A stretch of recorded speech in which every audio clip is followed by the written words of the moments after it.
Chapter 1. She's gone. Inside the best kindergarten in a city. What? Do you know who my dad is?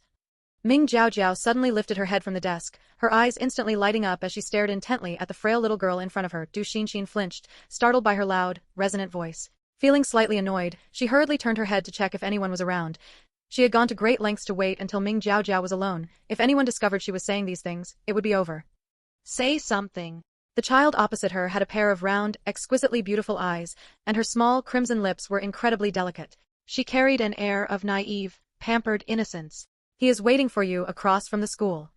After saying this, Du Xinxin lowered her head, not daring to meet her gaze. Those eyes were too pure. However, who told you to block my path in your previous life? During nap time, a sneaky little figure approached the kindergarten entrance. Ming Jiao Jiao stood on her tiptoes and saw the security guard uncle in the duty room sleeping and drooling. The little one covered her mouth, her eyes curving into crescents as she giggled. After laughing enough, the little dumpling squatted in front of the big gate with a worried look on her face. Jiao Jiao can't get out. Jiao Jiao has never seen what her dad looks like since she was little. Why does everyone else have a mom and dad, while Jiao Jiao only has mommy and her grandparents? The 3-year-old couldn't figure out why. Unhappy, she pouted, and her little head gently leaned forward. The door suddenly opened. Ming Jiao Jiao tilted her head, not understanding how the big iron gate had opened. Her large eyes darted around, and she crouched down and slipped out. Because she was afraid of being discovered by the security guard uncle, the little dumpling had deliberately walked a long way and now stood bewildered on the street. Her face was smeared with dust from somewhere, making her look like a cute kitten that had been rolling around. Passers-by couldn't help but take a few extra looks. She was just too cute. The little dumpling, who had never gone out by herself before, looked at the high-rise buildings in the distance. It looked like the place where mommy worked. A smile appeared on the little dumpling's face. Jiao Jiao has been here before. She opened the children's watch on her wrist to call mommy, but then, remembering something, she immediately hung up. The little dumpling grinned. She wanted to give mommy a surprise, and then make mommy handle dad. Dad didn't come to find Jiao Jiao. Dad is bad. Thinking of this, the little one's fair, tender face glared in anger. Move. Hurry, move. The truck's brakes failed. Ming Jiao Jiao stared blankly at the large truck speeding toward her. Her whole body stiffened, her pupils constricted, and the next second, she was sent flying by the impact. Host's vital signs are too low, initiating automatic repair mode. Host's vital signs are too low, initiating automatic repair mode. The little dumpling fell heavily to the ground, covered in blood. Before she lost consciousness, a piercing sound rang out in her mind. Ah! Call the police. Call an ambulance. In the middle of a meeting, Ming Shuyue's eyelids twitched wildly. Her long, narrow phoenix eyes narrowed slightly, and her irritation grew. Her voice was cold. If you can't produce it, then leave. These old things were becoming increasingly restless. They actually dared to produce such trash to fool her.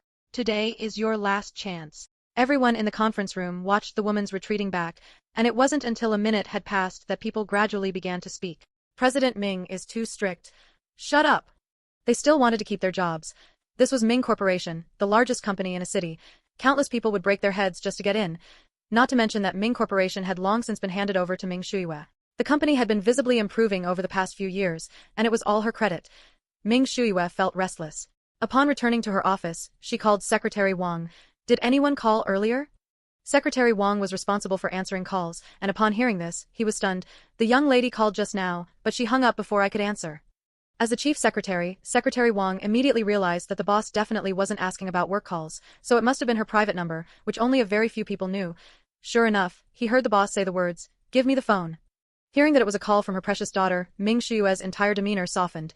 The call she dialed went unanswered, and the cheerful ringing tone soon cut off automatically. Thinking of her daughter's little temper, Ming Shuyue shook her head helplessly. She must be angry that she didn't answer the phone. Report today's schedule to me. Push back anything that isn't urgent. Understood.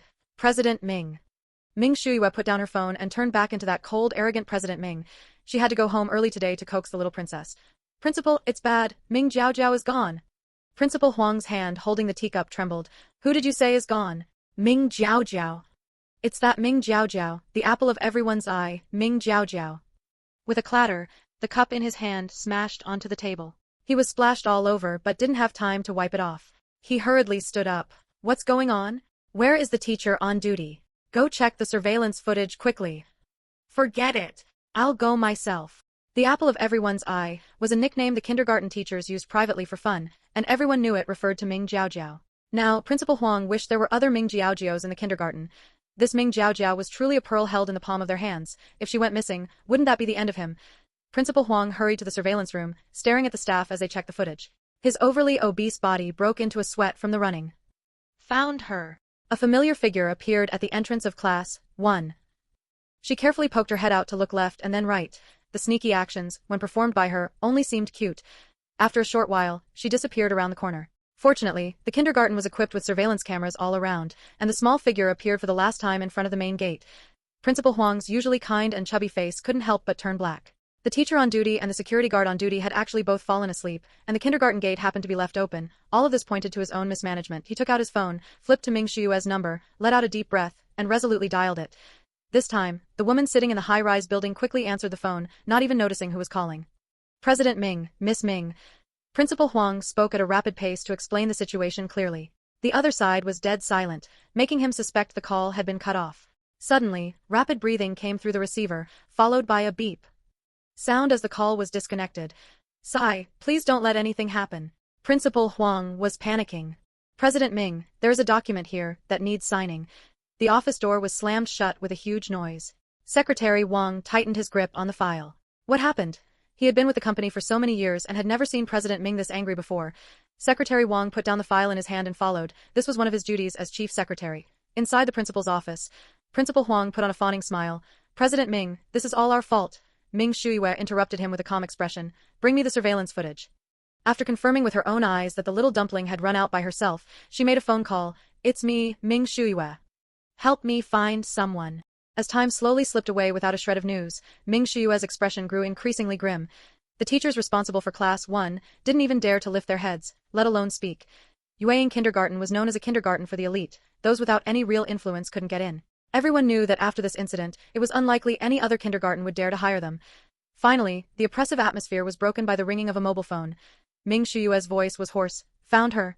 We found her, but you need to calm down, a low voice replied. Ming Shuyue gripped her phone tightly. I am very calm. Jiao Jiao is in the hospital undergoing emergency treatment. Ming Shuyue's eyes instantly stung, her mouth opening, but she couldn't make a sound. The person on the other end seemed to realize the situation and spoke again. Calm down, Jiao Jiao needs you. Hanging up the phone, Ming Shuyue turned and left. The group in the office looked at each other, wondering why the woman, radiating such murderous intent, had left so quickly. Someone asked, Principal, what do we do now? Principal Huang looked as if he had aged 10 years. What else can we do? Wait. Wait for President Ming to free up her hands to deal with Yueying Kindergarten. Who is the family member? The patient has lost too much blood and urgently needs an AB blood type transfusion. The doctor emerged from the operating room and said to Ming Shuyue, it will take too long to transfer it from another hospital, and the patient is too young. I'm afraid she won't hold on until then. I understand. Please have the family prepare as soon as possible. Receiving a call that hadn't gone through in 3 years, Gu Yu sat up in bed, his finger sliding to the reject button, hesitating. When the call connected, both remained silent by tacit agreement. Thinking of the little dumpling lying in the cold operating room, Ming Shuyue's eyes darkened. Gu Yu, I'm at the municipal hospital. I need your blood, it's urgent. It was Ming Shuyue's style of speaking as always. The man's voice was nonchalant. Okay. Gu Yu stared at the darkened phone screen and suddenly laughed. You were the one who took the initiative to find me. Whether it's utilization or not, I will never let you go again, as expected. Gu Yu arrived very quickly, wrapped up tightly from head to toe, but even in all black, he couldn't hide his long legs and slender figure. He didn't ask who the blood was for, obediently following the nurse. Ming Shuyue didn't explain either, and the two didn't say a word to each other. Little Dumpling squatted on a lawn that stretched as far as the eye could see, her voice aggrieved and fearful. Where is this? Jiao Jiao has been caught by bad people, woo-woo. Beep. Hello, host, I am the most powerful system 001. Hearing the voice, Little Dumpling widened her eyes and looked around. Seeing no one, she puffed up her small face and asked, Are you very powerful? Why are you the most powerful? The system said proudly, Well, of course. He was the #1, improved, optimal third version in the system world. This little dumpling must be conquered by the system, right? Doing tasks should be super easy. 001, doing its first task, was full of confidence. Little Dumpling's eyes lit up. Uncle, then can you take Jiao Jiao back to find mommy, please? The system. That won't do. For the normal operation of this world, even if Little Dumpling was in great health now, she couldn't get better immediately, otherwise, she would be taken away for research. Little Dumpling frowned after hearing this, looking indignant. Then uncle, you aren't powerful at all. You can't lie to children in the future. Jiao Jiao is a good child and cannot tell lies. Uncle shouldn't lie either. For the first time, the system felt the human emotion of having unspeakable bitterness, and listlessly simplified the plot of this world to explain it to little dumpling. It turned out that their family were innocent bystanders in this world, dragged into the deep, abusive love story of the female lead and male lead, serving as stepping stones for their grand romance, ultimately becoming cannon fodder, with the whole family wiped out. Little dumpling was confused. Will Jiao Jiao's mommy and daddy die? The system, it's your whole family that dies. Little dumpling's big eyes welled up with tears, looking like she was about to wail in the next second. The system quickly spoke up. Uncle has a way to keep them from dying. 001 thought with a headache, as long as you behave. Hearing this, little dumpling stopped crying, stood up, clenched her fists and punched the air in front of her, her small face serious and adorably fierce. Jiao Jiao will protect mommy well. After saying this, she seemed to remember something and added, and daddy too. 001. 001's virtual body looked down at its host, who didn't even reach its thigh, and for the first time, doubted the main system. Could this silly little thing really complete the task? At the entrance of the emergency room, the doctor took off his mask, looking relaxed. The patient is out of the danger period. After a period of hospitalization for observation, she can be discharged if everything is fine. Ming Shuyue finally breathed a sigh of relief. Thank you, doctor. She turned and began to give orders. Secretary Wang, go watch today's surveillance footage of Yueying again, report anything unusual. Set aside company matters for these few days. Understood, President Ming. Secretary Wang nodded in response. After finishing, the woman turned and made a call home to tell her family. Everything is fine now. Gu Yu stayed quietly to the side, not speaking, acting just like a transparent person. After all this was done, the sky had turned dark and heavy. Ming Shuyue looked deeply at the man with her phoenix eyes, her tone cold. Let's go eat. Having said that, she walked out first. Gu Yu remained sitting, not moving for a long while before extending his fair, slender hands to rub his sore neck from keeping his head down for so long, then lazily stood up to follow the woman's tall back. Several nourishing soups for physical recovery were placed in front of Gu Yu. It was obvious who they were ordered for. Gu Yu took off his mask. Don't you have anything you want to say to me? Ming Shuyue didn't even lift her head. Eat first. Gu Yu's slightly round eyes darkened. His cold, pale skin was so white it reflected the light in the private room. He was so angered by the woman, who was as cold as a stranger, that his eyes turned red. Where was the red-hot, bad-tempered film Emperor Gu now? Facing the eyes that resembled her daughter's, the coldness in Ming Shuyue's expression softened quite a bit. I'll tell you after we eat. Gu Yu's hand, resting at his side, trembled, and he didn't speak again. For a moment, there was only the sound of chopsticks hitting the bowls. Clearly, neither of them was in the mood to eat properly, and before long, they both put down their chopsticks. Ming Shuyue said calmly, I have a child with you, and as you can see, she has had an accident. She had the confidence that even if she told Gu Yu, it wouldn't affect little dumpling. She had the ability to handle it. Given Gu Yu's current status, he wouldn't come to fight for little dumpling either. After all, what fan of a popular celebrity could accept their idol suddenly having a child out of thin air? But unexpectedly, a harsh, shrill sound of a chair scraping against the floor reached her ears. Accompanying it was the man's hoarse voice. What did you say? He kept his head down, making his expression unreadable. Gu Yu was speechless. After a long while, he laughed. Ming Shuyue, how dare you? How dare she give birth to their child behind his back, and now, to make matters worse, she had been in a car accident and was unconscious in the hospital. If this incident hadn't happened, or if the hospital hadn't needed blood, would he have never known for the rest of his life? At the thought that they had a child, Gu Yu's whole body trembled. Uncontrollably. I won't let anyone else know that you are Jiao Jiao's father. Gu Yu forced himself to calm down and scoffed lightly. Jiao Jiao is also my daughter. You have no right to decide for me. The two parted on bad terms. Since that day, Gu Yu had been tirelessly shuttling between the hospital and the film set. Every day at the hospital, he would stare at the little dumpling on the bed, his eyes dark and frightening. Although Ming Shuyue wasn't happy about it, she didn't stop him. She knew how much the little dumpling wanted to know who her father was. That day, Ming Shuyue had just gone out to take a phone call. The little person on the bed fluttered her thick eyelashes, and her round, cat-like eyes slowly opened. An expanse of white met her gaze, and the little one frowned in annoyance. Jiao Jiao likes pink. The little dumpling whimpered and acted coquettishly under the blanket. Mommy, come and hug Jiao Jiao quickly. Gu Yu, who was sitting on the sofa, had stiffened the moment the little dumpling opened her eyes, unable to move as if he had been petrified. Having seen only a quiet, motionless little lump on the bed for several days, Gu Yu was caught off guard by her sudden awakening. Gu Yu's fingers tightened on the script. Hearing her childish voice, he felt a corner of his cold heart suddenly soften. Even hearing her milky voice calling out, Mommy, felt incredibly adorable to him. Not hearing Mommy's voice, the little one reluctantly wiggled a few times and sat up by herself. Suddenly meeting the handsome uncle's eyes, the little person's round pupils darted around. She pulled the blanket over her head, muttering something, then couldn't help but peek out with her big eyes. His eyes are as pretty as Jiao Jiao's. A soft, sticky voice sounded in his ear. Are you Jiao Jiao's daddy? Du Xinshin had said that daddy was waiting for her outside, so this must be her daddy. The child on the bed tilted her head like a cat, staring at him with bright, sparkling eyes. Gu Yu's lips curled into a stiff smile, and he tried his best to soften his voice. Yes, I'm your daddy. Film Emperor Gu, relying on his years of acting skills and a handsome face, made the little dumpling instantly fall for the super handsome and gentle daddy. After Ming Shuiwe finished handling company matters, she returned to the hospital room to see this harmonious and happy scene. The little princess was laughing heartily, her chubby little hand clutching tightly onto the corner of Gu Yu's shirt. Perhaps because they were too happy or for some other reason, neither of them noticed Ming Shuiwe. Entering, the man was wearing a simple black t-shirt, sitting by the bed. Sunlight filtered in from the window, spilling onto his fair face, the halo spreading out behind him. In a trance, it felt as if they had returned to the time when they were first together, and Ming Shuiwe's heart suddenly skipped a beat. The little dumpling looked up and saw the woman in a daze. Having not seen her for several days, she was exceptionally excited. Mommy! Jiao Jiao missed you so much. Ming Shuiwe pulled back her wandering thoughts, walked quickly to the bedside, and picked up the little dumpling. Her cold, stern face softened. Mommy missed you too. Mommy, Jiao Jiao has become so thin. I need to eat lots and lots of little cakes to get better. Hearing this, Ming Shuiwe looked down at the little dumpling in her arms. Her complexion was too rosy for someone hospitalized, and as for her weight, it hadn't changed either. Ming Shuiwe held her without saying whether she agreed or disagreed. Before long, the little dumpling guiltily changed the subject. Why haven't Grandpa and Grandma come to see Jiao Jiao? As the little one spoke, she began to feel wronged. Jiao Jiao misses everyone. Ming Shuiwe amusedly reached out and pinched the nose of the huffing little dumpling. Grandpa and Grandma are getting on in years, they just went back to rest. The little princess will be able to see Grandpa and Grandma tonight.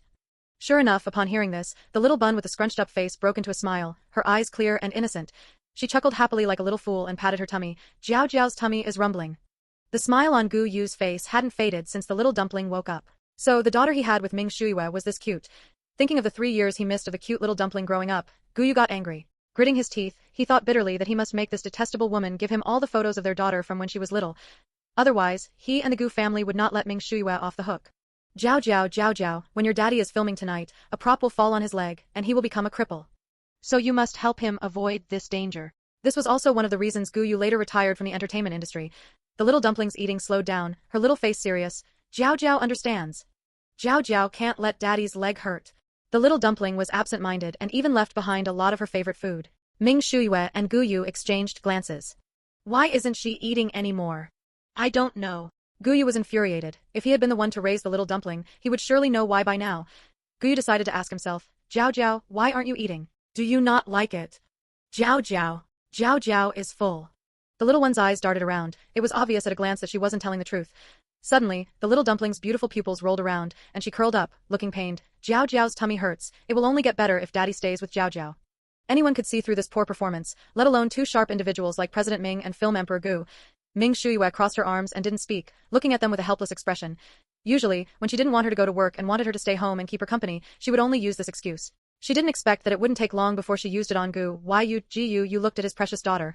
How could he not agree? He even played along with the child. Daddy will stay in the hospital to keep baby company. I'm not going anywhere. The little dumpling even forgot she was pretending to have a stomachache and cheered, Daddy is the best. The soft, milky voice sounded in his ear. Gu Yu squeezed her little hand, a little dumpling with skin as fair as his own and chubby baby fat on her face. No matter how he looked at her, she was incredibly cute. Seeing Film Emperor Gu smiling so brightly, even his die-hard fans wouldn't dare to approach him right now. After all, Film Emperor Gu was known for his explosive temper and for always keeping a cold face, even when criticized for being a diva. Who could have imagined that he would reveal his hidden dimples while smiling at a little dumpling? The little dumpling fell asleep not long after waking up and eating.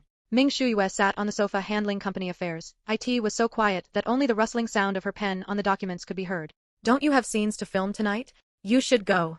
The woman's voice echoed, clear and indifferent, in the huge hospital room. You put down the phone he had been using to ask the director for leave, returning to his lukewarm attitude. How does President Ming know I have scenes tonight? This movie was to return a favor to the director. It was a small role, and it wouldn't matter if he didn't go today, but he didn't intend to say that. Without waiting for her answer, he scoffed coldly.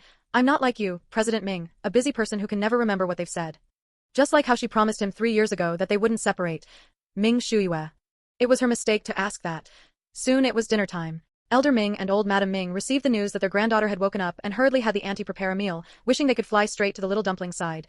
The first thing the little dumpling did upon waking up was to see if Gu Yu was there. Her handsome daddy was asleep leaning against the bedside. Seeing him there, the little dumpling breathed a sigh of relief.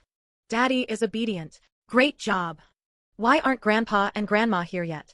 Jiao Jiao misses them so much. Ming Shuiwe coaxed her without even lifting her head. They will be here soon. The little dumpling's mouth was pouting so much it could hang a bottle of soy sauce. Mommy had already said that several times. Gu Yu woke up and looked at the little dumpling with eyes full of tenderness, leaning in close to coax her. Mommy is a big villain, let's ignore her. Jiao Jiao, little princess, you are magnanimous. Don't be angry, okay? Hearing this, the little dumpling raised her little head high, the corners of her mouth curling up, and she nodded with feigned aloofness. The elderly couple, looking through the glass on the door, were taken aback by the heartwarming atmosphere inside the hospital room. Their arrogant, icy daughter, who usually held her head high, had a boyfriend? And she even brought him over to meet Jiao Jiao? Both elders had looks of disbelief in their eyes. Old Madame Ming pushed the door open abruptly and said with a smile, Grandma's precious darling is awake. The old lady had lived a life free of worries. Her skin was firm and fair, with only a few fine lines at the corners of her eyes left by the passage of time. Grandma! Little Dumpling, having not seen her grandma for several days, felt terribly aggrieved and hugged the old woman, rubbing against her and refusing to let go. After giving birth to Little Dumpling, Ming Shuyue was busy managing the company. Although she tried her best to squeeze out free time to spend with Little Dumpling, back then, for Ming Shuyue who had just taken over the company, not working overtime was already considered good. The little one was essentially raised by her grandparents. Ahem. As the little one and the old lady were lost in their affectionate embrace, a cough sounded from behind to remind them that there was someone else there. Grandpa! Jiao Jiao missed you so much. Hearing the sound, Little Dumpling poked out her fluffy head, which hadn't been combed in days, and smiled sweetly, her little dimples showing. Elder Ming's decades-long cold expression vanished completely in front of Little Dumpling, even softened his voice, his face full of heartache. My little baby has suffered. When you get discharged, Grandpa will buy you whatever you want. Grandpa, you're the best. Upon receiving the news that the little one was fine, old Madame Ming specifically instructed the kitchen to prepare Little Dumpling's favorite pastries and sweet soup to bring over. She was afraid that the little princess, whom the whole family doted on, wouldn't be able to eat well in the hospital and would suffer. Gu Yu stood silently on the side, watching Little Dumpling play around and make the old folks laugh heartily. It's so good. Jiao Jiao has been raised very well. After the child is discharged, they probably won't be able to meet again, as Ming Shuyue never intended to tell him anyway. Daddy! This is Jiao Jiao's favorite flower pastry. Here, eat it. The child, being fed by her family, held the peach blossom pastry and looked at the man with her large, watery eyes. The nanny, who had specifically made the pastries small, considering she hadn't been discharged yet, thought, Young miss, that portion isn't even enough for you to eat. Elder Ming and old Madame Ming, who had frozen stiff from being called Daddy by their precious granddaughter, thought, We don't object to you having a boyfriend, but isn't it too soon to let our precious granddaughter call him Daddy? Enduring 2 death stares, Ming Shuyue explained their relationship with a headache. As she finished speaking, 2 gazes filled with pity landed on Gu Yu. It must have been hard for him to endure their daughter's temper. Ming Shuyue looked at her double-standard parents. Gu Yu smiled at the 2 elders until his face went stiff. Did that cold and heartless woman really just say it like that? Ming Shuyue, I never thought about hiding it. Suddenly, the nanny exclaimed, Oh my! Isn't this the celebrity my daughter follows? Old Madame Ming became interested and asked gossipingly, He's so handsome, he must be a very popular celebrity, right? The nanny blurted out, My daughter says this is her idol, he's amazing. She recited it 800 times a day at home, so she remembered it. Little Dumpling wasn't even paying attention to the pink hair dryer, her chubby face puffed up, and she said to her grandma very seriously, Daddy is super amazing. He protected Jiao Jiao and Mommy. Elder Ming wasn't happy when he heard this and asked with a straight face, Isn't Grandpa amazing? The milky dumpling. She sat on the bed, twisting her little body to avoid looking at them, and said in a low voice, You're both amazing. Elder Ming laughed helplessly. You really? She knew how to be fair since she was little. Who knows who she learned that from? Ming Shuyue watched quietly for a while, remembering when the little one had just learned to speak. Everyone would scramble to ask who she liked best, asking dozens of times a day. Since then, Little Dumpling learned to be smart. No matter who asked, she would say she liked them the most. Later, no one could get a forced choice answer out of Little Dumpling again. Night fell. Little Dumpling turned her back to them, her little figure with a ponytail sticking straight up looking even angrier. Gu Yu couldn't help but take out his phone and take a picture. Ming Shuyue came out of the bathroom after showering. Upon hearing the sound, Little Dumpling let out a heavy humph and folded her chubby little arms, imitating the woman's usual manner. But because her arms were too short to cross, it just looked like her 2 hands were overlapping, which was exceptionally cute. The woman held back her laughter. Who is angry here? It's Jiao Jiao. And why is Jiao Jiao angry? Jiao Jiao wants to go home to sleep. The bed here was small and not pretty. Little Dumpling almost cried as she said this, her eyes red. Ming Shuyue certainly knew about her daughter's quirks. It didn't matter when she was unconscious a few days ago, but now that she had woken up, the little quirks had returned. She wouldn't sleep on sheets she didn't choose, wouldn't sleep without pretty pajamas, wouldn't sleep without her favorite dolls, and so on. The hospital sheets had already been replaced with ones brought from home, and she was wearing her favorite pajamas. She was just having a little tantrum now. Ming Shuyue stepped forward, picked her up, and coaxed her to sleep. How about we go home tomorrow after Dr. Uncle finishes checking your health? Grandma and Grandpa are waiting at home for Jiao Jiao to come back healthy. Mommy, hold me to sleep. After saying this, she kissed Little Dumpling's chubby little face. Little Dumpling in her arms sniffled, pouted, and replied with a crying tone, Then Jiao Jiao will sleep quickly until tomorrow. This made Gu Yu, who was standing to the side, feel so heartbroken that he wished he could go handle the discharge procedures right now and take the child home. After coaxing little dumpling to sleep and placing her gently on the bed, Gu Yu leaned over and kissed her forehead. Good night, baby. Ming Shuyue spoke up to shoo him away. Go on now. Gu Yu said slowly. Understood, President Ming. Gu Yu, lying on the bed for a long time and unable to sleep, took out his phone and opened the album of candid photos. It was full of snapshots of little dumpling from various angles, and occasionally a shot of Ming Shuyue's cold profile. Just as he finally drifted off to sleep in a daze, the phone rang. Gu Yu's head was buzzing. He irritably silenced the phone and continued to sleep. Assistant Wu Jiang, looking at the prop accident that had occurred on set, nervously and cautiously dialed someone's number. Wanting to confirm if he was still on set, he couldn't get through. Wu Jiang looked at the hung-up phone screen, wanting to cry but having no tears. He could already imagine tomorrow's trending topics. Gu Yu acts like a diva and isn't on set. Gu Yu is getting arrogant. Why hasn't Gu Yu announced his retirement yet? Gu Yu wasn't on site during the accident, and so on. Thinking about it, he breathed a sigh of relief. It was good that he wasn't on set. If that large light had fallen, it could have cost someone their life. The director of this movie had hired several well-known actors, so it had received attention from various media outlets since filming began. The issue with the venue not being set up properly was exposed by the watchful media immediately. Fans were worried that their idols might have been injured and flocked to the official Weibo account to demand answers. Unable to withstand the pressure, the director came out in the middle of the night and posted an explanation that no one was injured, which finally calmed down some of the frantic fans. The next day, Gu Yu picked up his phone to check the messages Wu Jiang had sent, including several screenshots of the trending search list. Gu Yu's cold eyes narrowed slightly as he stared at the spot where the prop had fallen for a long time. That was exactly the position where he was supposed to stand for his scene yesterday. If it weren't for Jiao Jiao asking him to stay and keep her company, the person in the hospital right now would be him. Recalling the moment she said that, little dumpling had been blinking and looking at his legs from time to time. Was this really a coincidence? Early in the morning, little dumpling opened her eyes. She didn't laze in bed either. The first thing she said after climbing up was, Mommy, go home, go home. Ming Shuyue looked down at the watch on her wrist. 6 o'clock, 2 hours earlier than usual for school. We have to wait for the doctor to come and check your health before we can go home. Upon hearing this, little dumpling turned her back and whimpered softly in grievance. Mommy is lying to Jiao Jiao again. Jiao Jiao isn't sick. Why won't you let Jiao Jiao go home? All right, Mommy will take baby home right now. The little milky dumpling was so aggrieved that tears were streaming down her face. How could Ming Shuyue not agree? Don't let the little one's frequent grievances fool you. In reality, these little tears rarely actually fall. She was truly aggrieved this time. Ming Shuyue's heart felt like it was melting from her crying, and she began to reflect on her own actions.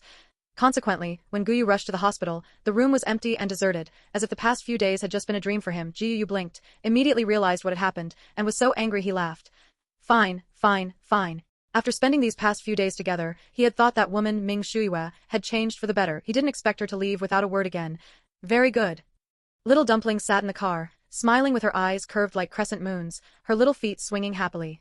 The little one, dressed in pink, tilted her head and furrowed her little brows. Mommy, did we forget something? President Ming, who was rigorous by nature, knitted her brows and recalled carefully. She had watched the auntie pack the little one's things piece by piece, and she had checked them again herself. Only after confirming there were no omissions did she process the discharge procedures, so she replied confidently, Mommy checked, we didn't forget anything. Yay! Little dumpling turned her head and forgot about the daddy she had just found, immersed in the joy of going home. As for Ming Shuyue, she was thinking that little dumpling had always wanted to know who her father was. Now that her curiosity had been satisfied, she shouldn't pester her with these questions in the future. As for the relationship between the two of them, they had broken up 3 years ago, and there wouldn't be any relationship in the future either. Little dumpling, arriving home early, was welcomed by the entire Ming family. Butler Wang smiled, his face full of wrinkles. Little Miss has finally returned. Chen, the auntie who did the cooking, said, Oh my, Little Miss has lost weight. Auntie will make your favorite dishes right away. The servant who managed the garden said, Little Miss, your favorite flowers have bloomed. You can go see them whenever you like. Little dumpling stared at the people speaking with bright eyes, not stingy at all in showing a big smile, her voice soft and cute. Uncle Butler, Jiao Jiao is back. Thank you, Auntie, Jiao Jiao likes Auntie the best. Wah! The pretty flowers have bloomed, Jiao Jiao will go see them after eating. The little one didn't mind the fatigue, grinning with her little mouth and responding to everyone one by one. The affection in the eyes of all the servants at Ming Family Manor was almost overflowing. Little Miss is truly too cute. She is like a little sun warming them. Ming Shuyue stood calmly to the side watching the scene. Every time little dumpling went out and came back, this scene would inevitably play out. She didn't know how the little one managed to do it. Fortunately, the servants at home were old hands whose backgrounds were well known. They had a sense of propriety and were comfortable to work with, so she let them be. Those who received praise from the little one walked away full of vigor, looking as if they could kick a cow in the field and go plow a few acres of land themselves. Elder Ming had the habit of morning exercise and would run several laps early in the morning. He wiped the sweat from his temples. The crowd piled up at the entrance let him know without thinking who had returned. Elder Ming, anxious to see his granddaughter, couldn't squeeze in and stood outside the door, blowing his beard and staring. This is his granddaughter. Fortunately, he didn't have to wait too long. The servants, afraid of tiring little miss, soon dispersed. The servants who saw him looked terrified. Oh no, they were so happy to see little miss that they hadn't noticed Elder Ming behind them. Elder Ming's face darkened. Was he really that scary? He didn't consider that a person who had held a high position, even after retiring, still possessed an aura that was not just for show. Plus, with him having a stern face all year round, who wouldn't be afraid? Grandpa! A soft, milky dumpling rushed over and hugged his leg. Elder Ming looked down and smiled. Here was someone who wasn't afraid of him. He bent down to pick up little dumpling and shouted in a low voice, "The little princess is home." Ming Shuyue was ignored from beginning to end. Transparent Ming Shuyue followed along expressionlessly. The old man and the little one in front were whispering about something, and as they talked, they burst into laughter. The old man's personality had changed quite a bit in his old age. In her memory, she had faced the old man's cold face every day when she was little, frequently being lectured and scolded, let alone experiencing the joy of being held in his arms. Little Dumpling's arrival had changed their cold home. It was incredible that it had become the home full of human warmth it was today. Moving from the Ming family's old residence where they usually lived to Ming Family Manor was simply because of a sentence Little Dumpling said, "I like lots of flowers." Elder Ming ordered the whole family to move to the manor that very day. This action was scrambled to be reported by the media at the time, all thinking something had happened to Ming Corporation, almost causing turmoil in the Ming Corporation stock market. Wow! Jiao Jiao likes today's food so much. Little Dumpling said, saliva almost dripping down, her round, big eyes staring, unable to look away for even a second. Breakfast was indeed prepared by Auntie Chen using all her skills. All kinds of dishes Little Dumpling loved and liked were laid out. The only thing missing was what Little Dumpling didn't like to eat. Little Dumpling sat between her grandparents, her little bowl filled with dishes. Before long, she went from a clean little milky dumpling to an oily little milky dumpling. Holding her customized little spoon, she served dishes to Elder Ming and Old Madam Ming, urging them unclearly, "Grandpa, Grandma, eat quickly, you have both lost weight." Elder Ming and Old Madam Ming both laughed when they heard this. This little clever ghost had heard others say that if you are thin, you need to eat more, and now she had learned to use this phrase to make them eat more. All right, Grandpa and Grandma will eat more and grow fat. Who would have thought the little one would look conflicted upon hearing this? Grandpa and Grandma, don't be chubby. Chubby isn't pretty anymore. The little one only knew how to use the word pretty to compliment people, which made the two old people laugh until tears came out. She really loves good looks. Little Dumpling didn't understand why Grandpa and Grandma suddenly laughed. She stretched out her hand to serve Ming Shuyue dishes. "Mommy, eat more." Old Madam Ming said deliberately, "Mommy will also get chubby." Little Dumpling scratched her head anxiously, refuting, "Mommy works and is thin, not chubby." Ming Shuyue felt warm inside. Only her precious daughter was thinking of her. Ming Shuyue was tall, and plus she was busy with work and had irregular eating habits, so she looked very thin. This time, Old Madam Ming stopped talking. After the meal, Ming Shuyue rushed back to the company for work. Little Dumpling, who had been served by the whole family until she was full and satisfied, sprawled out on the sofa in a starfish shape, feeling drowsy. The next second, she suddenly woke up. Remembering the daddy she had just found, .001's resentful voice drifted over. "Little host, you finally remembered. Is he, 001, the host or are you the host? You aren't attentive at all." The little one was rarely guilty. Is Jiao Jiao's daddy okay? When it came to business, 001 became excited throughout its entire system. It's nothing. It never expected that this pint-sized little host could actually complete the mission. It had already prepared for the mission to fail. Although it was just a small matter, the vast universe is composed of countless small worlds, each interconnected. Even a small matter is enough to change the entire plot. .001 saw hope and dangled a carrot in front of Little Dumpling. When the mission is completed, I can grant you a wish. As an excellent system, the first mission must absolutely not fail. Little Dumpling sensed the system's emotional fluctuations, and although confused, she nodded obediently. So many people say they want to give Jiao Jiao a wish. Gu Yu arrived at the hospital only to find an empty room, and he rushed back to the set with a displeased expression. Wu Jiang stood by and cautiously described what had happened on set. This movie was called Lady. A film tailor-made for Du Qinqin. Du Qinqin was arrogant and high-minded, believing her acting skills were no worse than the top actresses. After missing out on the Best Actress award several times, she invested in making this movie herself. She was determined to aim for the Best Actress position. Director Liu was the poor sucker. Because Du Qinqin had taken a fancy to several award-winning films he had directed, she specifically requested him to direct. The Du family was one of the top companies in the entertainment industry, so director Liu dared not easily offend them and had to hold his nose and accept it. He had only one condition: apart from the female lead, he had the right to select other roles. Otherwise, he would rather offend the Du family than direct it. He could not let his reputation of so many years be ruined by one woman. Although Du Qinqin was not very satisfied with this result, she knew this was director Liu's biggest concession. Make way, make way. This is milk tea that Sister Qin is treating everyone to. Thank you all for your hard work. The assistant pushed the cart full of milk tea while shouting, and Du Qinqin walked behind with her head held high. Thank you, Sister Qin. Sister Qin is too kind. The set staff smiled and thanked Du Qin. The woman wore sunglasses and nodded slightly, her red lips curving upward. Suddenly, the set became lively, and Du Qin rolled her eyes beneath her sunglasses. They were so happy drinking this kind of cheap milk tea, they were truly uncultured. If it hadn't been exposed that the falling light was placed there due to her strong insistence, and if the staff hadn't been slightly dissatisfied with her over the past 2 days, she wouldn't have been willing to spend money on this group of useless people. Including those fans who claimed to love her, they didn't know how to control the comments at all, causing her to be scolded and trending on social media. They were truly useless. Jiao Jiao lay in the corner, his posture lazy. I'm leaving as soon as we finish filming today. For the past year, Gu Yu hadn't appeared on the big screen, having retreated behind the scenes, and he had also revealed his intention to retire from the industry. If director Liu hadn't helped him in the past, he wouldn't have agreed to come this time no matter what. Now that he knew he had a daughter, he wanted to act even less. He just wanted to take her out to play every day. Teacher Gu, I hope we have a pleasant collaboration. The woman's affected, pretentious voice reached his ears, and Gu Yu reached out to pull his hat lower, pretending not to hear her. Du Qin gritted her teeth and glared fiercely at the man who was clearly feigning sleep. How dare he disrespect her like this? Wu Zhang's eyes darted around, and he told a bare-faced lie. Sister Qin, brother Gu is asleep. Seeing everyone's gossiping gazes frequently looking over, Du Qin forced a smile. Then teacher Gu should rest well. It was my intrusion. The woman's back disappeared as the makeup room door closed. Gu Yu. What's so great about you? Isn't it just because you rely on that brother and sister of yours whose authenticity is unknown? The makeup artist and assistant trembled, not daring to speak. At this moment, they really wanted to be invisible. The makeup artist was brought by Du Qin herself, claiming she wasn't used to the crew's makeup artist. Du Qin pushed the makeup artist's hand away forcefully and roared, "Don't you know you poked my eye?" The makeup artist put down the eyelash curler in her hand and bowed to apologize. I'm sorry, Sister Qin, I will be careful. Money is hard to earn, and life is hard. She endured it. After finally finishing the makeup, Du Qin felt the lipstick color was too light and demanded to change it. The crew waited a full 20 minutes before the woman came out with an apologetic face. Sorry to keep you waiting, everyone. The makeup artist applied the wrong color. The makeup artist who came out because she needed to touch up makeup during filming. I endure it.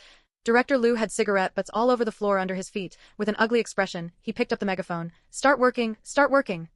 Seeing the woman in the lens wearing simple clothes but sporting bright red lips, Director Liu endured and endured. His professional ethics. He couldn't take it anymore. Du Qin, go wipe off the lipstick. It's too red. Du Qin looked embarrassed, clenched her fists, and endured it. Okay. If it weren't for the director's genuine talent, Gu Yu didn't have any scenes with Du Qin, so he finished filming in a snap. Happy rap, Teacher Gu. The set staff presented him with flowers. The man's voice was nonchalant. Thank you. Director Liu watched the man's dashing departing figure with envy. He didn't know when he would be liberated. Being too talented was also quite distressing. After taking a group photo with everyone, he casually posted it on Weibo with the caption, "Wrapped, in less than 2 minutes." The comments and reposts were skyrocketing. Film Emperor Gu has come out of retirement. Ah, brother is so handsome. Calm down, those above. Brother Gu is just making a cameo. Didn't he retire? Out to make money again. When is he retiring? Wu Jiang took out his phone to look at the comments, lamenting that a top-tier celebrity is still a top-tier celebrity. Even after not posting on Weibo for a year, there were still so many people commenting. Go to the mall. Wu Jiang pushed up his black-rimmed glasses. Brother Gu, what do you need? I'll go buy it for you. What if he goes himself and gets recognized? Gu Yu lowered his eyes, looking at his phone with a gentle expression. Wu Jiang gathered his courage and took a peek. Wasn't it just a child? Although this child was as delicate as a doll. Wait, no.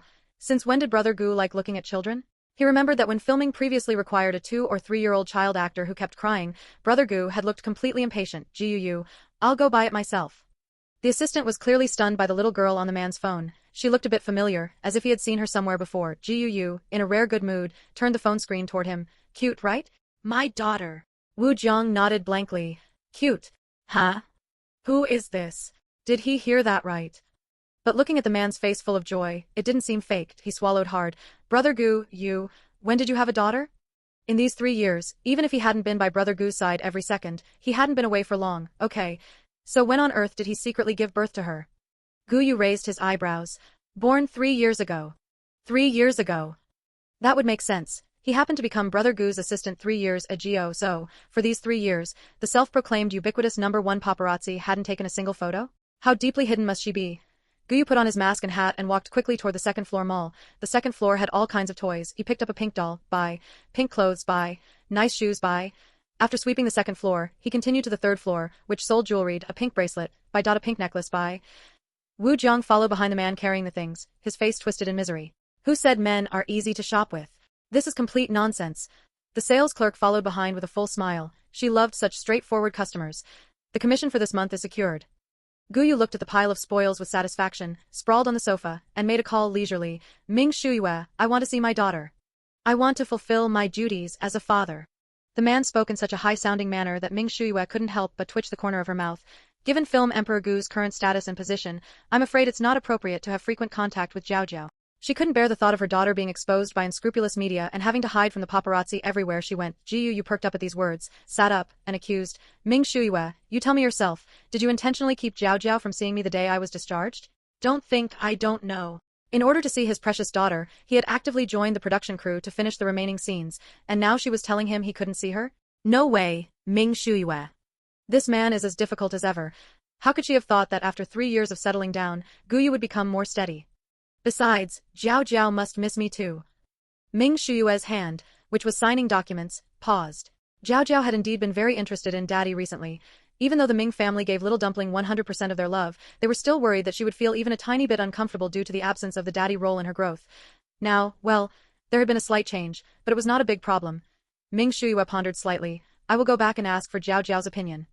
Even though her daughter was only a 3-year-old child, they would respect Jiao Jiao's opinion. Gu Yu hung up the phone, went upstairs, and opened his walk-in closet. He had to dress handsomely to go out with little Princess Jiao Jiao tomorrow. As an actor, keen observation skills were essential. Gu Yu, who had won the Film Emperor Award, had noticed his daughter's trait of being a visual-oriented person, and he had to capitalize on that. That evening, little Dumpling jumped up with joy when she heard the news. Jiao Jiao is going out to play.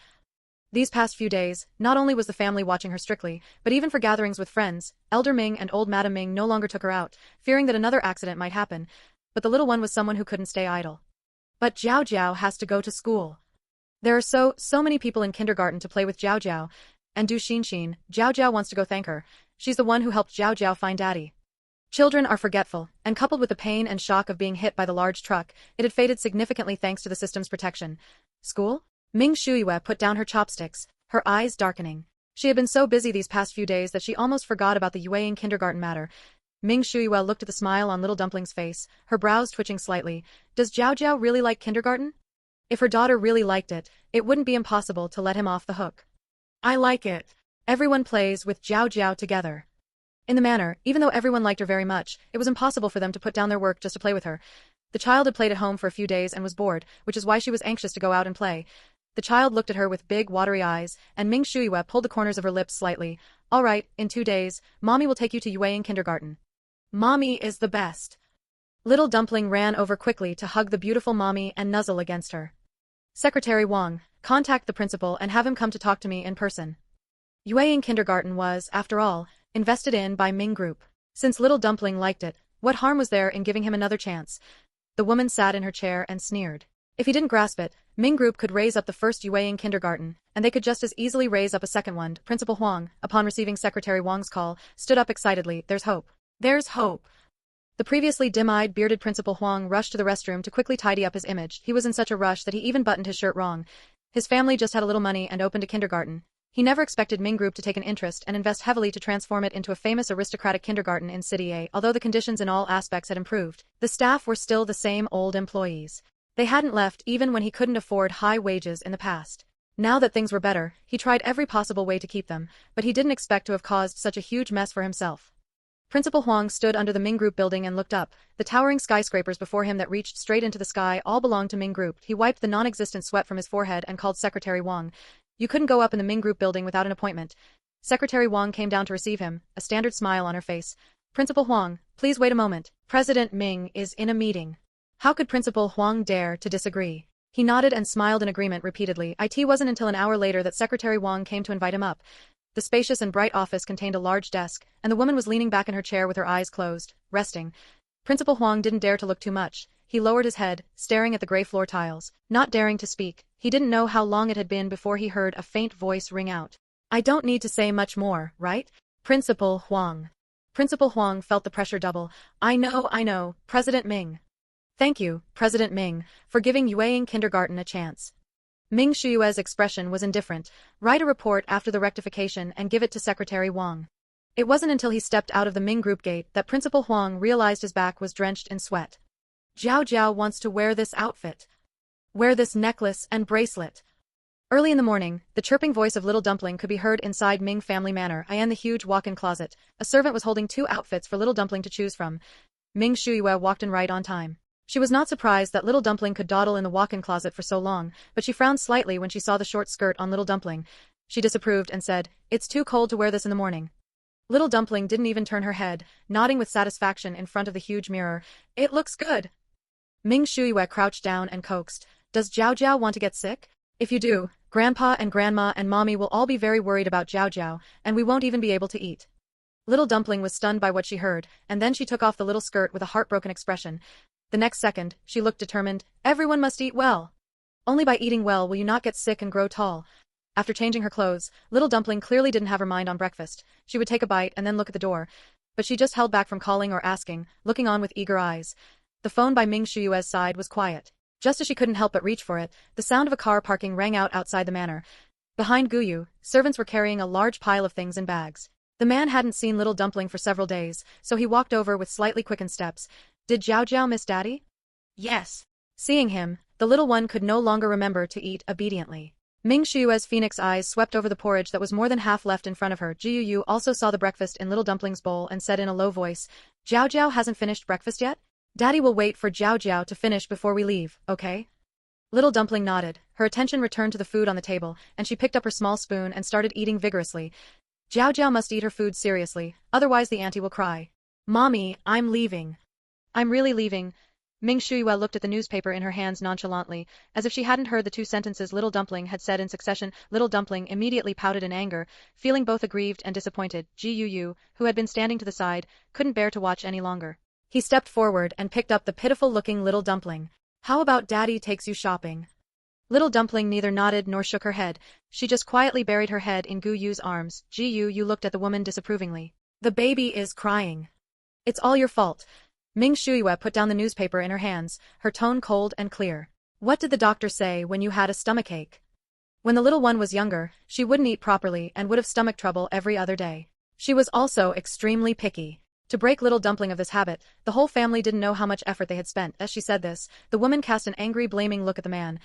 Only then did Gu Yu realize there were things he didn't know about. He apologized straightforwardly. "I'm sorry." Little Dumpling also remembered the feeling of a stomachache. With red-rimmed eyes, she apologized in a small voice. "I'm sorry, Mommy." No matter how angry Ming Shuyue was, it had all worn away. She pulled little Dumpling into her arms to coax her. "Whose little crybaby kitten is this? If you keep crying, you won't be pretty anymore." Upon hearing this, little Dumpling quickly took out a small mirror from her little crossbody bag and looked at herself closely. She hadn't become ugly. Jiao Jiao is the most beautiful little princess. Ming Shuyue, Gu Yu, right. His daughter was pretty, sensible, beautiful, and kind-hearted. If she wasn't a little princess, what was she? Ming Shuyue closed her eyes. "Just leave already." Sitting in the car, little Dumpling wiggled around in excitement. "Great! I can finally go out to play." Her big, dark eyes darted around, filled with curiosity. Suddenly, she locked eyes with Wu Jiang, and Wu Jiang hurriedly looked away. "Ah, we locked eyes, we locked eyes, we locked eyes." "Who is he?" Who would have thought that little Dumpling wouldn't be afraid at all and would attack head-on? Wu Jiang's hand shook, then he calmed down. "Calm down my ass. This is Brother Gu's daughter." Gu Yu shielded little Dumpling's body with one hand, afraid she would bump into something. "He is Daddy's assistant. Just call him Uncle Wu." Wu Jiang. What's with the pause, hey? The petty film Emperor Gu had categorized Wu Jiang into the uncle zone. Little Dumpling's dark eyes sparkled. In a milky voice, she said, "Hello, Uncle Wu. I'm Jiao Ji." After speaking, she even leaned in to look at him. Gu Yu had no choice but to hold her in his arms. "Let's talk to Uncle when we get out of the car." As a popular celebrity, one shouldn't go to the busiest shopping malls, let alone the top-tier film Emperor Gu. Wu Jiang parked the car and followed, his heart in a state of extreme agitation. With Brother Gu's figure and temperament, even if he were covered up completely, he might still be recognized by fans. Okay. Looking at the man again, he was dressed all in black, but he was carrying a small pink crossbody bag. It looked mismatched no matter how you looked at it. Wu Jiang looked left and right like a thief. "Brother Gu, let me carry the bag." Gu Yu waved his hand. "No need." This was his daughter's bag. How could he let another man carry it? Little Dumpling walked to the jewelry store as if she were familiar with the place. Whenever she saw something pretty, she would have them wrap it up. The way she waved her little hand so generously stunned the passers-by and Wu Jiang. "Isn't this a jewelry store?" Why is she buying things like she's buying wholesale? The store manager had been waiting on the side, face full of smiles. This was their store's super VIP customer. Xin, let's go. Du Xin looked at little dumpling in the store in disbelief. How is she still here? Could it be that she was reborn too? As Du Xin thought this, she silently refuted it. No, according to the personality of that woman Ming Jiao Jiao, if she had been reborn, she would have definitely come to settle scores with her the first chance she got. But even if you were reborn, so what? I, Du Xin, can still steal everything from you just like in the previous life. Du Xin rolled her eyes, tugged on the woman's sleeve, and whispered, Mommy, I think I saw Uncle Gu Yu. Upon hearing this, Du Xin didn't even want to buy clothes anymore. She looked in the direction her daughter pointed and immediately let out a cold laugh. She didn't know if others could recognize Gu Yu, but she, Du Xin, recognized him at a glance. I am the entertainment industry, who doesn't have to call her Sister Qin? Yet, Gu Yu acted like he couldn't see her every time, giving her no face at all, and yet she couldn't do anything to him. Du Xin stared for a while, her eyes full of disdain, then took out her phone and made a call. Now she wanted to see what the scandal-free film Emperor Gu would do, with what was clearly a woman's bag hanging on his shoulder. Du Xin stood quietly by the woman's side with her head lowered. In her past life, she had obtained everything. Money, power, fame, but before she could properly enjoy it, she had been knocked back to the present by that madman Gu Yu. How could she not hate him? She had clearly arranged for people to take Ming Jiao Jiao away this time, but as a result, by some twist of fate, the father and daughter had recognized each other early. Brother Gu, is it really okay for Jiao Jiao to buy like this? Wu Jiang pulled back his shocked jaw and asked the man worriedly. Ji Yu watched little dumpling without blinking and replied perfunctorily, No problem. Wu Jiang, okay, it was him who doubted his boss's financial power. It was him who spoke too much. Little dumpling was tired from shopping. She leaned against her daddy and blinked her eyes. I want to drink water. Gu Yu opened little dumpling's pink bag and indeed found the warm water that had been packed inside. Thank you, daddy. Little dumpling planted a kiss on the man's face. Wu Jiang reached out with an aircong hand. Jiao Jiao, your daddy has a misophobia. Little dumpling heard the sound, tilted her head, and looked up at him in confusion. What's wrong with daddy? Gu Yu smiled happily and followed little dumpling's gaze. Wu Jiang. Hee, nothing. Did he dare to say it? Did he dare? He hadn't seen this smile, which was as radiant as the sun, more than a few times. Gu Yu couldn't be bothered with his silly assistant. He lowered his head and asked softly, Is the baby tired? Little dumpling was being held on Gu Yu's lap, her little feet swinging slowly. Her milky voice was soft. I'm tired. Wu Jiang, what on earth does this world want? What's wrong with adding one more rich person like me? He also wanted to stretch out his hand to buy this and that, and then say he was tired. The store manager came over carrying the wrapped boxes. Miss Ming, should these still be delivered to Ming Family Manor? Yes, send them to Jiao Jiao's home. Very well, Miss Ming. Little dumpling turned her head. Daddy, take Jiao Jiao's card and give it to Jiao Jiao. Afraid Daddy wouldn't be able to tell them apart, she thoughtfully added. It's the black one. Hiss. Wu Jiang pressed against his heart, which had been pounding wildly countless times today. His face was numb. Why did such a small milk dumpling already have a black card? And she just put it so casually into a snack bag. Gu Yu chuckled softly. Daddy has already paid. His daughter, this little silly goose, how could he possibly let her pay? That is? Gu Yu actually has a child? Du Xin took off her sunglasses and widened her eyes. Isn't he still unmarried? So that bag belonged to a little girl. She had thought it was some woman out playing with Gu Yu. Du Xin pretended to exclaim, That's my classmate, Ming Jiao Jiao. Du Xin was puzzled. Ming Jiao Jiao? Why is her surname Ming? Du Xin lowered her head as if thinking for a long time, then said hesitantly, Classmates say she uses her mother's surname. Du Xin narrowed her eyes. This is truly big news. Gu Yu picked up the little dumpling and walked out. Let's go, Daddy is taking you to get some food. The soft, chubby little dumpling looked like a cute little accessory in Gu Yu's arms. Hearing this, the little accessory was a bit reluctant. Jiao Jiao isn't hungry. She didn't want to eat. The food outside tasted so bad. If you don't eat, you won't grow tall. The little dumpling covered her mouth with her little paws and whispered, How does Daddy know Jiao Jiao won't grow tall? Gu Yu couldn't help but laugh, his chest vibrating. He had seen many child stars on set, and children of the little dumpling's age were all taller than her. The Ming family couldn't possibly have mistreated her, so it could only be that the little dumpling was a picky eater who didn't like to eat. Sure enough, the little dumpling frowned when she saw the green vegetables on the table, trying to look fierce. Jiao Jiao isn't hungry. I don't want to eat. Gu Yu nodded. He picked up a piece of green vegetable with his chopsticks, took a bite, and made an exaggerated face. Wow, this actually isn't a green vegetable. It's so delicious. Wu Jiang. Hurry up and eat some too. It's so delicious. Wu Jiang caught his boss's hint and also picked up a realistic-looking green vegetable. His eyes widened. I've never eaten such delicious green vegetables in my life. As he spoke, he quickly lowered his head to eat. This really was delicious. In such an expensive restaurant with such expensive dishes, it would be a waste not to eat more. Gu Yu's eyelids twitched wildly as he took a deep breath. Fortunately, Wu Jiang hadn't entered the entertainment industry. Otherwise, his exaggerated acting would have blinded so many people. The little dumpling turned her head in confusion, looking back and forth. She couldn't understand. Green vegetables were the worst tasting things, so why did Daddy and Uncle like eating them so much? Then she looked at Wu Jiang, who couldn't even lift his head as he stuffed his face. The little dumpling tugged at the man's clothes. Jiao Jiao wants to eat too. Gu Yu's lips curved upward. Taking care of a kid was so easy. Ming Shuyue was just worrying too much. The little dumpling took a bite, her brow furrowing tightly. Wu Jiang hurriedly brought over a trash can for her to spit it out. Gu Yu's expression changed slightly as he nervously observed the little dumpling, whose face was crumpled like a bun. He had memorized the list of precautions Ming Shuyue sent over several times, and these dishes had specifically avoided anything she might be allergic to. Gu Yu asked anxiously, "What's wrong, baby? Tell Daddy if you feel uncomfortable anywhere." Having experienced countless major occasions and all kinds of good and bad events, Film Emperor Gu's heart sank completely. The little dumpling chugged a huge gulp of warm water before she finally recovered. With red-rimmed eyes, she accused him. Daddy is a liar. It clearly tasted just like green vegetables. It was so yucky, so yucky.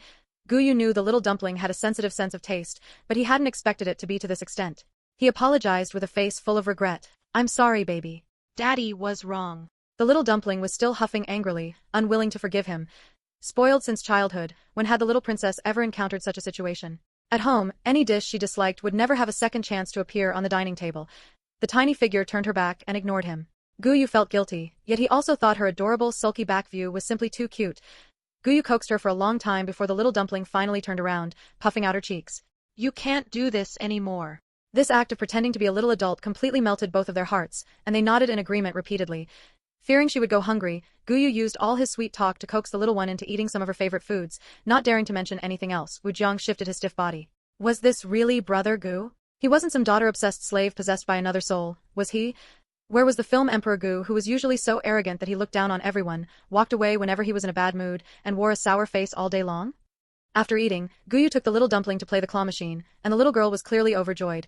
Her large eyes curved into crescent moons as she smiled, looking as beautiful as a character stepped straight out of a manga. Wu Jiang nervously scanned their surroundings, thinking that this little princess from a wealthy family was actually quite down to earth, being satisfied just by playing with a claw machine. Can I play this too? A young girl's crisp voice sounded in her ear. The little dumpling looked nervously at the newcomer. She was taller than her, and though she had a very friendly smile on her face, she might still hit people. The little girl wore her hair in a neat ponytail, dressed in overalls, and smiled brightly. The little dumpling blinked and replied softly, "Then you can play."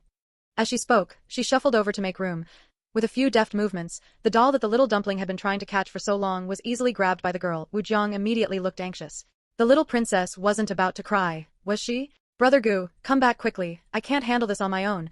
A few minutes ago, Gu Yu had gone to the restroom and left her in Wu Jiang's care. Upon hearing this, Wu Jiang felt like he was about to shatter. He had never looked after a child before. However, thinking of his salary, he taped himself back together.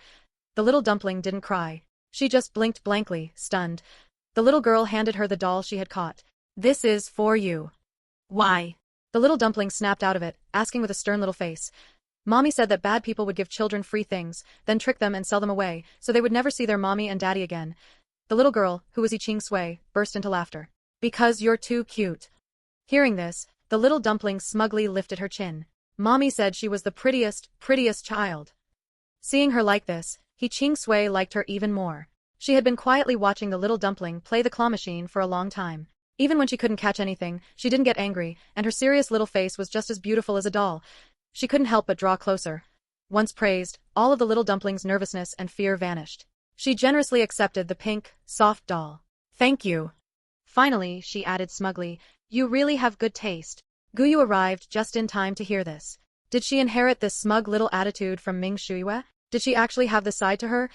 Film Emperor Gu subconsciously avoided attributing it to himself. He stepped forward to pick up the smug little dumpling and looked down at the little girl on the ground. Who is this? The little dumpling reached out to wrap her arms around his neck and shook her head. Jiao Jiao doesn't know either. Yiqing Sui wasn't afraid upon seeing the man dressed in all black. Hello, uncle. My name is Yiqing Sui. Gu Yu smiled lazily and asked the little dumpling, do you want to make friends with her? This little girl hadn't left yet. She must want to make friends with his beautiful and cute daughter. She had good taste. The little dumpling hesitated for a moment before letting Gu Yu put her down. With a serious, chubby little face, she introduced herself. Hello, I am Jiao Jiao. I'm a fierce kid, I'll scare her. Then she won't dare to bully Jiao Jiao, the little dumpling thought mischievously.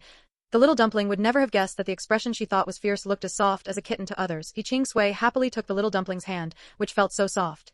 Then we're friends from now on, Jiao Jiao. With Gu Yu's help, the two added each other as friends, smiling sillily. After playing for a short while, Qing Sui suddenly glanced at her watch and said hurriedly, Jiao Jiao, I have to go back now. Let's play together again in the future. The little dumpling blinked her big eyes and said softly, okay. Goodbye, Jiao Jiao. Goodbye, uncle.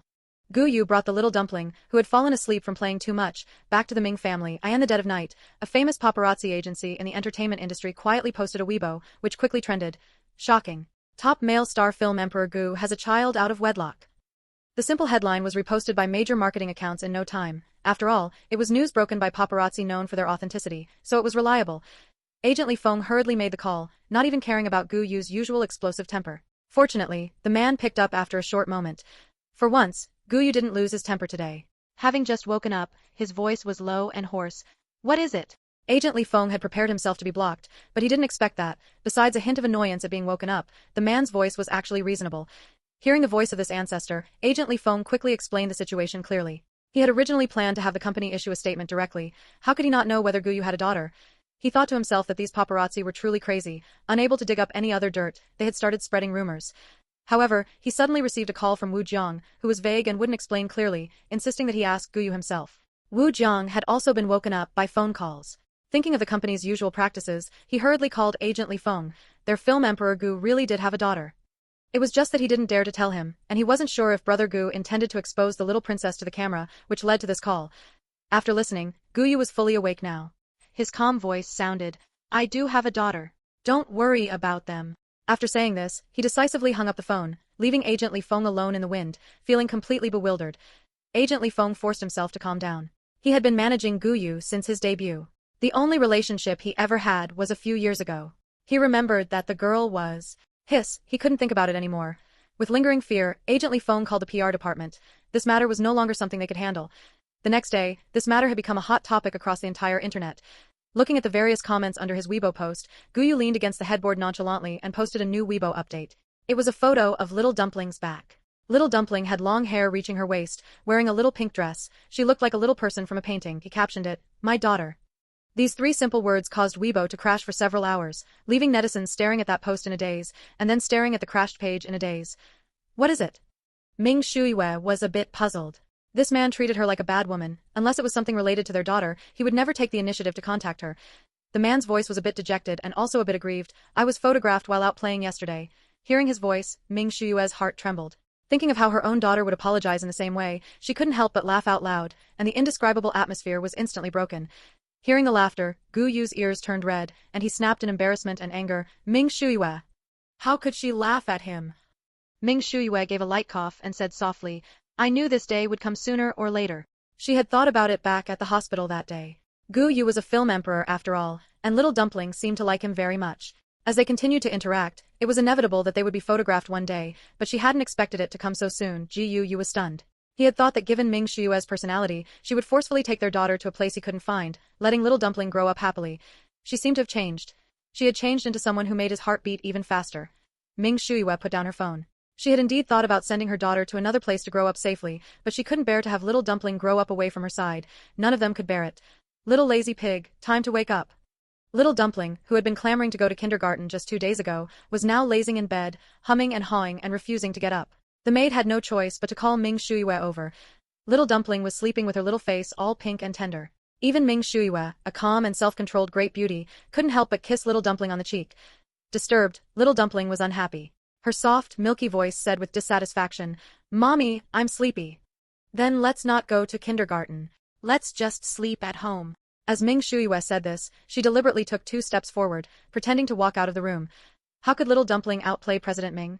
After a struggle, she climbed up.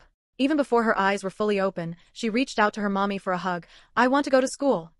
Fearing that she might fall while groggy, Ming Shuyue didn't dare to tease the child anymore. After picking her up, she gently patted her little bottom. You little lazy bug. Jiao Jiao is not a bug. Jiao Jiao is mommy's little baby. Ming Shuyue's heartstrings trembled slightly at her words, and her voice became even softer. Yes, yes, yes, little baby, please brush your teeth. Little Dumpling held her toothbrush and giggled, not even knowing what she was laughing at. At the entrance of Yueying Kindergarten, Principal Huang came out personally to welcome them. President Ming, you've arrived. Ming Shuyue held Little Dumpling's hand as she got out of the car, her face cold. Little Dumpling curiously poked her head out. The smile on Principal Huang's face became even brighter. Good morning, little friend Jiao Jiao. Little Dumpling recognized that this was the uncle who was very kind to them, and politely replied, Good morning, uncle. Ming Shuyue did not let the teacher take Little Dumpling inside. Instead, she carried her and went in with Principal Huang. Having spent so much money, she had to see results. Observing along the way, there were indeed changes. Ming Shuyue's expression finally wasn't as cold, and Principal Huang, seeing this, breathed a sigh of relief. Ming Shuyue, I hope there won't be another accident next time. Sweat began to bead on Principal Huang's forehead again. Please rest assured, President Ming. Walking to the entrance of the small class, she put her daughter down. The children in the class saw Little Dumpling and all gathered around, chattering away. Jiao Jiao, is your body all better? Jiao Jiao, we missed you so much. With everyone speaking at once, it was as if they were going to lift the roof off. Ming Shuyue raised an eyebrow in surprise, as if wondering if Little Dumpling's temper was really that likable. Even though she was her biological mother, she couldn't close her eyes and lie that Little Dumpling had a good temper. As expected, in the next second, Little Dumpling frowned tightly and said unhappily, You are all so noisy. I don't like you anymore. Instantly, the group of chattering children fell silent. Jiao Jiao, don't hate me, I like you the most. I am the one who likes Jiao Jiao the most. It should be me. It's clearly me. Ming Shuyue wanted to laugh looking at her daughter's deliberately stern little face. Du Xinxin sat quietly on her chair, listening to the lively sounds of Jiao Jiao being called out, and secretly gritted her teeth. Ming Jiao Jiao was just like this, stealing her friends away again. Clearly, before she appeared, everyone only played with her, Du Xinxin. In the next second, she comforted herself again. These were just a bunch of brats, noisy and clamorous, who would want to play with them anyway. Du Xinxin secretly rolled her eyes, and it wasn't until the teacher said class was starting that the classroom quieted down. Du Xinxin, thank you for telling me where Daddy is. When Little Dumpling said she would thank her, she really did come over, and even took out her favorite candy to give to her. Upon hearing this, Du Xinxin's face turned pale. Did she know that she had deliberately tricked her into going out? Did the Ming family know too? She was still just a child right now. She had absolutely no ability to go up against the Ming group. No, that's not right. If the Ming family knew about this, it would be impossible for her to still be standing here. Little Dumpling tilted her head and spoke again. Thank you, Du Xinxin. Du Xinxin looked at the little one in front of her, who looked just like a delicate little princess. At this moment, her face was full of confusion, and those dark eyes, as if washed clean by water, were looking at her with bewilderment. Du Xinxin let out a sigh of relief. You can't tell anyone else about this in the future. I will get scolded. Although Little Dumpling didn't know why she would get scolded, she still nodded obediently and indicated that she wouldn't tell anyone. Flash of disdain crossed Du Xinxin's eyes. You're so stupid. What do you have to compare with me? The system popped out of the plot and saw its little host talking to the female lead. It was so scared it turned into a screaming chicken. Ah! Why are you talking to her? She's a bad person. You're no match for her. What's wrong, 001? Little Dumpling didn't understand. Du Xinxin had helped her find her father. After all, 001, she will cause your family to be ruined in the future. Little Dumpling thought about it carefully. There's no part of my home that's ruined.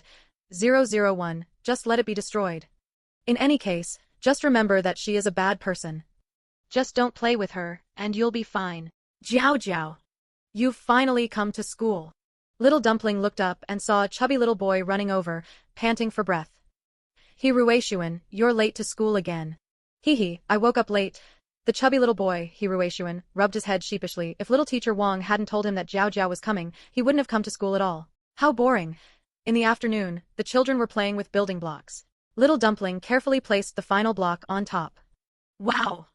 You're amazing. I can't build it that high. I want to play with you. Several little ones gathered around Little Dumpling, looking at the castle before them with envy. Du Xinxin stood behind Little Dumpling, calmly reached out her hands, and gave Little Dumpling a push forward. Caught off guard, Little Dumpling fell to the ground, and the tall block structure was knocked over along with her. Fortunately, the tables and chairs in the kindergarten were very low, so Little Dumpling only scraped her hand when she fell. Little teacher Wang's expression changed. She immediately rushed over, picked up Little Dumpling, and checked to see if she had any injuries. Little Jiao Jiao, where does it hurt? Can you tell, teacher? Little Dumpling held her stinging little chubby hand up before her eyes welling up with tears. Woo, Jiao Jiao's hand hurts, it's bleeding. Why are you bullying her? Suddenly, Gu Yusheng shouted and angrily rushed in front of Du Xinxin, pushing her down. The chubby little boy pushed with all his might, and Du Xinxin's frail little body landed squarely on her bottom. Ignoring the pain in her bottom, she looked at the chubby little boy in disbelief and a bit of guilt. How could he have seen it?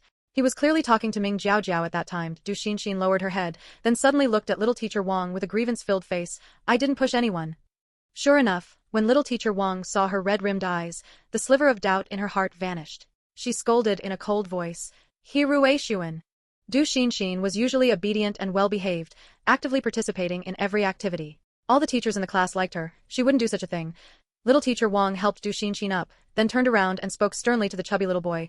Teacher knows you and Ming Jiao Jiao are close, but you can't just push others around and blame it on someone else.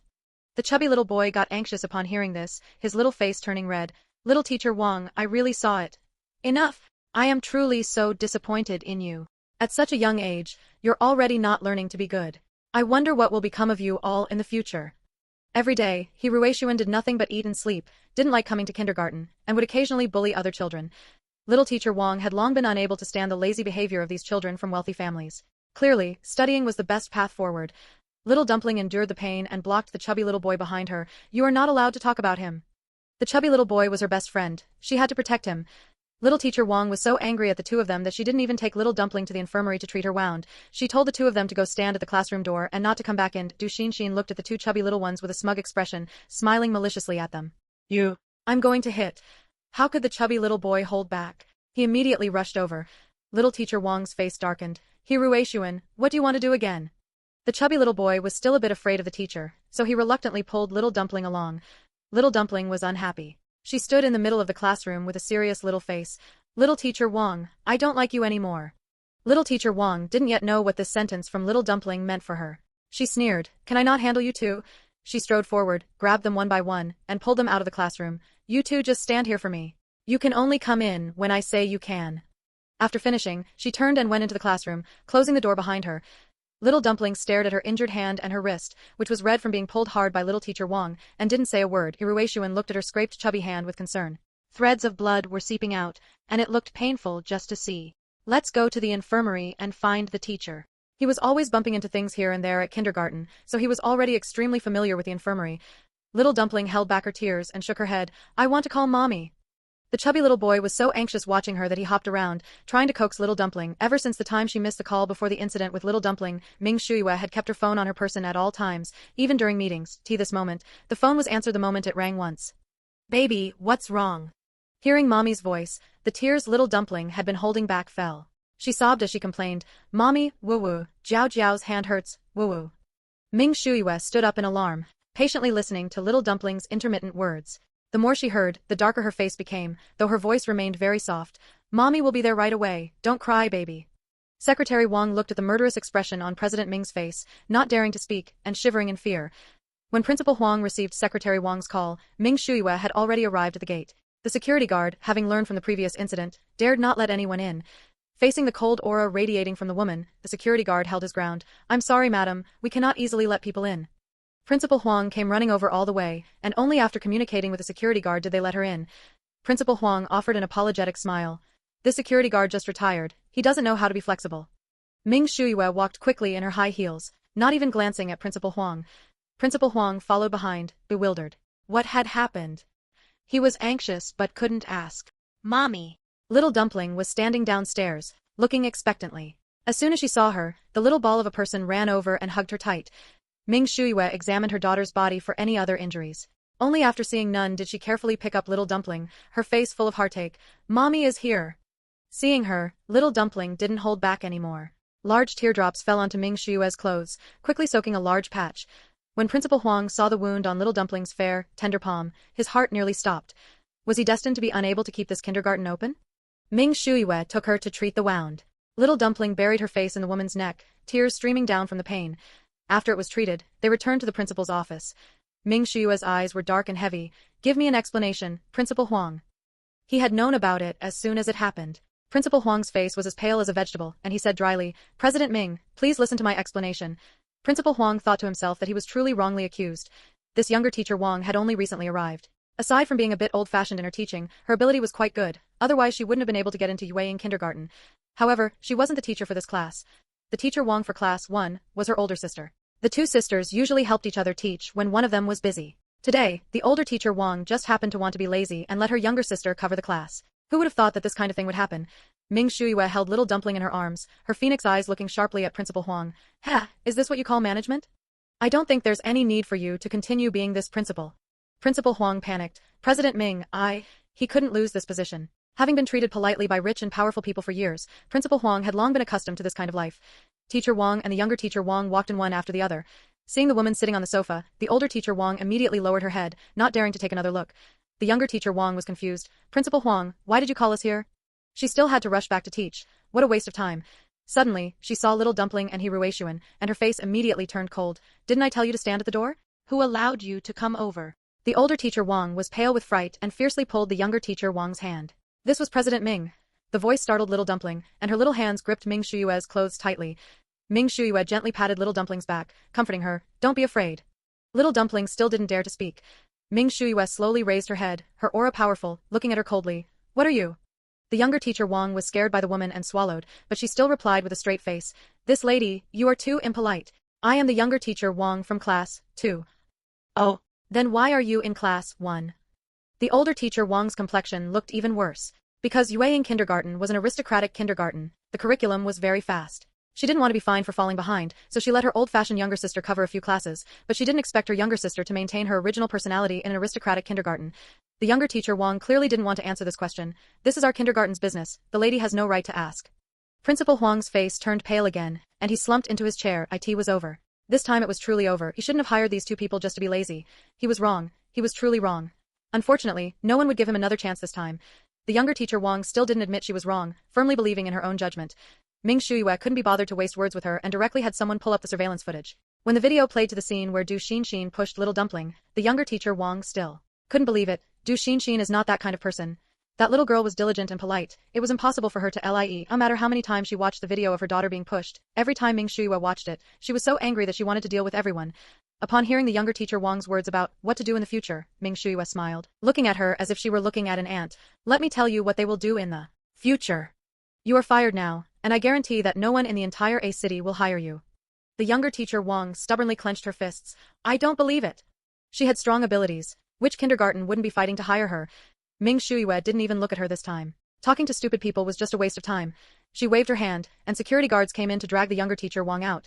The older teacher Wang also knew her own fate and bowed to Ming Shuyue. I'm sorry, President Ming. After speaking, she also walked out. Now it's that little girl's turn. Principal Huang pulled himself together.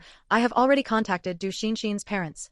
Not long after, a man in a suit wearing gold-rimmed glasses knocked and entered. He looked apologetic. I'm late. Du Xinxin was also brought over. She timidly approached Li Songzhe. Daddy.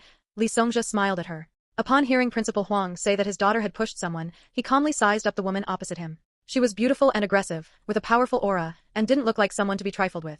Most importantly, she looked a bit familiar. Du Xinxin weakly denied it. I didn't push anyone.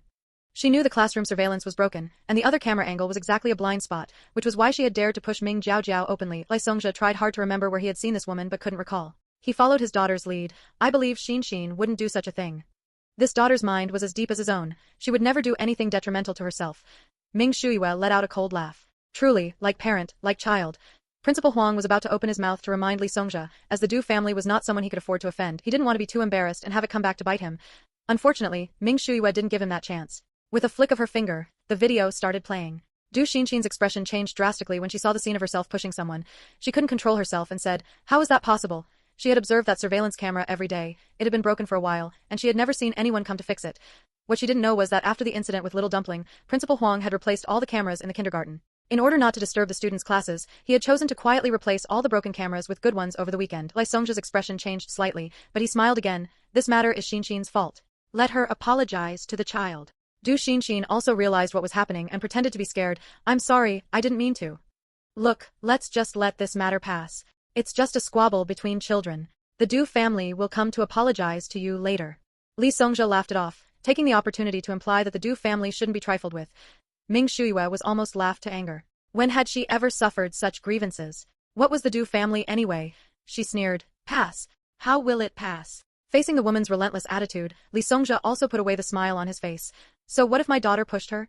Didn't that little fatty also push my daughter? It's better to stop at the right point. We are all smart people. The little fatty Gu Yusheng felt aggrieved, but the little fatty didn't say anything. Ming Shuyue reached out and touched the little fatty's head, and the little fatty immediately stopped feeling aggrieved. He called home, but when his family learned that Ming Shuyue was there, they were relieved and told him to obediently listen to Auntie Ming. The He family and the Ming family had always been family friends, and it remained so down to Ming Shuyue's generation. I don't think Mr. Li is qualified to discuss these things with me. It would be better to call Miss Du over. Li Songjia's expression turned ugly. What he hated most was others holding Du Qinqin over his head, making him constantly remember that he had married into the Du family, and even his daughter had the Du family's surname. These trivial matters don't need Qinqin to come and deal with. Upon hearing him mention the Du family, Ming Shuyue knew who it was. A venomous snake with ambition, methods, and the ability to endure. It really was a perfect match for the stupid and brainless Du Qinqin. Ming Shuyue didn't pay attention to him any longer, stood up while holding the sleeping little dumpling. Principal Huang, you don't need to come tomorrow. The money will be transferred to your account. Principal Huang knew there was no room for turning back. He nodded with a deathly pale face. He didn't dare to make a scene. Daddy, what should we do? Do you know who that woman is? Du Qinqin answered honestly, Ming Shuyue. Li Songjia's eyelid twitched wildly, his fingers turning white as he gripped the steering wheel. Don't go to that kindergarten tomorrow. Daddy will get you a better one. But Daddy, I don't want to. Be good. Du Qinqin gritted her teeth. It was like this again. Whether in her past life or this one, whenever she encountered Ming Jiao Jiao, she was always the one who had to take a step back. Why should she? Li Songjia slowly exhaled, not forgetting to comfort his dejected daughter. Once Daddy gets Du Corporation in his hands, I'll get revenge for Qinqin. Right now, he wasn't qualified to go up against Ming Group. He swore that one day, he would return today's humiliation tenfold, 100-fold. Upon hearing this, mockery appeared in Du Qinqin's eyes. This father of hers would always put profit first. Their whole family was just a stepping stone for him, even if his words sounded nice. Oh my heavens, how did she get hurt the moment she went to kindergarten? Upon hearing that her precious grandchild was hurt, old Madame Ming stopped playing mahjong and anxiously waited at home for little Dumpling to return. The moment she saw the wound on little Dumpling's hand, her heart ached. She hugged her, calling her sweetheart and precious baby. She then turned her head, her face darkening towards her daughter for the first time. If you can't handle this matter well, then leave it to me. Old Madame Ming didn't have such a mild temper when she was young. It was only because she had grown old and was cultivating her character with Elder Ming that she was like this. Otherwise, she would have already rushed to the kindergarten, but that didn't mean she was easy to bully. Ming Shuyue paused in her steps. It was indeed her negligence that little Dumpling had been injured twice in a row. It has already been taken care of. Old Madame Ming then huffed. I heard it was that little girl from the Du family? Jiao Jiao cannot be in the same class as her again. At such a young age, her heart is so vicious. On Ming Shuyue's calm face appeared a rare arrogance. She will not appear in front of Jiao Jiao again. Given Li Songjia's personality, he would only hide far away now. Old Madame Ming looked at her daughter in surprise. The Du family was, after all, considered an established prestigious family. Immediately after, she laughed again. As long as you know what you're doing. If it really doesn't work out, there is still the Mu family. We can guarantee no one will be able to bully the Ming family. Agent Li Feng sat obediently on the sofa, his hands placed properly on his knees, eyes fixed forward. He looked calm, but inside he was panicking, cursing Director Zhao, who had begged him for this favor up and down. Not going. The man lying on the sofa didn't even open his eyes, coldly spitting out 2 words. Agent Li Feng had been prepared for this. Since Gu Yu had barely appeared on the big screen this past year, he had known, and everyone else knew too, that he didn't intend to play this game anymore. Things that others had to desperately fight for were as easy as child's play for Gu Yu. Comparing people to one another really made one want to die of frustration. But this was the first variety show Director Zhao had made after moving from the big screen. Many people were fighting to get on the show. After all, he was an internationally renowned director. Director Zhao had collaborated with Gu Yu on several films and they had a good relationship, so he confidently contacted Gu Yu. Who could have expected to be heartlessly rejected by the man? Director Zhao wouldn't give up, which is why he came to Agent Li Feng. Agent Li Feng thought, this entertainment company belongs to Gu Yu, it's just that no one knows it yet. Gu Yu is the boss. Who would dare urge their boss to go to work? It's not like they have a death wish. Gu Yu, who knew about little Dumpling's injury, was currently furious. That woman Ming Shuyue actually dared to hide it from him. He was so angry he almost lost his mind and went to the Ming family to snatch little Dumpling away to raise her himself. Wait, participate in a variety show? Wouldn't that mean he could be with little Dumpling all day long? Gu Yu suddenly stood up. Brother Feng, go tell Director Zhao that I'll consider it. Agent Li Feng thought he had misheard. After confirming, he quickly agreed. Okay, I'll contact Director Zhao right now. He couldn't be accused of not trying hard now, and he could even get a favor from Director Zhao. He hit the jackpot. No sooner said than done. Gu Yu grabbed his hat and turned to leave. Baby, does your hand hurt? Upon arriving at Ming Family Manor, Gu Yu rushed in a flash. Seeing little Dumpling sitting on the sofa, a tiny little ball, with a gauze on her hand looking particularly conspicuous, his eyes instantly turned red. His daughter had suffered. Hearing the commotion, little Dumpling looked with surprise at the man who had suddenly appeared, her voice soft. Daddy! Jiao Jiao doesn't hurt anymore. As she said this, she was about to jump down. Gu Yu was startled and quickly picked Little Dumpling up. Little Dumpling thought Gu Yu was playing with her, her little mouth grinning. Play again. Play again? You little silly, you almost scared your daddy to death. Just then, a few children appeared on the TV. Gu Yu pointed at the TV, using a gentle, exaggerated voice. Baby, do you want to go play on TV? Little Dumpling was tiny, and her deer-like eyes looked curiously. If I go inside to play, will Mommy and Grandma and Grandpa be able to see Jiao Jiao? Elder Ming had flown abroad for business a few days ago, and old Madam Ming, worried, had stayed home to accompany Little Dumpling for a few days before leaving too. Ming Shuyue was busy with work and didn't have much time to accompany her, so Little Dumpling had been missing them for a long time. Gu Yu nodded. When the time comes, everyone will be able to see Jiao Jiao on TV. Yay. Then Jiao Jiao wants to go play. Upon hearing the answer, Little Dumpling jumped up happily, hands on her hips, announcing, We'll go tomorrow. She would let Grandma and Grandpa see her tomorrow. Jiao Jiao would suddenly appear and give them a surprise. Just thinking about it made Little Dumpling so happy she couldn't stop. Suddenly, plot correction, a piercing sound rang out in her mind. Little Dumpling reached out to hold her head, her face full of pain. Stop calling. Little Dumpling yelled angrily, her teary eyes blurry. Jiao Jiao's head hurts. Gu Yu was on the phone with Ming Shuyue, showing off that Little Dumpling had already agreed to him.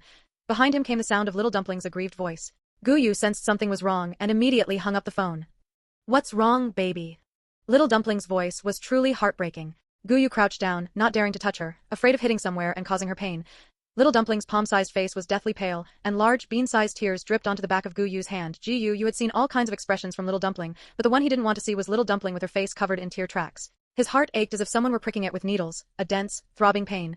The voice in Little Dumpling's mind finally stopped. Little Dumpling, now a crybaby covered in tears, threw herself into Gu Yu's arms.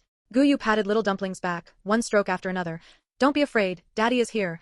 The man's veins bulged. What was the use of him being here? He was watching his daughter cry in pain with his own eyes, yet he had no way to help her. In order to have breakfast with Mommy this morning, Little Dumpling had crawled up before dawn to brush her teeth and wash her face, and now, after crying so hard, she was already exhausted. Before long, she cried herself to sleep in Gu Yu's arms. The butler had been guarding nearby. Even though he was anxious, he didn't rush forward, but instead called the doctor and notified Ming Shuyue. Seeing Little Miss collapse into the man's arms, he then reminded him, Mr. Gu, Little Miss's room is on the second floor. Gu Yu regained his senses and gently picked up Little Dumpling, following the butler to take Little Dumpling back to her room. Little Dumpling's room was the one with the best view in the manor. Opening the window allowed one to see the vast sea of flowers the Ming family had planted for her. Gu Yu, you had no mind to appreciate the beautiful scenery outside the window right now. His handsome face was taut, his expression terrifying. When will the doctor arrive? It gave off a vibe that if the doctor didn't arrive soon, he was going to lose his mind. Fortunately, after the doctor examined Little Dumpling, there was nothing major wrong with her body. The coma was simply caused by emotional volatility. The system was anxious, its transparent sphere jumping up and down. To think the consciousness of this world would actually do this for the female lead. Forcing a change in the plot on the Little Dumpling, it was too hateful. In the previous life, the Little Dumpling didn't have this coma episode. She even died before she could meet Gu Yu, that hidden big villain. It could be said that their whole family were classic cannon fodder. Since it bound to the host, the tasks had been pitifully few. Now, all previous doubts were cleared up. With all the luck gathered on the female lead, how could the world care about the small ripples they made? Uncle, is Jiao Jiao going to die? Little Dumpling opened her eyes and found herself in that gray, hazy place again. She didn't cry or make a fuss, just asked quietly .001. Damn it. Regardless of how it ended up in the cannon fodder system track, it decided it was going to help Little Dumpling change her fate. Doesn't the world consciousness look down on them? Isn't it unconditionally biased toward the female lead? Using underhanded methods on a Little Dumpling? Then 001 would make this distorted world return to its origin. A passerby who lives a good life shouldn't become a sacrifice on the female lead's path to growth. .001 suppressed its anger and comforted Little Dumpling. Jiao Jiao, don't be afraid. You're just too tired. Jiao Jiao hurts. So much pain. Bad. 001 was worrying about how to comfort Little Dumpling. It didn't have this program. Little Dumpling was muttering and scolding something while blinking her red, teary eyes. .001, completely charmed, felt hearts pop up in its eyes. It was absolutely a fair and just system. It was definitely not bewitched by this Little Dumpling in front of it. Yeah. Suddenly, Little Dumpling felt a warm sensation all over her body, and she couldn't help but exclaim. .001 was attracted by the movement and saw Little Dumpling glowing with a warm white light. Only then did it remember what it had nagged out of the main system during this time. It excitedly introduced it to Little Dumpling. This is a good thing. As long as someone with a favorability rating of over 50 toward you comes into contact with you, it can slowly cure the illnesses in their body. Even the most severe injuries could be slowly healed. This was a must-have ability for the female lead that it had begged for a long time to get. 001 thought smugly, who told the main system to make a mistake and send it, the most powerful system, to this cannon fodder world? As compensation, it deserved the best. Little Dumpling was confused. Ah.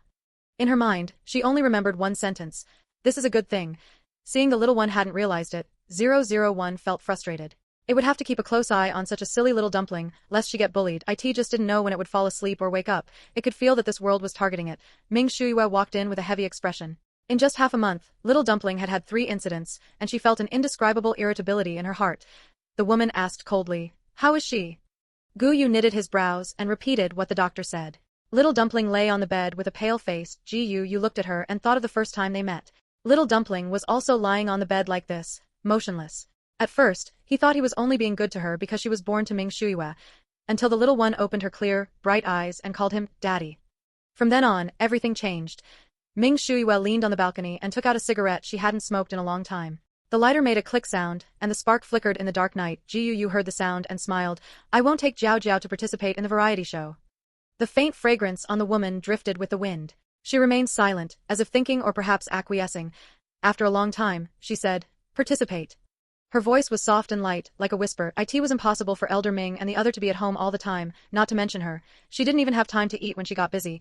Moreover, little dumpling had suddenly fallen into a coma at home, and she couldn't set her mind at ease. On the contrary, although Gu Yu was a best actor and should have been busy, he was the one who was the most idle and suitable to take care of Jiao Jiao right now. Little dumpling didn't wake up, and Gu Yu didn't go back. He stayed at the Ming family manor for the night. Fortunately, little dumpling was full of energy the next day.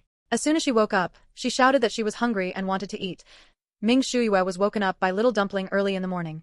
The breath she had been holding all night was released. She was truly afraid that something else would happen. A beauty is still a beauty even just after waking up.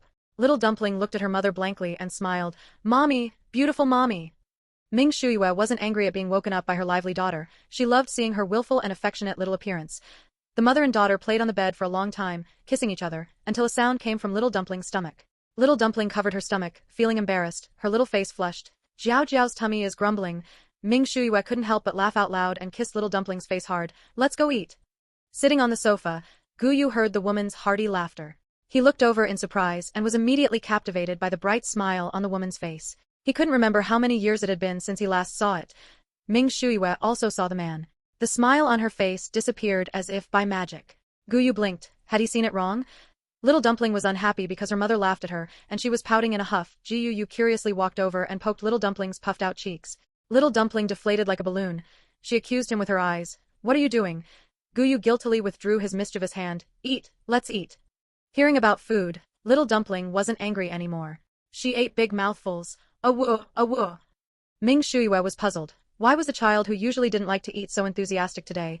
Little dumpling ate for a while before putting down her spoon. She looked at Ming Shuyue on the left and Gu Yu on the right. Both of them had pink bars above their heads. Ming Shuyue raised an eyebrow. "What's wrong?" If she didn't ask, little dumpling might spin her head until she was dizzy. She looked at Ming Shuyue. "Mommy has pink on her head." Then she looked at Gu Yu. "Daddy has pink on his head too." The two heard this and looked at each other's heads, but there was nothing there. Seeing little dumpling's serious expression again, Gu Yu was silent for a moment and tried to speak. "Baby, are you sleepy?" Hopefully, she wasn't hallucinating from sleepiness. Ming Shuyue. "Are you an idiot?" She just woke up. Bearing the woman's blatant look of disdain, Gu Yu. Little dumpling used her little claws to pry her eyes open, using practical action to tell him, "Jiao Jiao isn't sleepy." Ming Shuyue was afraid she would laugh out loud, so she covered her face with her hand, secretly thinking that they were worthy of being father and daughter, equally silly and equally brainless. After the meal, Gu Yu asked Little Dumpling again if she was willing to participate in the variety show. Little Dumpling was excited when she heard this news. "Yes." Her bright eyes looked at Gu Yu, with "Let's go quickly" written all over her face. "Gu Yu, you didn't expect Little Dumpling to be so happy." He hugged her and told her in detail what might happen. Little Dumpling nodded repeatedly, the little person looking very serious. Ming Shuyue looked at the time and clearly chased him away. "All right, you go back and prepare first." No matter how anxious he was, it couldn't start today. Gu Yu nodded. President Ming is right. He really needed to go and prepare the things Little Dumpling would need beforehand. He absolutely could not let her feel even the slightest bit uncomfortable. Gu Yu recorded the things Little Dumpling was used to using and precautions in his phone. Looking at the new folder he had added next to the Ming Shuyue folder on his phone, Gu Yu closed his phone with a satisfied look. "I'm leaving first." As soon as he finished speaking, he disappeared. Little Dumpling blinked blankly, then blinked again, and said in a soft, milky voice, "Daddy disappeared." Ming Shuyue wasn't going to the company today and was wearing comfortable loungewear. Upon hearing this, she didn't even lift her eyes. He disappeared. The very perfunctory tone made Little Dumpling keenly aware of something. Her soft little body immediately squeezed into the woman's arms, and she smiled brilliantly. "I like mommy the most. Ming Shuyue was both angry and amused. How could she really be angry at her? She was just a little jealous seeing her daughter so anxious to go with Gu Yu. Recently, Ming Corporation had been developing a new project, and Ming Shuyue hadn't rested for a long time. She moved her body, carefully sensing it. Her arms and shoulders, which should have been sore and stiff, actually felt completely fine. Ming Shuyue stared at her hands in bewilderment. Little Dumpling was kicking her little feet, playing happily. Noticing the woman's movements, she looked at her curiously. Mommy? Ming Shuyue withdrew her hand and smiled. Shall we go see the flowers? Regardless, she planned to stay home and spend time with Little Dumpling today. Soon as Gu Yu went out, he called Agent Li Feng. Brother Feng, tell Director Jiao that I agree. Agent Li Feng was busy taking a newcomer to audition for a new role. When he received Gu Yu's call, he was still talking to the newcomer. If it weren't for that face, which looked good and likely to become a hit, he would have left already. What? Agent Li Feng thought he had misheard. Fortunately, the man on the other end didn't impatiently hang up, but instead repeated it in a good mood. Agent Li Feng held the blacked-out phone, his face dazed. Did he really agree? After realizing what had happened, Agent Li Feng quickly replied to Director Jiao with a message. This was a favor. A favor from the great Director Jiao. Director Jiao had been worrying about how to get Gu Yu to agree to participate in the show. The people on the show he founded had to be people he approved of, and not long ago, it was revealed that Gu Yu had a daughter. And just like that, the candidate was delivered to his doorstep. Fortunately, although the process was difficult, the result was good. After receiving the news, Director Jiao quickly posted on Weibo, the show has been scheduled. It features the celebrities everyone likes the most and the celebrities everyone is looking forward to the most. He was afraid that Gu Yu would change his mind the next second. Netizens were already very concerned about the show, and upon seeing the Weibo content, they all rushed over. Who is it? Who is it? A family variety show probably can't invite big hit celebrities. The person above clearly doesn't pay attention to movies. This is Director Jiao. Many people are fighting to be on it. Then I'll make a bold guess. Gu Yu is in it. Ah, you're too bold. Gu Yu's temper isn't suitable for such a heartwarming show, right? Don't let them end up fighting. To the person above, I'll take your word for it. If Brother Gu participates in the show, you will be my god. Isn't Gu Yu retiring from the entertainment industry? Still coming here to cash in? Hurry up and retire. I get annoyed whenever I see his scandals. Director Zhao's simple Weibo post made the unaired variety show popular again. Major marketing accounts were analyzing who the starting lineup would be, but Gu Yu was tacitly excluded by everyone. Fans were also enjoying the peace and quiet under the Weibo post, praising Little Dumpling's back view over and over again. Brother Gu's daughter is so cute even from the back. Woo woo, her hair is so long and the quality is so good. Didn't the country encourage having children? I want this one. I really want to see the little one's face. It must be especially beautiful. Maybe the person Gu Yu married is an ugly woman. When are you retiring from the industry? Gu Yu scrolled through the comment section, liking and replying to the comments praising Little Dumpling. You have good taste. Not allowed. The fans who received the messages let out sharp shrieks. Ah, Gu Yu replied to me. Now even more fans ran to the Weibo post to praise Little Dumpling, because Gu Yu's behavior made the fans incredibly excited, and in no time, it rushed to the trending topics. The other rivals watched someone easily get on the trending list and were so angry that they bought a few trending spots for themselves overnight. This person is just too lucky. The first drama he starred in was a huge hit, leaping him into the ranks of top-tier stars. Everything he filmed afterwards was a hit, making many people jealous. In private, people jokingly called his life a koi fish life. They had finally received inside information that Gu Yu was going to retire, but before they could be happy for long, it was exposed that he had a child. This was a huge taboo in the entertainment industry. No top-tier star could escape the default rule that having a child was a scandal. As it turned out, who knew that Gu Yu's fans, who hadn't seen him active for nearly a year, were so loyal that they didn't run away. You have to know that Gu Yu was only 25. This should have been a fatal blow to him. The fans were now divided into those who loved him and his daughter and those who turned from fans to haters wanting him to retire, and even so, he was still that resilient. He could just do something casually and end up on the trending list. It's really numbing. For the next several days, Gu Yu didn't pay attention to the news online and focused on preparing daily necessities for Little Dumpling. Wu Jiang carefully laid out the legendary rug worth hundreds of thousands, not daring to step on it. It's just, wouldn't this pattern be unsuitable for Brother Gu? Wu Jiang scratched his head, looking at the overall style of the house. The black and gray decoration, even the sofa was black. The minimalist, cold style had been changed to the current, chaotic combination style. The sofa was replaced with a cute style, even the throw pillows were cute little animals, and the rug was full of childlike little rabbits. It was very warm, but no matter how you looked at it, it was so incongruous. Gu Yu stood at the doorway watching with satisfaction. Little Dumpling should like it, right? If there hadn't been a time crunch, he would have wanted to redecorate according to Little Dumpling's preferences.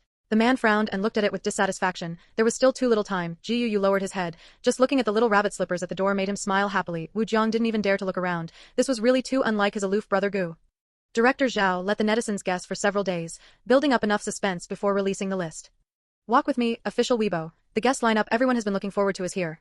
First group of guests at Lu, Best Actress, and her son Lu Yuanjin. Second group of guests at He Qing Hui, top-tier singer, and her younger sister He Qing Sui. Third group of guests at Du Qinqin, actress, and her daughter Du Xinxin. Fourth group of guests at Ren Pingon, host, and his son Ren Tuesday. Fifth group of guests at Gu Yu, best actor, and his daughter Ming Jiao Jiao. This variety show will be broadcast in a live stream format throughout. Please support your favorite celebrities. As soon as this Weibo post was released, the vast number of netizens exploded. They left comments one after another. Holy crap. Gu Yu is really on it. Oh my god, they actually invited Gu Yu. Ah. I assent he retiring from the industry? What's going on? What's there to watch about someone who is retiring? I'm not watching this show. He's just bringing his daughter to cash in before he retires. How did Lulu also come? She never participates in variety shows. Ah, He Qinghui, I knew you would participate. Please support He Qinghui, the talented and beautiful singer. Sister Qin is actually bringing her daughter to participate? Can we see a wealthy young lady now? Looking forward to it. What time is it airing? I can't wait to see Brother Gu's daughter. With Ren Pingon here, everyone will definitely be fine. Fans from all walks of life heard the news and ran over to cheer for their idols. For a time, the whole internet was buzzing about this variety show. The first variety show director Zhao filmed could be considered a hit. Director, when are we starting the broadcast? Not to mention the netizens curious about the broadcast time, even the staff didn't know when it would start. Director Zhao looked at the screen full of people urging for the broadcast and slowly took a sip of tea. No rush. The broadcast starts at 7 in the morning. What? Isn't 7 o'clock too early? Many people are just waking up for work at 7, there won't be many viewers at all. The assistant director looked displeased. Isn't it a bit too early? If you're a filmmaker, go make films. Why come here to stir up trouble in a variety show? You can't have your cake and eat it too. Director Zhao looked calm, his tone resolute. The broadcast starts at this time. The assistant director gritted his teeth inwardly. Fine, broadcast it then. He wanted to see if he could stay this calm when the ratings hit a new low. With the higher-ups on bad terms, the staff didn't dare to speak up. After the assistant director stormed off in anger, Director Zhao cheerfully told the staff, "Don't forget, we start at 7. Understood, Director Zhao. Early the next morning, 5 live streaming rooms opened simultaneously. Some fans who received the notification were still asleep, while others were on their way to work, their faces numb with the dread of the workday, yet they forced themselves to open the stream out of support for their idols. Some were purely curious about what Gu Yu's daughter looked like. The content that had been leaked only showed a blurry side profile, impossible to make out. Not long after the broadcast started, the number of viewers in Gu Yu's stream was far ahead. The staff, carrying cameras, hurried as fast as they could, arriving at Gu Yu's door right at 7 o'clock. Wow, is this Brother Gu's house? This house is super expensive. I heard Gu Yu is grumpy in the morning. He wouldn't hit anyone, would he? Get out, hater upstairs. Brother Gu has never hit anyone. Ah, with Gu Yu's looks, his daughter must be beautiful. Maybe Gu Yu had plastic surgery, and actually his daughter is ugly. Oh, the chat was already arguing before anyone even appeared. The cameraman wiped sweat from his brow while looking at the comments, waiting anxiously. Fortunately, it wasn't long before Gu Yu opened the door with a sour face. The cameraman failed to control the distance, and the lens suddenly poked right into Gu Yu's face. The cameraman looked at the man in terror. I'm sorry, Teacher Gu, I'm sorry. Gu Yu, it's fine. Ah, so handsome. His skin is too good. So fair. Do you know how shocking it is to see Gu Yu's face early in the morning? Seeing Brother Gu, I did a Thomas flare out of bed and started frantically taking screenshots. What is Gu Yu pretending to be? He's filming a show and still looks grumpy. Hey you upstairs, when have you ever seen our Brother Gu smile? The recognized king of grumpy faces in the entertainment industry, Gu Yu's fans were fearless. The staff member bowed. Hello, Teacher Gu. We're here to install the cameras. The first live broadcast was set in his home, capturing his daily interactions with his family. Gu Yu gave a grunt of acknowledgement, opened the door, and turned to walk back into the house. The cameraman moved more cautiously, signaling the staff behind him to install the cameras. Gu Yu washed his face and came out of the bathroom with his hair even messier. He sat on the sofa, staring blankly at his phone. What is Gu Yu doing? We didn't come here to watch him stare into space. What a waste of time. Just looking at this face makes me happy. If not him, should we look at the greasy faces of the average men in the office? Go watch that if you want. I'm leaving. Some people in the stream were riling others up, but the viewer count didn't drop, it actually increased. I'm dying of laughter. You say people are leaving, but they came to Brother Gu's stream. We just love watching him space out. If you don't want to watch, get out. The fans were also getting a bit anxious as they spoke. In other streams, the children were already up and interacting with the netizens, but in Gu Yu's stream, he was still sitting quietly on the sofa without moving. No matter how anxious they got, Gu Yu just sat there calmly. Before long, the trending topic, Gu Yu live streaming slacking off, appeared. Suddenly, a phone ringtone rang out. He answered the call, stood up abruptly, and quickly walked out, leaving the live stream screen filled with question marks. The cameraman was anxious too, hesitating whether to follow him. Cameraman. Where is Gu Yu going? The door opened again, and Gu Yu's figure appeared in the lens. At nearly 1.9 meters tall, he was holding a pink little dumpling in his arms. The man's voice was gentle. Are you still sleepy? Do you want to sleep a little longer? The little dumpling buried herself entirely in the man's chest and shook her head. Jiao Jiao isn't sleepy, just a little dizzy. Hearing the soft, sweet voice, Gu Yu's lips curled up. He carried her to the room prepared for the little dumpling and gently closed the door. The people in the stream finally reacted. Who was that talking just now? It couldn't be Gu Yu, right? The fans collectively froze. Who was that affected cutesy voice just now? I didn't expect Gu Yu to have this side to him. Why doesn't Gu Yu show his daughter? Is it because he had plastic surgery, so his daughter is ugly? Did the person upstairs wake up too early and not brush their teeth? It's obviously because the child woke up too early and is sleepy. Then, Gu Yu came out of the room, holding a pink, dainty apron, and started cooking, and no one expected the cool, aloof Gu Yu to know how to cook. The chat cleared out for a second. Huh? Netizens who had never heard of Gu Yu being able to cook were stunned. Previously, a food program had invited Gu Yu, and his reason for refusing was that he couldn't cook. Gu Yu's contrast is too huge. So can he actually cook or not? He's a liar, isn't he? The cameraman watched the chat frantically discussing whether Gu Yu could cook, and gaining some courage, he asked, Teacher Gu, you can cook too? Having picked up the little dumpling, Gu Yu was in an excellent mood. I only know how to make porridge. All kinds of porridge, which he had specifically learned from Ming Shuiwe before. I told you brother Gu couldn't cook.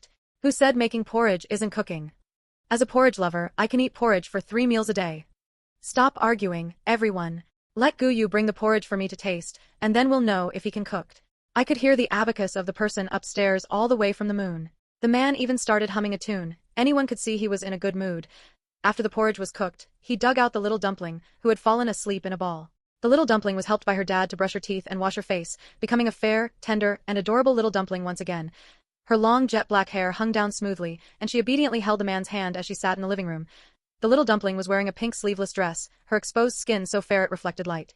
Her pair of deer-like eyes, wet and glistening, stared at the pitch-black camera, tilting her head in curiosity. With a soft, milky voice, she asked, What is this?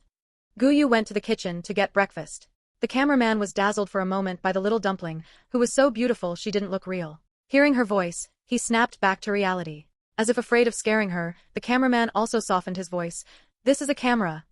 Ah, where did this fairy come from? Can this really not be my daughter? This voice makes my heart feel so soft. Woo, Gu Yu can have such a beautiful daughter? I announce that this is the collective property of us, Brother Gu's fans. What? Then I'm a fan of Gu Yu now. I want this one to be my daughter, I want this one. Only this kind of child should be allowed to be born. It's so good for my eyes. From the moment the little dumpling's face was revealed, the chat scrolled by so fast that the cameraman could barely see the screen.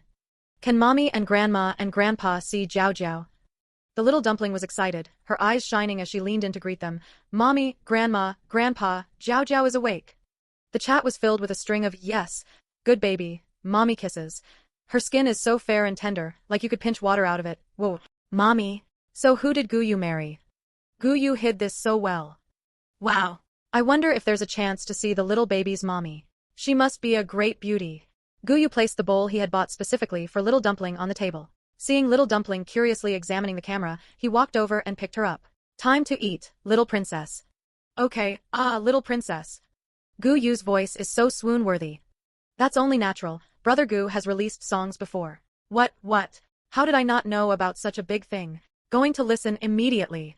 Little dumpling obediently drank the Gu Yu brand porridge, eating in small bites. Although she was slow, fortunately, she finished it all in the end. Watching her, Gu Yu breathed a sigh of relief in his heart. He was truly afraid that little dumpling wouldn't like it and wouldn't eat. So yummy. After finishing, little dumpling didn't forget to give her dad a thumbs up, so obedient. Does such an obedient child really exist in this world? My younger brother's mealtime is like the Monkey King causing havoc in heaven. It couldn't be faked, right? Fake my foot, go check out Ren Pingin's livestream. What a warm and harmonious relationship. Gu Yu's eyes and brows were filled with smugness after being praised by little dumpling. He had specifically gone to learn from a master chef just to make this for a certain woman who wouldn't eat when she got busy. The certain woman looked at the screen full of little one and gave a soft huff. This was her little one, and hers alone. Ming Shuiwe laughed as she thought this. She didn't realize she could be this childish. Secretary Wang held a document to cover its face and muttered to itself, Don't look at what shouldn't be looked at. Don't look at what shouldn't be looked at. It still had to remind the public relations team to keep a close watch, ensuring they discovered any negative remarks about the young lady online immediately and resolved them, otherwise they would be going home in tears. Secretary Wang, contact the director and invest in him. Secretary Wang replied, Understood, President Ming.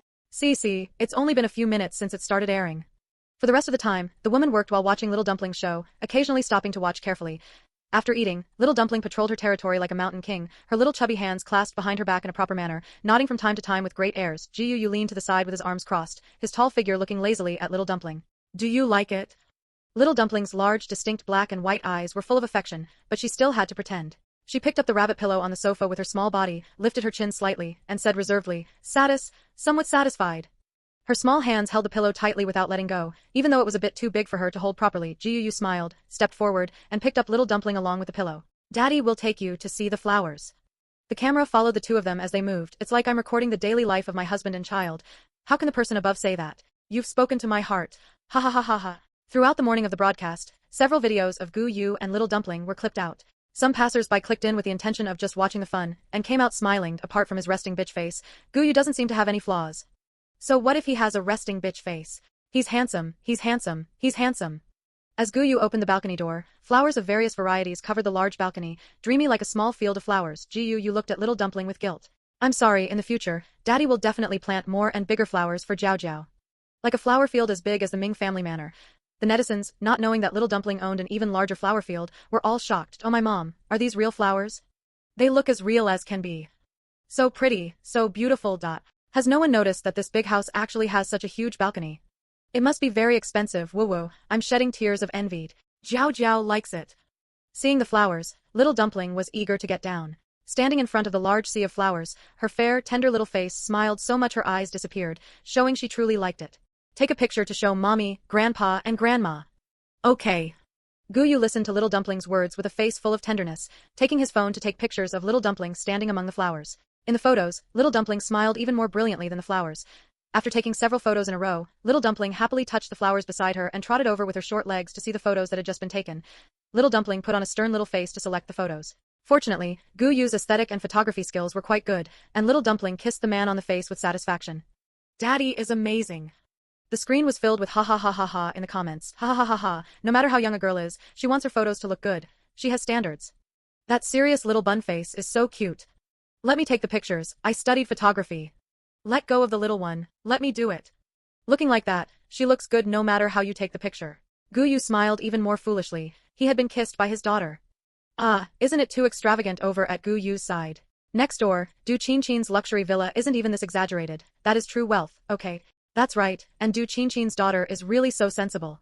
She practices the piano as soon as she wakes up in the morning. She's so self-disciplined. Gu Yu's fans and Little Dumpling's mom fans weren't having it. What's it to you, big sister? If you like it there, then stay there. That's right, just stay wherever you like. I'm already so tired from work, and I still have to watch a rich girl competing? I just want to watch a relaxing and warm variety show. That's right. Du Qinchin was in the bathroom reading the comments, her face full of smugness. These brainless fans could be made to love her just by fooling them a little. Suddenly, Du Qinchin's face sank. Why was Gu Yu's livestream still in first place? Seeing a comment in the stream, Gu Yu and the others are so rich. Du Qinchin opened the door, full of smiles. Qinchin, Mommy is taking you to buy clothes. Gu Yu and the others are rich? Then she, Du Qinchin, would be even richer than them. Du Qinchin was pretending to study hard, occasionally talking to herself to create an innocent and hard-working persona. When Du Qinchin burst in, grabbed her, and prepared to leave, Du Qinchin's expression stiffened, and she began to resent the woman in her heart. She had just said that her family was very good and low-key, and that her mother respected her harmonious family, but it had all been ruined by her, just arrived. Wasn't it said that Du Qinchin's family? That's right, why doesn't Du Qinchin knock before entering her daughter's room? So what if Sister Qin doesn't knock? People from wealthy families are unconventional. Okay, that's right, with so much money at home, what's wrong with being a bit casual? LMAO, the people involved haven't even said anything. Can't afford to offend, better go watch the little one sleep. Gu Yu's livestream fans, seeing a large group spamming Du Qinchin, took advantage of Little Dumpling's nap to sneak in and take a look, only to be angered out by the foul atmosphere of the livestream. Entering Little Dumpling's room, one was immediately met with a beautiful and soft-looking carpet, a huge balcony, and floor-to-ceiling windows. Everything was manifesting luxury. On the large princess bed, a small lump rose and fell with Little Dumpling's breathing. Her small face was flushed while sleeping, like she had applied blush, as pretty as a doll, with long eyelashes hanging down and small crimson lips. Gu Yu sat by the bed reading a book. For a moment, there was only the sound of the man turning pages and Little Dumpling's breathing in the room, appearing exceptionally quiet. The sunlight lazily spilled down and spread to the side, making anyone who saw it feel warmed. I can't take it anymore. I'm getting so sleepy just watching. Me too. I thought I was the only one.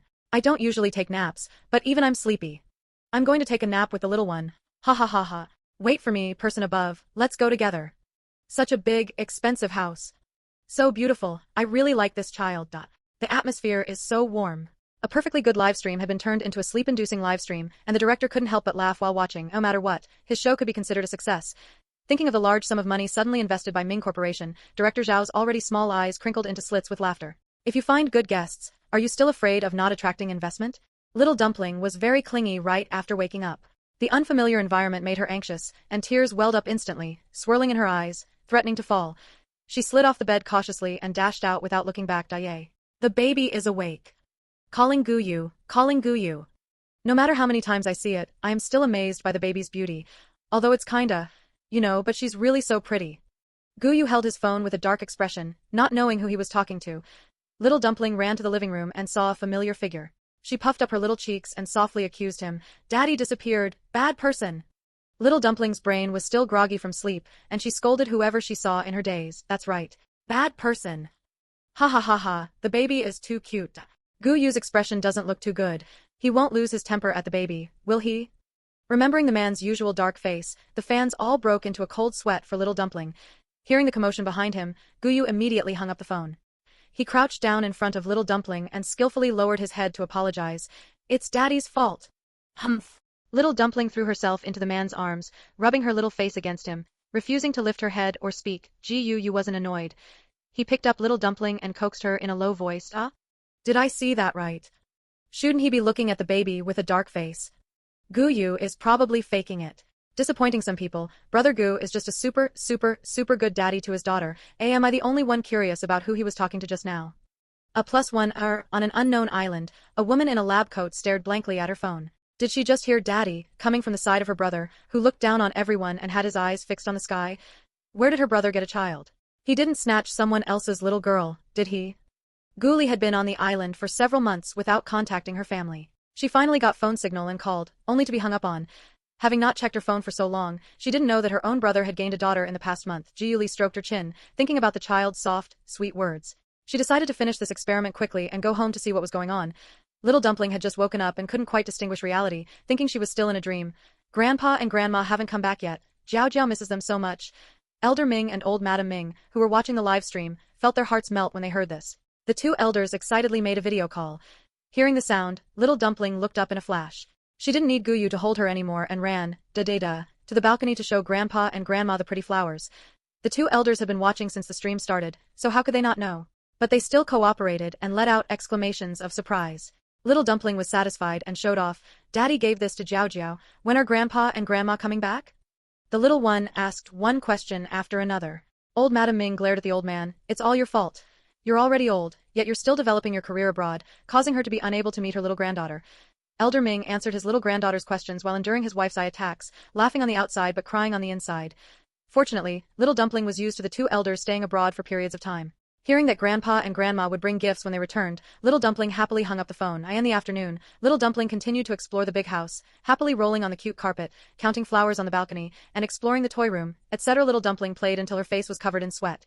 Gu Yu was right beside her, wiping her sweat, serving tea and water, looking extremely willing. In the evening, it was the part Gu Yu feared most, bedtime. Little Dumpling had never slept away from home. This was her first time. Even for the filming of the show, she had been dropped off by Ming Shuyue the next day. After being bathed by the sister brought from the estate, Little Dumpling wore cute pajamas and sat by the bed applying lotion. A tiny little ball sitting on the chair, obedient and exquisite. Oh my goodness, it looks like a painting. Just looking at it makes me smell the fragrance. Baby, you are a strawberry-flavored little cake. So, does such a small person have to sleep alone? Little Dumpling crawled around on the bed, feeling curious. When it was time to get sleepy, she started fussing and refused to sleep. Want mommy to hold me while I sleep? Gu Yu was holding several storybooks, not knowing which one to read. He leaned over and heard Little Dumpling whispering. He lay down beside her, patted her, and coaxed her in a low voice. You can sleep with mommy tomorrow. Is it okay to sleep with daddy today? Little Dumpling pouted and nodded. Okay. Mommy had told her so. Gu Yu read the storybook while gently patting Little Dumpling, his tone soft and slow. Before long, the fussing Little Dumpling fell fast asleep while hugging the man's hand. Looking at the sleeping Little Dumpling, not only did Gu Yu breathe a sigh of relief, but the Ming family outside the screen also breathed a sigh of relief. I'm impressed. No one ever said Gu Yu was this gentle. The first time I heard his voice, I knew he would be great at reading stories. Brother Gu is reading stories to coax us to sleep. Ha ha ha. Bedtime story segment is now broadcasting. Good night, good night. The next day, little dumpling couldn't stay at home. She wanted to go outside to play, and she was so anxious that she couldn't even eat breakfast. Gu Yu had no choice but to grab little dumpling's outing bag and take her downstairs to play. The residential complex was large with extensive greenery. Little dumpling loved flowers and grass. Her little mouth opened slightly in surprise as she observed her surroundings. Such big trees. Little dumpling happily circled the big tree. Not far away, a few boys playing noticed little dumpling's silly appearance and walked over. Hey, who are you? How come we haven't seen you before? Have you never seen a tree before? Ha ha ha ha. She must be from the countryside. So ignorant. Hearing the noise, little dumpling turned her head blankly. Are you talking to Jiao Jiao? Ha ha ha ha ha, she's an idiot. Can you not understand what we're saying? It's one thing that these kids are ugly, but their words are so nasty. They have absolutely no manners. Used to seeing the baby's exquisite, cute, and obedient appearance, I almost forgot that in reality, there are all these brats. Run, baby, run. I'm afraid of having kids. My hair has split ends, so I can't give birth. I'm a high school graduate, I can't. I can't even give birth after drinking cold water. The children's malicious laughter came over. Little dumpling was unhappy. She understood they were talking about Jiao Jiao. Little dumpling was blocked by an century-old tree. Gu Yu strode up and saw little dumpling surrounded by a few chubby children. His expression darkened as if he had changed his face. He stepped forward, picked up little dumpling, and carefully checked if she had any injuries. Seeing no wounds, he asked worriedly, "Does it hurt anywhere?" Little dumpling shook her head unhappily. "No." Gu Yu then looked down at the children, his tone icy. "Who is your daddy?" This residential complex had good security, a good location, and plenty of distance between residents. It was a preferred area for many influential celebrities. In other words, these chubby children might have been secretly born to celebrities.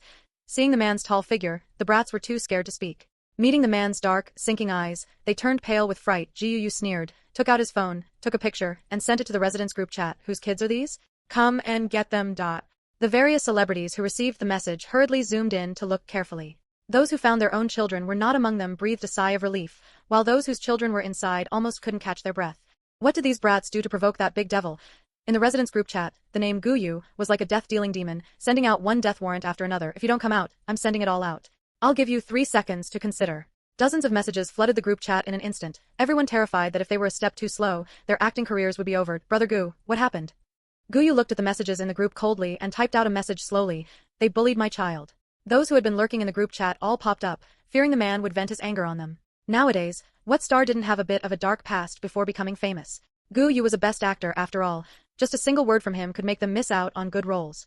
They didn't dare gamble their futures. This seems to be the child of a certain male star. I've seen them before. Yes, I remember now too, and there's the child of a certain young actress too. Those in the group chat loved the drama, all chiming in to say what they had seen. The parents whose children were on the list were running around in a panic, making phone calls or contacting family members, all secretly resenting their own children. The few brats received phone calls from their parents and were scolded severely. Their faces turned deathly pale, realizing they had provoked someone they shouldn't have. After hanging up, they all apologized to little dumpling one after another. I'm sorry, I shouldn't have scolded you. I'm sorry, I was wrong. I'm sorry, woo-woo. As they spoke, they started crying, snot and tears smearing their faces, looking absolutely wretched. Gu Yu held her, stepping back a few steps with a look of disgust on his face. Stay away from me, you're filthy. Ha ha ha ha, Brother Gu is as ruthless as ever. So satisfying. These brats deserve a good lesson. This is like a satisfying novel come to life, family. If only I had been protected like this when I was a kid. Oh, even though Gu Yu is the way he is, he's a good dad. Support Gu Yu. Before long, the topic Gu Yu deals with brats appeared, and netizens all expressed that children should be taught to distinguish right from wrong from a young age, and that Gu Yu did a great job. Little dumpling poked her head out to inspect the brats who had looked like mountains of fat to her just a moment ago. Now that she was held by her dad, they didn't seem so scary anymore, and they looked quite ugly when they cried. Little dumpling put on a stern face and said to them fiercely, I don't accept it. Jiao Jiao hates you. After saying that, she turned her head to check Gu Yu's expression, afraid that her dad would think she was a bad child. Gu Yu's warm, large palm rubbed little dumpling's head. If you don't want to forgive them, then don't. Hearing this, little dumpling straightened her small body even more, lifting her chin slightly. Her little face was filled with pride and defiance. Jiao Jiao will not forgive. Ugh, isn't that going too far? They already apologized. What else do you want? Yeah, they are just children, what do they know? To those above, I hope you meet such brats the moment you step outside/rows. If your child gets bullied by a brat in the future, just go up and kowtow to them, right? Don't come out and say your little prince was bullied. It's so embarrassing. The brats had never encountered someone like little dumpling before. Unable to hide their annoyance, they looked at little dumpling. Just as they were about to say something, their eyes shifted to see the man, who was smiling, but whose eyes held not a trace of warmth. Remembering the harsh criticism on the phone, they wilted again. Their parents had told them they must obtain forgiveness from the person in front of them. Thinking about the beating they would get when they got home, the few little chubby kids trembled. You gave a soft tisk, patted little Dumpling's head, and said in a lazy tone, "Let's go." He would just make sure certain people paid the price. After what had just happened, Gu Yu's eyes were glued to little Dumpling every second. He didn't even dare to blink. Jiao Jiao. Suddenly, a crisp voice of a little girl came from not far away. Little Dumpling turned her head to look, and He Ching Sui ran over quickly, panting heavily. Little Dumpling's eyes slowly widened. Just as she was about to speak, Gu Yu separated the two of them, looking down condescendingly. "Who are you?" He Ching Sui also furrowed her brows, looking at the man. "And who are you?" Little Dumpling squeezed out from behind Gu Yu, not understanding why the two were about to start an argument, and hurriedly introduced them to each other. To He Ching Sui, "Sister, this is my dad." And to Gu Yu, "Dad, this is Sister Ching Sui." Gu Yu expressionlessly thought for a while before remembering this was the little girl he had met at the mall. His expression softening slightly, He Ching Sui realized and smiled cutely at the man, very politely. "Hello, uncle, I didn't recognize you just now." Gu Yu thought about how he had been fully disguised last time, so it was normal for a child not to recognize him, but he didn't let her off the hook either. "Oh, so it's you. Uncle didn't recognize you either." He Ching Sui died. After Gu Yu finished helping little Dumpling make introductions, he finally thought to ask, "Why are you here?" He knew almost everyone who lived here, but he hadn't seen He Ching Sui before. He Ching Sui, "My sister's house is here." "Your sister is..." "Who?" "Hello, Teacher Gu." Before he could finish asking, a young woman ran over. Her clear, pretty face was full of anxiety, but she calmed down only after seeing He Ching Sui standing there safely. Jiu Yu looked at the cameraman following the woman and understood, nodding lazily at the woman. "Hello." The woman, who was He Ching Hui, introduced herself a bit nervously but earnestly.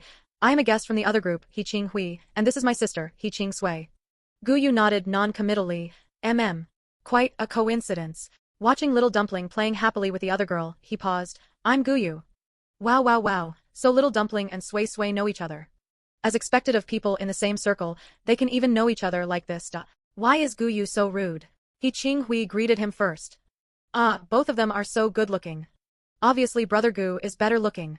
Fortunately, most of He Ching Hui's fans were sensible, and combined with Gu Yu's well-known daily cold-faced routine, other fans felt that the current way of interacting was normal. If you want to bash Hui, get out, okay? Gu Yu is a senior after all. Taking Hui away. Don't you know what kind of status Gu Yu has? He Ching Hui had only slowly become popular in the last few years since her debut and had experienced too many things, so she naturally knew what people on the internet would say. The distance between the two was neither too far nor too close, and she spoke cautiously. "Teacher Gu, I have listened to your songs before." Only then did Gu Yu lift his eyes to look at the woman, his tone lazy. "Good taste." He Ching Hui was at a loss. How was she supposed to respond to that? Why do I feel like Gu Yu is so full of himself? Yes, this expression is exactly the same as little Dumpling's. Those above, you've hit the nail on the head. Brother Gu is actually the king of narcissism. Ha, I believe it. The two little friends were playing on the swings nearby, laughing out loud. Before I became a shrew, I could also let out this kind of boisterous laughter. So nostalgic. Children are so wonderful. Jiao Jiao, I finally get to see you again. He Ching Sui excitedly planted a smack kiss on little Dumpling's fair, tender, bun-like face. Little Dumpling shyly shrank her shoulders. Except for her family, this was the first time she had been kissed by someone else. Little Dumpling's face was blushing. I want to kiss her too. Let me kiss her. Little Dumpling is too cute. I'm going to use a colorful sack to steal the child. Calm down, the person above. Gu Yu will beat you to death first. Even if they added each other's contact information, little Dumpling wouldn't reply. He Ching Sui had thought the other party was intentionally ignoring her and had been sad for a long time. Little Dumpling raised her hand, whispering to defend herself. She didn't know many characters yet. Little Dumpling, having been wronged. What did these brats do to provoke that big devil? In the residents' group chat, the name Gu Yu was like a death-dealing demon, sending out one death warrant after another. If you don't come out, I'm sending it all out. I'll give you 3 seconds to consider. Dozens of messages flooded the group chat in an instant, everyone terrified that if they were a step too slow, their acting careers would be over. Brother Gu, what happened? Gu Yu looked at the messages in the group coldly and typed out a message slowly. They bullied my child. Those who had been lurking in the group chat all popped up, fearing the man would vent his anger on them. Nowadays, what star didn't have a bit of a dark past before becoming famous? Gu Yu was a best actor after all. Just a single word from him could make them miss out on good roles. They didn't dare gamble their futures. This seems to be the child of a certain male star. I've seen them before. Yes, I remember now too, and there's the child of a certain young actress too. Those in the group chat loved the drama, all chiming in to say what they had seen. The parents whose children were on the list were running around in a panic, making phone calls or contacting family members, all secretly resenting their own children. The few brats received phone calls from their parents and were scolded severely. Their faces turned deathly pale, realizing they had provoked someone they shouldn't have. After hanging up, they all apologized to little dumpling one after another. I'm sorry, I shouldn't have scolded you. I'm sorry, I was wrong. I'm sorry, woo-woo. As they spoke, they started crying, snot and tears smearing their faces, looking absolutely wretched. Jiao Jiao held her, stepping back a few steps with a look of disgust on his face. Stay away from me, you're filthy. Ha ha ha ha, Brother Gu is as ruthless as ever. So satisfying. These brats deserve a good lesson. This is like a satisfying novel come to life, family. If only I had been protected like this when I was a kid. Oh, even though Gu Yu is the way he is, he's a good dad. Support Gu Yu. Before long, the topic Gu Yu deals with brats appeared, and netizens all expressed that children should be taught to distinguish right from wrong from a young age, and that Gu Yu did a great job. Little dumpling poked her head out to inspect the brats who had looked like mountains of fat to her just a moment ago. Now that she was held by her dad, they didn't seem so scary anymore, and they looked quite ugly when they cried.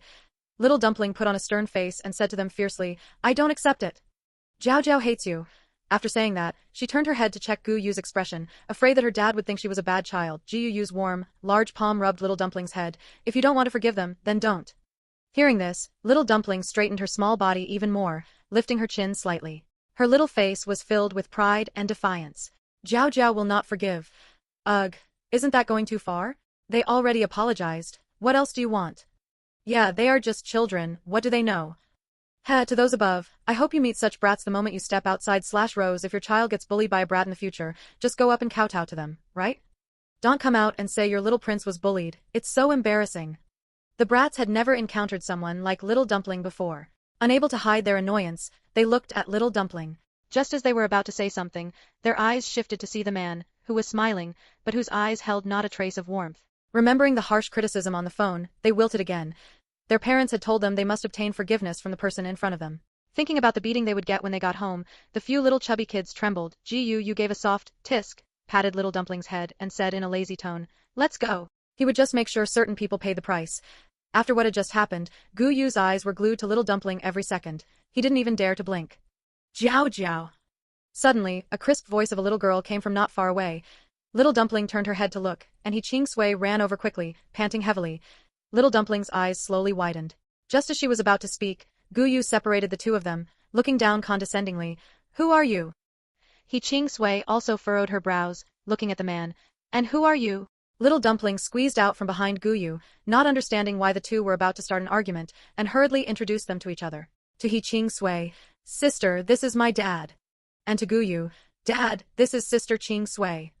Gu Yu expressionlessly thought for a while before remembering this was the little girl he had met at the mall. His expression softening slightly, He Ching Sui realized and smiled cutely at the man, very politely. Hello, uncle, I didn't recognize you just now. Gu Yu thought about how he had been fully disguised last time, so it was normal for a child not to recognize him, but he didn't let her off the hook either. Oh, so it's you. Uncle didn't recognize you either. He Ching Sui died. After Gu Yu finished helping little dumpling make introductions, he finally thought to ask, why are you here? He knew almost everyone who lived here, but he hadn't seen He Ching Sui before. He Ching Sui, my sister's house is here. Your sister is... Who? Hello, Teacher Gu. Before he could finish asking, a young woman ran over. Her clear, pretty face was full of anxiety, but she calmed down only after seeing He Ching Sui standing there safely. Jiao Jiao looked at the cameraman following the woman and understood, nodding lazily at the woman. Hello. The woman, who was He Ching Hui, introduced herself a bit nervously but earnestly.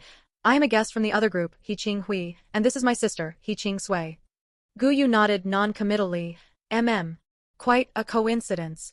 Watching little dumpling playing happily with the other girl, he paused. I'm Gu Yu. Wow wow wow, so little dumpling and Sui Sui know each other. As expected of people in the same circle, they can even know each other like this. Why is Gu Yu so rude? He Ching Hui greeted him first. Ah, both of them are so good-looking. Obviously Brother Gu is better looking. Fortunately, most of He Ching Hui's fans were sensible, and combined with Gu Yu's well-known daily cold-faced routine, other fans felt that the current way of interacting was normal. If you want to bash Hui Hui, get out, okay. Gu Yu is a senior after all. Taking Hui Hui away. Don't you know what kind of status Gu Yu has?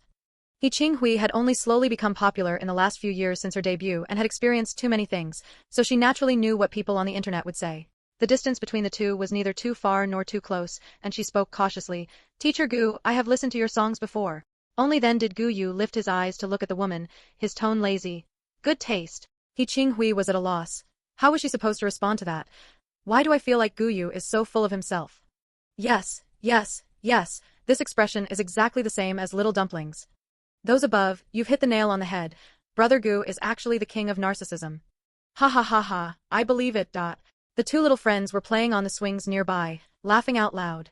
Before I became a shrew, I could also let out this kind of boisterous laughter. So nostalgic. Children are so wonderful. Jiao Jiao, I finally get to see you again. He Qingsui excitedly planted a smack kiss on Little Dumpling's fair, tender, bun-like face. Little Dumpling shyly shrank her shoulders. Except for her family, this was the first time she had been kissed by someone else. Little Dumpling's face was blushing. I want to kiss her too. Let me kiss her, let me kiss her. Little Dumpling is too cute. I'm going to use a colorful sack to steal the child. Calm down, the person above. Gu Yu will beat you to death first. Even if they added each other's contact information, Little Dumpling wouldn't reply. He Qingsui had thought the other party was intentionally ignoring her and had been sad for a long time. Little Dumpling raised her hand, whispering to defend herself. She didn't know many characters yet. Little Dumpling, having been wronged. Little Dumpling was eventually carried home by Gu Yu after playing until she was tired. Resting on the man's shoulder, she waved goodbye to the He sisters. Watching Little Dumpling's retreating figure, He Qingsui's expression grew increasingly cold. He Qinghui crouched down to be at eye level with her sister, attempting to speak with her. We'll be able to see Jiao Jiao in a few days. Go away. He Qingsui shoved the woman aside and ran off without looking back. Huh? What is He Qingsui doing? Wait, isn't that her sister? Being so nice to an outsider but acting like this toward her own sister. Her personality is just too awful. He Qinghui remained on the ground for a long time, head bowed, her expression unreadable. After a while, she clutched her injured hand and followed after her. The viewers were just getting hooked when the words, live stream ended, suddenly appeared, leaving them stunned. Wait, what happened to the massive live stream? It just disappeared like that? Indignant netizens flocked to the official Weibo account to leave comments, give me back my mealtime variety show. Why did it end so suddenly? Couldn't you have given us a heads up? Sob, my baby, my brother Gu, how can I live without you guys? When does the next episode start? Please air it soon. Don't wait for the next episode, just air it now, I don't mind. Director Zhao was amused by the variety of comments under the official Weibo account, so he created a group chat and added everyone to it. Ha ha ha, look at this, it's too funny. The group was as quiet as if he were the only one there. Hello? Is anyone there? Director Zhao waited quietly for a few minutes, but still, no one came out to respond to him. Director Zhao was hurt. Director Zhao angrily threw his phone. Very good. Just fine. Just as Director Zhao was angrily about to leave the group, someone finally spoke up. Lu, I thought I joined some gossip group, turns out it's my work group. He Qinghui, I wasn't looking at my phone just now, sorry. Director. Ran Pingon, Director, where are we going for the next episode? We can't just keep filming at home, right? The high viewership for the first episode might have been due to curiosity, but the second episode might not be the same. Director Zhao, the next episode is a secret, you'll find out when the time comes. Director Zhao. He Qinghui. Okay, Director. Everyone else. Little Dumpling, having finished 2 days of filming, was picked up and taken home by Ming Shuyue immediately. Recalling the man's reluctant expression, a hint of a smile flashed in Ming Shuyue's eyes. Mommy, mommy.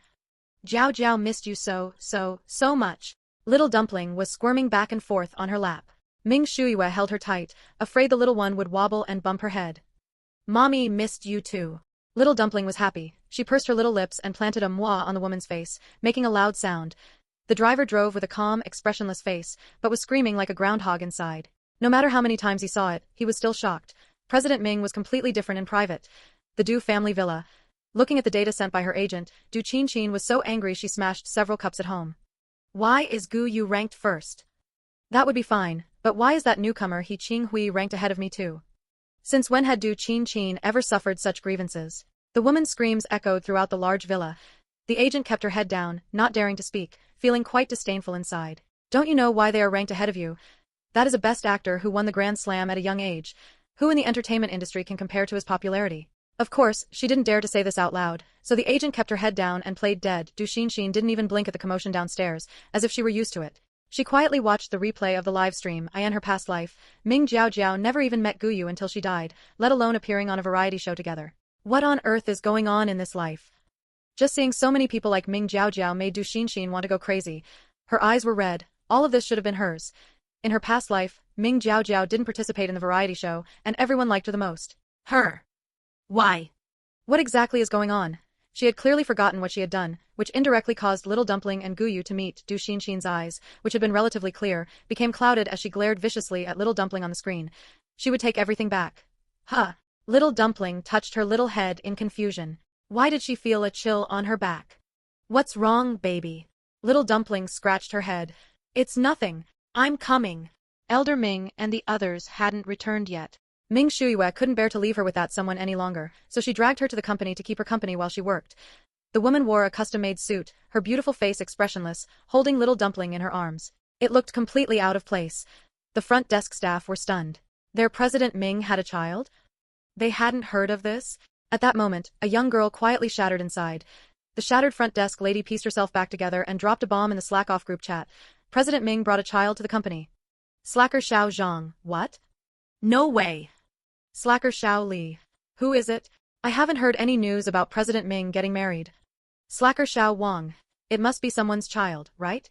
How old is President Ming anyway? Slacker Xiao Sun. Given President Ming's personality, it's impossible for her to hold someone else's child. Secretary Wang, who had snuck in, adjusted their glasses, feeling the excitement of a secret kept for many years about to be discovered. Little Dumpling kept squirming around in her arms. Ming Shuyue gently patted Little Dumpling's bottom. So excited? It's not like she hadn't been here before. Little Dumpling looked around like a little thief, her big eyes blinking, her mouth tightly shut, refusing to say a word. Uncle 001 said there's a big bad guy in Mommy's company. Jiao Jiao wants to help Mommy beat the bad guy away, can't let him cause trouble. Ming Shuyue put Little Dumpling down and asked Secretary Wang to buy some food to put in the office.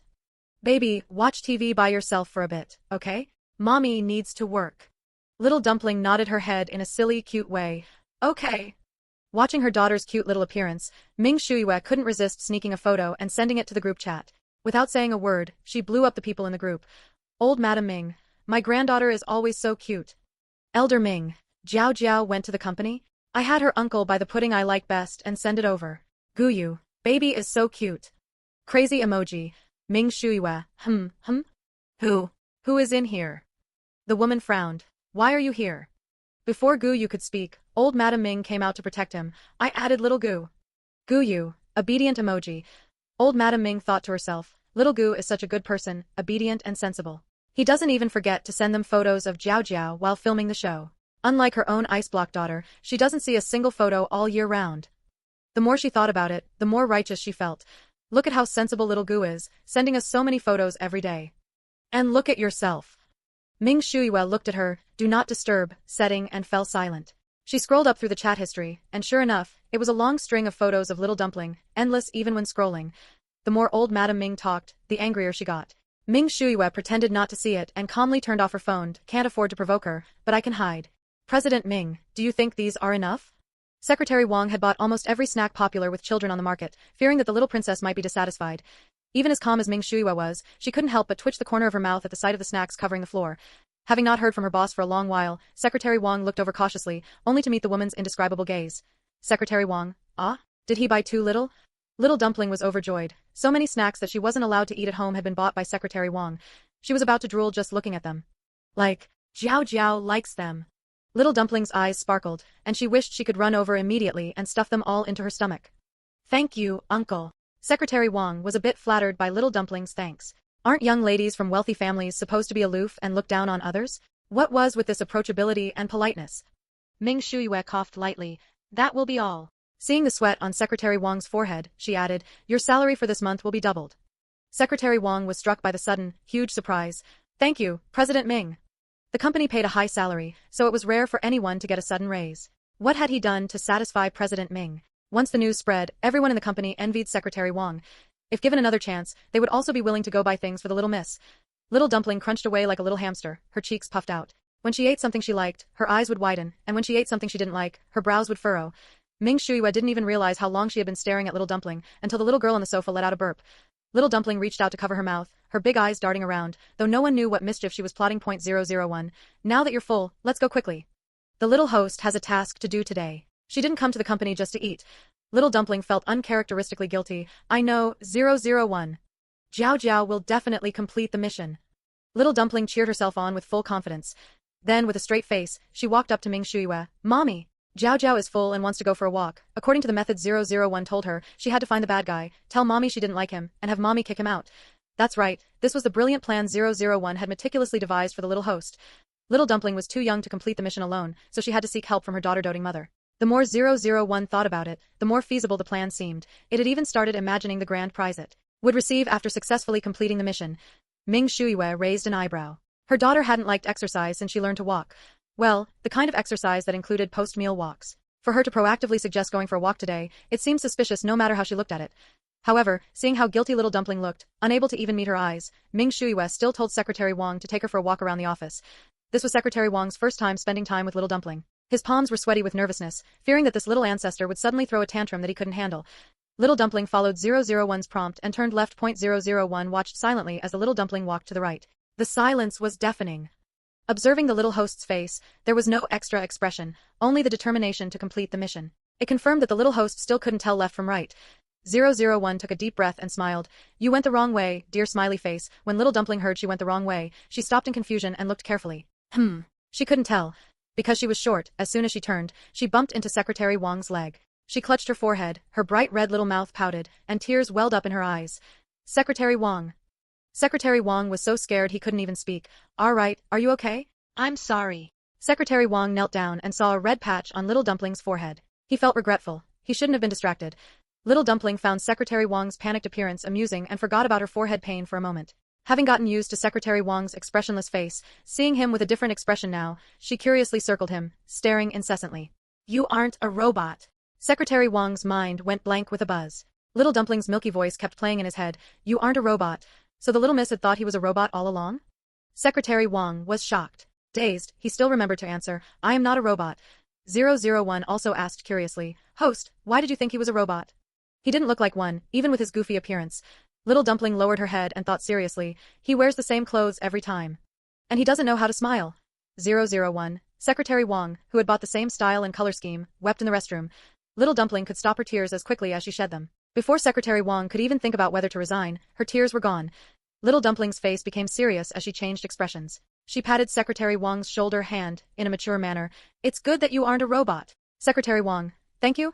After knowing that the person by her mother's side wasn't a robot, Little Dumpling's mood improved significantly, and she hummed an off-key tune. No need to worry about the robot by mommy's side exploding anymore. Secretary Wang composed his expression and hurriedly followed behind Little Dumpling. Looking at the swaying ponytail in front of him, he wondered if he should smile more in the future. 001, it's here. Little Dumpling slammed on the brakes, her body pitching forward uncontrollably. Her face filled with terror as she watched the floor getting closer and closer. Secretary Wang stepped forward, his eyes sharp and hands quick, pulling her up. Are you okay? Little Dumpling was scared, her eyes rimmed with red. She patted her chest and forced herself to be strong. Jiao Jiao is fine, thank you, uncle. She was clearly wilted. How could she be fine? Secretary Wang saw it and felt anxious inside, yet he didn't know how to coax her. This was the little ancestor, after all. Little Dumpling lost the vigor she had when she first arrived and pushed open the door in front of her listlessly. Uncle 001, who is the big bad guy? As the door was pushed open, the several men who were buried in their work in the office looked up. 001 was frantically scanning faces. The plot was always open from the heroine's perspective, so naturally, it wouldn't describe cannon fodder in detail. It only knew roughly what happened, and could only trigger detailed physical descriptions when close to that person.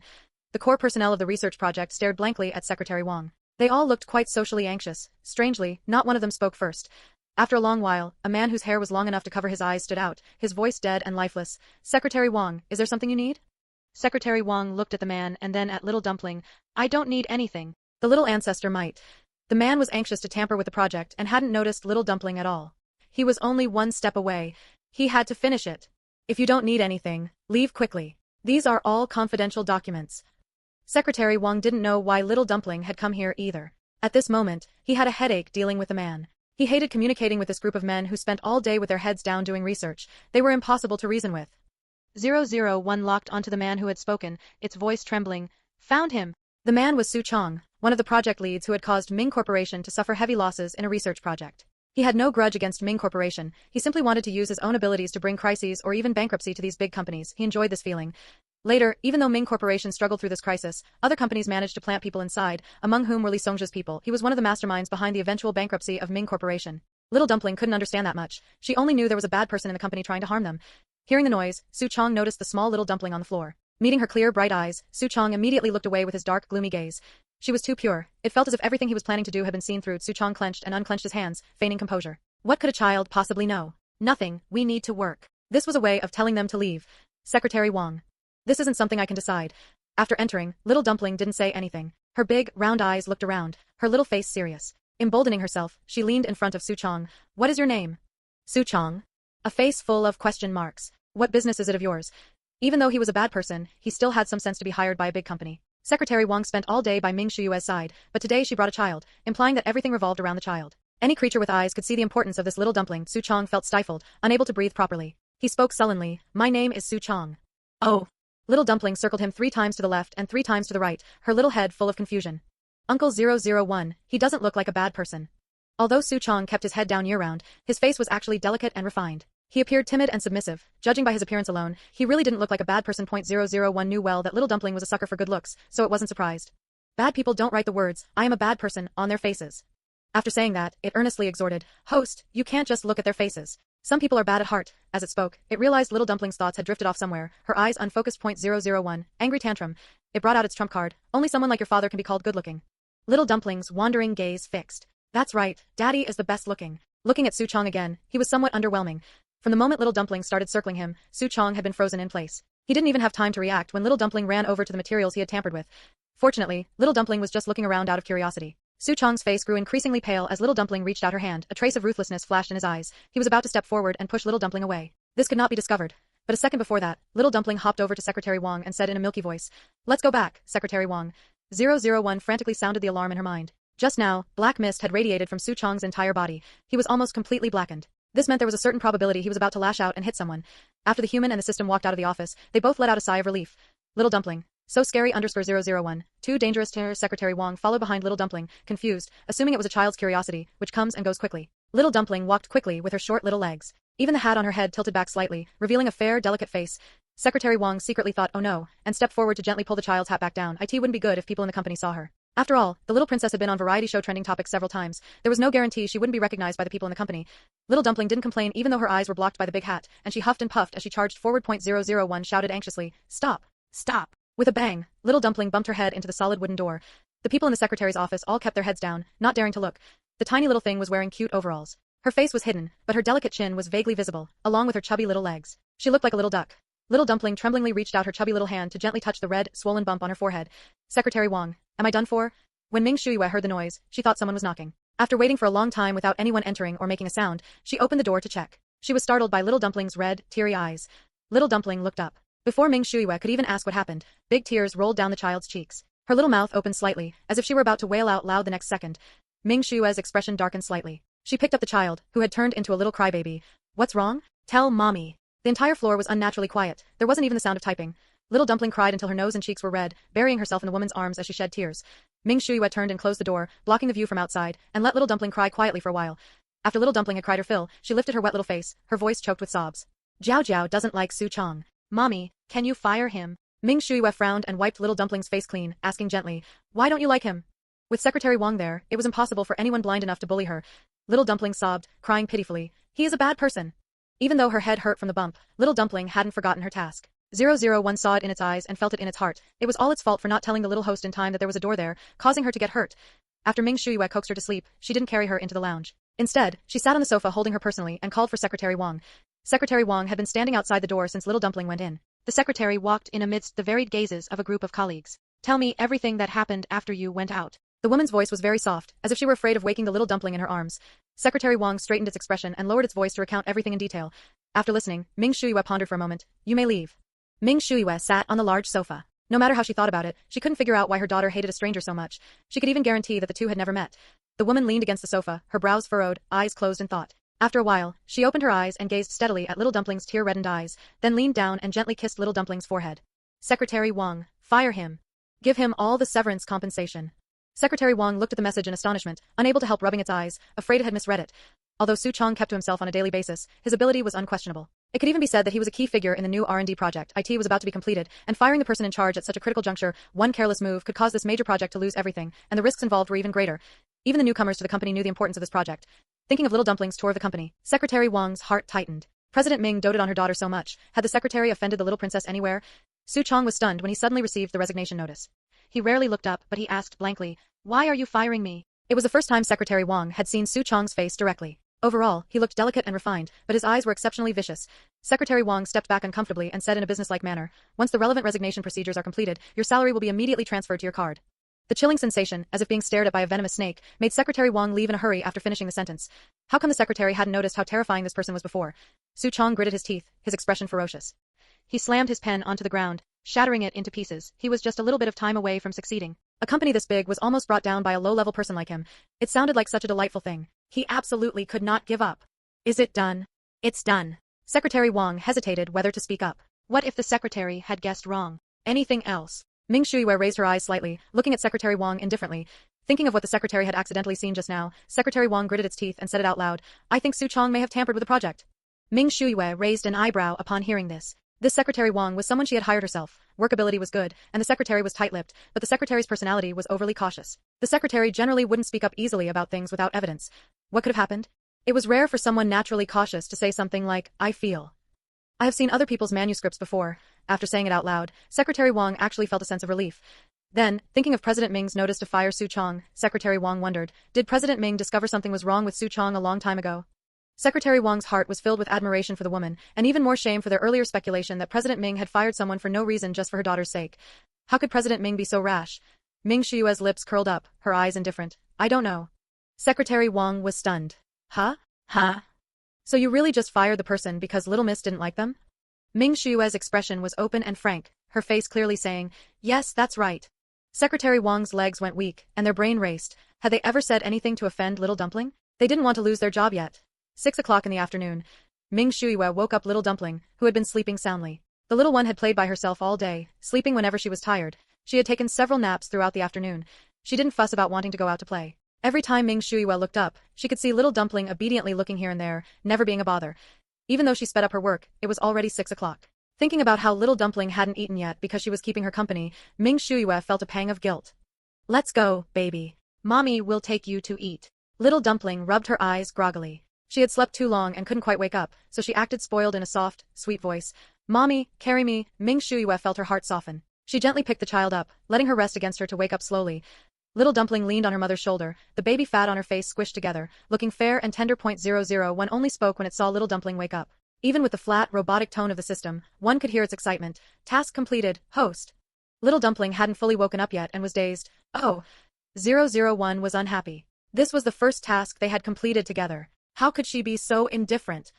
It glanced at Little Dumpling, who was so sleepy she couldn't even open her eyes, and then let out a soft huff. It would let it slide this time. It had originally been wondering how to get the host to tell Ming Shuyue to fire Su Chong.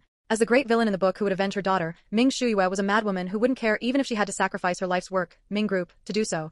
Through character analysis, the system knew she wasn't the type to fire people casually. She had extremely strong principles. Just when 001 was at a loss, Little Dumpling had bumped her head on the door and cried. Upon hearing her daughter's first words be, "Fire Su Chong," the system detected a shift in Ming Shuyue's emotions.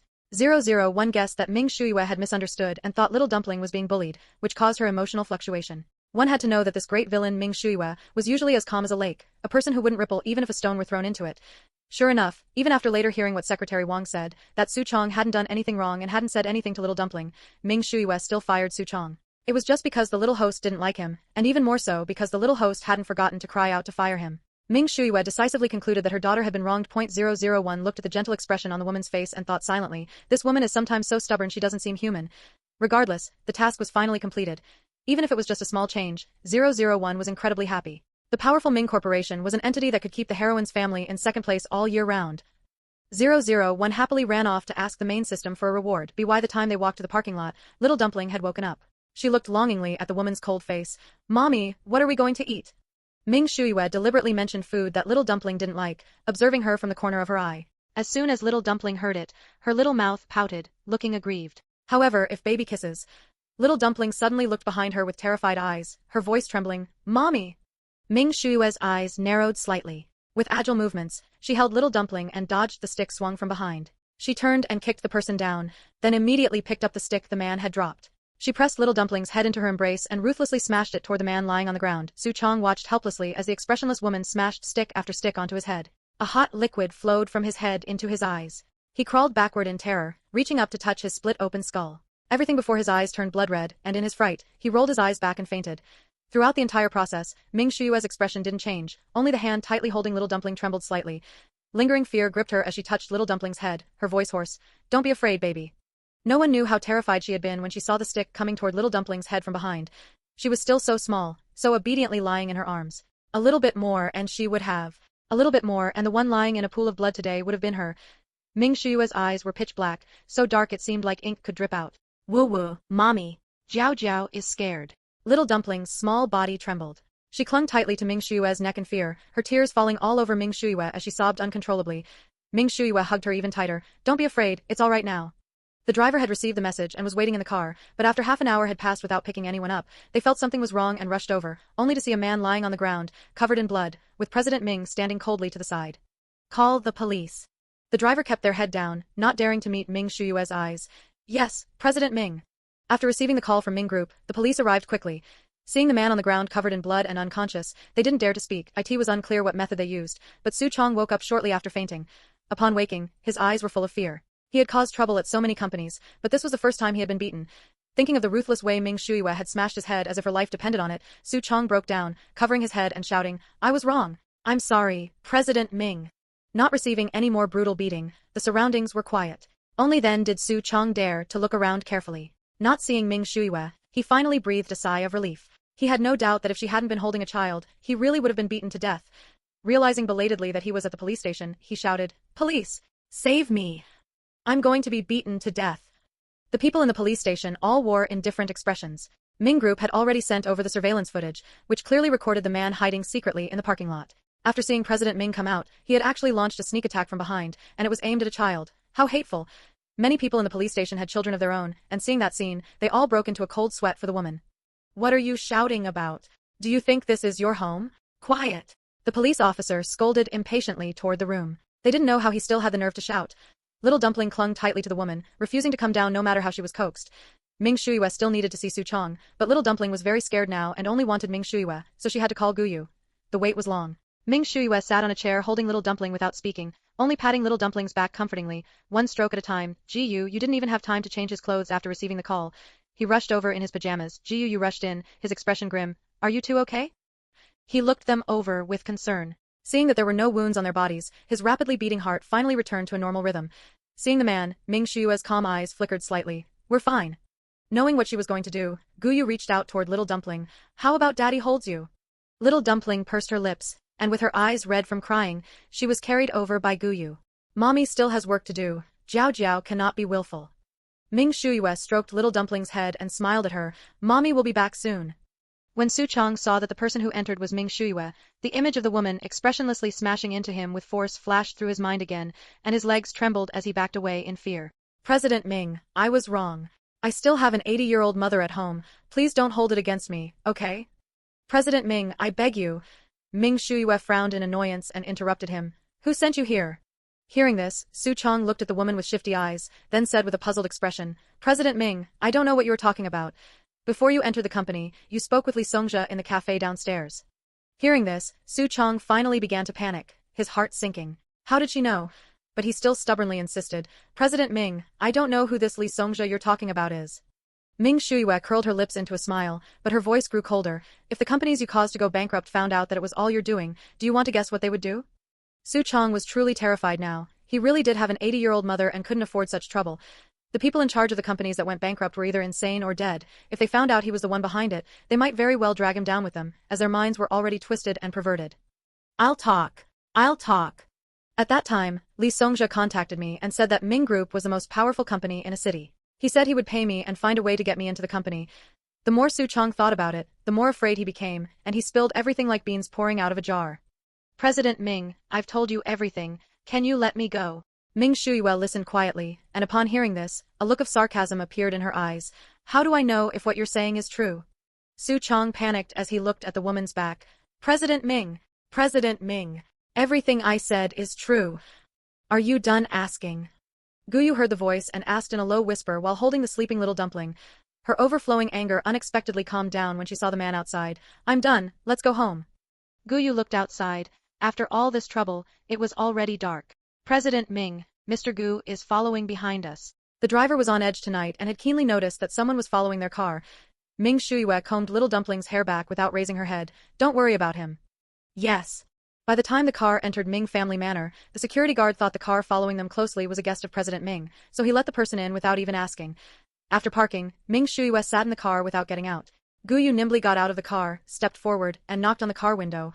We're home, why are you still sitting there? His tone was very natural, as if this were his own home. Ming Shuyue looked at him, speechless, and kindly reminded him, this is Ming family manor. Gu Yu's face was as thick as a city wall. I know. After finishing, he took out his phone, tapped it, and held it up to Ming Shuyue. On the screen was the sentence old Madame Ming had said, just treat the Ming family as your own home. Afraid that she wouldn't see it clearly, he thoughtfully increased the brightness and font size. Ming Shuyue looked at the green text, treat it as your home, amidst the glaring white light. She blinked and calmly turned her head to look at the man Gu Yu inexplicably saw, speechless, on that expressionless face. The man didn't mind and skillfully carried little dumpling back to her room, his back showing how cheerful he was. Ming Shuyue closed her eyes, feeling a headache. How did it develop into this? Gu Yu gently placed little dumpling on the bed, and thinking of Ming Shuyue's expression just now, he smiled triumphantly. Want to get rid of him? Not in this lifetime. After showering, Gu Yu had someone bring him a set of clothes and walked out of the room feeling fresh and comfortable, as at ease as if it were his own home. The butler had already had the dishes brought up, and Ming Shuyue had also changed her clothes. The two had a tacit understanding, like a married couple who had been together for many years. After sitting down, Gu Yu didn't see little dumpling and asked, aren't you going to wake Jiao Jiao up to eat something before she sleeps? Ming Shuyue, I'll feed her in a little while. At the dining table, there was only the sound of chopsticks clinking as the two ate, and a strange, indescribable atmosphere permeated the Gu Yu secretly observed the woman sitting opposite him eating with a straight back. He knew that what old Madame Ming said was just polite talk. It was him who had insisted on moving in despite being in the wrong, but thinking of his daughter and the person he liked being here. Gu Yu happily ate another bowl of rice. This was home. That empty, lifeless house could only be called a place to sleep temporarily, and he didn't want to go back there at all. Ming Shuyue openly looked at the man whose good mood was written all over his face. She thought about how he was the same when they were dating. It was very easy to make him happy. She knew that remark was probably something her mother had said casually, and they certainly wouldn't have expected this man to take something trivial as a serious order. Inexplicably, Ming Shuyue also ate an extra half bowl, and the consequence was that the butler brought the medicine with a disapproving look. Ming Shuyue was rarely embarrassed, and after taking the medicine, she threw out the sentence, I'm going to see if Jiao Jiao is awake, and left. Her usually steady pace was tinged with a hint of anxiety today as she quickly went upstairs. Gu Yu couldn't hold back and laughed out loud. Little dumpling was woken up and looked at the familiar room with a confused face. How is Jiao Jiao at home? Ming Shuyue watched her daughter's little movements after waking up with great interest, until little dumpling started looking for someone, then she spoke up, Mommy is here. Hearing the voice, little dumpling remembered the bad guy who wanted to hit them and looked around nervously. Has the bad guy been caught? Ming Shuyue lovingly stroked her little face. The bad guy was caught by the police officer, baby, you don't have to be afraid anymore. In little dumpling's heart, the police officer was a powerful figure who specialized in catching bad guys, and she felt relieved when she heard her mother say he had been caught by the police. She put on a fierce face and scolded, too bad. Hit mommy. Little dumpling clearly didn't know that the stick had been aimed at her. Ming Shuyue looked closely at her daughter. Her big, watery eyes held no trace of fear, and she had returned to being a cute and silly little dumpling. Relieved, she echoed her, too bad. Little dumpling stopped looking around vigilantly, and as she relaxed, her stomach began to rumble. Little dumpling touched her head and angrily patted her stomach. Tummy rumbling. Hit. Little dumpling didn't know her own strength, and her little hand made a loud sound when it hit her stomach. Ming Shuyue's eyelid twitched violently, and when little dumpling was about to hit her stomach a second time, she grabbed her chubby little hand. The tummy is hungry. If we feed the tummy, it won't rumble anymore. Little dumpling was clearly furious. Give it a lesson. She was so fierce she would even hit herself. After much persuasion, she finally coaxed little dumpling downstairs to eat. Gu Yu stared longingly at the staircase, and when he saw the mother and daughter, he went up to them. Ming Shuyue for the first time felt that seeing Gu Yu was actually quite nice. She stuffed the child into the man's arms. Your daughter is hungry. Go feed her. Gu Yu. Is it going to rain red rain from the sky? Or did Ming Shuyue take the wrong medicine? Usually, she guarded against him like a wolf, but today she just handed the child over. Gu Yu was confused and looked at little dumpling, who was pouting in his arms. Could it be that they had an argument? His eyes immediately lit up. Wasn't this giving him a chance? When the time came, as soon as his daughter saw him, she would run over to hug him without even glancing at Ming Shuyue, and Ming Shuyue would watch them with envy. Just thinking about it made Gu Yu unable to help but laugh out loud. Ming Shuyue knitted her brows in confusion as she looked at the man standing still. What are you thinking about? He had the expression of someone who had just had a wonderful dream. Facing the woman's disgusted gaze, Gu Yu didn't care at all and happily trotted over to the dining table with the child in his arms. Gu Yu, who was immersed in his daydream, was snapped back to reality by the words, Tummy is being disobedient, won't let Tummy eat. Is there any difference between that and not letting yourself eat? No matter how he tried to feed her, little dumpling just wouldn't open her mouth. Her little face looking exceptionally determined. It was just that this determination was being used in the wrong place. Gu looked on with a headache as little dumpling kept her little mouth tightly shut even though her stomach was growling with hunger. He finally understood why Ming Shuyue had been so eager to place her in his care just now. Receiving a resentful glare, Ming Shuyue turned her head away as if she hadn't seen it. Ack! Suddenly, Gu Yu clutched his stomach with a pained expression. Hearing the sound, little dumpling couldn't even care about her own stomach anymore. Her tiny brows knitted together in worry, and her anxious little hands tried to help him up. Dad, what's wrong with you? Gu Yu's face turned pale. He seemed to be breathing more out than in. He looked at little dumpling weakly, his voice so soft it was almost inaudible. Dad is just like Jiao Jiao. My tummy is growling but I'm not eating, and I'm going to starve to death. After all, he was a best actor. He deceived little dumpling with ease. Tears immediately welled up in little dumpling's eyes. Woo-woo, Dad, don't die. Woo-woo. Jiao Jiao is going to lose Dad. Mom is going to find a new dad for Jiao Jiao, woo-woo. Gu Yu, huh? He almost couldn't keep up the act. He had been faking a pale complexion just a moment ago, but now his face was truly pale. He secretly glanced at the woman calmly drinking water. Ming Shuyue, you are truly daring. I'll remember this. Although angry, he still remembered his task was to feed little dumpling. Gu Yu grabbed her little chubby hand and said weakly, if Jiao Jiao eats properly, Dad might get better. With tears still hanging from the corners of her eyes, little dumpling stopped wiping her tears upon hearing this and very seriously promised Gu Yu, then Jiao Jiao will eat. Hearing this, Gu Yu stopped acting. He picked up little dumpling's special bowl and started feeding her immediately, afraid that she might change her mind the next second. Little dumpling looked foolishly at her dad, who had just been slumped in his chair, now feeding her with such vigor. He got better so quickly. Little dumpling scratched her head in confusion. Could it be that Jiao Jiao is just too amazing? For some reason, Ming Shuyue suddenly felt a little guilty after hearing what little dumpling said, and she pretended to be very busy, not daring to meet the man's eyes.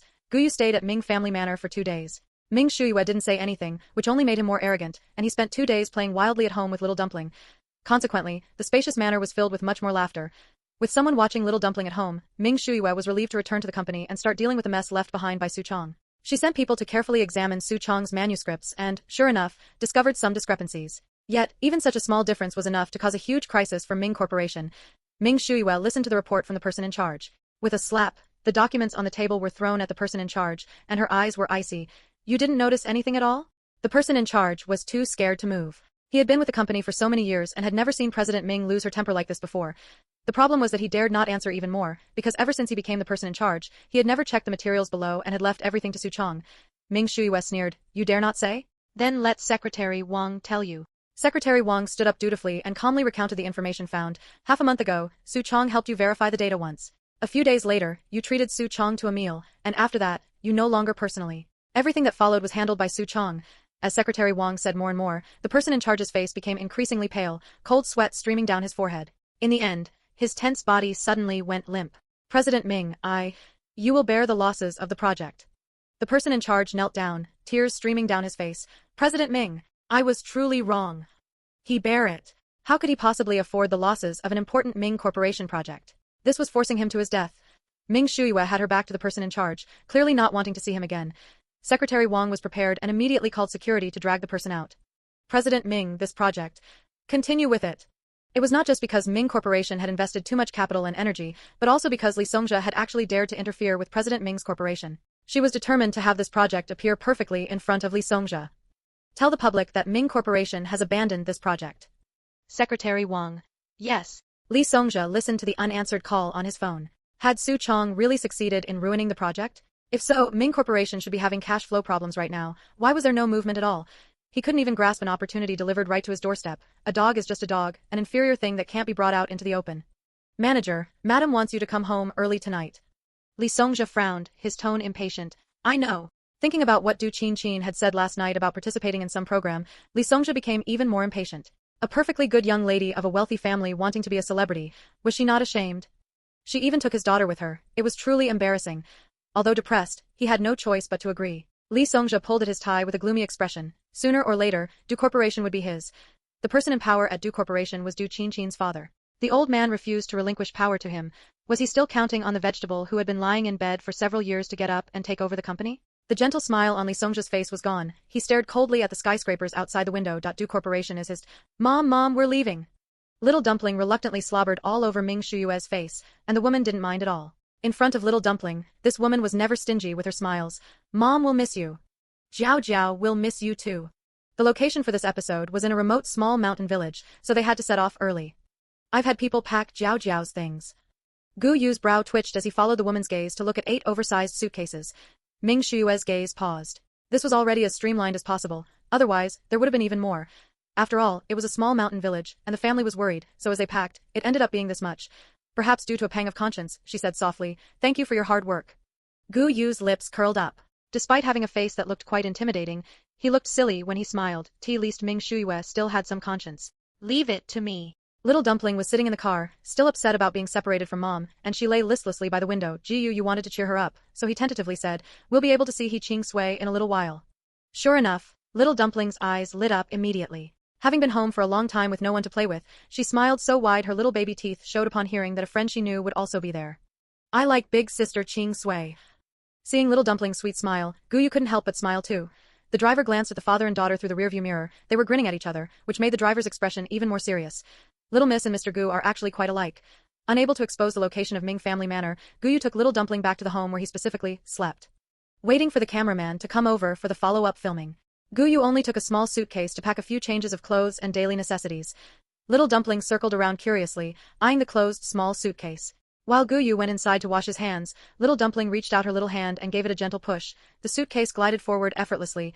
Little Dumpling's eyes lit up, and she circled the suitcase happily, as if she had discovered something amazing. Soon as Gu Yu came out, he saw his Little Dumpling acting silly and chuckled. "What are you doing?"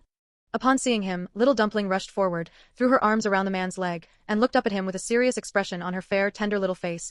"Daddy helps Jiao Jiao move things, so Jiao Jiao will help Daddy." Gu Yu thought of Little Dumpling's 8 suitcases, then looked at his own small one. He then curiously examined Little Dumpling, wondering, could his daughter have grown smarter? Had she turned into a little black sesame dumpling? Otherwise, how could she come up with such infuriating words? "You really are a little smarty pants." Little Dumpling was praised and felt happy. "Hee, Teacher Gu, we can set off now." The staff brought the equipment up. After spending the last episode together, they felt that Gu Yu wasn't as irritable as the rumor suggested, so they all took the initiative to help carry the suitcases down. Gu Yu appeared on the live stream, holding Little Dumpling's hand with his left hand and pushing 2 suitcases with his right.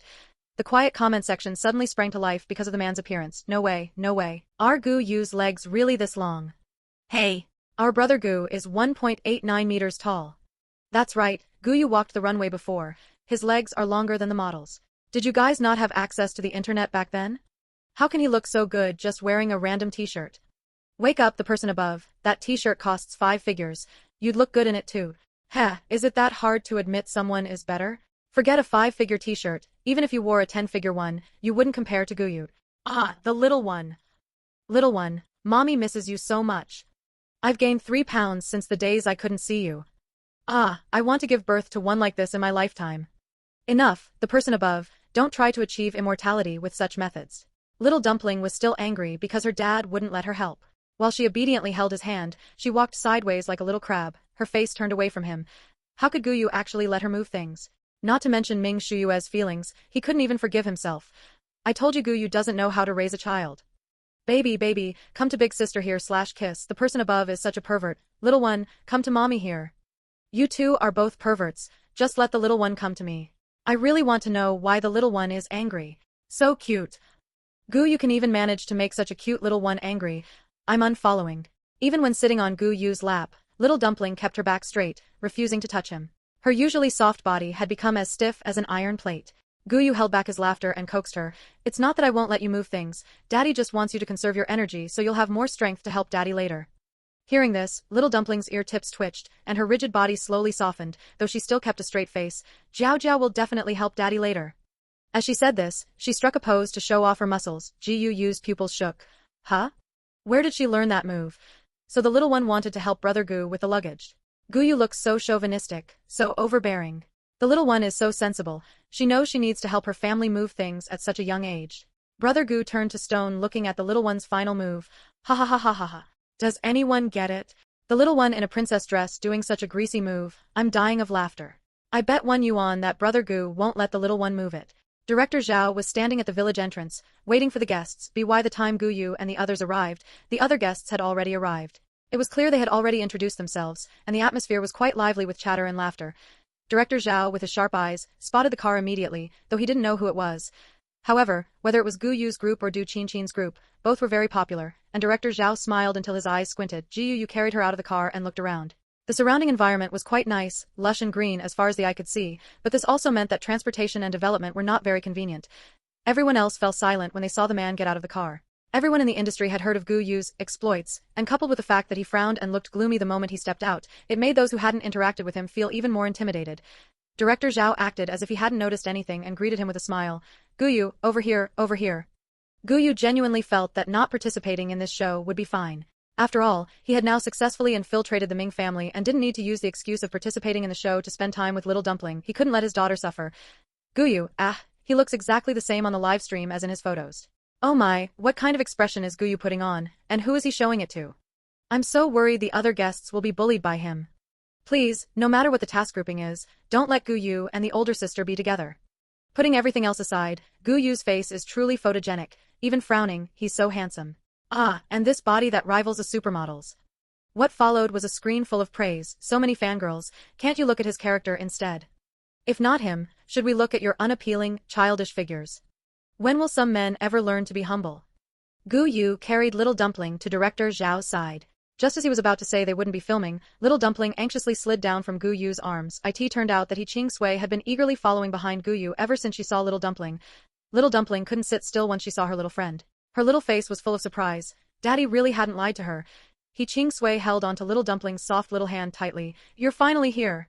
Little Dumpling was also happy, her eyes curving into crescents as she nodded repeatedly. She's here. Did Qing Sui go from a cold, aloof kid to a clingy kid? I witnessed Qing Sui's change with my own eyes, and I'm dumbfounded. Qing Sui isn't even this clingy to her own sister. Kids who know each other are definitely going to be closer. Gu Yu's words were stuck in his throat. He didn't know if he should say them. Director Zhao smiled. Little Gu, what was it you wanted to tell me? Gu Yu lifted his eyes. Nothing. Director Zhao was still smiling. If it's nothing, go and greet everyone. Gu Yu clicked his tongue and walked slowly into the crowd. Hello everyone, I am Gu Yu. Lu was a woman with a gentle appearance and a decisive personality. She stepped forward cheerfully and said, I've heard of you for a long time. I am Lu, and this is my son, Lu Yuanjin. Ran Pingon was a lively host. Hello, Teacher Gu. I grew up watching your movies. I am Ran Pingon, and this is my son, Ren Tuesday. He added a witty remark. Qing Hui had interacted with Gu Yu before, so she wasn't very nervous at this moment. Brother Gu, I am Qing Hui. After hesitating for a moment, she continued, that is my younger sister, Qing Sui. Gu Yu swept his gaze over them nonchalantly and nodded indifferently. Hello. As for Ran Pingon saying that he had watched his movies while growing up, that wasn't an exaggeration. Gu Yu had occasionally appeared in various major films as a child, so he could be considered a child star. Holy crap, Gu Yu is acting like a diva. Exactly, being like that to his seniors is so rude. I told you guys Gu Yu loves to act like a diva and pull a long face, but you didn't believe me. Gu Yu is really being so rude this time. Why invite someone like this to a slow-paced variety show? It's ruined. Maybe you should check, Gu Yu is actually the senior to all of them. Brother Gu has been like this since his debut. Stop slandering Brother Gu/Rose, so sorry. Brother Gu has the highest status in the show. Disappointed, haters. The negative comments were all suppressed by Gu Yu's fans. None of the others felt there was anything wrong with his attitude. Gu Yu naturally had the capital to act that way. Lu Yuanjin curiously looked at Little Dumpling, who was a head shorter than him, and before he knew it, he met her clear, lively eyes. Lu Yuanjin, what do I do? She's looking over. Can't see me, can't see me, can't see me. Lu Yuanjin's magic failed. Little Dumpling pulled Qing Sui over and asked in a crisp voice, who are you? Lu Yuanjin looked left and right, and seeing no one else, he realized the little pink dumpling was talking to him. His face turned beet red in an instant. She must have caught him sneaking peeks at her. Immersed in his own world, Lu Yuanjin suddenly felt something poke him. He looked down and saw Little Dumpling stretching out her hand, poking his arm over and over. When she saw him, she even tilted her head and asked again, who are you? Seeing he couldn't hide, Lu Yuanjin's ear tips turned red, and he whispered, my name is Lu Yuanjin. Little Dumpling didn't understand why he was speaking so softly, but she complied by lowering her voice. I'm Jiao Jiao, and this is Sister Qing Sui. Little Dumpling's soft, sweet voice sounded even cuter when lowered. Qing Sui stuck tightly to Little Dumpling's side and smiled at Lu Yuanjin. There was a warning in her eyes. Jiao Jiao is my best friend. Seeing Qing Sui like this, Lu Yuanjin actually breathed a sigh of relief. He knew no one would like him so easily. Hey, what are you talking about? A bossy voice came from beside them. The three of them turned their heads and saw a little chubby boy looking at them angrily, loudly accusing them. You didn't include me in your conversation. You are bad kids. Looking at Ren too, who was twice her size, little dumpling fearfully pulled He Qing's way and hid behind Lu Yuanjin's thin back. Lu Yuanjin also felt a bit intimidated by the chubby Ren Tuesday. He decided to ask for help and tugged at Lu's hand. Mom, he's going to bully us. When danger comes, you have to find an adult to solve it. Smiley face. Ren Tu's eyes widened. He hadn't expected Lu Yuanjin, who looked like a nerd, to actually dare to tell an adult. No wait, he wasn't bullying anyone. Lu was wondering about her son's actions. She looked down and saw Ren Tu's body, which was as round as a balloon, not far away. She fell silent and looked away. It wasn't that she wanted to be mean, but Ren Pingan's son really wasn't very aesthetically pleasing. Ren too had been a little scared when he saw Lu look over, but to his surprise, she glanced at him and then turned her head away. The little fatty instantly held his head high, looking at the three huddled children with disdain. Your mom doesn't even dare to discipline me. Lu Yuanjin's eyes flickered, and he gripped his mother's hand tightly. He suddenly thought of his mother's weakness for good looks. He looked at Ren too and then at the woman who refused to lower her head, having a sudden realization. He understood. Lu Yuanjin considered himself someone who didn't judge based on looks, but even he found Ren too a bit of an eyesore. Jiao Jiao is still cuter. No one noticed what happened between the group because Du Qingqin had arrived. Wearing sky-high heels, Du Qingqin didn't look at anyone. She wore sunglasses and a look of disgust. If it weren't for the fact that the director of this variety show was Director Jiao, she wouldn't have been willing to come here to suffer. Just standing here, she could smell a strange odor. No way. Du Qingqin is wearing high heels to participate in this kind of show? Someone just said my brother Gu was pretentious. Ha ha ha ha ha ha, now you've been slapped in the face. I'm stunned seeing this now too. Does Du Qingqin think she's on a runway? Ah, Sister Qin is so beautiful. I think she put a lot of effort into it, dressing up so beautifully. Some people shouldn't be so jealous. I also think she put in a lot of effort. This is haute couture, after all. Which other celebrity can wear haute couture to participate in a show? Only Sister Qin, the wealthy heiress, could do that. The smile on Director Zhao's face didn't change. Little Du Qingqin, slow down. Only then did everyone notice that Du Qingqin had left her daughter Du Qingqin behind, completely failing to notice that the child had short legs and couldn't keep up with the adult's pace. Du Qingqin paused her steps, rolled her eyes, and said to Du Qingqin, you child, so young and you already know how to throw a tantrum and deliberately stay behind. Du Qingqin. Even though she had the memories of her past life, she was still traumatized by her selfish mother in this life. She didn't know if she had considered that they were currently live streaming. From the moment they got out of the car, countless cameras had been pointed at them. Lying would be easily exposed. What are you still standing there for? Du Qingqin was a bit unhappy to see her standing there motionless. Do you want mommy to come over and hold Qingqin's hand? Du Qingqin pretended not to see the woman frowning and stood in place, pretending to throw a tantrum. Lowering her head, a trace of annoyance flashed in her eyes. Even though she hated this brainless mother, she still had to help her smooth things over, because they were currently in this together.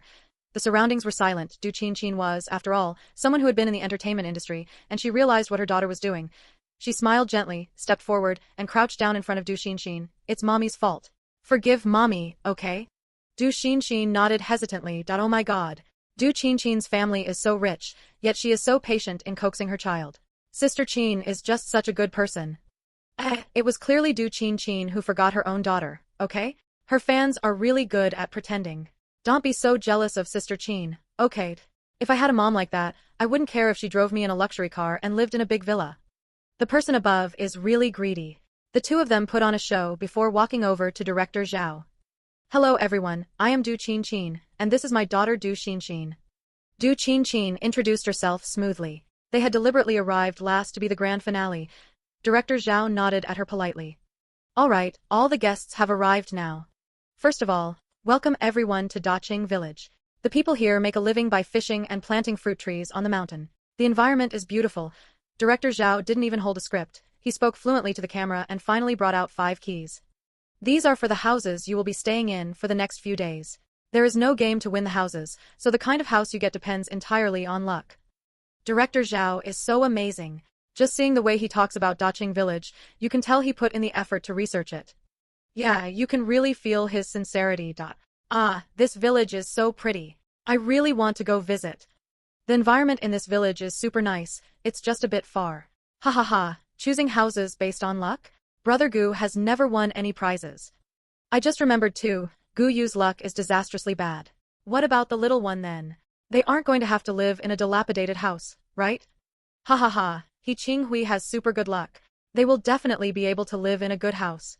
Ren Pingan's luck is good too, he's never drawn a bad card while hosting shows. Du Qingqin seems to be okay too. Then only Gu Yu has bad luck. Ha ha ha ha. Gu Yu clearly knew about his own luck. His brows were tightly locked, looking as if he were saying, "Don't mess with me." Director Jiao held up 5 keys and shook them. "The children have to choose the houses." Ren Pingan's smiling face froze, and he spoke cautiously. "Isn't that a bit inappropriate, Director?" He relied on his many years of good luck to secure a place for himself in the entertainment industry. Now, in the countryside, he naturally wanted to live in a better house. Who would have thought that Director Jiao wouldn't follow the rules? He only trusted his own luck. He didn't even trust his own son. Upon hearing this rule, Du Xinxin also furrowed her brows tightly. In her previous life, Director Jiao had simply given out the keys in order of arrival, and the person who arrived last got the biggest and best house. That was why she hadn't stopped her mother from arriving late on purpose. Why was it different now? Could it be because of Ming Jiao Jiao? In her previous life, Ming Jiao Jiao hadn't participated in this show. No matter what anyone said, Director Jiao just smiled and said one thing: let the children choose for themselves. The others had no choice but to instruct their own children. Lu, choose whatever, it's fine. He Qing Hui, any house is fine, don't feel pressured. Ren Pingan, pick the best-looking key. Du Qin, mom believes in you. Gu Yu, take whichever one you find pleasing to the eye, don't be afraid. Among the group of parents, all of whom wore expressions of varying degrees of tension, Gu Yu stood out distinctly. His face was exceptionally relaxed, and his handsome eyes held a faint smile. Gu Yu, don't love her too much. Ha ha ha, what's going on, brother Gu? You're the only one who's relaxed, right? Ha ha ha, everyone is so worried. I really want to know what everyone's houses are like soon.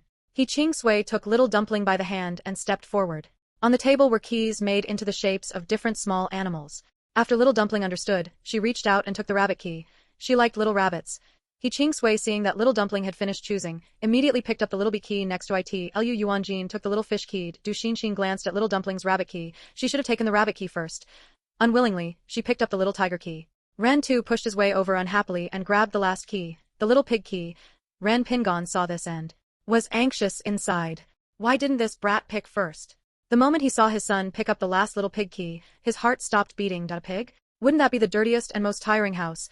Seeing that Du Xinxin hadn't taken the pig key, Du Qinqin was slightly satisfied. Ha ha ha, Ren Pingan's face went pale. Looks like nobody wants the little pig key. They are too funny. Quick, quick, go find the houses, I want to see. Now, we are handing out maps. Everyone, find your own cottages. There are no tasks today. Lu looked full of distrust. Director, are you serious? She had never seen a show where guests were allowed to act on their own without any tasks. Ren Pingan also asked with a bitter face. Are you really letting us do our own activities this afternoon? Du Qinqin and He Qing Hui also looked at the director with mistrusting eyes. Director Jiao chuckled. Of course it's true. Little Dumpling curiously looked at the map in her hand. It was all squiggly and crooked. Little Dumpling was confused. She flipped it over, but she still couldn't understand it. Gu carrying the suitcases, didn't forget to keep an eye on Little Dumpling. What's wrong, baby? The director carried 5 large boxes and placed them heavily on the ground. Almost forgot to check your suitcases. Come, hand over all the food, drinks and toys. You are only allowed to bring essentials. Listening to the words that sounded like a £3 for $1 clearance sale, the guests tacitly fell silent. The director didn't mind and urged, hurry up and hand them over. Their respective suitcases were placed in front of them. It wasn't just the silence in front of the camera, those behind the camera fell silent as well. Lu and her son had 2 suitcases. Ren Pingan and his son had 3 suitcases. He Qing Hui and her younger sister had 2 suitcases. Du Qinqin and Du Xinxin had 4 suitcases. Jiu Yu and Little Dumpling had 8 suitcases. At first, I thought the suitcases in front of Gu Yu belonged to everyone. So, Gu Yu, a grown man, brought 8 suitcases to participate in the show? Brother Gu, you are so dreamy. So this is the kind of person Gu Yu is. On the level of sophistication of male celebrities, who understands the shock of the 2 female guests only bringing 2 suitcases while Gu Yu brought 8? The director picked his jaw up off the floor and urged them again to quickly open the suitcases for inspection. Gu, facing dozens of eyes, was not flustered at all. Each suitcase had a label on it, which saved a lot of effort. He opened them one by one in a leisurely manner for the director to inspect. First, the box of toys was placed to the side, followed by the 2 boxes of snacks. The remaining box contained bedding and toiletries. The other 3 large boxes belonging to Little Dumpling were full of clothes, all kinds of long dresses, long sleeves, shorts, long pants, sports sets, short sleeves, coats. The remaining small suitcase contained Gu Yu's clothes. The other 3 guests silently opened their own suitcases and handed over the prohibited items. Du Qinqin was calm on the surface but cursing wildly on the inside. Why did Gu Yu, a man, bring so much luggage? Most importantly, he stole all the spotlight. No one was paying attention to her expensive clothes. Du Qingqing crossed her arms, silently fuming, and glared at Gu Yu through gritted teeth. No, is Gu Yu here to open a department store? Such expensive clothes. The clothes are so complete that it makes me think they are going to live here for a few years. So it's all the little one's clothes, then I'm relieved. Looking forward to seeing the little one dress up. Brother Gu is really so good to the little one, using a small suitcase for his own clothes and 3 large suitcases for the little one. Why isn't Du Qingqing packing up? Is she throwing another rich girl tantrum? Sister Qin is a wealthy heiress. What's wrong with not doing it herself? He Qinghui and Lu Lu are so efficient, they finished in an instant. Ran Pingan's son gives me a headache just looking at him. Ran Pingan also looked at his son with a headache. Ran too, seeing the staff members holding his snacks, wailed and refused to let the staff take them away. The staff looked at Ran Pingan for help. Ran Pingan had no choice but to pull his son aside to comfort him. Don't ask why he didn't pick him up, because he couldn't lift him. Ha ha ha ha, I'm dying of laughter. Ren 2 is really so fat. Ren 2 really needs to lose weight. Being too fat is bad for his health. The person above is right. Children really shouldn't be too fat. After more than an hour, Gu Yu finally finished packing everything up. The sun hung high in the sky, and leaving the shade of the trees, a scorching heat rushed toward them, as if someone were roasting a person over a fire. Gu Yu stood leisurely under the tree, putting a sun hat and sun protective clothing on little dumpling, nodding with satisfaction only after confirming not an inch of skin was exposed. Dad, look. Our home is here. Little dumpling had finally figured it out and excitedly pointed to the spot on the map marked with a little rabbit to show Gu Yu. This is the same as our key. With a soft, milky voice ringing in his ears, Gu Yu looked at the blazing sun outside the shade, and his mood felt less terrible. He picked up the hat in his hand and placed it on his head, not forgetting to hold an umbrella for little dumpling. He coaxed, "My baby is just too smart, even Dad didn't understand this map." Gu Yu looked at the overflowing confidence on little dumpling's face and couldn't help but find it amusing. Sure enough, upon hearing this, little dumpling's little face turned serious, and a sense of responsibility welled up within her. Jiao Jiao will lead Dad to find the bunny house. A bunny house. What a damn cute name. Children really are such innocent and wonderful things. The little one is so cute, I want to eat her up in one bite. A little one, you are a fragrant and soft strawberry cake. Everyone above is so crazy. I'm blindly guessing that if Gu Yu knew, he would quit immediately. No need to guess. Brother Gu definitely would. Little dumpling was no longer afraid while being led, and she marched toward the village with her short legs, full of spirit and vigor. Gu Yu's long legs had to coordinate, and he didn't dare to take large strides. From a distance, they looked as leisurely as if they were taking a stroll. The two set off first, leaving a group of guests looking at each other in dismay. He Qing grew anxious upon seeing little dumpling leave and managed to choke out a sentence to He Qinghui. Sister, let's hurry and go too. He Qinghui looked at her strong-willed younger sister in some surprise. Ever since she started school, she had rarely called her sister. After hesitating for a few seconds, she followed behind Gu Yu. Jiao Jiao, let's go find a house together. Seeing little dumpling, He Qing let go of her sister's hand in satisfaction, then ran up with pitter-patter steps to hold little dumpling's soft little hand. Little dumpling was stunned for a moment, then nodded vigorously. Okay. The summer noon sun could peel a layer of skin off a person. He Qing hadn't used any sun protection, and before long, her little face was flushed red from the sun. However, even with sweat streaming down, she was reluctant to let go of the hand holding little dumpling. Gu Yu watched coldly for a good while, then suddenly clicked his tongue and tilted the large umbrella in his hand slightly, covering He Qing completely. As He Qing walked, her vision suddenly darkened. She looked up in surprise at the man who was staring straight ahead. His thick eyebrows were slightly furrowed, and his eyes were narrowed as if stung by the sunlight. His profile, just like his face, looked like someone not to be trifled with, yet at this moment, he was doing something so inconsistent with his appearance. The corners of He Qing's eyes turned red, and she squeezed the little hand in hers tightly. Little dumpling didn't know what had happened and turned her head in confusion to look at the little girl who was a head taller than her eyes clearly asking, "What's wrong?" The sunlight was blinding. He Qinghui was forced to squint as she watched their backs, unsure for a moment whether she should bring over the hat in her hand. Just looking at the little girl's profile, one could tell she was in a good mood, so He Qinghui silently put the hat away again. Liu Lu was an impatient woman. As soon as the He sisters left, she had already hurriedly dragged Lu Yuanjin off to find a house. Now, only Du Qingqing and Ren Pingan remained, standing there with their respective children. Ren Pingan was also anxious. When had he ever finished last while participating in a show? His usually smiling face darkened. Ren too. The chubby boy rolling on the ground opened one eye upon hearing the voice, and unexpectedly met Ren Pingan's darkened face. He immediately extinguished his fire. He nimbly climbed up from the ground, brushed the dust off his body, and stood obediently by Ren Pingan's side.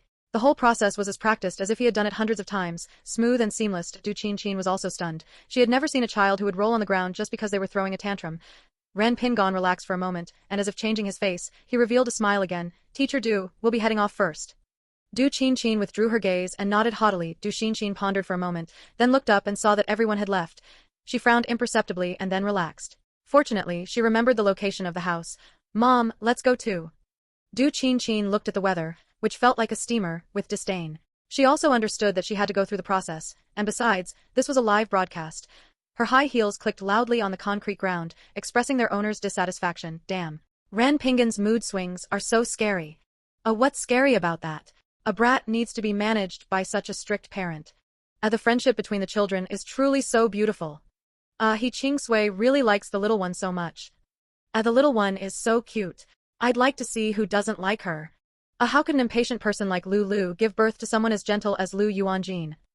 Is Du Qinqin really going to walk all over the village in high heels? That's too much of a show. Du Qinqin followed behind Du Qinqin. The woman walked forward holding an umbrella, without the slightest regard for her daughter behind her. The staff members hesitated to speak, seemingly wanting to call out to her but not daring to. Du Qinqin was truly small and thin. She had just taken a pair of sneakers out of her suitcase, and her lifted little face still wore a happy smile, but she could only see her mother's back. Her face was full of disappointment, as if she were about to cry the next second, which made those watching feel very sympathetic. One of the female staff members couldn't help it anymore and called out loudly, "Teacher Du!" Du Qinqin was feeling irritable. Her high heels were wobbling as she walked on the uneven concrete ground.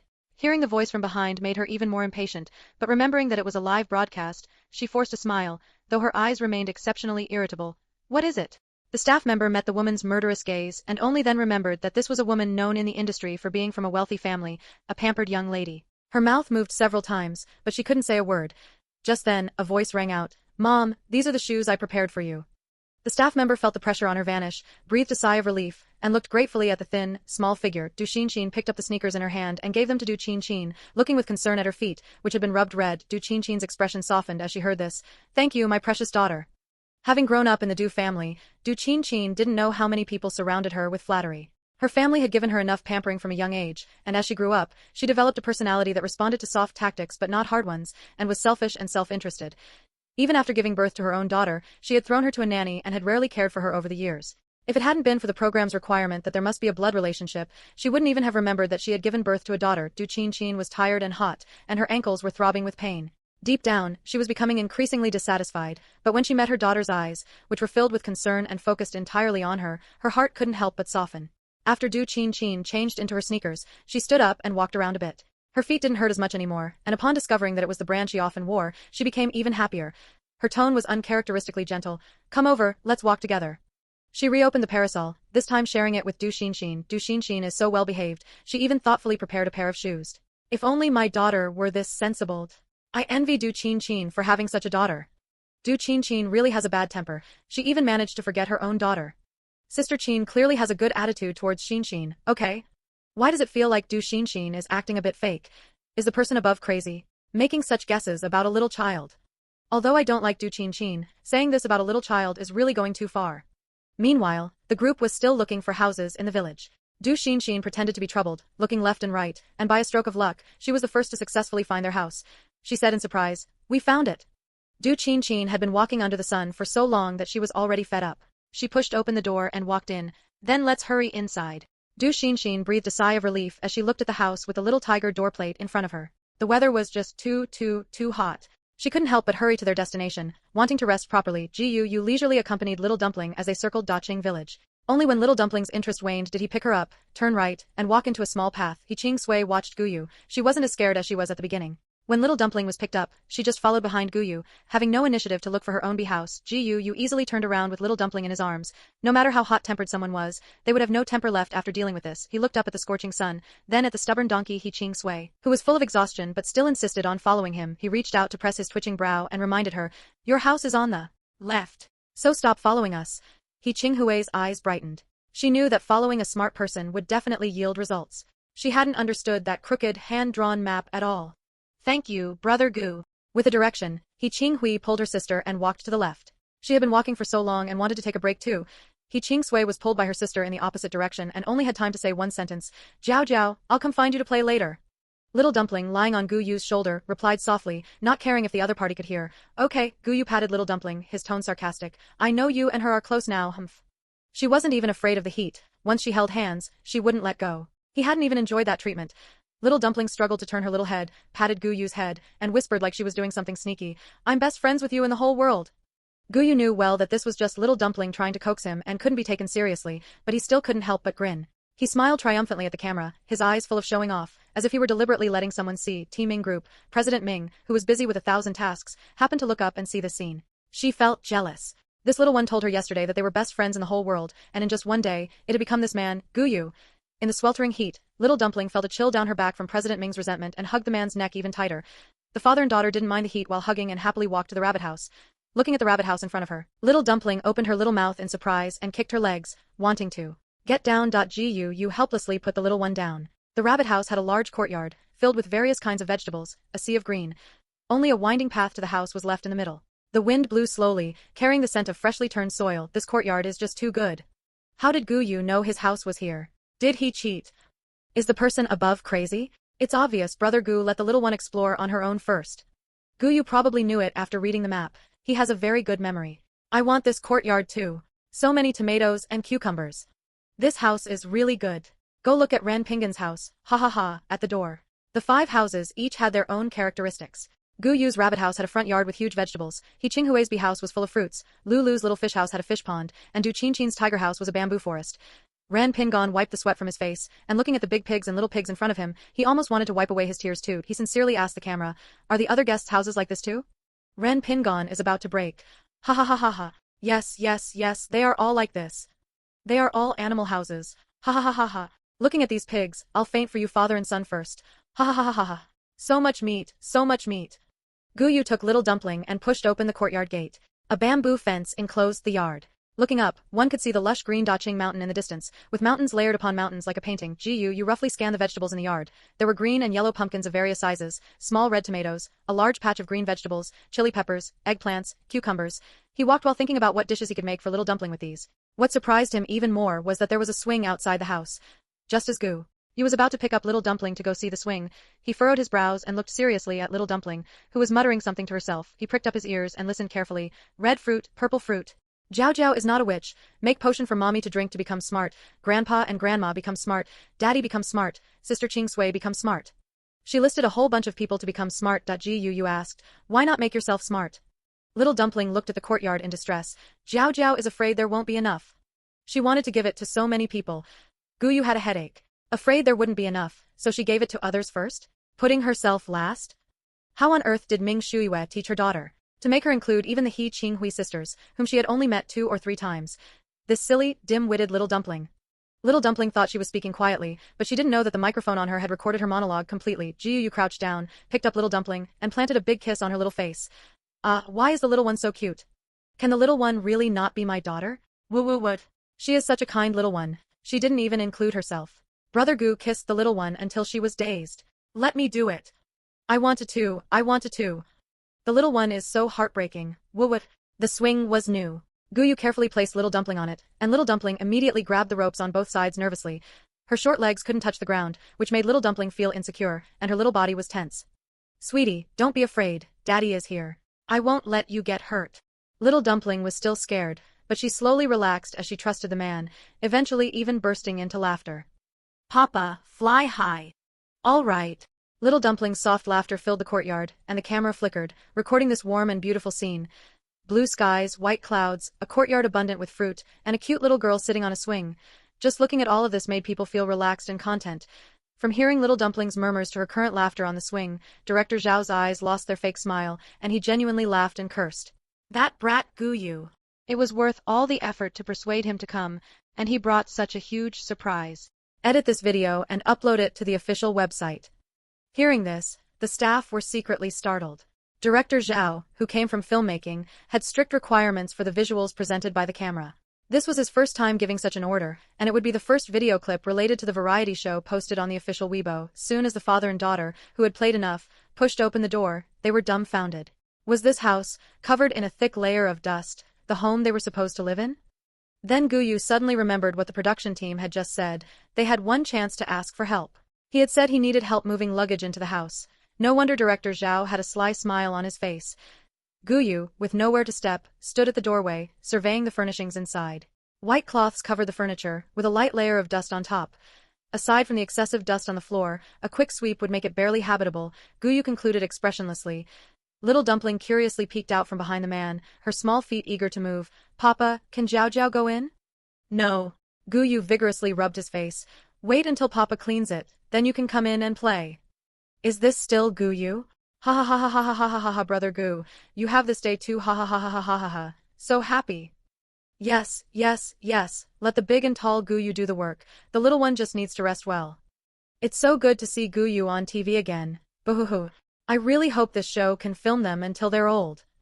Gu Yu must be so handsome doing chores. The guests were all dumbfounded when they heard they had to clean themselves, especially Du Qin, whose disgust was almost overflowing. She, a young lady of wealth who never lifted a finger, had to do housework on this show? Can we stay somewhere else? She had plenty of money.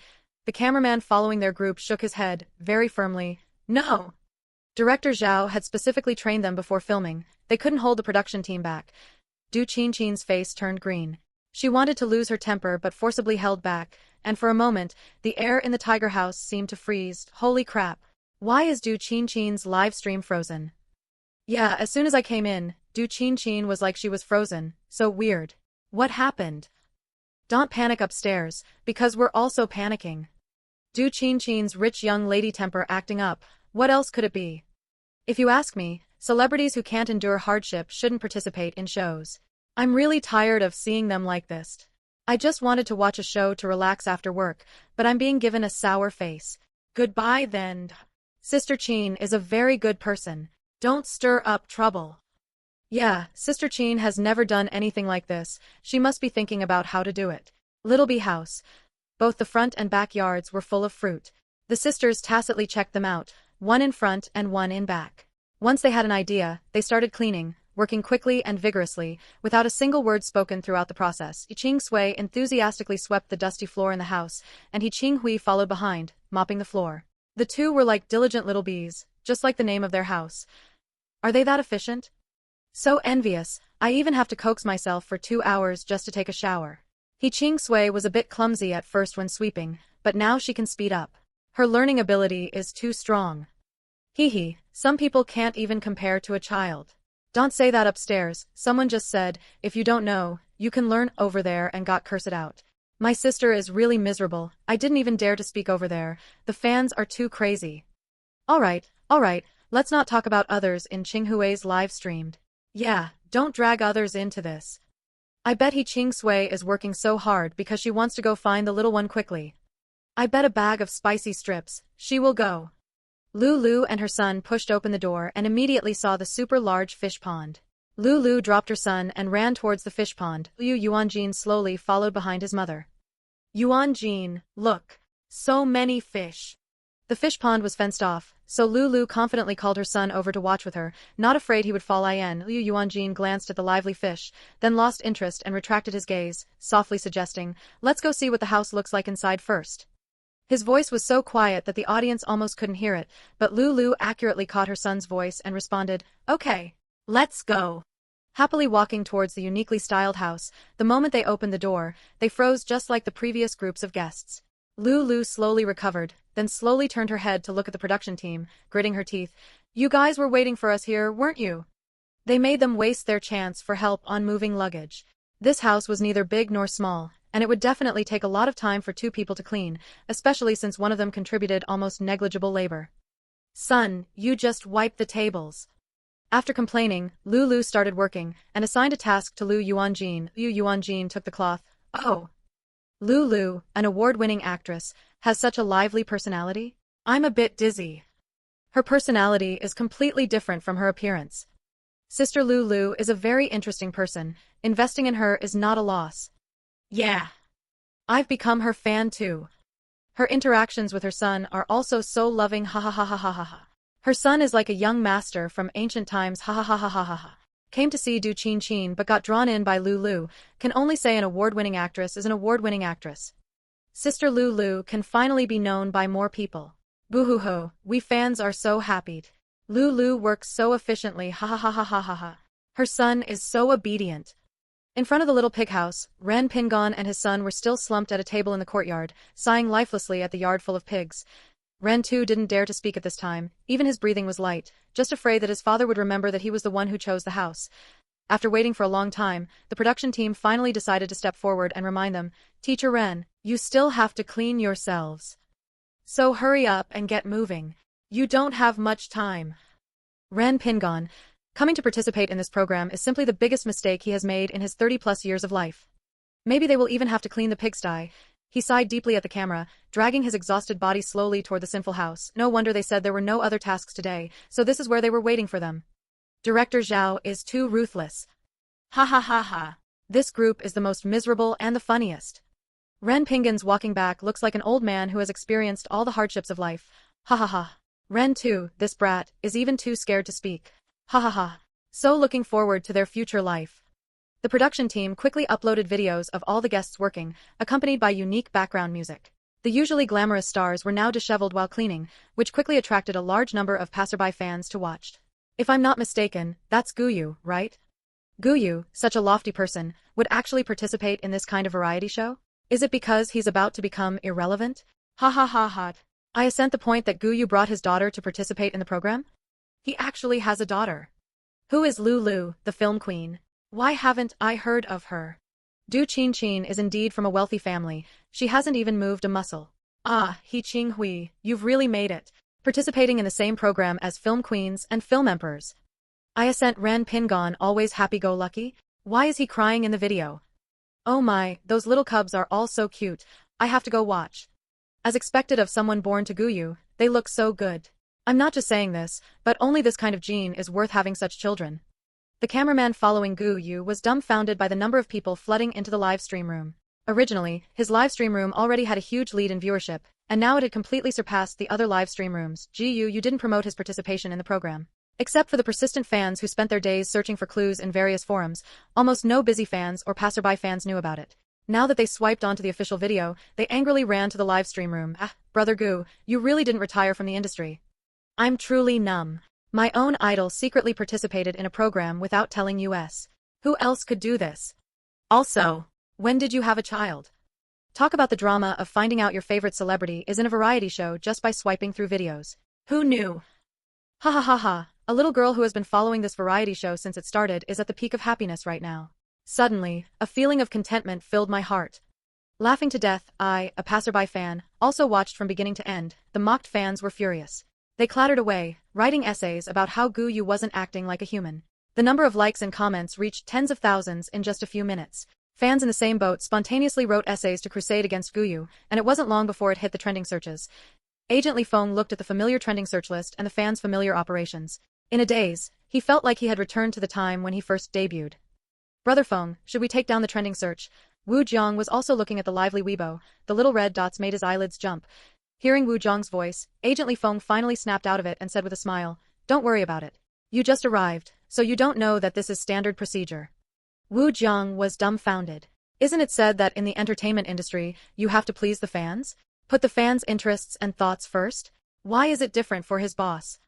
Agent Li Feng looked at him with the eyes of someone who had been through it all. Of course, this has been the way Gu Yu and his fans have interacted from the beginning. He used to give fans houses and cars, and would randomly draw people to give red envelopes. If it were a celebrity like this, he would be willing to be a fan too. If you tried this with another celebrity, they would send you back to your hometown to farm in a minute. Gu Yu patiently cleaned the house until it was spotless, even the windows were wiped until they reflected light.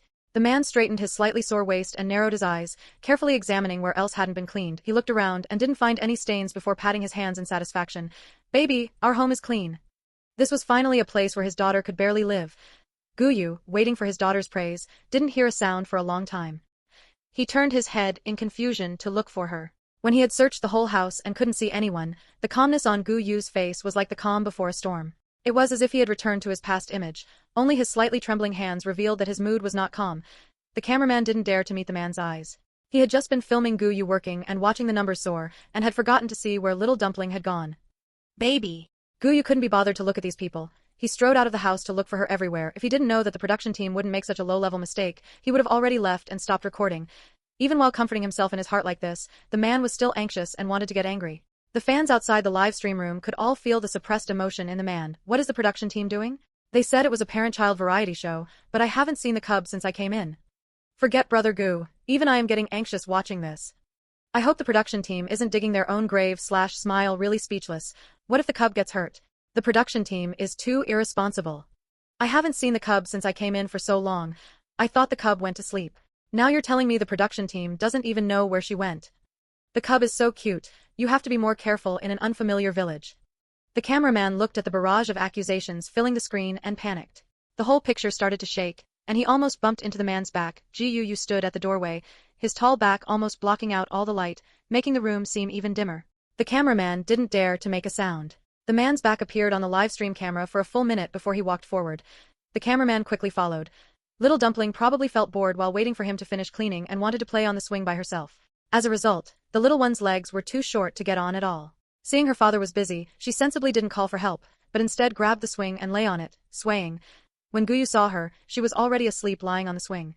Her long hair, dampened by sweat, stuck to her fair little face, and her long eyelashes cast beautiful shadows. Her rosy little mouth was slightly pouted because she was lying on her stomach. Her little body hung on the swing like a little elf who was tired from playing. The surroundings were quiet, with only the chirping of cicadas and the calls of unknown birds. The afternoon sunlight sprinkled down warmly, just like a dynamic summer picture. Gu Yu softened his steps as he walked to Little Dumpling's side and carefully picked her up. His movements were a bit stiff. The exhausted Little Dumpling hummed uncomfortably but didn't wake up. The man straightened up and adjusted his posture. The eaves blocked the sunlight, and because he was too tall, his face was half hidden. The expression on his face could not be seen in the dim environment. One could only see him kissing Little Dumpling on the forehead with great care in the dim light. Oh my god, this scene is so beautiful, I have to draw it. Brother Gu is for real, I'm crying to death. Some people said Brother Gu doesn't know how to raise kids and has a bad temper. Haters speak up. I've never scolded Gu Yu, let me have such a cute daughter in my next life. Fortunately, he had made the bed while cleaning, so Gu Yu carried her straight into the room to sleep, only realizing then that it was already afternoon. The Little Dumpling, fast asleep on the bed, hadn't eaten yet. Just then, Director Jiao gathered everyone together under the largest century-old tree in the village. Gu Yu lowered his eyes slightly, looking at the Little Dumpling with concern. A staff member stepped forward voluntarily. Teacher Gu, I'll stay here and watch over little Jiao Jiao. Gu Yu looked at him and gave a faint, after thinking for a moment, he added, just sit outside. If he went inside, the Little Dumpling might get scared when she woke up and saw a stranger.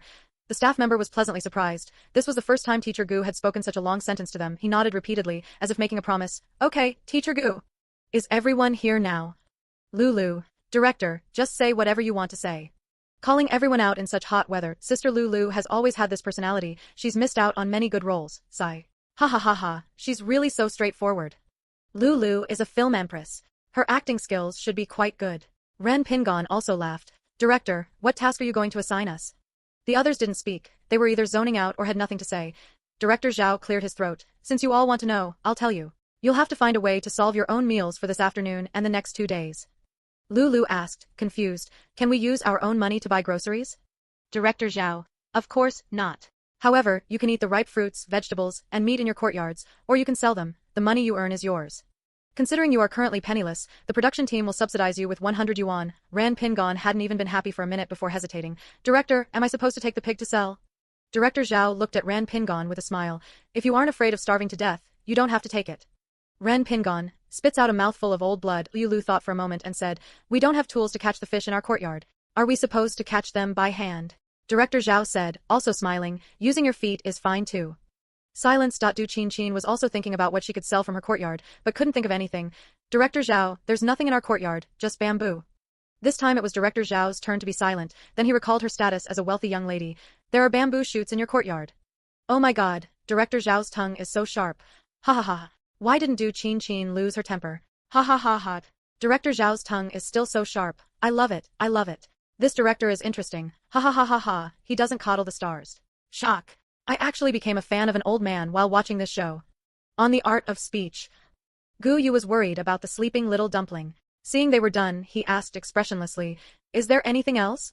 It was nap time for all the children, but only He Ching Sui had forced herself to stay awake and follow them. Not seeing the Little Dumpling, He Ching Sui lowered her head in disappointment. Director Zhao smiled even more brightly upon hearing this. Nothing else, nothing else. Everyone, go prepare dinner. Hearing this, Gu Yu turned and walked away with his long legs. Yi Qinghui had been keeping an eye on her younger sister and guessed what was happening after a moment's thought. Since their courtyards were very close, she pulled her sister along and followed. The man's very back exuded a don't mess with me vibe. Yi Qinghui gritted her teeth. Brother Gu, did Jiao Jiao not wake up?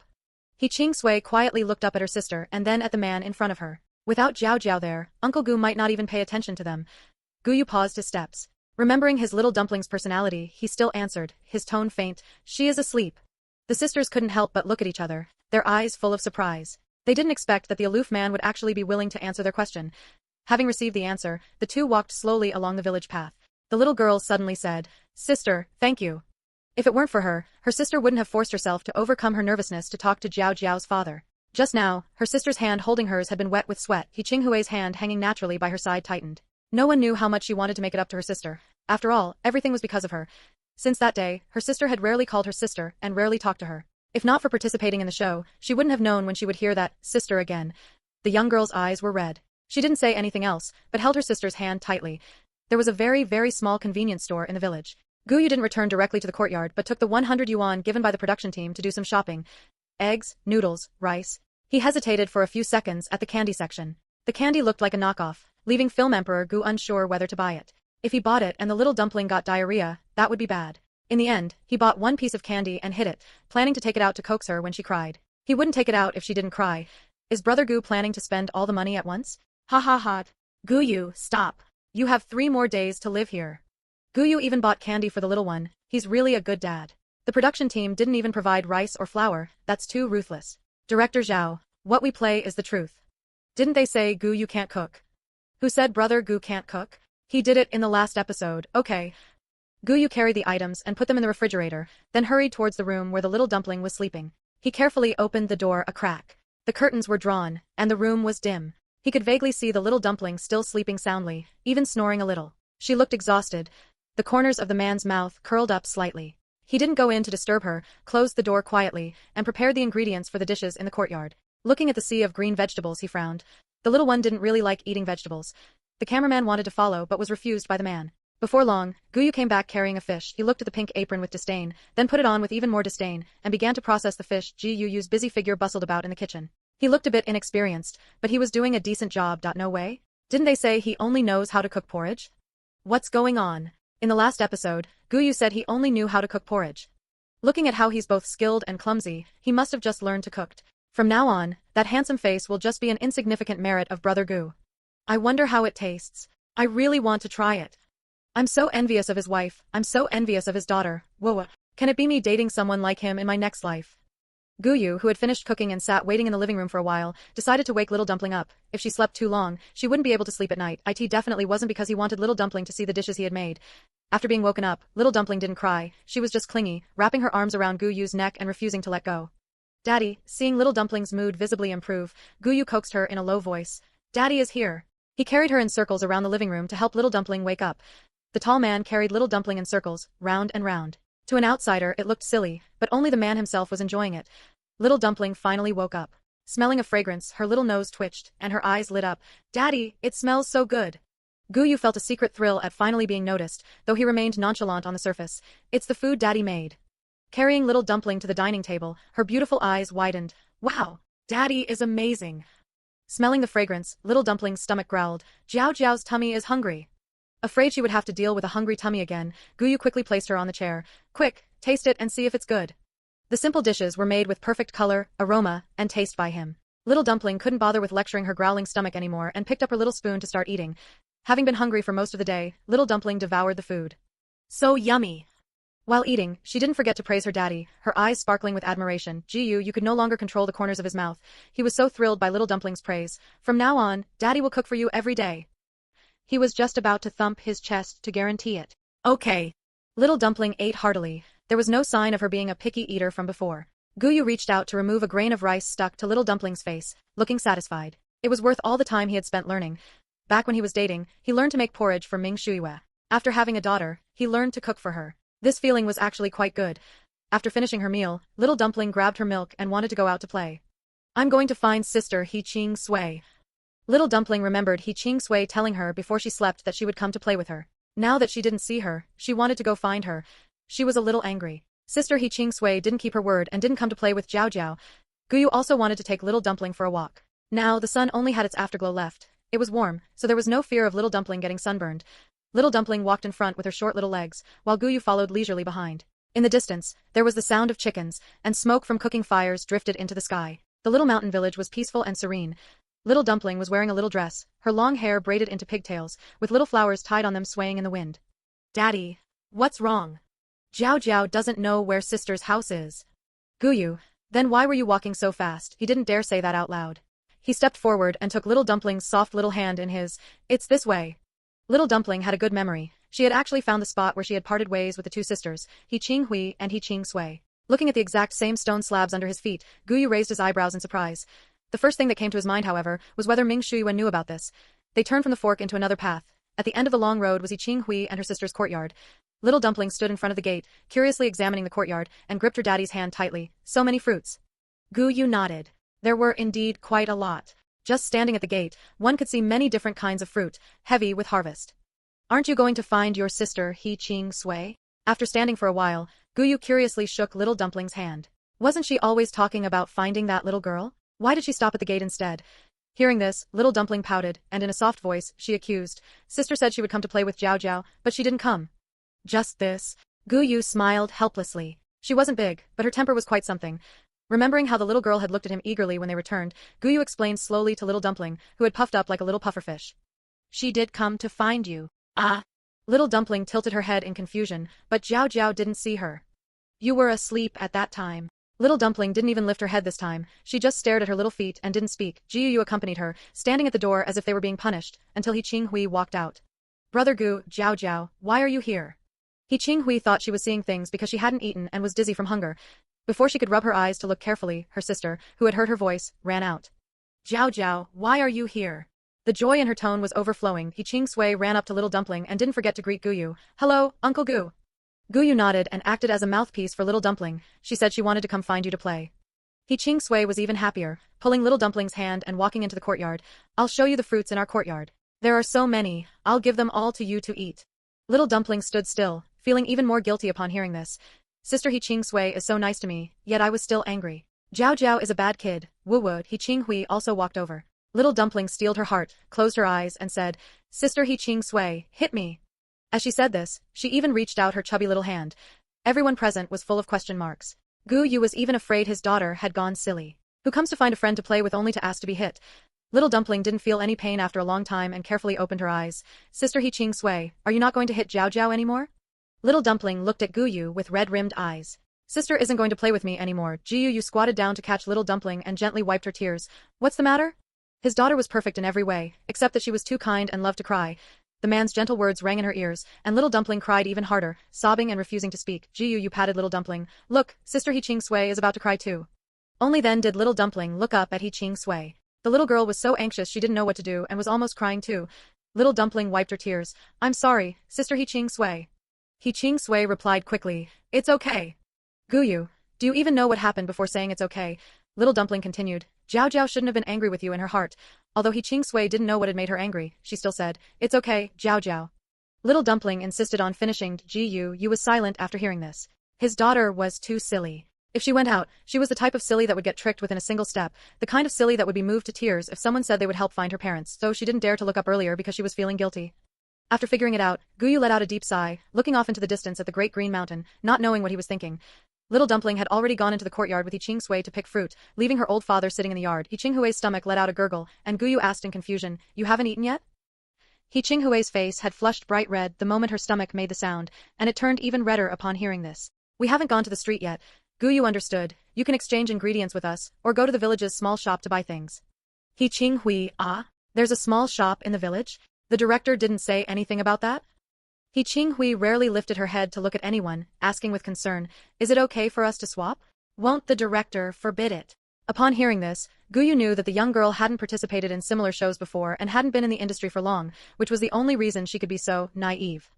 Hearing Little Dumpling's happy laughter, he was uncharacteristically willing to chat a bit more with someone else. If the director didn't say anything, it means it's allowed. He Qing Hui realized this and nodded again, pursing her lips. Then the grocery store is... Gu Yu narrowed his eyes and said lazily, I heard about the grocery store from the villagers when I was looking for a house. He Qing Hui's eyes widened at this. They had followed behind Gu Yu and searched around as well, but they hadn't heard the villagers mention a grocery store at all, let alone the map provided by Director Zhao. There was no such marking on it. Holy crap. So nobody knew there was a grocery store in the village. So Gu Yu discovered the grocery store himself. Seeing Gu Yu calmly buying things at the grocery store, I thought the director had told the guests. No way, is his observation skill that strong? It makes sense why he's so successful. It was so hot when looking for houses. And Gu Yu still had the presence of mind to observe his surroundings and listen to others. A brother Gu is publicly recognized for his high IQ. Ha ha ha ha ha ha. Also the guests exchanging items earlier. So Gu Yu traded that fish with Lulu, right? It's over. I'm going to become a fan of the celebrity I used to hate the most. As evening fell, the people of Daqing village rested at sunset, and Gu Yu brought a little dumpling full of spoils back home. Tonight, after little dumpling finished her bath and lay on the bed, she called out, "Daddy, Daddy! What is it? When are we going back? Do you miss Mommy?" Little dumpling rolled into the quilt, wiggling about, her voice muffled as it came from under the covers. "I miss Mommy, I miss Grandma and Grandpa, I miss everyone." Gu Yu dried his hair and sat by the bedside. Instead of brushing her off because she was young, he told her seriously, "We can go home the night after tomorrow." Little dumpling had rolled until her hair was a mess, and she poked her little head out from under the quilt. "Okay." Gu Yu patted the pillow and said with a smile, "Time to listen to a story and go to sleep." "Okay." Little dumpling skillfully rolled into her father's arms. Smelling the same shower gel and shampoo scent on both of them, she smiled until her eyes curved into crescents. Teacher Gu's bedtime story segment is live. I never thought in my life I'd be able to hear Brother Gu tell me a bedtime story. Wah. This voice. Has Gu Yu never thought about entering the voice acting industry? Voice fetishists are ecstatic. Just thinking about his wife getting to hear this every day makes me so jealous. Wah. A good night, sisters. I'm going to sleep too. We'll have sweet dreams tonight. Hee hee. Why did the person above say sisters? I'm a guy. Hashtag Gu Yu's bedtime story segment. Hashtag Gu Yu voice actor. Hashtag 2 trending topics quietly popped up in the middle of the night. The next morning, the rising sun spilled over the vegetables in the courtyard. Dew slid down the round tomatoes, and the entire Daqing village was shrouded in sunlight, with misty fog making it look like a hidden utopia. A sliver of light filtered through the gap in the curtains, illuminating a corner of the dim bedroom. Netizens entered the livestream on time. Gu Yu actually secretly turned off the livestream. I left the livestream on while sleeping, and when I woke up, I found my phone screen black. Do you know how panicked I was? Hearing the cicadas in the livestream suddenly stop in the middle of the night, I've been suffering from insomnia until now. Wasn't it said to be a 24-hour live stream? The other live streams are like that. Wah. There's no mandatory requirement for guests to live stream for 24 hours. Gu Yu really doesn't care about this bit of traffic. He just turns it off when he wants to. I compared them before I went to sleep yesterday. Gu Yu's live stream had the most viewers. Why is there no movement? They couldn't still be in bed, right? Gu Yu frowned slightly as the light hit him. He picked up his phone and took a look. It was 9 o'clock. Gu Yu sat up expressionlessly and turned to tuck the quilt in for little dumpling. She was sleeping with a rosy complexion. He watched her for a moment before getting out of bed to wash up with gentle movements. The hair on his forehead was dampened by water, messy and resting against his brow. His freshly washed face was so fair it seemed to glow, and his features were sharp. Just looking at his face, he had a very strong, aggressive appeal. With an indifferent expression, he walked through the living room to the courtyard to pick a ripe pumpkin, intending to make pumpkin porridge. For a while, the only sound in the kitchen was Gu Yu preparing the ingredients. His fair, slender hands washed the rice, and he started cooking it over high heat. His movements were slow and methodical, and combined with that face, just watching him made one want to eat an extra bowl of rice. He Qinghui and Lulu got up early this morning. They are already preparing to head to the market now. Is Gu Yu's bare face really this impressive? Of course. Brother Gu has super good skin that doesn't even need makeup for filming. So Gu Yu really is a good homebody man. Dazed, flustered, dazed. This pumpkin porridge looks delicious. I really want to eat it. Smart me has already ordered breakfast, just waiting to eat breakfast with the little one. The person above is so smart. I'm going to order breakfast too. The breakfast shop owner looked at the exploding orders for pumpkin porridge and scratched his head anxiously. Their shop usually only served various meat porridges. They didn't have enough pumpkin porridge. He simmered it on low heat until 10 o'clock, until the rice and pumpkin were completely blended together. He scooped it into a small bowl to let the heat dissipate. Jiu, you woke little dumpling up. Time to get up, baby. He dug her out of bed and held her in his arms, patting her gently.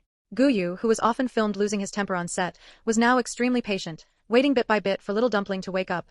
Little dumpling lay on the man's shoulder, whining and unwilling to lift her head. Jiu, you carried the sleepy-eyed little dumpling inside to wash up.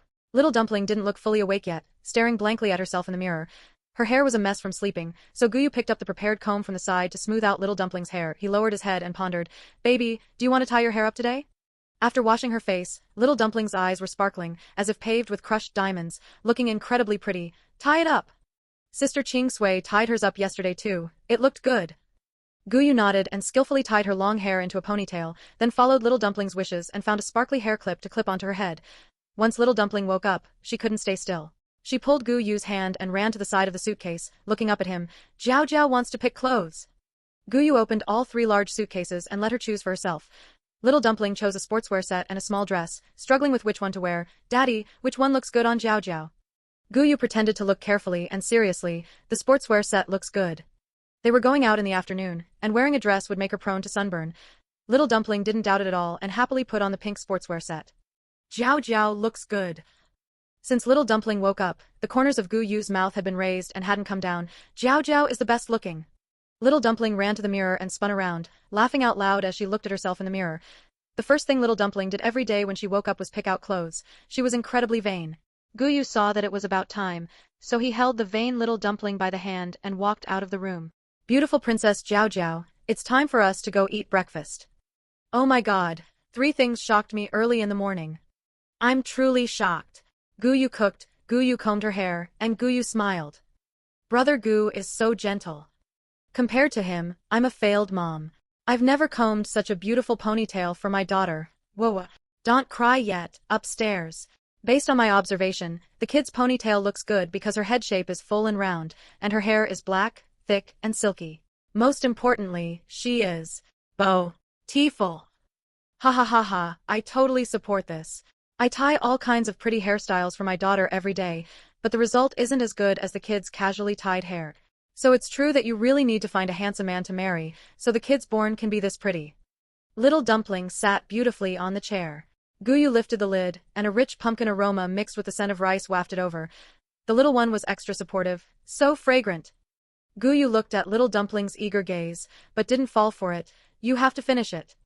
Little Dumpling puffed out her cheeks, crossed her arms, trying to imitate her mom, and huffed coldly. Little did she know, sitting there, she was so small, and her milky huff had no threat at all. Instead, Gu Yu was charmed by her little action and reached out to poke Little Dumpling's puffy cheeks. Little Dumpling slapped his hand away, full of anger. What are you doing?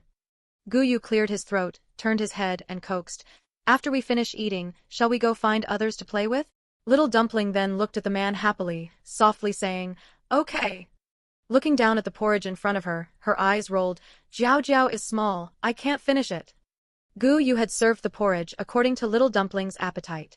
Knowing she didn't want to eat in the morning, he had specifically served less. Hearing this, he knew exactly what she was thinking just by moving his fingers. You little clever ghost, eat as much as you can. Little Dumpling was happy upon hearing this, picked up her little spoon, and started eating. Jiao Jiao sat opposite her and chuckled. This little silly girl wanted to fight against him. I feel like the kid got tricked. I feel like the kid is silly, ha ha ha ha ha. This scene is so loving. At my house, it's eat or don't eat, who understands? I'm eating breakfast too. Ordered in time, now I'm eating beautifully too, hee hee. After eating, Gu Yingdi took Little Dumpling out. Little Dumpling laughed until her teeth were invisible, her smile as bright as today's sun. You pulled back Little Dumpling who was about to rush out and put a hat on her.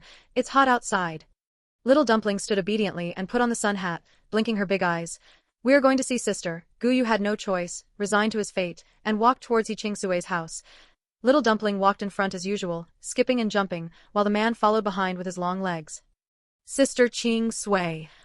Little Dumpling's voice arrived before she did. Yiqing Sui was picking fruit in the yard with her sister, preparing to take it to the market to sell and earn living expenses. Hearing Little Dumpling's milky voice out of the blue, she thought she had been sunstruck. She straightened up and shook her head. Sister Qing Sui, what are you doing? The sound from afar rang out behind her. Yiqing Sui turned her head abruptly, met Little Dumpling's fair and tender face, and exclaimed in surprise, Jiao Jiao! Why are you here? Little Dumpling tilted her head in confusion. Daddy brought me here. But she also remembered the way to tea this moment. Gu Yu also walked into the yard, looking at the fruit they had picked. How do you plan to go to the market? Yiqing Hui was stunned. Isn't the director preparing a car for us? Gu Yu looked at Yiqing Hui calmly and reminded her, he didn't say. Given Director Zhao's personality of liking to stir up trouble, he wouldn't provide free help to the guests. After all, this was also a highlight. Director Zhao stared at the man in the lens, reached out to stroke his chin, then suddenly slapped his thigh hard and laughed out loud. Good lad! He actually said his thoughts out loud.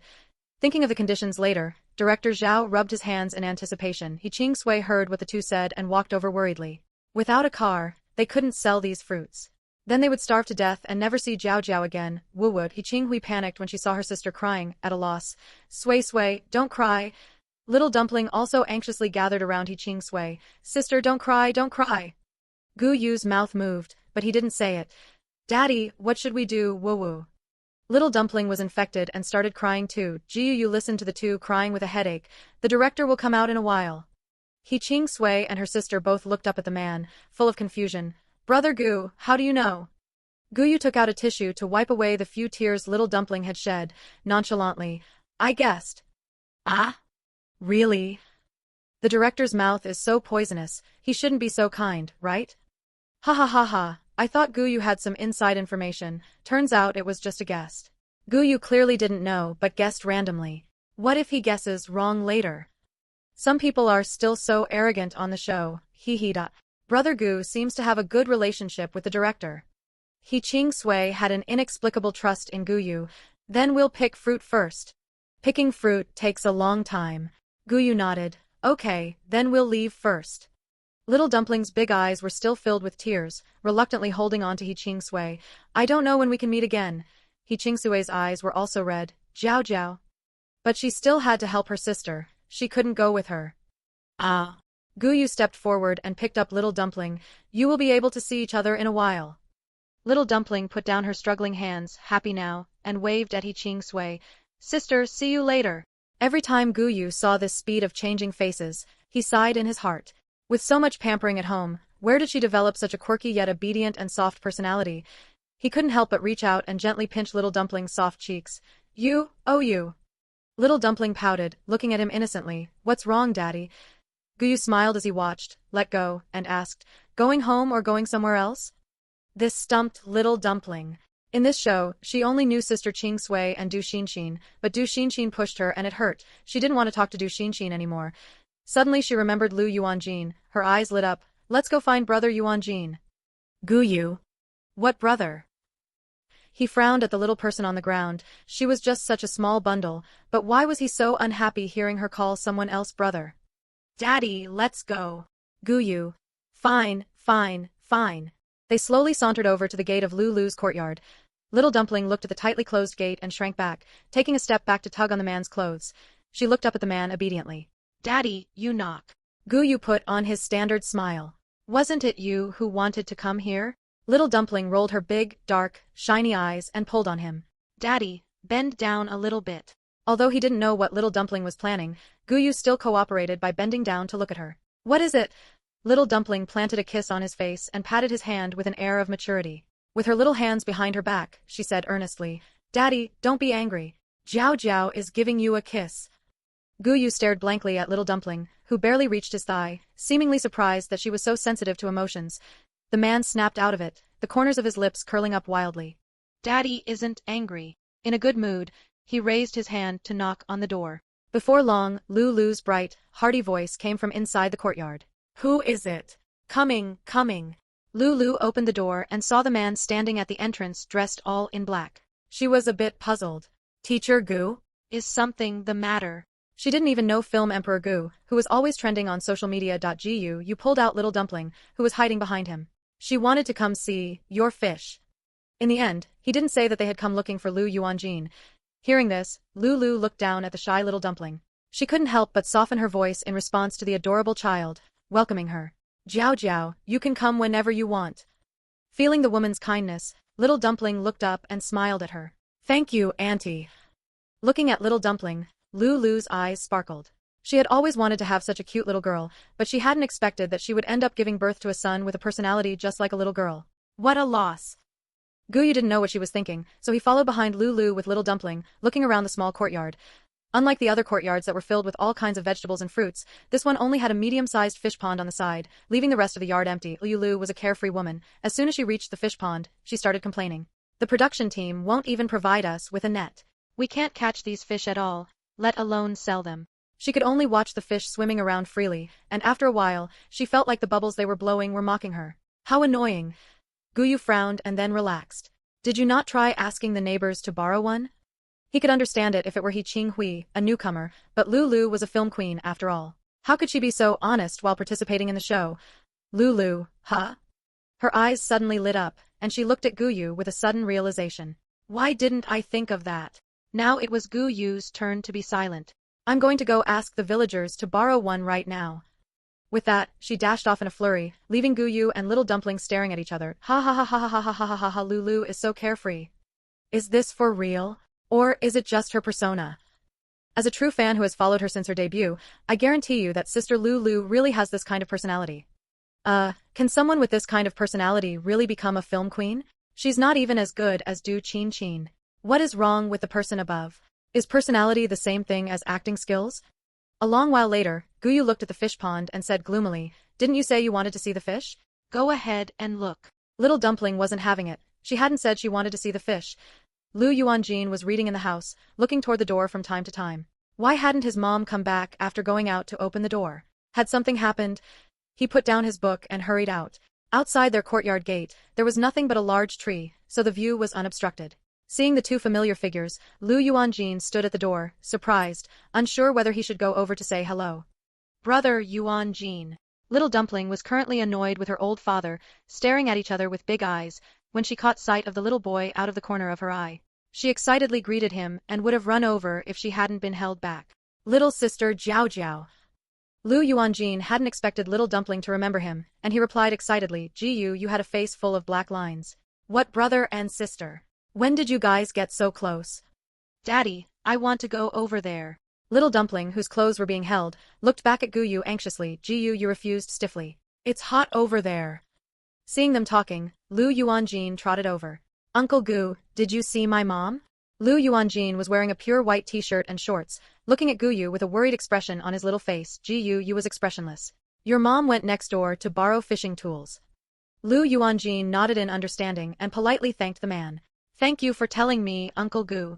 On such a sunny day, he actually felt a chill down his back. Lu Yuanjin looked up at the sun hanging high in the sky and scratched his head in confusion. Seeing her little friend come over, little dumpling was also excited. She pointed her chubby finger at the fish pond. Brother Yuanjin, you have so many fish at your house. Lu Yuanjin smiled gently. If you like them, we can make braised fish, steamed fish. Or I can take them home to raise. Huh? What? Did he mishear? Lu Yuanjin looked at little dumpling, who was chattering away with names of dishes, with shock in his eyes. Didn't little girls want to keep the animals they liked? His cousin was like that. You don't want to keep the fish? Lu Yuanjin asked hesitantly. Little dumpling's voice was tender. I don't. Lu Yuanjin was stunned and didn't say anything more. I'm back with the tools. Lulu was smiling happily. She ran all the way to the fish pond before noticing her son. Xiaojin, you're not reading anymore. How strange. Her son never forgot to take his books wherever he went. He was a total little bookworm. Was he actually willing to come out and play today? Hearing her voice, Lu Yuanjin nodded and curiously examined the tools in his mother's hands. Is this for catching fish? He had never seen one before. Little dumpling also looked over curiously, staring straight at them with her cat-like eyes. Seeing how cute she was, Lulu wanted to pat her head again. Unfortunately, she looked at the mud on her hands and pulled back with regret. If you like them, Jiao Jiao, Auntie will catch a few fish for you to take back right away. She glanced at little dumpling with envious eyes. Once she washed her hands, she would definitely pet her to her heart's content. Gu Yu didn't know what she was thinking. He checked the weather and spoke directly. When do you plan on going to sell the fish? With the sun this strong, the fish wouldn't live long once caught, so they needed to be sold as soon as possible. Lu knew this too. She thought for a moment. We'll go to the market as soon as we have the fish ready. After all, the 100 yuan the production team gave them initially had been spent on various kitchen supplies and ingredients, and if they didn't find a way to earn money, they wouldn't have any rice to cook tonight. Her son was so thin, he couldn't go hungry. Gu Yu glanced at her and suggested, then we'll go ask the director to borrow a car in a bit. Hearing this, Lu remembered that the director didn't seem to have said that they could be driven to the market for free. Her heart sank, and she asked worriedly, we don't have any money now. Will the director refuse to lend it to us? Gu Yu, he won't. Even if it was just for the sake of ratings, the director wouldn't pass up on this topic. In the end, Lu decided to follow Gu Yu and ask Director Zhao first. That way, she wouldn't have to worry about not being able to borrow a vehicle and having all the fish they caught die on the way. They encountered Ren Pingon and his son walking one after the other. Where are you two going? Ren Pingon asked nonchalantly. He had never heard of Lulu and Gu Yu having any friendship. Could they know each other privately? He joined the show knowing that Gu Yu and Du Qin would be there. If these two people gave him even a little bit of benefit, he could do much better in the entertainment industry. He couldn't let anyone else snatch this opportunity first. Lulu didn't have any ulterior motives. When Ren Pingon asked, she just said, "We're planning to go ask Director Jiao to borrow a vehicle." Borrow a vehicle? Ren Pingon felt slightly relieved and clapped his hands. What a coincidence. I was just about to go find Director Jiao to discuss this very matter. Otherwise, how would we be able to carry all these things so far? As he spoke, he sighed, looking very distressed. Jiao Jiao lowered his head to tidy up little dumpling's clothes, showing no intention of joining the conversation. Seeing this, Lulu also sighed. You're right. Ren Pingon. He really didn't know how to talk to this best actress Lu. Seeing them deadlocked in place, Gu Yu took little dumpling by the hand and walked away. He still had to go back and organize those vegetables, and besides, they had been out for so long that it was almost time for little dumpling's nap. He didn't have that much time to watch them act. Seeing the man leave, Lulu hurriedly followed. Following a smart person would never go wrong. The smile on Ren Pingon's face froze for a moment before he immediately resumed his nice guy persona, saying to his chubby son, "Let's go too." Why is Gu Yu still so rude? He acts like he doesn't even see such a nice person like Ren Pingon. Gu Yu has always been this arrogant. Calm down, sisters. Can't even handle this much? Our brother Gu hasn't even started acting like a diva yet. Gu Yu said he was retiring from the industry, so why is he still bringing his daughter on a show to make money? How disgusting. His daughter seems so calculating at such a young age. I don't know why so many people like her. Yeah, I prefer Du Xinxin. She's well-behaved and sensible. The person above has good taste. Du Xinxin comes from a wealthy family and still helps Du Xinxin with housework. She's so well-bred. That little girl Ming Jiao Jiao only knows how to play all day long. I'm speechless. You internet trolls, don't be so obvious. If you have the guts, go say that under Brother Gu's Weibo, see if he doesn't deal with you. Since the live stream started this morning, there have been many haters and internet trolls mindlessly attacking. Many fans were forced to see the spam before they could even react, but once they did, they grabbed their keyboards and started firing back. Du Qinqin felt happy thinking about the message she sent to her manager last night. She wanted to see how Gu Yu would still manage to be number one. Besides, there hadn't been any news of those two appearing for so many years. Perhaps that news was fake. Otherwise Gu Yu wouldn't be stuck in a lousy company in the entertainment industry. Du Qinqin wiped the table in a good mood. She had never done housework before. Yesterday, when the other guests were cleaning, she was angry. After it got dark, Director Jiao explicitly stated that he wouldn't give them any help, so Du Qinqin had to clean the bedroom and living room reluctantly with a dark face. Noticing Du Xinxin sweeping the floor out of the corner of her eye, she hypocritically said, "Xinxin, don't sweep anymore, let mommy do it later." Du Xinxin secretly curled her lips. It would be good enough if her mother didn't make her finish all the chores. Although dissatisfied in her heart, she still smiled and said, "That's too hard for you, mommy. I've grown up and want to help mommy." Du Qinqin squeezed out a few tears. It's all mommy's fault for never having done this kind of rough work, which is why you have to suffer with mommy. Du Xinxin immediately ran to the table, grabbed a tissue, and wiped the woman's tears. "Mommy, don't say that. Let's work hard together." Du Qinqin started to get angry as she looked at the tissue on her face. What kind of cheap brand of tissue was this to be used on her precious face? This daughter was too inconsiderate.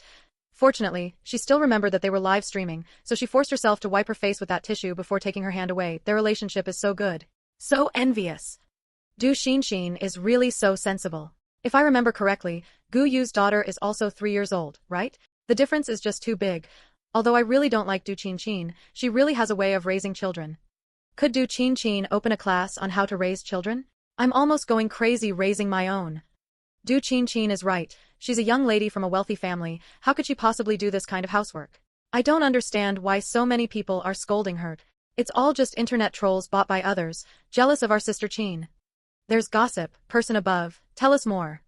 The manager looked at the screen full of praise in Du Qinqin's live stream and felt a bit guilty and scared. After all, they hadn't dared to use such tactics against Gu Yu before. This was an unspoken secret in the entertainment industry.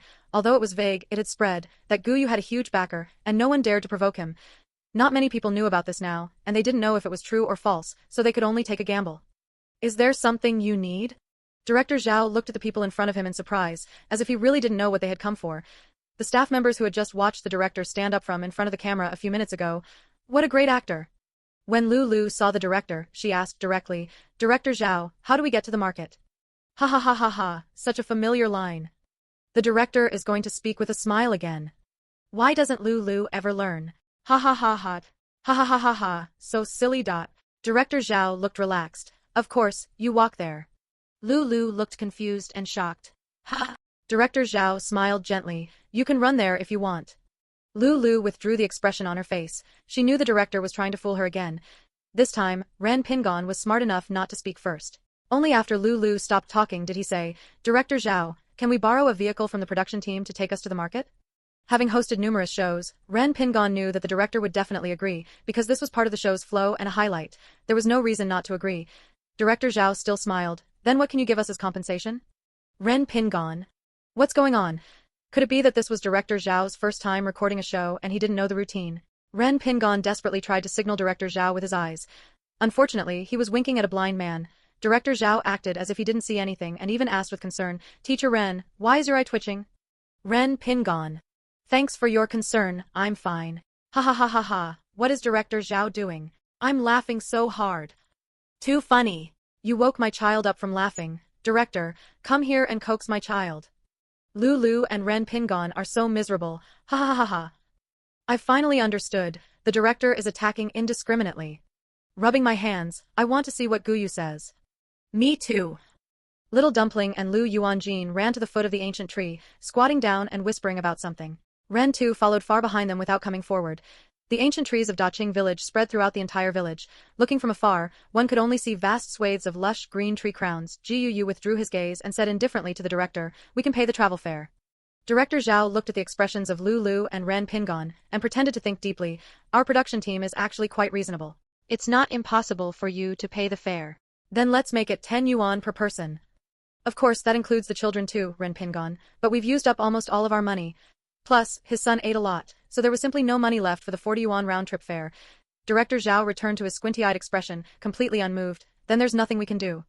Ren Pingon. Dead. Lulu. Then can I give you fish as the fare? Director Zhao. No, we only accept cash. Lulu. What a difficult director. No matter what the two said, the director only had 2 words. No way. The scene became quite chaotic. The director is too difficult to deal with. This doesn't work. That doesn't work. Yeah, this is just forcing the guests to carry their stuff and walk there. I said it before, if he wants to make movies, he should just make movies. Why come to participate in a variety show? He doesn't understand anything, okay? Ren Pingon has such a good temper, he's about to lose it. Hilarious. Director Zhao is being questioned again. Your idols are only fit for vacation variety shows to enjoy life. I hope the director can make reasonable arrangements, otherwise the guests will be too tired. Gu Yu raised his hand to check the time. It was time for Little Dumpling's nap. Credit it. We'll pay the fare when we return. The man's low, deep voice rang out amidst the noisy discussion, sounding exceptionally distinct. The voices of the few people speaking stopped, and they turned their heads to look at the man who had spoken. Right. Wouldn't they have money after they went to the market and sold their goods? Director, we want to pay on credit too. Director Zhao met the man's cold, indifferent eyes not far away and curled his lips. All right then, I'll allow you to pay on credit. But we only accept cash. This was his bottom line. Gu Yu nodded. Understood.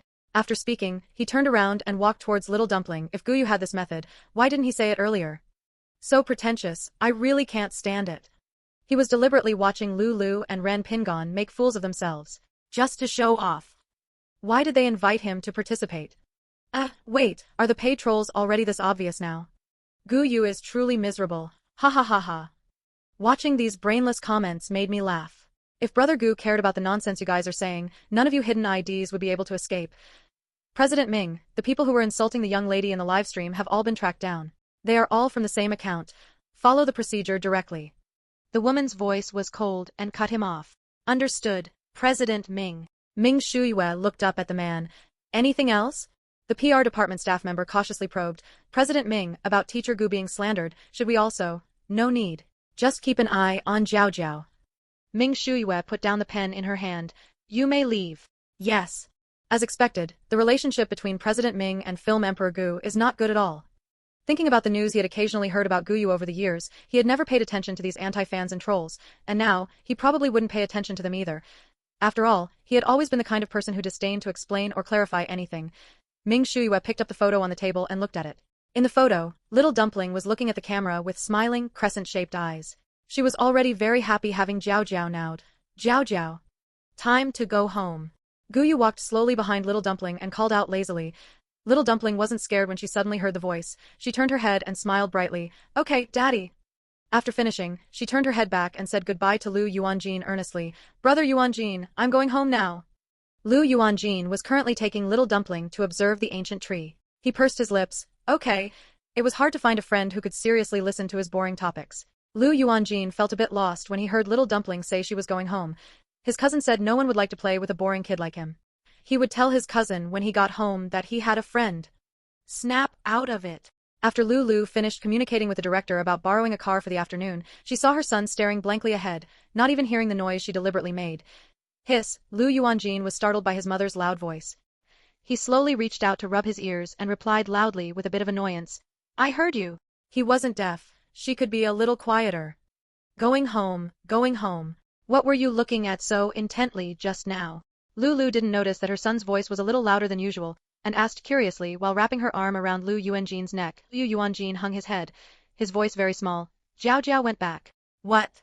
Lulu almost couldn't hear what he was saying, but fortunately, she had learned a bit of lip-reading. Lulu's eyes rolled. Are you reluctant to part with little sister Jiao Jiao? Lu Yuanjin's ears turned red. No. He just wanted to play with his friend, that's all. Lulu smiled meaningfully, seeing through it but not exposing it, and nodded perfunctorily. Okay. Let's hurry home and catch the fish. By then, they could go straight to the market and occupy a good spot. That way they could sell the fish quickly, and maybe even have a good meal in town. The more she thought about it, the faster Lulu walked, even leaving her son behind. She was in such a rush, she wished she could have already caught the fish. Liu Yuanjin. Ren Pingon also grabbed his chubby son who was squatting on the ground. We should also hurry back and prepare. He had found someone in the village to slaughter the pig yesterday. Later, they could just take the prepared pork and go. I declare that Ren Pingon is the smartest guest on the show. He scared me to death when he found someone to kill the pig yesterday. I didn't expect the director would actually let them mess with the things in the courtyard. Yeah, seeing it now, I really think Ren Pingon is quite smart. After all, Ren Pingon is a popular host. He just hasn't been working recently because he was at home taking care of his family. His mind is very flexible. Little Dumpling slowed down as she walked. Her head felt a little dizzy. What's wrong? Gu Yu bent down, grabbed Little Dumpling's small hand that was rubbing her eyes, and asked patiently. Little Dumpling frowned, her little bun-like face serious. Jiao Jiao's head is sleepy. Gu Yu couldn't help but laugh as he listened to the cute childish talk. Then Daddy will carry you back to sleep. Little Dumpling obediently lay on her father's shoulder. The little person didn't quite understand why Daddy was laughing so loudly, so she burrowed into the crook of his neck with dissatisfaction, trying to get him to stop laughing.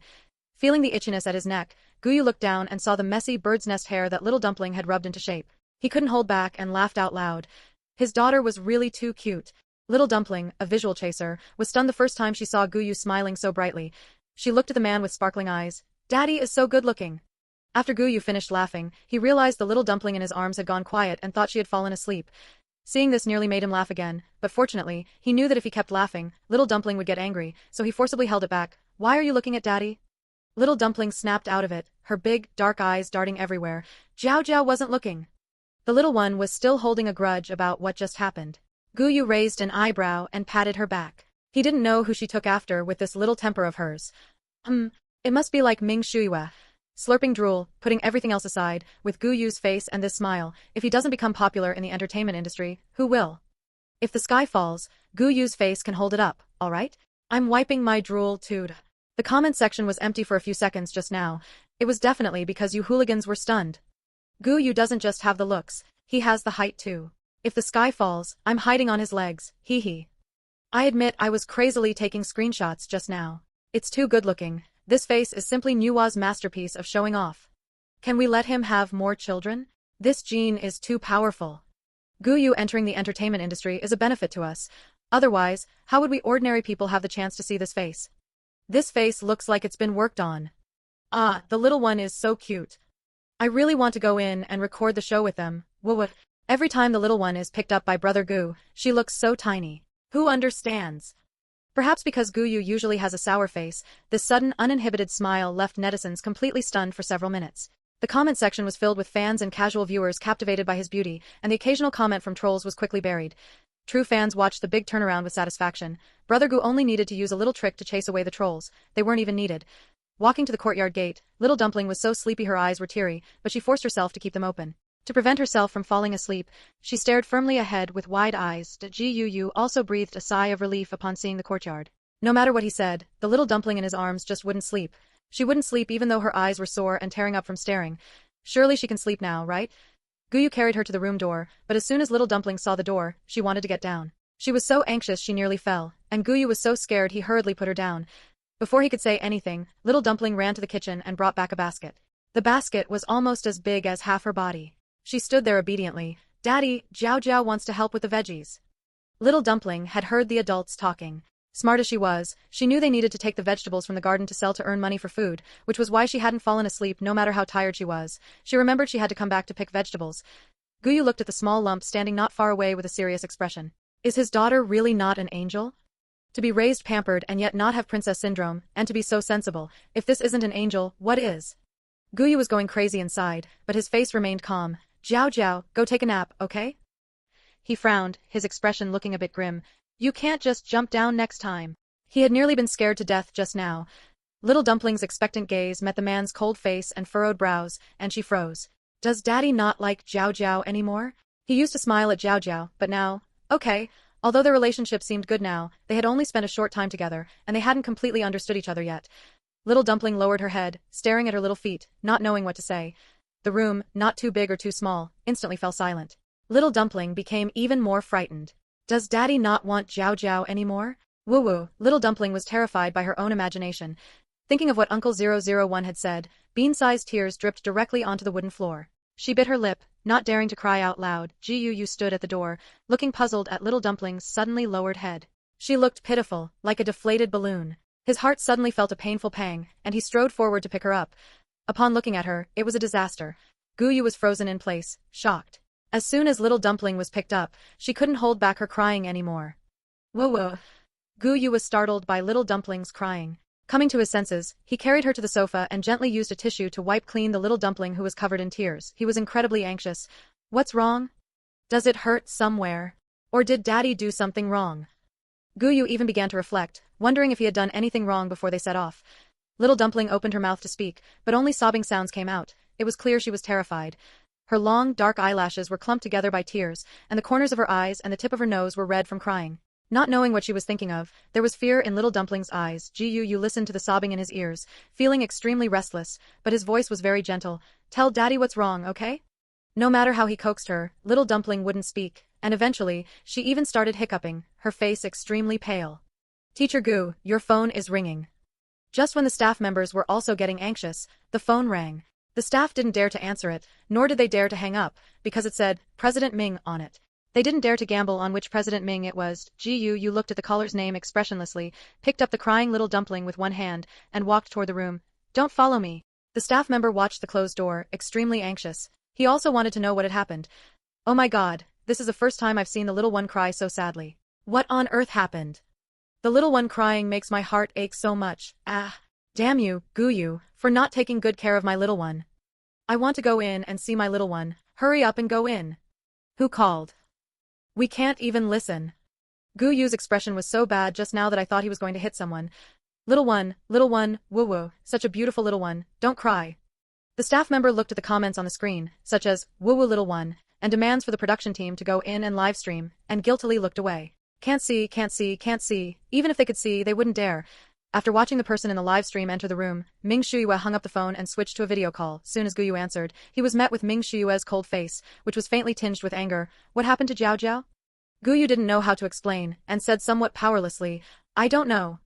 Ming Shuyue's brows were locked tight. She naturally knew it wasn't Gu Yu's fault. After all, she was watching the live stream every moment, and there was no possibility of Gu Yu making a mistake.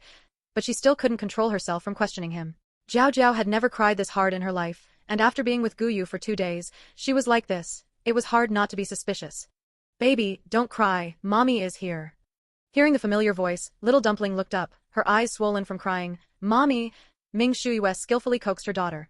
It was nap time for Little Dumpling, and combined with being tired from crying, she quickly fell asleep on the bed. Gu Yu waited for a good while before carrying Little Dumpling to the bed and tucking her in. He watched for a few minutes before turning to get a cloth from the bathroom to wipe Little Dumpling's little face clean. Ming Shuyue didn't hang up, watching the whole scene quietly until Gu Yu silently placed the phone on the pillow. She said, You can go out now. Gu Yu nodded. Okay. He turned and walked out of the room, sitting quietly on the living room sofa. The production team hadn't seen Little Dumpling and were getting anxious, so when he came out, the comments section suddenly exploded with activity. Under pressure, a staff member asked in a low voice, Teacher Gu, is Jiao Jiao okay? Even while sitting, the man on the sofa exuded a sense of oppression. He didn't move as if he hadn't heard, and the staff member didn't dare ask again. After a long while, the man's slightly hoarse voice came through, She's fine. The staff member didn't dare to pursue it further. That's good. No way, what actually happened? I just rewatched the live stream segment carefully. Little Dumpling must have been scared by Gu Yu's cold expression. Really? Little Dumpling is Brother Gu's child. How could she be scared? Exactly, people nowadays will make anything up for traffic. Brother Gu clearly dotes on Little Dumpling. How could she be scared? If you don't know what you're talking about, don't spread rumors, speechless.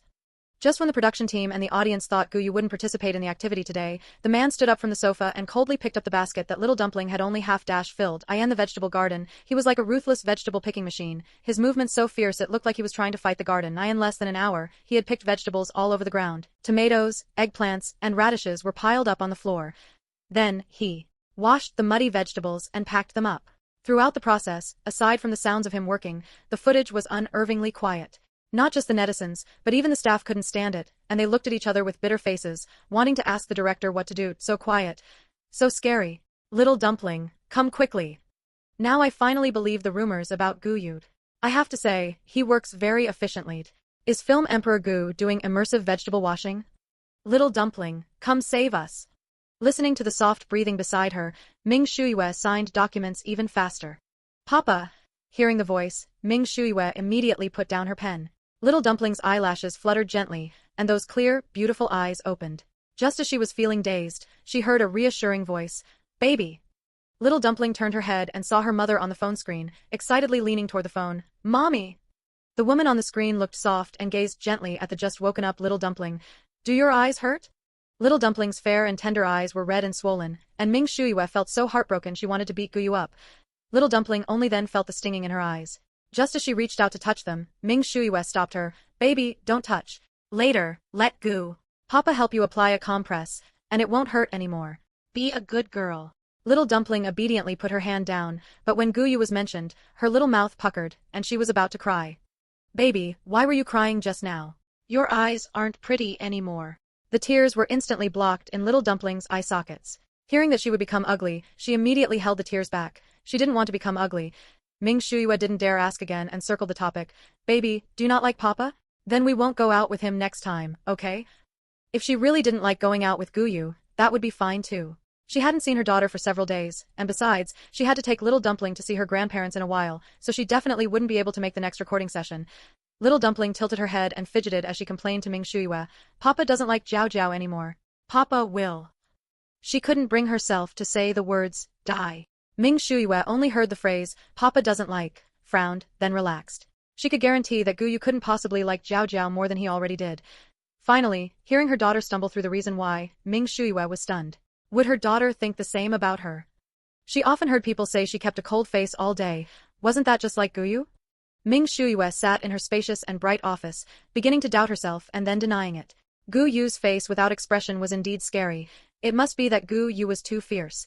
She was different. President Ming easily came to a conclusion and decided to give someone a good education later. After being coaxed, Little Dumpling felt she had been too bad just now. She carefully slid her little body off the bed. She had to go find Papa to apologize. With a determined look, she walked to the door and reached up to pull the door lock. Little Dumpling looked at the lock that was still some distance from her little hand and paused. Then she tried again on her tiptoes. She touched it. Little Dumpling's eyes lit up. She jumped up with all her might, and with a click, the door opened smoothly. Little Dumpling was so happy she hopped around on the spot. She poked her head out to check the living room. No one. She checked the kitchen. Also no one. Little Dumpling got anxious. Papa wouldn't have been angered away by her, would he? Little Dumpling lowered her head in disappointment. It was all Jiao Jiao's fault for being a bad child. You finished sorting the washed vegetables and wanted to go see if Little Dumpling had woken up, but he encountered her in the living room. Little Dumpling was wearing pink, tender pajamas and looking down, as if she had been abandoned by the whole world. For some reason, Gu Yu felt an inexplicable discomfort in his heart. It shouldn't be like this. Gu walked up to Little Dumpling and crouched down. He didn't dare to just pick her up, only daring to call out in a low voice, "Baby!" He desperately wanted to break the atmosphere that made him feel uncomfortable.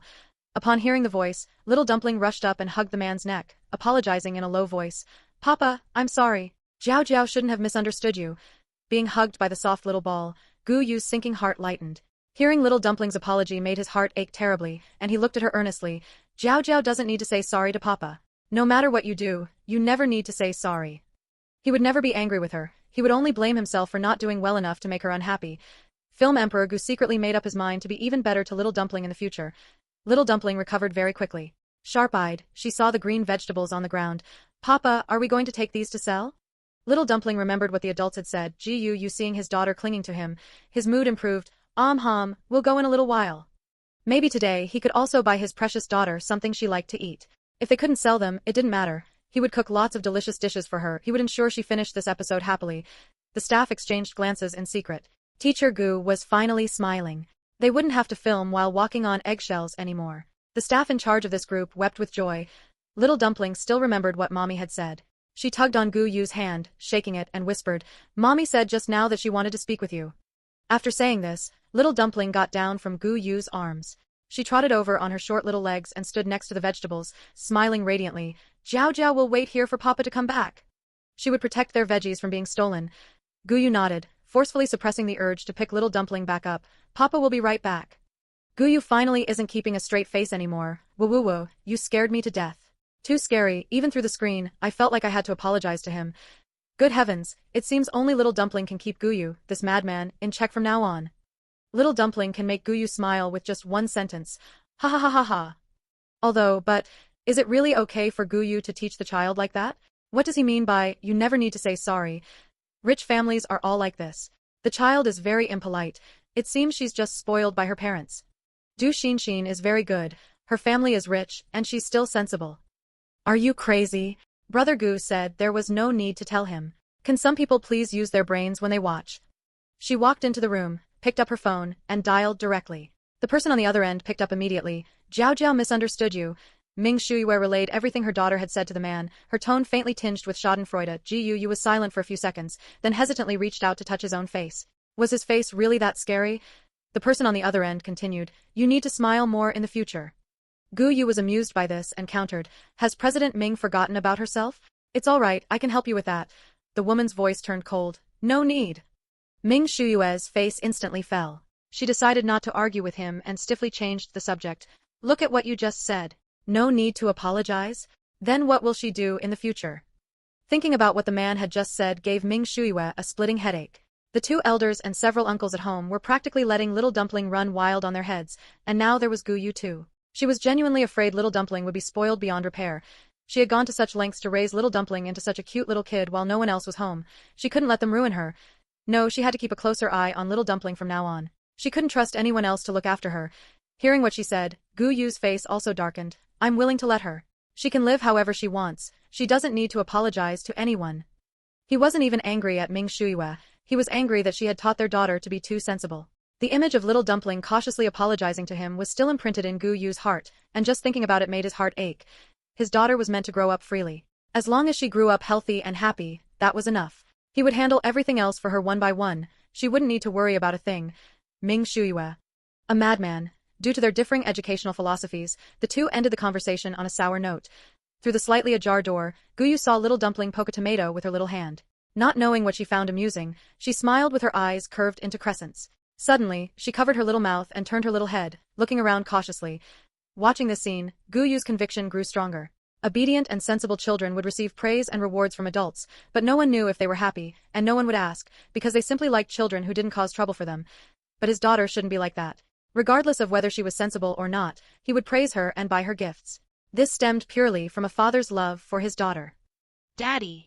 The man's long legs appeared before her. Little Dumpling stood up and hugged him, looking up at him with sparkling eyes. Gu Yu patted Little Dumpling's head. Change your clothes, we're going to get in the car. Little Dumpling immediately jumped back, protecting her head with her chubby little hands, and looked at the man with dissatisfaction. Jiao Jiao's hair is messy. Gu Yu. What to do if his daughter is too concerned about her image? Urgent. All right, Daddy was wrong. Gu Yu looked at Little Dumpling's uncombed, just woke up hair and apologized sincerely. Ha ha ha ha ha ha ha ha ha ha ha, I'm dying of laughter. The little one with messy hair seriously saying, don't touch my hairstyle, I'm really going to faint from the cuteness. Brother Gu is truly a best actor, look at that acting, TSK TSK TSK. By the way, what did Gu Yu go do just now? Go sell things quickly, ha ha ha ha ha ha ha ha, I want to watch. After Little Dumpling chose a little dress she was satisfied with, she vanity struck a pose in front of Gu Yu and spun around. Jiao Jiao is pretty. Seeing the genuine smile on Little Dumpling's face, Gu Yu nodded and praised her sincerely. Extremely pretty. Little Dumpling's dazzlingly white, chubby little legs were swinging before his eyes.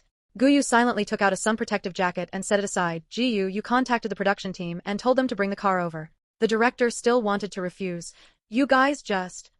Bring your things over yourselves. The fare includes door-to-door service. We agreed on that at the time. Director. How come he didn't know when that had been agreed upon? Then he started to doubt himself. Was he just too busy lately and his brain couldn't remember things?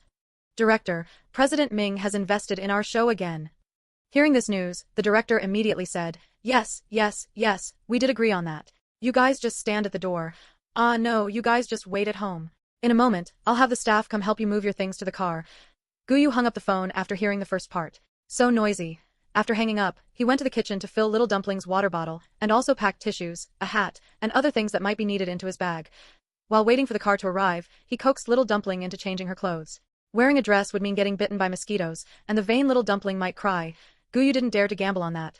Fortunately, little Dumpling was obedient. When she heard she might get bitten by mosquitoes, she cooperatively went to change her clothes, so attentive.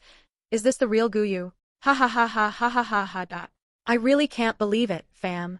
I never remember to bring this much stuff when I take my daughter out. I'm influenced. Don't get influenced yet, that water bottle is 5 digits. Thanks, I've suddenly calmed down. Such a small water bottle is 5 digits? Just take my life. Are celebrities this rich? Before long, the production team drove the car up to the door. Surprisingly, Ren Pingon, He Qinghui, and Lu Lu all got out of the car. After getting out, Ren Pingon wasn't smiling anymore. He looked at Gu Yu with a complicated expression, opening his mouth several times but unable to say anything. Lu was different. As soon as she got out of the car, she was astonished. You guys were actually able to have the car come pick you up? We all had to move our own stuff to the director to get on the car. He Qinghui also nodded. She and her sister had made several trips before they finished moving everything. You can call to have the car come pick you up. He looked them up and down as he spoke. You guys didn't know that? The guests, who had worked hard and sweated while moving everything themselves. What else could they say? The director even charged them to borrow a cart. Could they say they didn't dare to trouble the production team again? Of course not. Lu looked pained and nodded in deep regret. We'll know for next time. Ren Pingon. He didn't want to admit he was stupid. He Qinghui also nodded along. Learned it. Jiao Jiao. When He Qinghui saw little Dumpling, she couldn't stay still. She let go of her sister's hand, ran to the other side of little Dumpling, took her little hand, and smiled happily. Liu Yuanjin was half a beat slower and could only stand wistfully next to He Qinghui, looking at little Dumpling. He didn't dare to stand next to Gu Yu. Liu looked at her son and glared at him, frustrated that he wouldn't live up to her expectations. He had been asking when they would leave ever since they were at home. Don't think she didn't know what he was thinking, and now he couldn't even outrun a little girl like He Qinghui. She shook her head and stopped looking at her unlucky son. Isn't Teacher Du coming over? Lu asked curiously as she counted and realized one person was missing. Du Qingqin had rarely come out for activities these past few days. Aside from the first day, Lu hadn't seen her at all. Thinking back to her haughty demeanor, Lu shivered. Not seeing her probably wasn't a bad thing. She didn't think she could get along with someone like that. He Qinghui also looked over and said, I wonder if Teacher Du wants to go with us. She didn't know Du Qingqin, and besides, she disliked the way Du Qingqin looked at her, so He Qinghui didn't intend to say much. Ren Pingon's eyes flickered, and he said with a smile, why don't we wait until Teacher Gu has finished loading up before we go pick up Teacher Du? In case she goes to the director and doesn't see the car, she'd have to make another tiring trip. Lu. I'm fine with whatever. If only she had known, she wouldn't have asked. He Qinghui lowered her head. I'll listen to everyone else. Since both people in the group accepted his suggestion, Ren Pingon looked confidently at Gu Yu. As a man, Gu Yu shouldn't refuse. You check the time. Whatever. It was still very hot anyway. If they arrived in town too early, it wouldn't be good if his daughter got sunburned. By the time they finished picking everyone else up, it shouldn't be as hot, right? The smile on Ren Pingon's face grew even wider. All right, then I'll talk to the director in a moment. When the time came, he would reveal to Du Qingqin that he was the one who spoke up for her. No matter what, she would feel a bit of gratitude toward him, right? Director. Fine, for the sake of Gu Yu not refusing, I'll let you play the good guy for once. Ren Pingon is still the same old good guy. What do the others mean? They can pick up Gu Yu but not Sister Qin? That's hilarious. Gu Yu, a grown man, sounded so reluctant. I told you, a young lady like Sister Qin would definitely be bullied by others. Because they are just jealous. Are you talking about being jealous that Du Qingqin hasn't even won a Best Actress award after all these years? Ha ha ha ha ha, the person above knows how to speak. Ever since her debut, Du Qingqin had been smooth sailing in the entertainment industry with the status of the eldest daughter of the Du family. If he helped her, he should get some reward, right? The more Ren Pingon thought about it, the more excited he became. He wished he could carry the car and run to Du Qingqin's courtyard right now. Ren Pingon was anxious but couldn't rush them. After all, he couldn't afford to offend the man in front of him. After finally waiting for everyone to load their things onto the car, Ren Pingon considerately said, "Let's all get on the car quickly. If it gets too late, it won't be easy to sell the goods." Chat, chat, chat. What was there to chat about? Picking up the person was obviously the priority right now. Looking at Lu, who was baring her teeth, and the internally silent He Qing Hui, Ren Pingon mocked them in his heart. Having ended up in such a state, they should be seizing this opportunity to suck up to Du Qin. Otherwise, once the program ended, given their social status, they wouldn't be able to get in touch with a young lady of the Du family. But that was fine too. These two fools didn't know how to act, so Du Qin would notice his help even more. Lu met He Qing Hui's gaze, and the two stayed silent for a moment before looking away. Lu curled her lips. Ren Pingon was treating them like fools. His smug expression, thinking he was so clever, was such an eyesore that Lu had to look away. Sister Qin, we've come to help you carry your things. As soon as the car stopped, Ren Pingon got out and knocked on the door. Everyone in the car. Who came to carry things?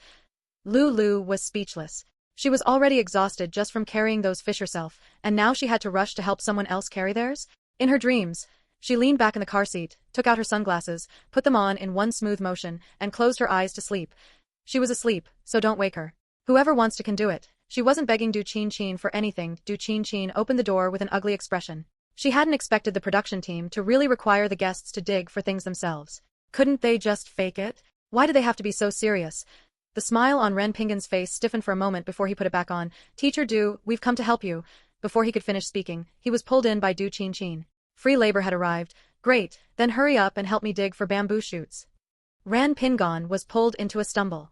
After steadying himself, he turned to look behind him, and to his surprise, not a single person was following him. Oh wait, his chubby son had followed him over. Ren Pingon quietly removed Du Qin's hand from his arm. If the Du family saw this, never mind getting help, it would be a miracle if they didn't blacklist him. Teacher Du, you guys. Haven't you finished preparing yet? The courtyard in front of them was dirty. A little girl was squatting on the ground, putting the dug-up bamboo shoots into a bag. Her back was thin, her face covered in sweat, and she was trying very hard to pull the bag. Hearing the noise, she turned her head. Her little face was dirty with mud, yet because of her timid eyes, one couldn't help but feel sorry for her. Seeing them, her eyes lit up, and she said happily, "Uncle Ren, are you here to help us?" Du Qin was genuinely happy. In her past life, Ren Pingon had been so good to them. When they participated in the show, he would come over to help them with their work. It seemed the only variable in this life was Ming Jiao Jiao. Ren Pingon met her eyes, and for some reason, he agreed, yes. But they hadn't even finished packing. They had only dug up a few bamboo shoots. How was he supposed to help with this? Teacher Ren, help me dig some bamboo shoots. Sitting on a chair, Du Qin looked at the man just standing there, dissatisfaction showing in her eyes. He looked like a decent person, so why didn't he take the initiative to work? She had to be the one to say it. She restrained herself from rolling her eyes in front of the camera, but her tone wasn't very pleasant. Bossing people around so righteously without any politeness sounded particularly grating. The smile on Ren Pingon's face faded, but remembering that he needed something from Du Qin, he quickly adjusted his mood and replied gently, "Teacher Du, you're a girl, and it's already very impressive that you've dug so much. I'll help you dig the rest." He kept his guard up. What if this woman, Du Qin, made him dig all the bamboo shoots? He had just carried a large pig onto the car, so he didn't have much strength left now. He couldn't afford to get injured just to curry favor with the Du family. Ren Pingon picked up the tool on the ground and started digging for bamboo shoots. With nimble movements, he soon dug up half a bag. Du Qin observed for a moment before taking the initiative to come forward and move the bamboo shoots out. Watching her stumbling figure, Ren Pingon let out a breath. He finally felt a little less annoyed. He thought, perhaps Du Qin's personality was just like this, carefree and speaking without thinking, so he should just take care of them more. Looking up, he saw Ren Tu actually playing in the bamboo forest. Seeing Du Qin coming over to move bamboo shoots again, he shouted, "Ren Tu, come over and help your little sister move the bamboo shoots." He was so old, yet he wasn't even as sensible as a little girl. Ren Tu was spoiled at home, so when he heard his father speak now, he didn't listen at all. Instead, he ran over and made a face specifically in front of him. Ren Pingon forcibly suppressed his anger. I feel like Ren Tu is about to get spanked. A Ren Tu is practically synonymous with a brat. Do celebrities' children act like this too? How strange. Ha ha ha ha. The person above must have watched too many other celebrity children who are smart, sensible, and talented. Ha ha ha ha. As a mom, I think he's the only normal child. Those sensible ones might just be putting on an act. Du Qin is so young, she wouldn't be faking it, would she? Don't be so jealous. Are the others really not coming down to help? Help with what? Everyone else has finished their work, only Du Qin hasn't. Why should others be expected to help her? Ren Pingon went. In my opinion, Ren Pingon is the only good person on this show. Our sister comes from a wealthy family, so it's understandable that she's slow, okay? Ran Pingon only stopped once he had filled the bag. He wiped away his sweat and looked at Du Qingqin. Teacher Du, I'm done digging. That should be everything, right? He secretly stretched his aching back. This bag of bamboo shoots almost made him perish on the spot. His heartless chubby son had already been won over by Du Qingqin and was happily playing with a little girl. Du Qingqin looked at the bag of bamboo shoots with disdain and gave a reluctant nod. Thanks for your hard work. Ren Pingon's heart stirred, and he took a step closer. If Teacher Du has any work you can't handle in the future, you can come to me. I am, after all, a man. This way, whenever something comes up in the future, she'll think of him. This could count as getting some exposure. Du Qingqin took a step back, reached out to cover her nose, and her face clearly red. So stinky.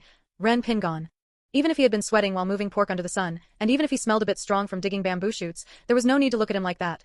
Ren Pingon was so angry that he couldn't even maintain the smile on his face. The scene was quiet for a moment. This was the woman with the lowest emotional intelligence he had ever met in all his years in the industry. Without exception. Du Qingqin appeared to be playing with Ren too, but her ears were pricked up, listening to the conversation. Seeing the woman's actions, she closed her eyes in despair. It was precisely because of this incident that they were forced to apologize to Ren Pingon later and were scolded for a long time. To prevent what happened in her past life from occurring, she had no choice but to step forward and say with a worried look, Uncle Ren, thank you for your hard work. I heard from little brother Ren too that the car is waiting for us outside. Shouldn't we leave quickly? Hearing his son's name, Ren Pingon's expression softened. Yes, we need to leave as soon as possible. Glancing at the time, Ren Pingon felt a bit panicked. Had he really been working here for this long? Given Gu Yu's personality, he wouldn't wait for him. What if the car had already left? Let's go quickly, Ren Pingon said, hurrying away. Wait, you have to help us carry the bamboo shoots. Du Qingqin was unwilling. Did he expect her to carry such a big bag? He really had no situational awareness. Du Qingqin was also dissatisfied. A grown man actually wanted the two of them to carry the items? Even if her mother had been a bit rude just now, he shouldn't be like this. In her past life, his attitude was much better than it was now. Ren Pingon pulled back the foot he had stepped out the door with. Couldn't he just endure it? Ren Pingon turned back without a word and carried the bamboo shoots out. Because he had been working all day, he moved outward with difficulty. His white short-sleeved shirt was stained with black dirt and instantly became filthy. With a smudge on his face, he looked just like someone working at a construction site. The others who heard the commotion and saw Ren Pingon looking like a refugee from the car window were all startled. He hadn't been perfectly clean before, but he was at least tidy. Now, in this state, he must have done quite a bit of work inside. Lulu, who had been waiting for a long time, didn't dare to speak either. They had waited for her for a whole hour. If it weren't for the fact that they were only 10 minutes away from town, they would have left long ago. Ren Pingon is so miserable. Aha, I said that woman has absolutely zero manners.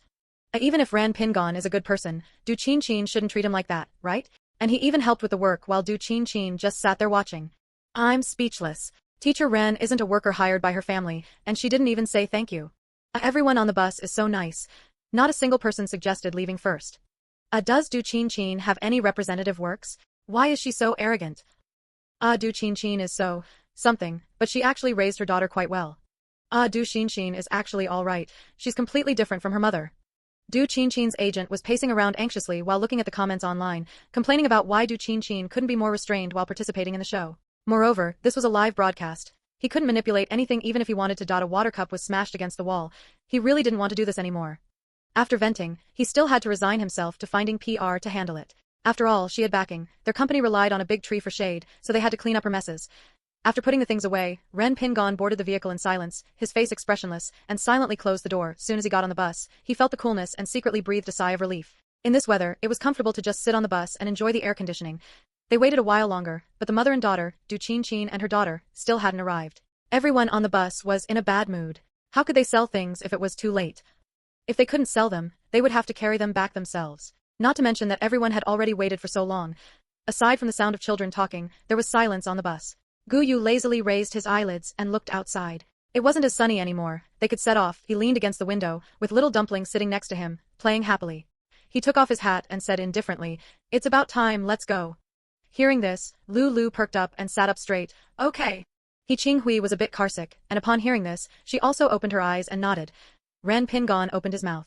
After all, he had spent so long building up goodwill and naturally didn't want it to go to waste, but then he thought of Du Qingqin's attitude just now and shut his mouth, deciding not to speak. He just wanted to secure some good resources, not become their family's servant.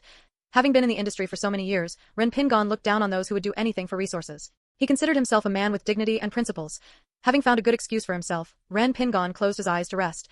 The second before the vehicle started, Du Qingqin arrived late with Du Qingqin. Both of them had changed into dresses and boarded the vehicle with light steps. Liu Lu's expression was complex. She hadn't expected them to arrive so punctually, as if someone had tipped them off. Du Qinxin was followed by Du Xinxin and Ren Tuesday. Du Xinxin had a cold face. If it hadn't been for the production team staff member she had helped previously sending her a message, they would have missed the vehicle and had to figure out their own way to town. Soon as Ren Tu got on the bus, he started clamoring at Ren Pingon. Dad, why did you come back by yourself without waiting for us? Ren Pingon opened his eyes and looked at his chubby son, feeling a little guilty, but not much. He had just been so angered by that woman, Du Qinxin, that he had even forgotten his son behind. Du Xinxin watched the father-son pair in front with cold eyes. Ren Pingon hadn't even said a word to help them just now. She would remember everyone who had bullied them today. One day, she would make them regret it. Ren Pingon suddenly felt a chill down his back. He turned his head and saw Du Xinxin smiling shyly at him as she said, "Thank you, Uncle Ren." Ren Pingon. Suddenly, I feel like the plan to latch onto a powerful figure isn't dead after all. He said politely, "You're welcome." The car fell silent for a moment. Little Dumpling was leaning against the window, watching the scenery pass by, when she suddenly looked outside with a face full of surprise. "What is that?" Gu Yu followed her gaze and looked out. "Those are goats." The black goats were well raised by the villagers. They glistened in the sunlight, nimble and chasing one another as they grazed on the mountainside. Little Dumpling had only ever seen white sheep. Hearing the man's explanation, her little mouth hung open, and she stared at them without blinking. "Jiao Jiao, did you forget? The teacher told us about them." Du Xinxin, who was sitting in front of them, turned her head when she heard their conversation and looked at Little Dumpling softly. The smile on Gu Yu's face vanished, and he lifted his eyes to look at her coldly. Du Xinxin felt a wave of guilt under his gaze. The smile on her face stiffened, and she turned back around, no longer trying to talk to Little Dumpling. That detestable Gu Yu. No matter how glorious or impressive he was, didn't he still die with me in our past life? Acting as if he's so amazing. Du Xinxin bit her lip, frantically recalling events from her past life. Little Dumpling had stopped looking at the goats the moment Du Xinxin spoke. She kept a straight face, pretending to be fierce as she glared at her, and only grinned after Du Xinxin turned her head back.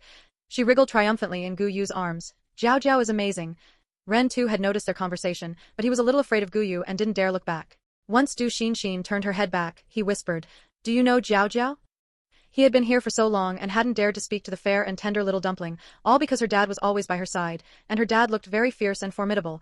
Receiving Ren Tu's envious gaze, Du Xinxin almost couldn't maintain the smile on her face. "What a lunatic!" she cursed inwardly. "Jiao Jiao and I are classmates."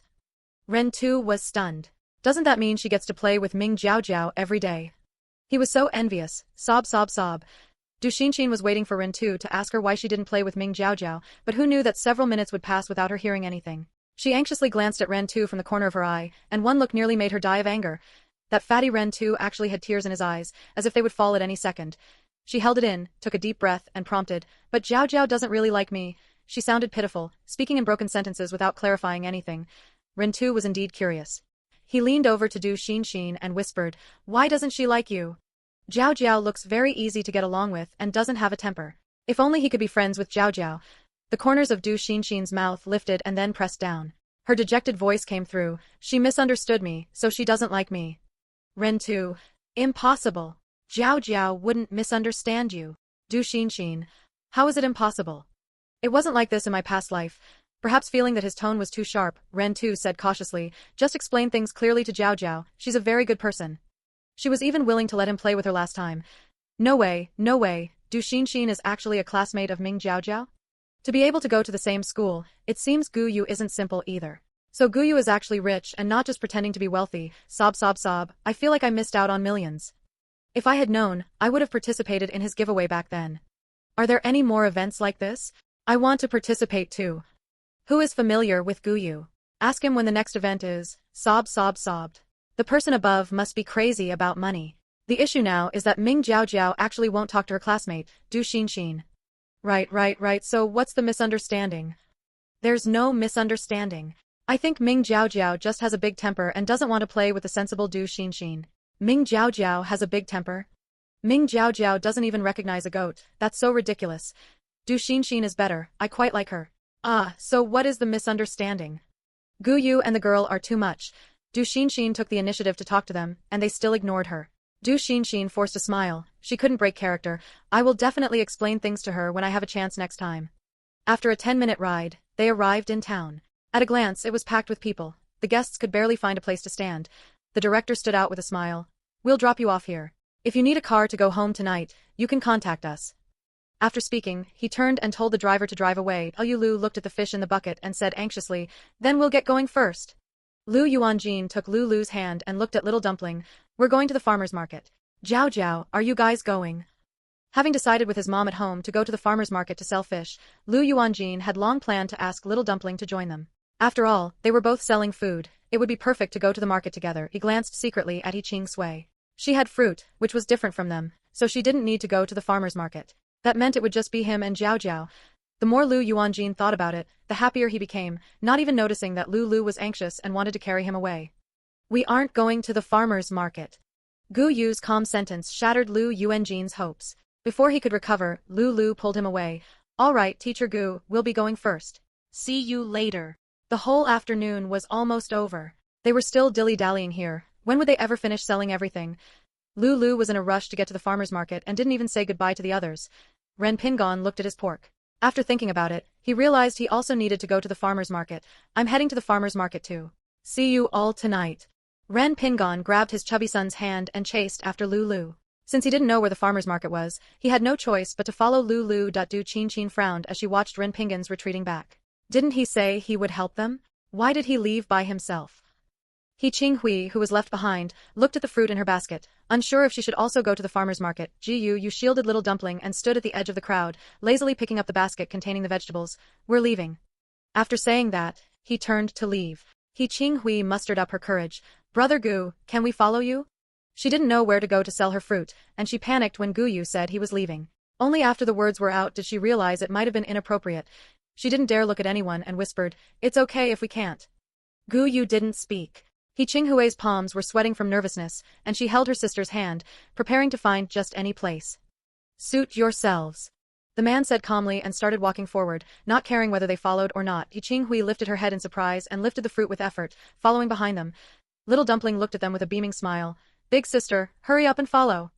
Qing Sui let go of Qing Hui's hem and followed beside Gu Yu, holding her small basket, smiling happily. "Jiao Jiao. Jiao Jiao. Thank you both." She knew that her sister's personality made it hard for her to communicate with others, and it would be impossible for them to sell all the fruit on their own. Following Uncle Gu and Jiao Jiao, the sisters were very happy regardless of whether they sold anything or not. Gu Yu carried Little Dumpling in one arm and held the vegetables in the other, easily avoiding the crowds in the noisy market and walking toward a quieter area. In the blink of an eye, only Du Qin and Du Xinxin were left on the spot. Most of the young people in the town had gone out to work, so there were many elderly people in the market. They watched curiously, but since they didn't recognize any celebrities, they didn't come forward to disturb them. Du Qin's face tightened, and she almost couldn't keep up the act. She smiled bitterly at the camera. "Now it's just us mother and daughter left. I don't know what to do." She crouched down and said to Du Xinxin, "It's mommy's incompetence that has caused you to suffer with me." Du Xinxin immediately had tears in her eyes. "Mommy, we can do it ourselves." "Ah, I have a sharp tongue, so I'll be leaving first." "Don't go, the person above. Leave your words behind.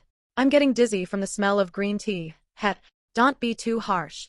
How can you interpret a casual remark from Sister Qin in such a way? It's just that Sister Qin is being bullied. If it were Gu Yu, wouldn't people be beaten to death? It's true that the other guests isolated Sister Qin, yet you won't even let people talk about it. Just a passerby here, but Du Qin is really pitiful. Gu Yu doesn't even know to help. Try pretending to be a passerby again and see what happens." Du Qin had no choice but to drag the large bag of bamboo shoots herself. The more she thought about it, the angrier she became. Ren Pingon had actually dug so many bamboo shoots for her, yet he wouldn't help her carry them. He must be doing it on purpose to watch her make a fool of herself. Du Xinxin followed behind, helping to push. Her little face was strained with effort, and she was flushed red. Watching them struggle to move even an inch for a long time, a staff member met Du Xinxin's eyes and, for some reason, took the initiative to step forward and lift it for them. "Thank you, uncle." Du Xinxin's eyes were full of gratitude. The staff member worked even harder, panting heavily but refusing to put the bamboo shoots down, insisting on carrying them all the way to the vegetable market. Du Xinxin stood on a clean patch of ground with an arrogant look and directed, "Just put it here."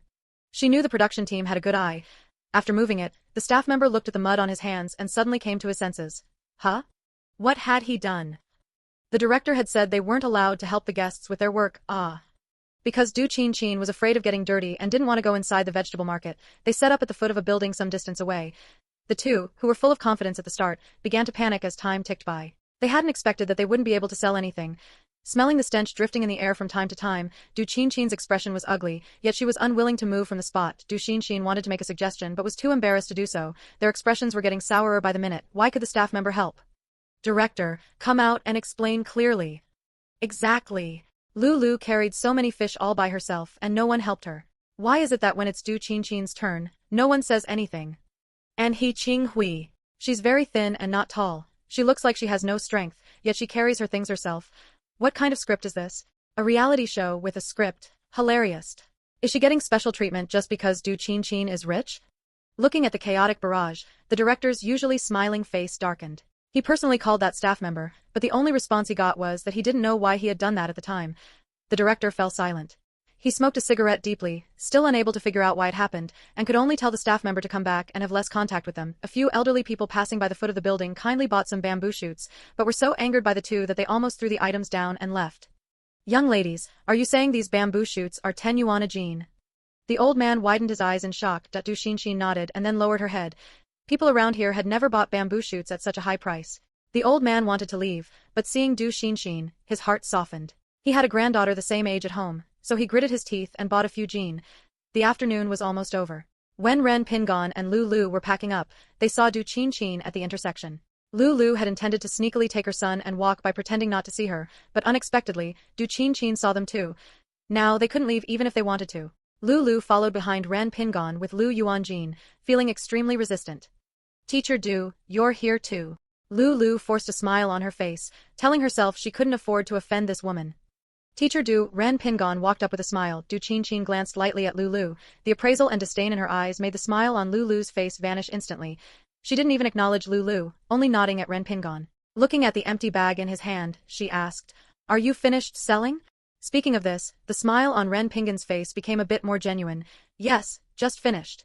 The pigs in his yard were raised by the villagers, and since they were bought by the production team and were freshly slaughtered, many people scrambled to buy them. They even sold faster than Lulu's goods, even ran into an elderly person who had watched a show.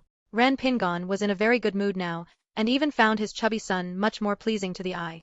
Then help us sell these. Ren Pingon doubted his ears for a moment. He blinked and looked at Du Qinchin. She looked serious, with no intention of joking at all. Lulu silently took a step back, chanting in her heart, "You can't see me, you can't see me." Du Qinchin really couldn't see her. Having always claimed to be the standard for a Best Actress, Du Qinchin despised women who had won Best Actress awards, especially those who had won but weren't famous. She looked down on them even more. Ren Pingon fell silent. He no longer knew what expression to make, feeling for the first time that some benefits were not worth having at all costs. Seeing that he didn't speak, Du Qinchin frowned. Teacher Ren isn't willing? He had just said that if there was anything, she could ask him for help, and now he was going back on his word? The air froze for a moment. Du Qinchin's eyes also held disapproval. He had helped them so much in his previous life, he should help them in this life too.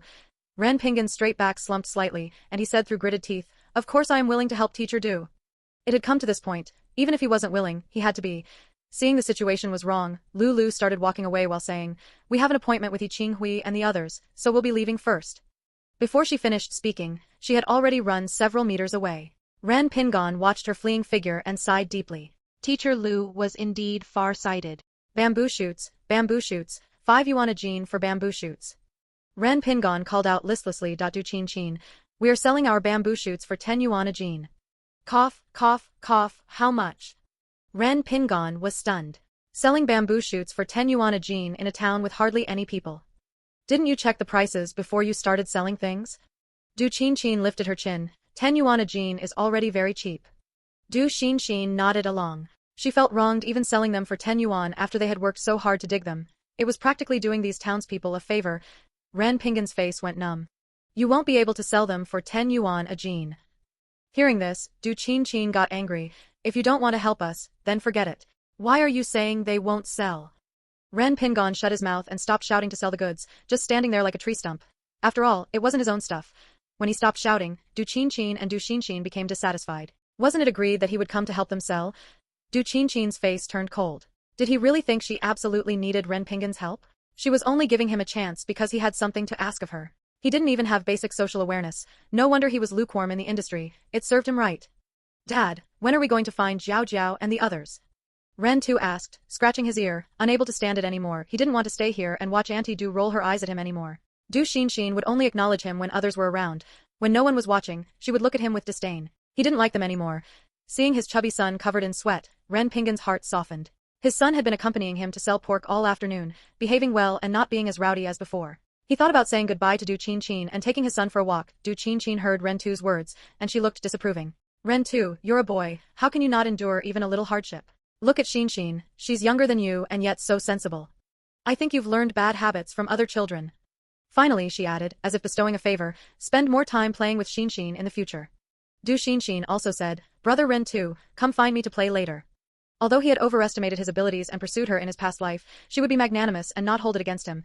Meeting Du Qingqin's gaze, Ren Tu was so scared that he ran behind Ren Pingon. No matter how much of a loser he was, no one had ever looked at him like that before. Ren Pingon had endured for so long, and finally, he was furious. Although his chubby son could be quite a handful at times, he was his own flesh and blood, and he doted on him dearly in daily life. How could he let him be wronged? Teacher Du, our Ren Tu doesn't know any better, so I'll take him away first. Du Qingqin frowned. Had Ren Pingon gone mad? Didn't he know how much benefit he would gain in the future by helping her now? Ren Pingon, are you sure you want to leave? Du Qingqin decided to give him one more chance. After all, the bamboo shoots still depended on Ren Pingon. Du Qingqin also sensed the strange atmosphere and stepped forward to hold Ren Tu's hand, saying aggrievely, Brother Ren Tu, are you leaving? Suddenly, a strong gust of wind blew, leaving Ren Pingon disheveled in the wind. Thinking that he seemed to have had a momentary lapse in judgment just now by wanting to fall out with Du Qingqin, he now felt incomparably calm. Teacher Du, I was impulsive just now. We should help each other. I'll help you sell the bamboo shoots. What's up with Ren Pingon? Changing so fast. I'm not just saying this, but Du Qingqin and the others are selling these too expensively this time. If this were in our village, no one would buy them. That's your village. If Sister Qin were selling here, I would definitely scramble to buy them. Whoa. Who is Du Qingqin talking about? What does it mean to learn bad habits from others? Head. With that level of emotional intelligence, if she didn't have money at home, she would have been kicked out of the entertainment industry long ago. I'm so sick of Du Qingqin. By what right does Du Qingqin order Ren Pingon around? If she wants to act like a young mistress, she shouldn't have come to participate in the show. I think the worst people on this show are Du Qingqin and her daughter. They look down on this person and that person all day long, yet they have no talent. Yeah, our Sister Qin is just rich. Even if you say you don't like her 100 times, she's still an A-list female celebrity. It'll make you so mad. Dad, where are we going? Little Dumpling, being carried, walked to the center of town, curiously examining the houses that were obviously better than the ones before. You hoisted Little Dumpling up a bit. We're going to sell vegetables. The man looked around near the most luxurious shop casually and then led them to the right. He Qinghui had been carrying the fruits for a while, and seeing that Gu Yu was still walking forward, she gritted her teeth, gathered her strength and followed. After walking for a few minutes, Gu Yu stopped in front of a hotel that looked completely out of place in this town and walked in without hesitation. He Qinghui looked up at the hotel name, Liu Hotel, seemingly surprised that there was such a luxurious hotel in town, and stood at the entrance, stunned for a moment. Sister, come quickly. He Qingsui was following behind Little Dumpling. Not seeing He Qinghui, she turned her head and finding He Qinghui standing there blankly, couldn't help but urge her. Qinghui came back to her senses, nodded, and replied, coming. The receptionist was startled by their appearance, seemingly not expecting such good-looking people in this small place. She stood up, but upon seeing what they were carrying in their hands, she sat back down. After sitting down, she rolled her eyes. Just anyone dared to come into their hotel. Is your manager here? Gu Yu, wearing a hat that covered half his face, walked to the front desk. Not here. The receptionist didn't even look up, busy playing on her phone.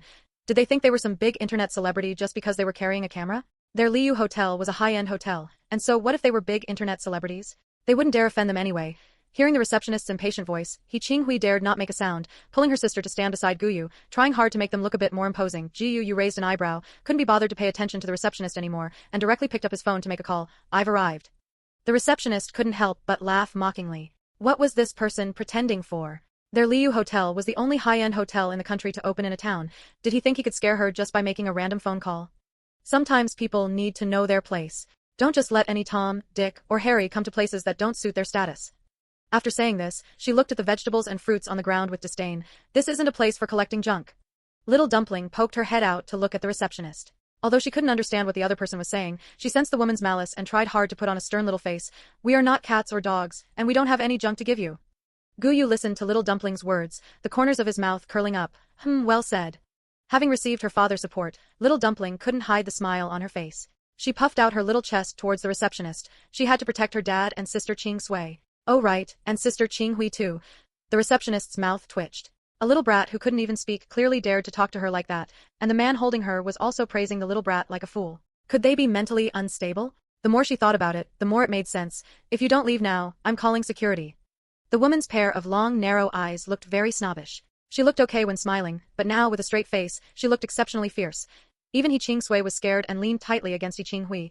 Little Dumpling was also startled, and Gu Yu's face turned completely cold. Just as he was about to say something, Little Dumpling in his arms suddenly said loudly to the woman, "Don't hit us, we'll go find junk for you." Little Dumpling thought she wanted to call people to hit them, and with teary eyes, she said to the woman bravely. She wanted junk, but Jiao Jiao didn't have any. Jiao Jiao would have to go find junk to give to her. Little Dumpling thought sadly. Gu Yu's anger was dispelled by her words. Little Dumpling hadn't even understood what was said but had already come up with a solution. Could this be considered a different kind of intelligence? Gu Yu thought about it and started to laugh. The receptionist was now truly convinced that they were mentally ill. What normal person could still laugh when watching their daughter about to cry? She called security, telling them to come to the lobby to kick them out. Then she looked at them triumphantly. "This is not a place where you should be." "Wait." An anxious voice came from the distance. Panting man ran in from outside, glared fiercely at the receptionist, then turned to Gu Yu with a fawning smile. "Young master, I am late." The receptionist looked at the manager and then at Gu Yu in disbelief. When she met the man's cryptic gaze, she recoiled as if burned and swallowed hard. "Manager, who is this?" Manager Wang, the man who had just run over, said fawningly to Gu Yu, "Young master, shall we go to a private room?" He didn't even acknowledge the receptionist. Gu Yu sneered. "Is this the kind of person you hire?" "Young master, I hope you can give me an explanation. After all, she insulted my daughter." Insulting him, however, didn't matter. Manager Wang broke into a cold sweat and didn't dare look at Little Dumpling in his arms. "I understand, young. Do you accept these things?" Gu Yu interrupted him impatiently, pointing to the fruits and vegetables on the ground. Manager Wang glanced at the cameraman behind them and guessed they were filming a show, nodding repeatedly. "We do. We happen to be short on these items." "Then you can decide on the payment." "All right, this is based on local market prices." Manager Wang deftly took out a few hundred yuan and gave it to Gu Yu, then took another few hundred and gave it to He Qing, smiling as he said to her, "If you have more fruits next time, you can bring them directly to us." He Qing didn't dare take it, knowing her fruits weren't worth that much money. Gu Yu said calmly, "Take it. Their kitchen needs these." He Qing's face flushed slightly, and she silently accepted the money. "Huh? Is this allowed? Isn't this against the rules? A Liu Hotel is actually Gu Yu's? No way, no way, no way, no way. It makes sense if it's Gu Yu's. Look at that receptionist's look of contempt. It's exactly the same as Gu Yu's. Truly one of his own people. No one told me Gu Yu's family was this rich. Do you all know what Liu Hotel implies? This is a 5-star hotel chain that maintains its standards even in rural towns. Oh my god, so this hotel belongs to Gu Yu's family. The baby is so happy and cute. Even with a confused face, she tries to act fierce back. Ha ha ha ha ha ha. Does that mean this hotel will be the baby's in the future? Baby, do you still need a big sister? Gu Yu might still have a son, right? How could he give such a large family business to a girl? The Qing dynasty fell long ago. Why are you, a relic of the old era, still alive? I've stayed at this hotel. The service is worth the price. Only after their figures disappeared from view did Manager Wang put away the smile on his face. He frowned and looked at the trembling receptionist. "You don't need to come in tomorrow." "Manager Wang. I was wrong. Manager Wang, where were you wrong?" The receptionist stammered and couldn't say a word. Manager Wang lost his patience. Sometimes having eyes is not enough. "Go collect your pay." A clueless thing, and she had to offend the young master. This hotel was specifically opened by the master for the young master and the eldest young lady. If they didn't need it, this hotel would have no reason to exist. Hearing the crying behind him, Manager Wang walked faster and faster. He secretly warned himself that a moment of softness would lead to unemployment or even worse consequences. He still had a wife and children to support at home. Until they had walked quite far, He Qing looked at the money in her hand, still a bit dazed. It was sold just like that. He Qing held Little Dumpling's hand and looked around on the road. The fruits were sold, and she was very happy. "Brother Gu, is it okay for us to do this?" He Qing was still a little afraid of violating the production team's rules. Gu Yu stared intently at Little Dumpling's figure and said nonchalantly, "The director didn't say we couldn't." He Qing thought about it carefully, and the worry in her eyes vanished instantly. The director really hadn't said that. "Daddy, Jiao Jiao wants to eat ice cream." Little Dumpling couldn't walk anymore when she reached the entrance of the ice cream shop and looked on longingly. Gu Yu waved his hand. "Buy it." It was just a small ice cream, after all. "Daddy is the best." Little Dumpling cheered. Gu Yu led them into the shop and bought ice cream for both children. It was still early, so they sat in the shop to rest. This peaceful scene didn't calm the director down. Had this kid, Gu Yu, planned to take the vegetables to his own hotel all along? The director was heartbroken. He had missed the highlight of a top celebrity selling vegetables at a stall for nothing. He decided that later, he must make him compensate him with a Liu Hotel membership card. The staff watched the director go from a dark face to chuckling out loud and didn't dare to speak at all. Whenever Director Jiao looked at Teacher Gu's group, he would become very strange. They have money to eat. Lu doesn't even dare buy anything for poor Lu Yuanjin to eat. Woo-woo. Gu Yu sold the vegetables to the hotel, it seems he got more money. Stop pretending, that was clearly Gu Yu's family hotel, which is why they gave so much money. Who doesn't know that? This is too unfair. Du Qin hasn't sold much yet. Anyone can see that those vegetables and fruits couldn't possibly sell for that much money. They are cheating. If you're really that upset, just let your idol cheat too. If they have that capability, no one will dare say anything. Plus, the director hasn't said anything, yet here you are jumping out. That manager just said it was the market price. Are you deaf or blind? The baby is so cute. These people are really annoying. I just want to watch a parenting show to relax, and I have to see you guys arguing every day. The baby really worked hard and still has to be dragged out and scolded by haters. If it's really not working, just send the baby to my house to stay for a while. Suspending exams, I'm going to pick her up. Suspending school, I'm going to pick her up. Suspending marriage, I'm going to pick her up. After searching for a long time, Lu finally found them with the help of the staff. She had walked under the sun for half an hour and was flushed red from the heat. As soon as she walked in, she squinted her eyes comfortably. You guys really know how to enjoy yourselves. The shop had air conditioning, and little Dumpling and He Ching Sui greeted her while eating ice cream. Hello, Auntie Lu. Lu smiled and patted both their heads. These two little ones. Mommy will go buy you some ice cream. Lu noticed the ice cream in front of the two, and turned to say to her son, whose face was also flushed red from the sun. Liu Yuanjin looked regretfully at the spot next to little Dumpling. Uncle Gu was on the left, and He Ching Sui was on the right. He was one step too slow again. Hearing these words, he shook his head. Thank you, Mommy, I won't eat any. Their fish had been sold cheaply, and they hadn't earned much money, so they had to save a little. Hearing her son refuse, Lu just sat down to rest. All right. Gu Yu looked at the carefree Lu, then at the little boy sweating profusely beside him. He stood up in silence. Where is he going? Lu asked curiously. He Ching Hui was drinking a cup of water and shook her head. Maybe he went to the restroom. Lu. All right. Before long, Gu Yu returned and immediately took out a tissue to wipe the ice cream off little Dumpling's face. Finally, we can go home tomorrow. Lu said, full of energy after resting for a while. Although they weren't living too badly in this place, being exposed to the sun constantly was not ideal. The UV rays were too strong. Yesterday, she received a text from her agent saying she had tanned quite a bit and to pay more attention to sun protection. Since she couldn't land any good scripts to begin with, being this tanned made it even harder. Lu recalled her agent telling her to try her best to get on good terms with Du Qin and Director Jiao. She immediately rolled her eyes in retort. Du Qin had always looked down on them, so even if she fawned over her, there would be no benefit, and she might even drive away her fans in the process. The company they were with wasn't a large one, and clashing with Du Qin would be a dead end. After thinking it over, the agent abandoned the idea and told her not to offend anyone instead. This is the ice cream you ordered. Lu, who was lost in thought, heard the voice and looked at the steaming ice cream on the table. Just as she was about to ask if they had delivered it to the wrong table, Gu Yu spoke. Just put it in front of him. He raised his hand and pointed to Liu Yuanjin. Lu blinked. Teacher Gu, did you strike it rich? Over the past 2 days, thanks to her son's constant chatter and their interactions, Lu had become quite familiar with the father and daughter, Gu Yu and little Dumpling. Without much formality, she told her son to eat the ice cream. Since Uncle Gu bought it for you, go ahead and eat.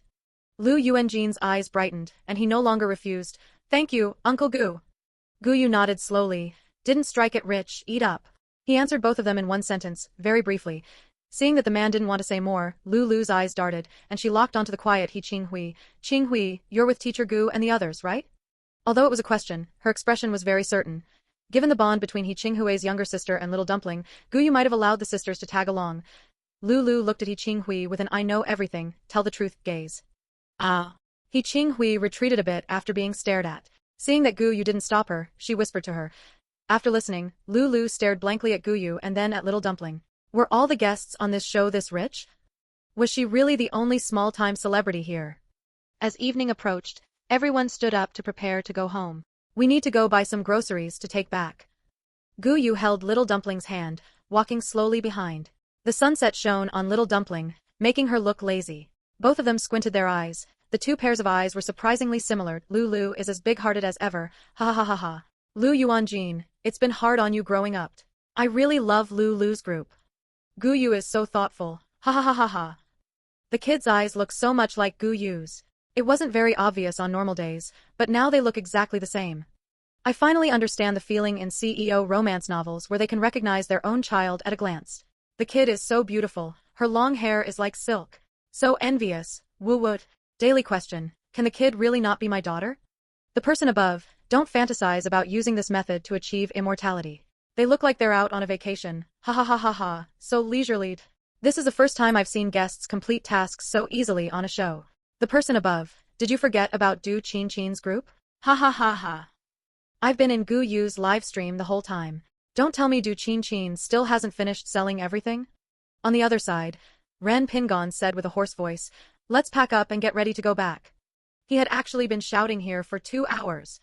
Even more bizarrely, he wanted to leave but couldn't. He kept inexplicably agreeing to Du Qinchin's requests. Brother Ren too, what do you want to do in the future? Du Qinchin sat beside the little fatty and asked innocently. She had long known that in his past life, Ren too said he wanted to be a director.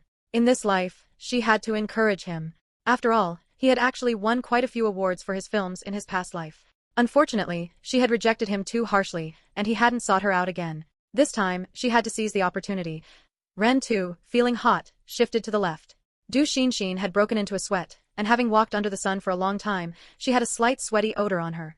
Ren too was the only child pampered at home, so he frowned. You smell, don't get so close to me. Du Qinchin widened her eyes in disbelief, suspecting she had misheard. What did you say? I said you smell. Ren too didn't know why he didn't dare to look her in the eyes. Du Qinchin laughed in anger.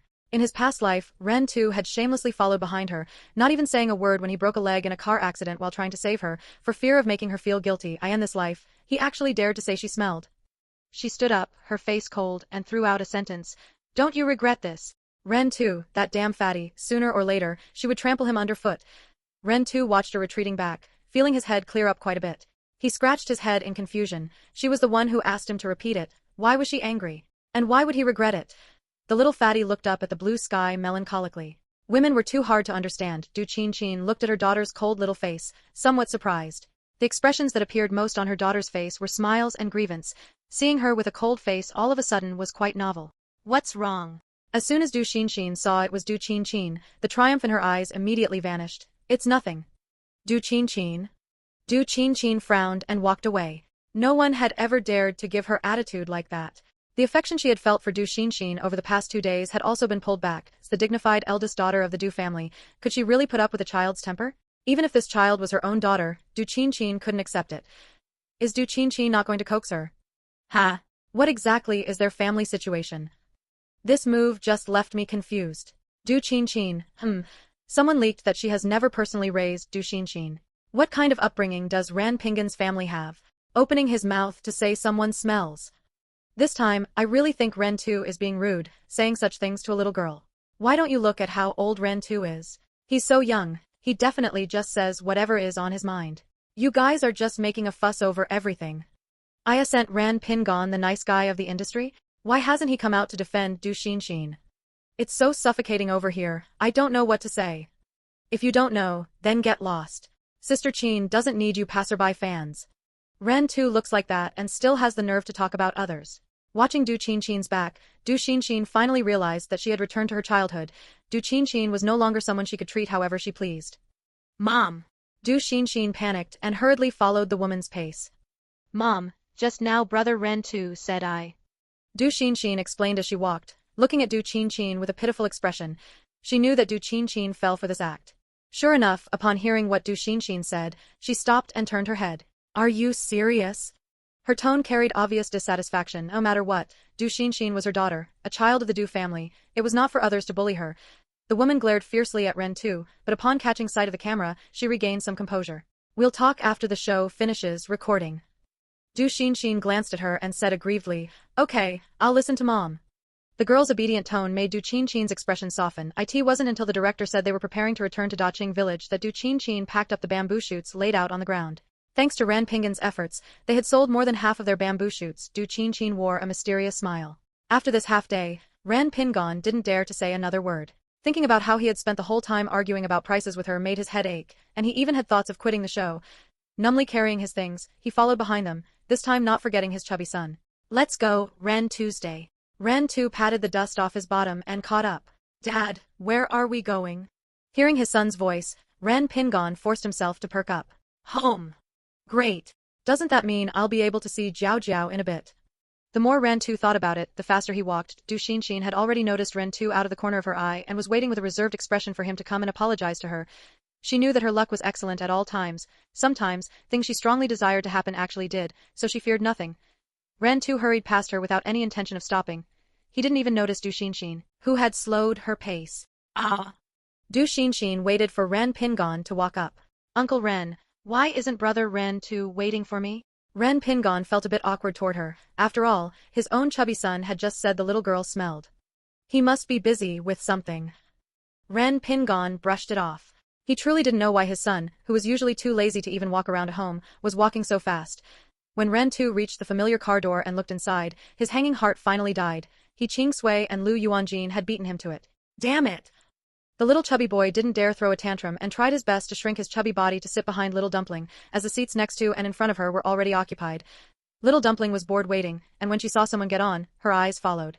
Ren Tu was so intimidated by the gaze that he didn't dare move, sitting stiffly. Here you go. Noticing the sweat on Ren Tu's face, Little Dumpling took a clean tissue out of her little bag and handed it to him. Little Dumpling's eyes were bright. There was no sweat on her fair, tender little face, and she looked fresh and clean, carrying a faint scent of milk. Thank you. Ren Tu nervously took it. His solemn appearance made Gu Yu, who had been keeping an eye on Little Dumpling, let out a soft tsk, and Ren Tu immediately tensed up all over. Jiao Jiao was perfect in every way, except for her dad, who wasn't very nice and looked too fierce. Thinking of the fragrant and soft Little Dumpling, Ren Tu decided to summon his courage and ask, Jiao Jiao, can I come find you to play in the future? Hearing this, Lu Yuanjin and He Qing Sui both looked over, eyeing him unkindly. Ren Tu gritted his teeth and continued to look at Little Dumpling, his eyes filled with intense anticipation. Little Dumpling carefully sized Ren Tu up. It had been too hot these past 2 days, and on top of not eating well, he had lost several pounds. His eyes, which had been squeezed by fat, had actually gotten much bigger, and he didn't look like such an ugly child anymore. Little Dumpling reluctantly nodded. Although he still didn't look good, he looked better than before, Little Dumpling thought seriously. Seeing Little Dumpling nod, Ren Tu's eyes lit up amazingly, and he said excitedly, then we're good friends from now on. Little Dumpling looked at him in confusion, not understanding why he was so happy, but she still nodded. She, Little Dumpling, keeps her word. He Qing Sui and Lu Yuanjin. Damn it, there's one more person to be friends with Jiao Jiao. Coincidentally, when Du Xinxin got on the car, she happened to hear what Ren Tu said. Her eyes widened. Hadn't Ren Tu liked her since childhood? He even hated Ming Jiao Jiao because she hated her. What was going on now? She didn't believe it. Brother Ren Tu, didn't you say that you were good friends with me? It's you again, Ming Jiao Jiao. Ever since she met Ming Jiao Jiao, everything of hers had been stolen. Ren Tu looked confused. When had he ever said he wanted to be good friends with Du Xinxin? Is it because Jiao Jiao won't let you be friends with me? I knew it was her. Du Xinxin didn't give him a chance to speak and continued.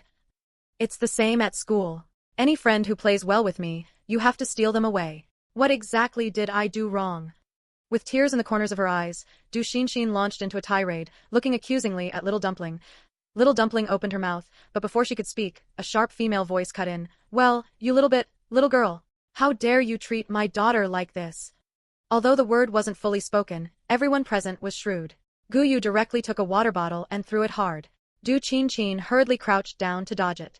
There was no longer any of the usual laziness on Gu Yu's face. His eyes were terrifyingly cold, and his tone was vicious. If you don't know how to speak properly, I can help you shut up. With a bang, everyone on the car didn't dare make a sound.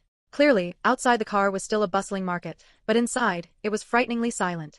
Except for Du Xinxin, no one dared to raise their head. Du Xinxin's hand hanging by her side trembled slightly, her heart beating violently and uncontrollably. Her voice was loud but also weak. Gu Yu, how dare you hit me? If she hadn't dodged quickly, it would have hit her face. Didn't Gu Yu know the importance of a face to an actor? Gu Yu sat there, looking at her expressionlessly, as calm as if looking at a dead object. I meant to hit you, so what? His voice was as steady as a casual conversation. You. Du Xinxin felt she had lost face, her face flushing red as she pointed at Gu Yu, unable to speak. Oh my god, I'm scared to death. Does anyone get it? Gu Yu's temper is really explosive. He really will hit people. Are you guys crazy? Can't you hear what Du Xinxin said? Which is why Gu Yu threw the bottle. Use your brains when watching variety shows. I don't even dare to speak. Don't say you don't dare to speak. Even the people inside don't dare to speak. In this atmosphere, I feel like they're going to fight right away, and I'm actually looking forward to it. Although Gu Yu started it, Du Qingqing went too far. Who could accept their daughter being pointed at and scolded with such disgusting words right in front of them? Du Qingqing has a daughter too, yet she could actually say such words. And she's supposed to be some wealthy young lady? Is this her quality? It made me laugh with anger. Du Qingqing, apologize. Du Qingqing, apologize. Why should Sister Qin apologize? She didn't even say it out loud. Maybe you guys misheard. Du Qingqing, apologize. Du Qingqing, apologize. A craze of demanding Du Qingqing's apology started online. Director, should we turn off the live stream? A staff member asked the director anxiously. The director frowned deeply. Although Gu Yu's temper was indeed difficult, he wouldn't do anything to harm others. He felt he understood Gu Yu quite well, so he waved his hand. Don't worry about it. Besides, turning off the live stream would actually be bad for all of them. This matter had to be handled in the open. Du Qingqing was pale with fright, her heart feeling as though it might jump out of her chest. She never expected that Gu Yu would throw such a huge tantrum on the show for Ming Jiao Jiao, and it was live. As a best actor, he dared to do something so self-destructive. Meeting the man's calm, waveless gaze, Du Qingqing's heart gave a violent jolt. It was that look. Exactly the same as in her past life, he would really kill someone. Gu Yu was a madman. For a moment, the atmosphere in the car froze, as if it were below zero. Daddy. Little Dumpling's eyes were covered by Gu Yu's large palm. She twitched her ears. No sound? Little Dumpling was puzzled. Gu Yu removed his hand and smiled. It's nothing. This calm demeanor allowed the others to heave a sigh of relief, but still, no one dared to speak. Little Dumpling looked around curiously. Her gaze landed on the bottle Gu Yu had smashed onto the floor. She looked at the man's empty hand, then back at the water bottle on the floor, confirming, Daddy, the bottle fell on the ground. After saying this, she slid off her chair and ran over to Du Qingqing. She hesitated for a moment, ultimately saying nothing, then squatted down to pick up the bottle and bounced back. That ant has black stuff on her head. Jiao Jiao is scared. With a thud, Little Dumpling fell to the ground, a sharp pain shooting through her knee. It all happened so fast that no one had time to react until Little Dumpling let out a cry, causing Gu Yu to stand up in a panic. The air felt thick and heavy, and those who realized what had happened grew anxious. Yiqing Sui also rushed over to Little Dumpling, her face full of anxiety. Jiao Jiao. Lulu followed her son over as well. Liu Yuanjin's little face was flushed red with anxiety, yet he couldn't get any words out. Liu Lu sighed inwardly. Her son still hadn't overcome his habit of being unable to speak when anxious. Jiao Jiao, are you okay? Ren Tu's chubby frame squeezed through. Little Dumpling, held in her father's arms, had slowly stopped crying. Seeing so many people gathered around, she felt embarrassed after the fact, but noticing the white and pink ribbons above their heads, she knew they liked her. Enduring the pain, she tried to smile. Sob. I'm okay, sob. Move aside, all of you. Gu Yu's face was grim, his calm eyes burning with rage. The doctor brought from home arrived with a medical kit and began treating Little Dumpling's wound. The moment he rolled up her pants, he gasped. A simple, light fall had actually resulted in such a mangled wound. Her fair, tender, chubby leg was a mass of red, with blood slowly trickling down, causing everyone present to frown in unison. The doctor had looked after Little Dumpling since she was small and had treated countless illnesses and injuries, both big and small. This was the first time he had seen one this severe. He couldn't help but blame Gu Yu in his heart. It was all because of the lousy show he had brought Little Miss on. Little Dumpling was wearing loose pants, which were stained red with blood on the inside. As the doctor cleaned the wound, he said, Little Miss, this will hurt a little. Fearing infection, he had to treat it quickly. Little Dumpling was also frightened by the wound on her leg. Her big eyes could no longer hold back the tears, and she let out a wail. Jiao Jiao hurts, sob. Jiao Jiao's leg is gone. Don't be afraid, your leg is still there.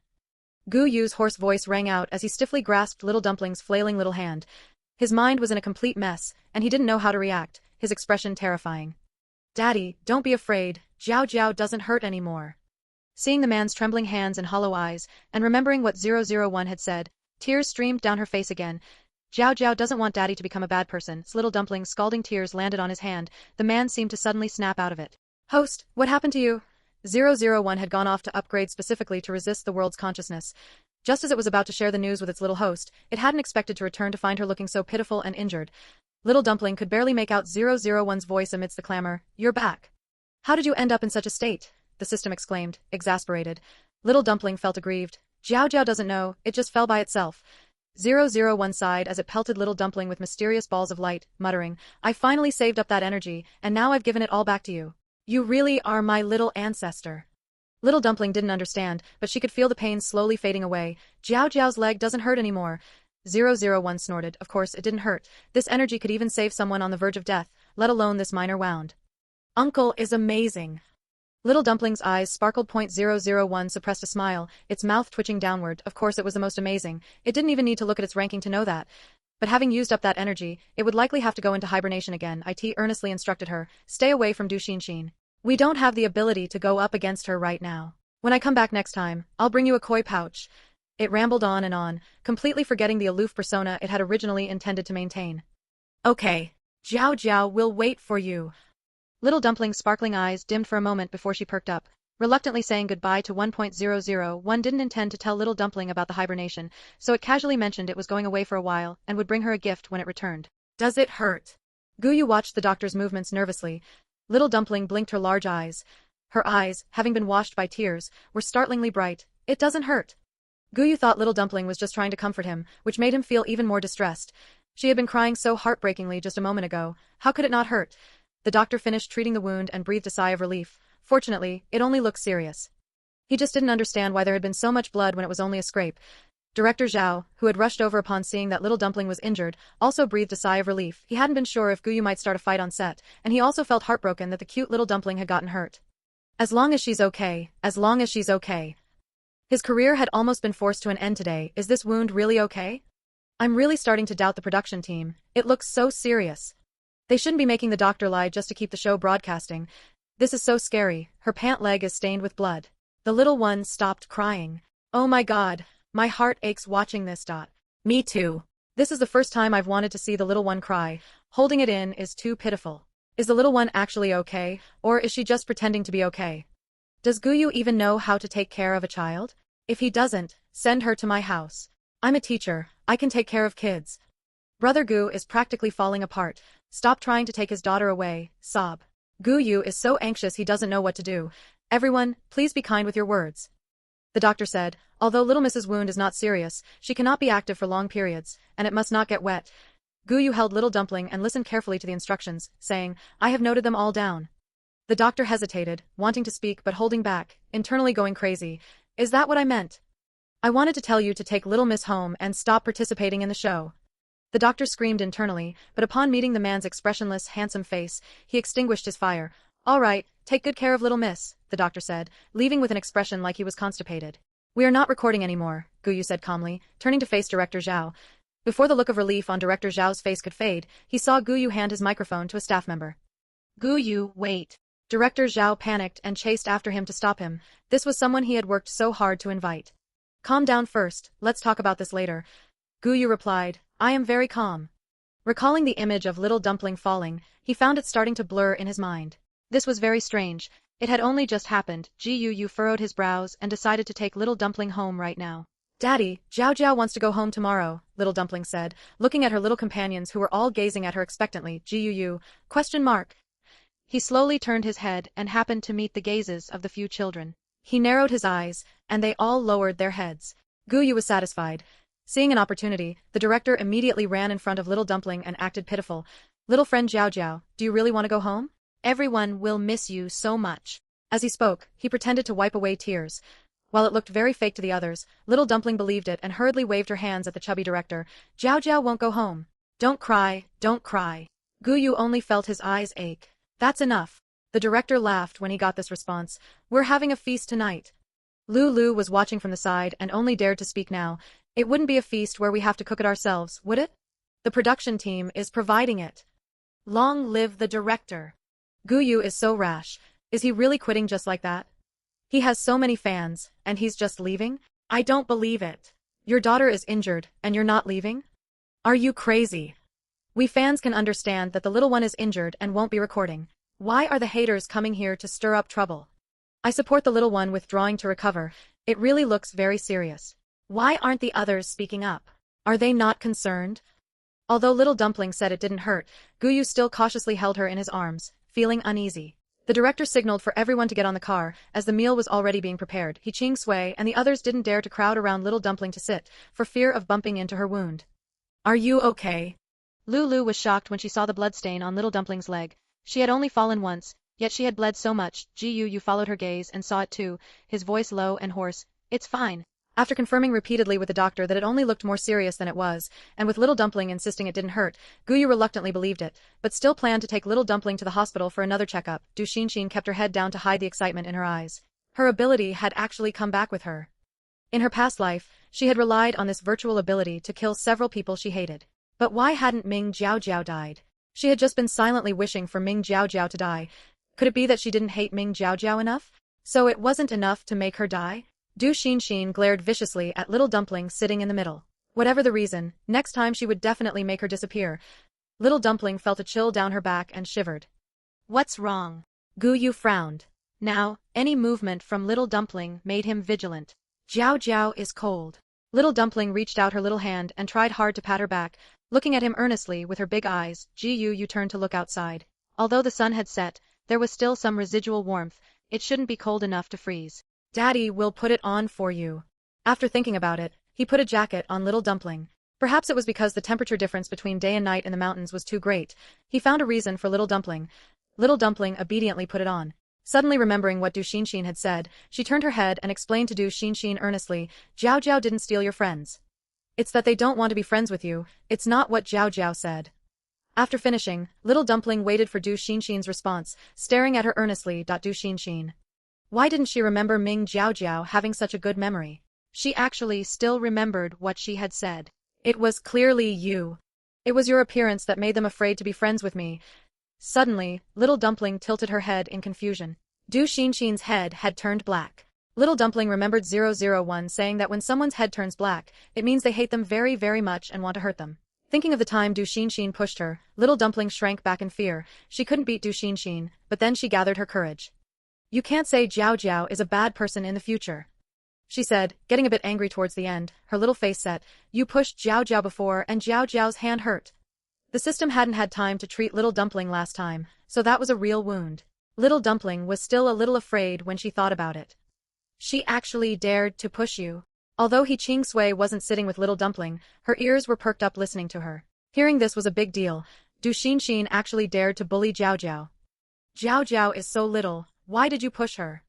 He Ching Sui said angrily to Du Xinxin, you are too bad. Lu Yuanjin also looked up at her. Jiao Jiao is younger than all of us. Haven't you learned to respect the old and cherish the young? The scrutinizing gaze made Du Xinxin's face flush red. It was clearly saying she was rude. With tears in the corners of her eyes, Du Xinxin defended herself weakly. I didn't. Ren Tu gave her a look that said, I knew she was like this all along, then looked away. There was no helping it. His father was sitting next to him, frantically tugging at his clothes to keep him from speaking nonsense, almost ripping the seams. Ren Pingon, when the gods fight, we shouldn't get involved. Upon hearing little dumpling say that Du Xinxin pushed her, Gu Yu stared fixedly at Du Xinxin, his eyes terrifyingly dark, yet his voice was gentle as he asked little dumpling, Baby, when did she push you? Little dumpling pulled up her sleeve and extended her fair, tender palm in front of him, her tone cheerful. It was right here. Daddy saw it when it hurt and we went home last time. Gu Yu held her little hand and looked at it carefully, whispering, so it was her. Was this the time Ming Shuyue told him not to worry, saying she had already handled it? Holy crap, is Du Xinxin actually that kind of person? Is this real? Goodness, how old is she? Is this the life of the wealthy? Du Xinxin really seemed so sensible on camera. I don't quite believe it. How old is Ming Jiao Jiao? Maybe she can't distinguish between imagination and reality. Could it be that Ming Jiao Jiao is lying? You guys are talking nonsense. They're all just kids. Why should we believe Du Xinxin? I believe the little one. A brother Gu's kid must have good values and character. As for the others, I won't say who just blurted out insults. Damn. Almost forgot about that. If you have the ability, make Gu Yu release evidence. Can't Sister Qin just have a slip of the tongue? Du Xinxin couldn't see the online comments. She kept shaking her head and shedding tears, acting pitiful. I didn't. Gu Yu suppressed the anger in his heart, the curve of his lips cold. The Du family is really something. Did the Du family really think there was no one left in his family? Du Xinxin leaned against the window, enduring it again and again, but was still provoked by Gu Yu's look of contempt for the Du family. Gu Yu, don't be too arrogant. Although Gu Yu might be from the Gu family, their Du family wasn't something to be bullied either. Besides, the Gu family hadn't managed affairs for many years, so they weren't afraid. Du Xinxin was furious, staring fixedly at Gu Yu. Not knowing what she thought of, a look of disdain appeared in her eyes. Why doesn't your daughter take your surname? You don't want me to say it out loud here either, right? Wasn't it because of something else? Because that woman, Ming Shuyue, didn't want to acknowledge his existence at all. The child they gave birth to was the shame of the Ming family. Maybe this exposure would even cause Ming Corporation's stock to plummet. By then, wouldn't the Du family be able to suppress the Ming family? The more Du Xinxin thought about it, the more excited she became, as if she could already see Ming Shuyue ruined and begging for mercy. She was aggressive, Why don't you dare to speak? Tell me, why is that? Do you want me to help you say it? By the end, Du Qingqing became increasingly arrogant, taking the opportunity to glance at Little Dumpling with disgust, as if she were something unclean and unlucky. Little Dumpling wouldn't have it. No one had ever looked at her with such eyes before. She wrinkled her little face and looked fierce. You are not allowed to be fierce to us. Although Little Dumpling couldn't understand what she was saying, she could feel the woman's great malice toward them. She didn't like this feeling. You are a bad person. After Little Dumpling finished shouting, the carriage was silent for a moment. Ha ha ha ha. Gu Yu looked down at the chubby little hand Little Dumpling had placed on his arm, and listening to her soft, non-threatening words, he couldn't help but laugh. I am in an excellent mood. He leaned back in his chair, tilted his head to look at the woman with a twisted expression, and said lazily, Why the surname Ming? Didn't Mr. Li tell you when he got home? Why don't we ask your daughter? Li Songjia hated being mentioned in public the most. Everyone in the circle knew this, yet Gu Yu had said it so casually during the live stream. Du Xinxin also remembered her father's ruthless methods and the words he had said to her last time. Her hands and feet trembled slightly, and she whispered to Du Qingqin, Dad won't be happy. Her fear of her father came from her past life. Although he was gentle on the surface and did charity work outside, with everyone praising his kind heart, that didn't stop him from turning around and sending Du Qingqin to a mental hospital, tormenting her until she died without release, yet he still maintained his persona as a devoted man in a wealthy family. And all of this was just because he felt that Du Qingqin making him marry into her family and accompanying her to various programs was an insult to him. So, he endured humiliation, and after obtaining the Du family's company, he eliminated everyone in the Du family who looked down on him. Without mercy, Du Qingqin's expression was unpleasant. Thinking of her considerate and gentle husband at home who would be sad if he saw this, she tightly closed her mouth, only glaring fiercely at Gu Yu. Wow, is this something we are allowed to hear? It feels so explosive. Are they already tearing each other apart? The way the little one is scared but trying hard to resist is so cool. If you encounter something you don't like, you have to say no. Reject her. The little one came out and got all dirty and even got hurt. Whoa, my heart aches. Is Gu Yu from a wealthy family? How dare he confront Du Qingqin head-on? I don't know if Gu Yu is from a wealthy family, but the Du family where Du Qingqin belongs is a famous wealthy family, super rich. They are even ranked very high. So that's why Du Qingqin dared to say that on the show. Du Qingqin must have a lot of inside information about wealthy families, so I'm really curious why. Yeah. Why stop halfway? Spit out the rest of what you have to say. So who is Du Xinxin's dad? Why is she afraid of him getting angry? Just by do edit. Du Qingqin's husband married into the family. He used to be a professor at a well-known university, but later, after the Du family heir was in a car accident and became a vegetable, Li Songjia was invited back to manage the company. He is currently a high-level executive at Du Group. One more thing, Li Songjia's photos look very refined and easygoing. He looks like a very gentle man. So Du Xinxin took the Du family name? Why would Li Songjia marry into the family with such good conditions? In the time that followed, no one spoke again, and they returned to Daqing village in silence. Lu had a bitter face. The little people in her brain were fighting the whole way. How did this secret from the wealthy circle just get said out loud? And in front of so many viewers? This show was even being live-streamed, so there wasn't even a chance to edit it. Could she really still make it in the industry after participating in this show? The show was a great booking, and the guests had talking points, but it also depended on whether she had the luck to finish recording the show smoothly. Sigh, it was an opportunity her agent had fought for a long time. No matter what she heard, she had to persevere. Ran Pingon couldn't laugh either. He had indeed come to participate in this show for Du Qingqin, but he didn't want to know so much. Moreover, Gu Yu, this thorn in the entertainment industry, didn't seem to have a good relationship with Du Qingqin. They were afraid they would be forced to pick sides later. Ran Pingon rubbed his temples with a headache. Should he just quit the show? Dinner is ready. Those who want to go back and change clothes, go quickly. We'll meet here at 8 o'clock. Don't run around. After confirming the temporarily added process, the director shouted at the top of his lungs. Originally, he was supposed to let the guests use the money they earned to buy groceries and cook for themselves to eat here, but now it had turned into the director paying out of his own pocket. Looking at the backs of the few guests, the director was worried. Don't forget to meet here at 8 o'clock. The words were said several times, but no one responded with enthusiasm, only scattered, got it, the director sighed again. The ratings were #1, but whether it could continue to be broadcast was uncertain. What was all this? Uncle Gu. He Ching Sui and her sister had been following behind since getting off the car. Gu looked at her indifferently, remembering how she defended Little Dumpling in the car. What is it? Is Jiao Jiao really okay? He Ching Sui swallowed, looking at the tall man with fear but determination. Little Dumpling heard her name and poked her head out, looking silly. Jiao Jiao is fine. He Ching Sui's eyes lit up, and she said excitedly, Jiao Jiao, you aren't asleep. Along the way, she had only seen that fluffy little head nestled on Uncle Gu's shoulder, so she had assumed little Dumpling was asleep. She couldn't help but raise her voice, which she had been deliberately keeping low, and chatted away with little Dumpling. Before they knew it, they arrived at the entrance of the small courtyard, and He Qing Sui stopped, still wanting to say more. Then we'll see you later, Jiao Jiao. Little Dumpling replied softly. Okay. He Qing Hui paused, opening her mouth several times but not daring to speak, watching helplessly as Gu Yu carried little Dumpling into the courtyard. Thinking of what her agent had said, she slowly lowered her head. Daddy, what are you doing? Little Dumpling was placed on the sofa and couldn't move, her curious gaze following Gu Yu as he walked around. Gu Yu raked his falling hair back, revealing his handsome, unruly brows and eyes. Because he couldn't find what he was looking for, he frowned tightly. Daddy is looking for plastic wrap. Little Dumpling's leg was injured and couldn't get wet. Little Dumpling didn't know what plastic wrap was, so she sat obediently, swinging her little feet. Oh. After thinking for a moment, she replied in her milky voice. Jiao Jiao didn't see it. The corners of Gu Yu's mouth turned up, his dark eyes filled with amusement as he teased her. Did Jiao Jiao really not see it? Hearing this, little Dumpling rolled her eyes around. She thought hard for a long time but couldn't remember, so she said to Gu Yu in frustration, Jiao Jiao might have forgotten. After she finished speaking, she accused with certainty, I don't know who stole Jiao Jiao's brain. She hadn't even considered that she didn't know what plastic wrap looked like in the first place. She leaned close to Gu Yu, acting like a thief, and whispered in his ear, wait until tonight, Jiao Jiao will steal the brain back. Then tonight, we'll catch the thief who stole the brain and make them give it back to my baby. Gu Yu promised little Dumpling with a serious face. Okay. Little Dumpling nodded quickly, indicating she understood that stealing was wrong. Gu Yu held back his laughter as he carried little Dumpling to take a bath. Ha ha ha, why is Brother Gu still fooling a child? I want to record this and show it to Brother Gu. His cool, aloof image is gone forever. Now he's just Gu Yu, the baby daddy who tricks kids. The baby saying her brain is gone with such a straight face. Ha ha ha ha, so cute.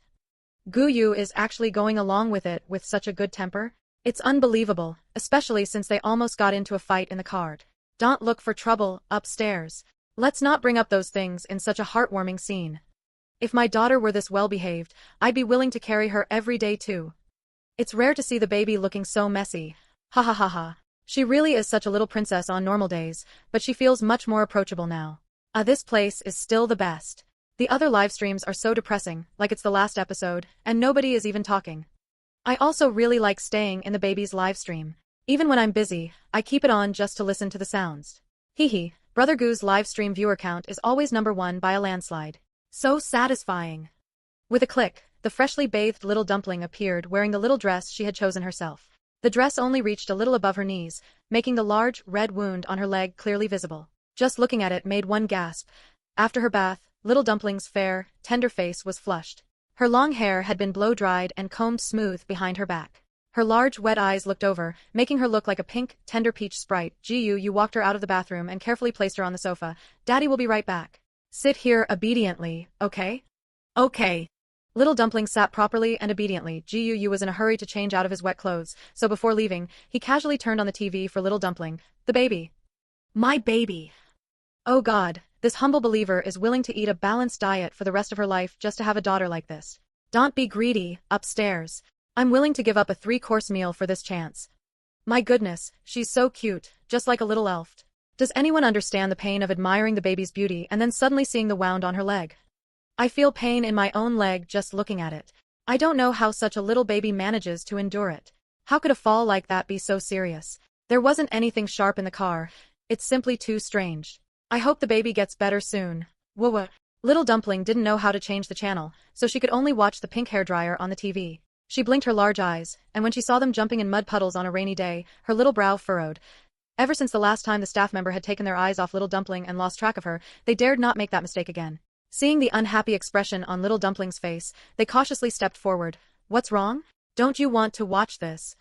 Although little Dumpling had been approachable and loved to smile sweetly at people these past few days, Teacher Gu was not around, and the staff member, fearing little Dumpling might become emotionally unstable, didn't dare to say too much. Little Dumpling recognized that this was the uncle who often followed behind them. She pouted her little mouth and pointed her chubby little finger at Peppa on the TV. They're going to step in mud. It's dirty and they'll get sick. Grandma had said that children who play in the mud have poor immunity and will get sick. Little Dumpling was very worried when she saw the behavior on TV. They will feel very uncomfortable when they get sick. Little Dumpling even mimicked labored breathing, just like this. The staff member finally understood. Little Dumpling thought the characters in the cartoon were real people and was worried they would get sick from jumping in mud puddles. The staff member looked at Little Dumpling with stars in their eyes. Children are so innocent and cute. Only after explaining that the cartoon characters were fictional and wouldn't get sick did little dumpling calm down. Her cheeks were flushed, and she looked embarrassed at the staff member who had patiently explained it to her. Jiao Jiao didn't know. So don't laugh at Jiao Jiao. Ha ha ha, what a unique perspective. My son actually goes to jump in mud puddles after seeing this. Don't panic, upstairs, my daughter does it too. I've told her so many times, but she still goes. I'm going to show her this clip later. Wow, the baby actually knows that kids will get sick if they get rained on or jump in mud puddles. I look at her and it seems like she can't stand seeing Peppa looking all dirty. Ha ha ha ha ha. I watched an episode of that annoying pink hairdryer with the baby. I'm going to show this part to my son too. Gu Yu took a quick shower and came out before his hair was even dry. Seeing little dumpling sitting on the sofa, he let out a sigh of relief. He didn't know why, but he felt panicked whenever he couldn't see her. Is it good? Little dumpling was so engrossed in watching that she hadn't noticed Gu Yu walking over at all. It's good. After answering, she realized it was him, and her beautiful clear eyes looked at him with surprise. Daddy! Yeah. Gu Yu enjoyed that look from little dumpling very much. He turned around and sat down beside little dumpling, accompanying her to watch an episode of the pink hairdryer. The scene was heartwarming. It wasn't until the production team sent someone to urge them that he finally led little dumpling out, moving at a leisurely pace. Hurry up! Hurry up! What time is it already? Why are you still dawdling? The director kept his eyes on the time and shouted at the figures in the distance, so anxious he felt like jumping up and dragging them over himself. Even Lulu and Ren Pingon, who were usually very enthusiastic about participating in activities, arrived late. The director felt helpless facing this group. With his show, he wasn't worried about it not becoming a hit, but that only worked if they performed well. Who would want to watch them looking so reluctant? Gu Yu, Jiao Jiao. You're here. The director, too annoyed to look at the others, greeted the father-daughter pair warmly when he caught sight of them. Hello, Director Uncle, Little Dumpling replied with a beaming smile. The director felt his heart melt and said to Little Dumpling in a low voice, Hey, go sit down. We'll start eating soon. Look at that. This was the standard he should have used for selecting participants. Polite, cute, and with good character. If only he had stuck to his original idea of selecting the participants himself, the director regretted bitterly. The guests took their seats one after another. Little Dumpling sat next to Gu Yu, and He Ching Sui had run over early to sit beside her. He Ching Hui hesitated for a moment before following suit, casting a cautious glance at the man beside her. Gu Yu was focused on taking care of Little Dumpling and couldn't be bothered with what others were thinking. We've experienced a lot together over these past 2 days. I believe everyone is reluctant to part ways, but there is no helping it. Partings are for the sake of better reunions. Let's eat and drink well tonight. The director passionately picked up the megaphone and blathered on with a tear-jerking speech. Expecting everyone to at least play along a little, he looked at them with anticipation. Scattered applause rang out. Far from being lively as he had imagined, it actually seemed a bit eerie in the dark of night. The director, Lulu, managed a forced smile. The director is right. Ren Pingon, on the other hand, showed no signs of discomfort and smiled as usual. Spending time with everyone these past 2 days has been very pleasant. I look forward to the next trip. He Ching Hui bit her lip and said in a very small voice, I'm looking forward to it too. The remaining person, Du Chin Chin, was still holding a grudge against Gu Yu and didn't want to speak at all. Seeing the atmosphere about to turn cold again, the director used his eyes to signal Gu Yu, say something at least. Gu Yu put down his chopsticks and said perfunctorily to the camera, let's talk about it next time. The director. You are so noble, you are so amazing. Oh my goodness, why is this so awkward to watch? It's really so awkward, I've already dug out a whole mansion with my toast. How come it feels like everyone has something on their minds? It doesn't look like a dinner gathering at all. Good heavens, someone save me. This is the first time I've seen such an awkward program. Ha ha ha, the production team can't even edit it out because it's a live broadcast. Ha ha ha ha. This is all Gu Yu's fault, right? If he hadn't started it by throwing things at Du Chin Chin, the atmosphere wouldn't be this stiff. Exactly. Gu Yu even hits women. It's really terrifying. Would he hit a child too? I'm scared for Ming Jiao Jiao following him around. It's so awkward but I still want to watch. Ha ha ha ha. Come to think of it, is this episode really ending? I'm a bit reluctant. I wonder when the next season starts. As the director gave the order, everyone ate quietly, very cultured and polite, without making a sound. But this is a show. No one will watch if it's this dull and lacks highlights. The director frantically checked the number of viewers online and rubbed his eyes in shock. Are these tens of millions of people real? There are this many people just watching them eat in silence. He can no longer figure out what the audience wants to watch these days. Jiao Jiao, eat this, it's delicious. He Ching Sui picked up a piece of meat and placed it in Little Dumpling's bowl, looking at her with anticipation. Little Dumpling looked at the piece of meat hesitantly. She was only used to the food made by the auntie at home, and even with the food Gu Yu made, she only picked what she liked. Little Dumpling, who had wanted to refuse, turned her head and saw He Qingsui's joyful gaze. She couldn't bring herself to say it. She turned back with difficulty, then with even more difficulty, picked up her chopsticks, picked up the meat, and resolutely put it into her mouth. Seeing Little Dumpling's actions, He Qingsui was stunned. It was just a piece of meat. Why did she look so tragic?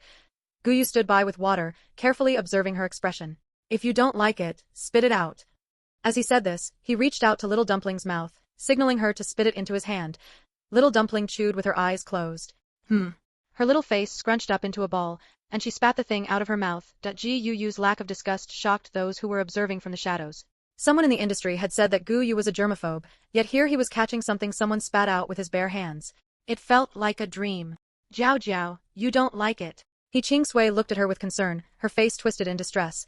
This was the tastiest dish she had specially found on the table. Little Dumpling had just been fed a sip of water by Gu Yu and couldn't speak with her cheeks puffed out. She shook her head at her. That wasn't it. Jiao Jiao isn't used to eating outside food. Gu Yu spoke slowly to explain for her, seeing how anxious Little Dumpling was.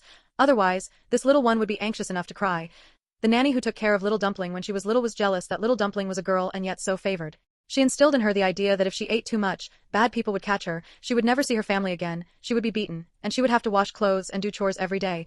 Coupled with the fact that the adults in the Ming family were very busy, Little Dumpling became increasingly anorexic under this constant brainwashing. At her worst, she would vomit just hearing the names of dishes cooked outside. When Ming Shuyue discovered this, the nanny had argued that she was helping them with her upbringing, claiming that the Ming family's future property shouldn't be inherited by a woman. Ming Shuyue was furious and purged the household staff. She never dared to entrust Little Dumpling to any nanny again. After Elder Ming found out about this, he returned to the country overnight and had been raising Little Dumpling himself ever since. I'm sorry. After hearing Gu Yu's explanation, He Qingsui quickly apologized to Little Dumpling. In the future, if there's something you don't like, just refuse. Don't make yourself suffer. Gu Yu looked at her with slight surprise, his handsome eyes narrowing. As the little girl's sincere voice rang out, he thought that He Qingsui was quite different from her sister. Yu Yuanjin and Ren Tu were kept by their parents' sides and couldn't go find Little Dumpling at all. Seeing them laughing and talking over there, they were so anxious they were about to cry. Du Xinxin sat restlessly, glancing over frequently. Why did everyone like that idiot Ming Jiao Jiao? Clearly, she was the one who should be the protagonist of this world. As if something was about to spiral out of control, Du Xinxin felt a strange sensation in her heart, as if she wouldn't be able to attain the status and reputation she had in her past life unless she got rid of Ming Jiao Jiao. Seeing that everyone had eaten enough, the director stepped out and clapped his hands. Next is our final task, the children's interview task. Parents are not allowed to accompany them. The director specifically emphasized that parents could not accompany their children, his gaze fixed primarily on Gu Yu, finally finished eating ha ha ha ha ha ha, a painful meal. Everyone clearly breathed a sigh of relief when they heard that ha ha ha. This food is so sumptuous, woo woo, I want to eat it. I just finished eating and I'm so hungry I want to gnaw on my bed. Gnaw gnaw gnaw gnaw gnaw gnaw gnaw gnaw gnaw gnaw gnaw gnaw. Calm down upstairs ha ha ha ha, look, the little one even spat it out, it must not taste good. Ming Jiao Jiao is so wasteful with food, why spit it out after eating, so pretentious. Seriously? Are you lecturing again? I haven't seen you pack leftovers when you go out to eat, and now you're acting all righteous. I won't say what kind of person you are. Stop acting crazy. Brother Gu already said the little one isn't used to outside food. I'm so sick of these people who watch the show without sound. The director's eyes darted around and landed on Little Dumpling. He wanted her to be interviewed first, but before he could say it, he met Gu Yu's calm gaze. All right, changing to someone else is fine too. He turned his head and said to the little girl beside Little Dumpling, He Qingsui, you go first. He Qingsui, okay. She walked away while looking back at Little Dumpling with reluctance. Little Dumpling was holding her milk, her little cheeks puffing out as she drank. She blinked her beautiful eyes, thought for a moment, and said to her, Sister He Qingsui, you go ahead.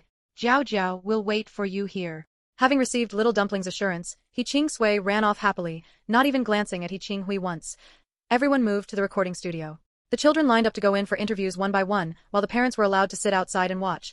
Most of the questions were about what colors or foods the children liked, where they wanted to go next time, and the final question was who in their family they liked the most. He Qingsui had answered the previous question smoothly, but when this question came up, she became visibly dejected. She lowered her head, and the recording studio became so quiet that the frogs and cicadas outside could be heard. The little girl asked in a low voice, Can I say someone who isn't in my family? The staff looked at each other and nodded, Yes, you can.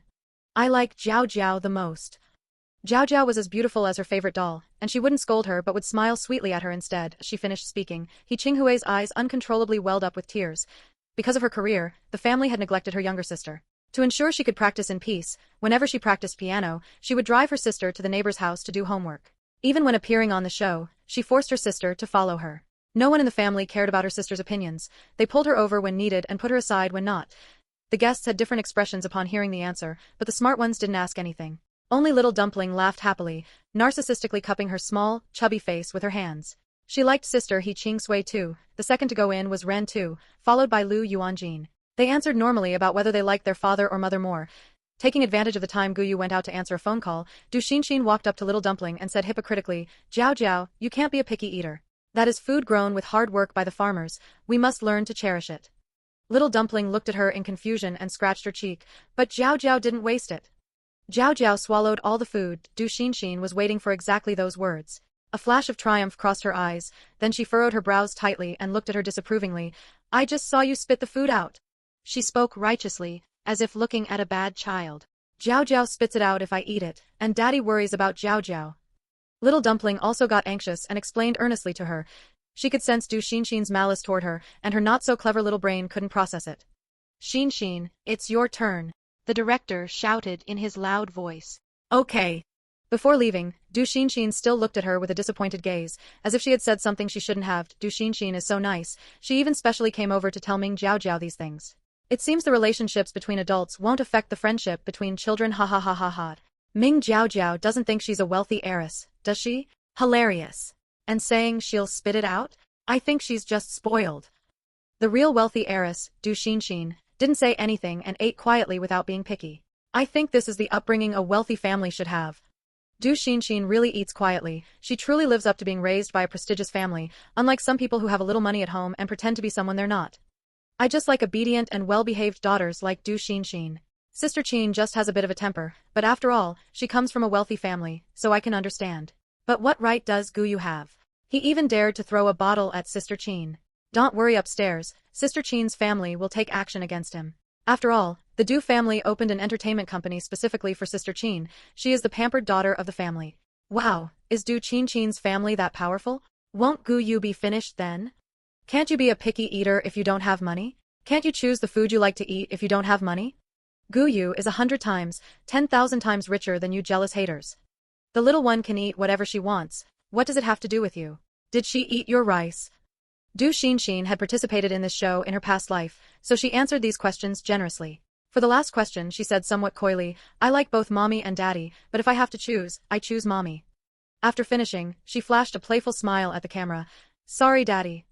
This answer won the favor of netizens and the staff even softened their voices significantly. Du Xinxin ran out smiling, shyly hugging Du Xinxin's arm and burying her head. To outsiders, it just looked like the little girl was hiding out of shyness after expressing her love for her mother. Du Xinxin had also heard what Du Xinxin said just now and said haughtily to the camera. Xinxin has been very shy since she was a child. Her father will be very happy when he hears this. Little Dumpling was still dazed and hadn't reacted when she was called in. She wanted to refute Du Xinxin's words, but Du Xinxin had been called away by the director. Little Dumpling was very unhappy, pouting her little mouth and looking at the staff with longing eyes. The staff member was almost moved to go up and comfort her, but forcefully held back and asked while holding the script, Little friend Jiao Jiao, what color do you like the most? Pink. Where do you want to go play the most? Anywhere is fine. Little Dumpling couldn't answer this question. Because of her safety, her family rarely let her go out to play, which resulted in her being a little country bumpkin who didn't know any other place names. Who in your family do you like the most?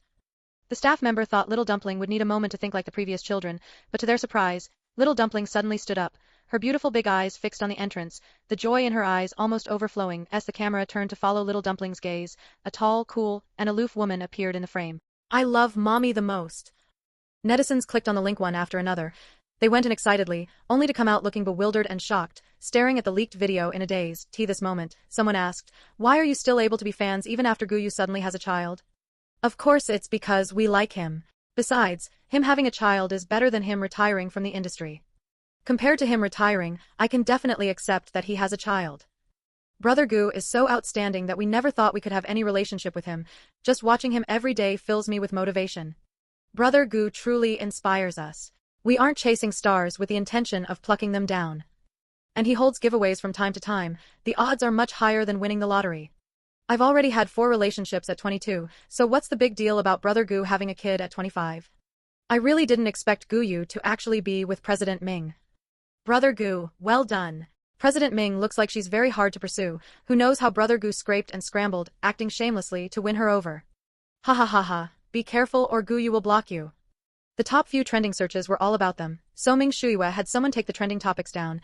Netizens ran to Gu Yu's Weibo to howl. Soon as little dumpling got into the car, she stuck to Ming Shuiwe's side. She was a fragrant, soft little ball pressed against her head nodding off from sleepiness. Ming Shuiwe glanced at the time. It was 9 o'clock, time for little dumpling to sleep. She stroked little dumpling's head and softened her voice. Sleep now. Little dumpling was already barely holding on, and upon hearing the familiar voice, her head dropped, and she fell asleep. Gu Yu leaned over to look at little dumpling. She was sleeping soundly, letting out little snores. The car was filled only with the dim light filtering through the window, making things hard to see clearly. President Ming, you're now tied to me, aren't you? The atmosphere in the car was peaceful. He leaned lazily against the car seat, speaking teasingly to the woman. Ming Shuiwe put away her phone and gave him a puzzled look. From the moment she decided to give birth to little dumpling, they had already been tied together. Hearing that soft Gu Yu's eyes were filled with smiles. He giggled for a while, then not knowing what he thought of, he said sarcastically, not looking for a new dad for Jiao Jiao anymore. Ming Shuiwe looked at him with an expression that said, are you okay? Seeing her like this, Gu Yu became even more annoyed. His whole face darkened and he said stiffly, then go ahead. Ming Shuiwe also remembered what little dumpling had said at home. She glanced at the angry man and raised an eyebrow. Okay. Gu Yu was waiting for her to say a few words to coax him, but upon hearing the cold, okay, he instantly exploded with anger. Ming Shuiwe, how dare you? I've been with you since I was 18. After rambling on, the flowing air seemed to pause for a moment. The car was unusually quiet. Gu Yu felt anxious inside. He thought they had made up during this period, which is why he spoke like that. Ming Shuiwe wouldn't dump him just because of this, right? He never wanted to go home alone again. The lonely, quiet house felt like it only had him, just like when everyone had abandoned him before. The more Gu Yu thought about it, the more miserable he felt, and he was just considering whether to lower his head and apologize first. A fair hand extended before him. Ming Shuiwe sighed and helped him wipe the tears off his face. Only then did Gu Yu realize that he had actually shed tears in front of Ming Shuiwe. He felt ashamed and wanted to push her hand away to wipe them himself, but he couldn't bear to. You believe what Jiao Jiao says? Gu Yu took a step back, took a tissue to wipe his face, and upon hearing this, he huffed, Jiao Jiao is so well behaved, who knows if you were the one who told her to say it. Her hand still had the man's tears on it, damp and wet. Ming Shuiwe wiped it clean silently. You don't believe me? Such a tearful man, he even caused her to give birth to a little crybaby. Then tell me something that will make me believe you. Gu Yu pressed his advantage. Ming Shuiwe. In a few days, Jiao Jiao is going to stay abroad for a while. I want to go too. Gu Yu curled his lips in triumph in the darkness. He knew Ming Shuiwe loved him. No. The woman refused indifferently. Why? Film Emperor Gu looked at her, his face full of shock and heartbreak. Ming Shuiwe hugged little dumpling and closed her eyes. It's to meet family members, and it's not safe. The implication was that he wasn't suitable to go. Gu Yu blinked, feeling a bit dejected. Really, can't you take me? No. Fine. Anyway, he could just buy a ticket and go himself when the time came. The man fell silent after speaking. Ming Shuiwe opened her eyes and looked at him suspiciously. Just like that. Being this quiet was too unlike him. Gu Yu followed her into Ming family manor with familiar ease.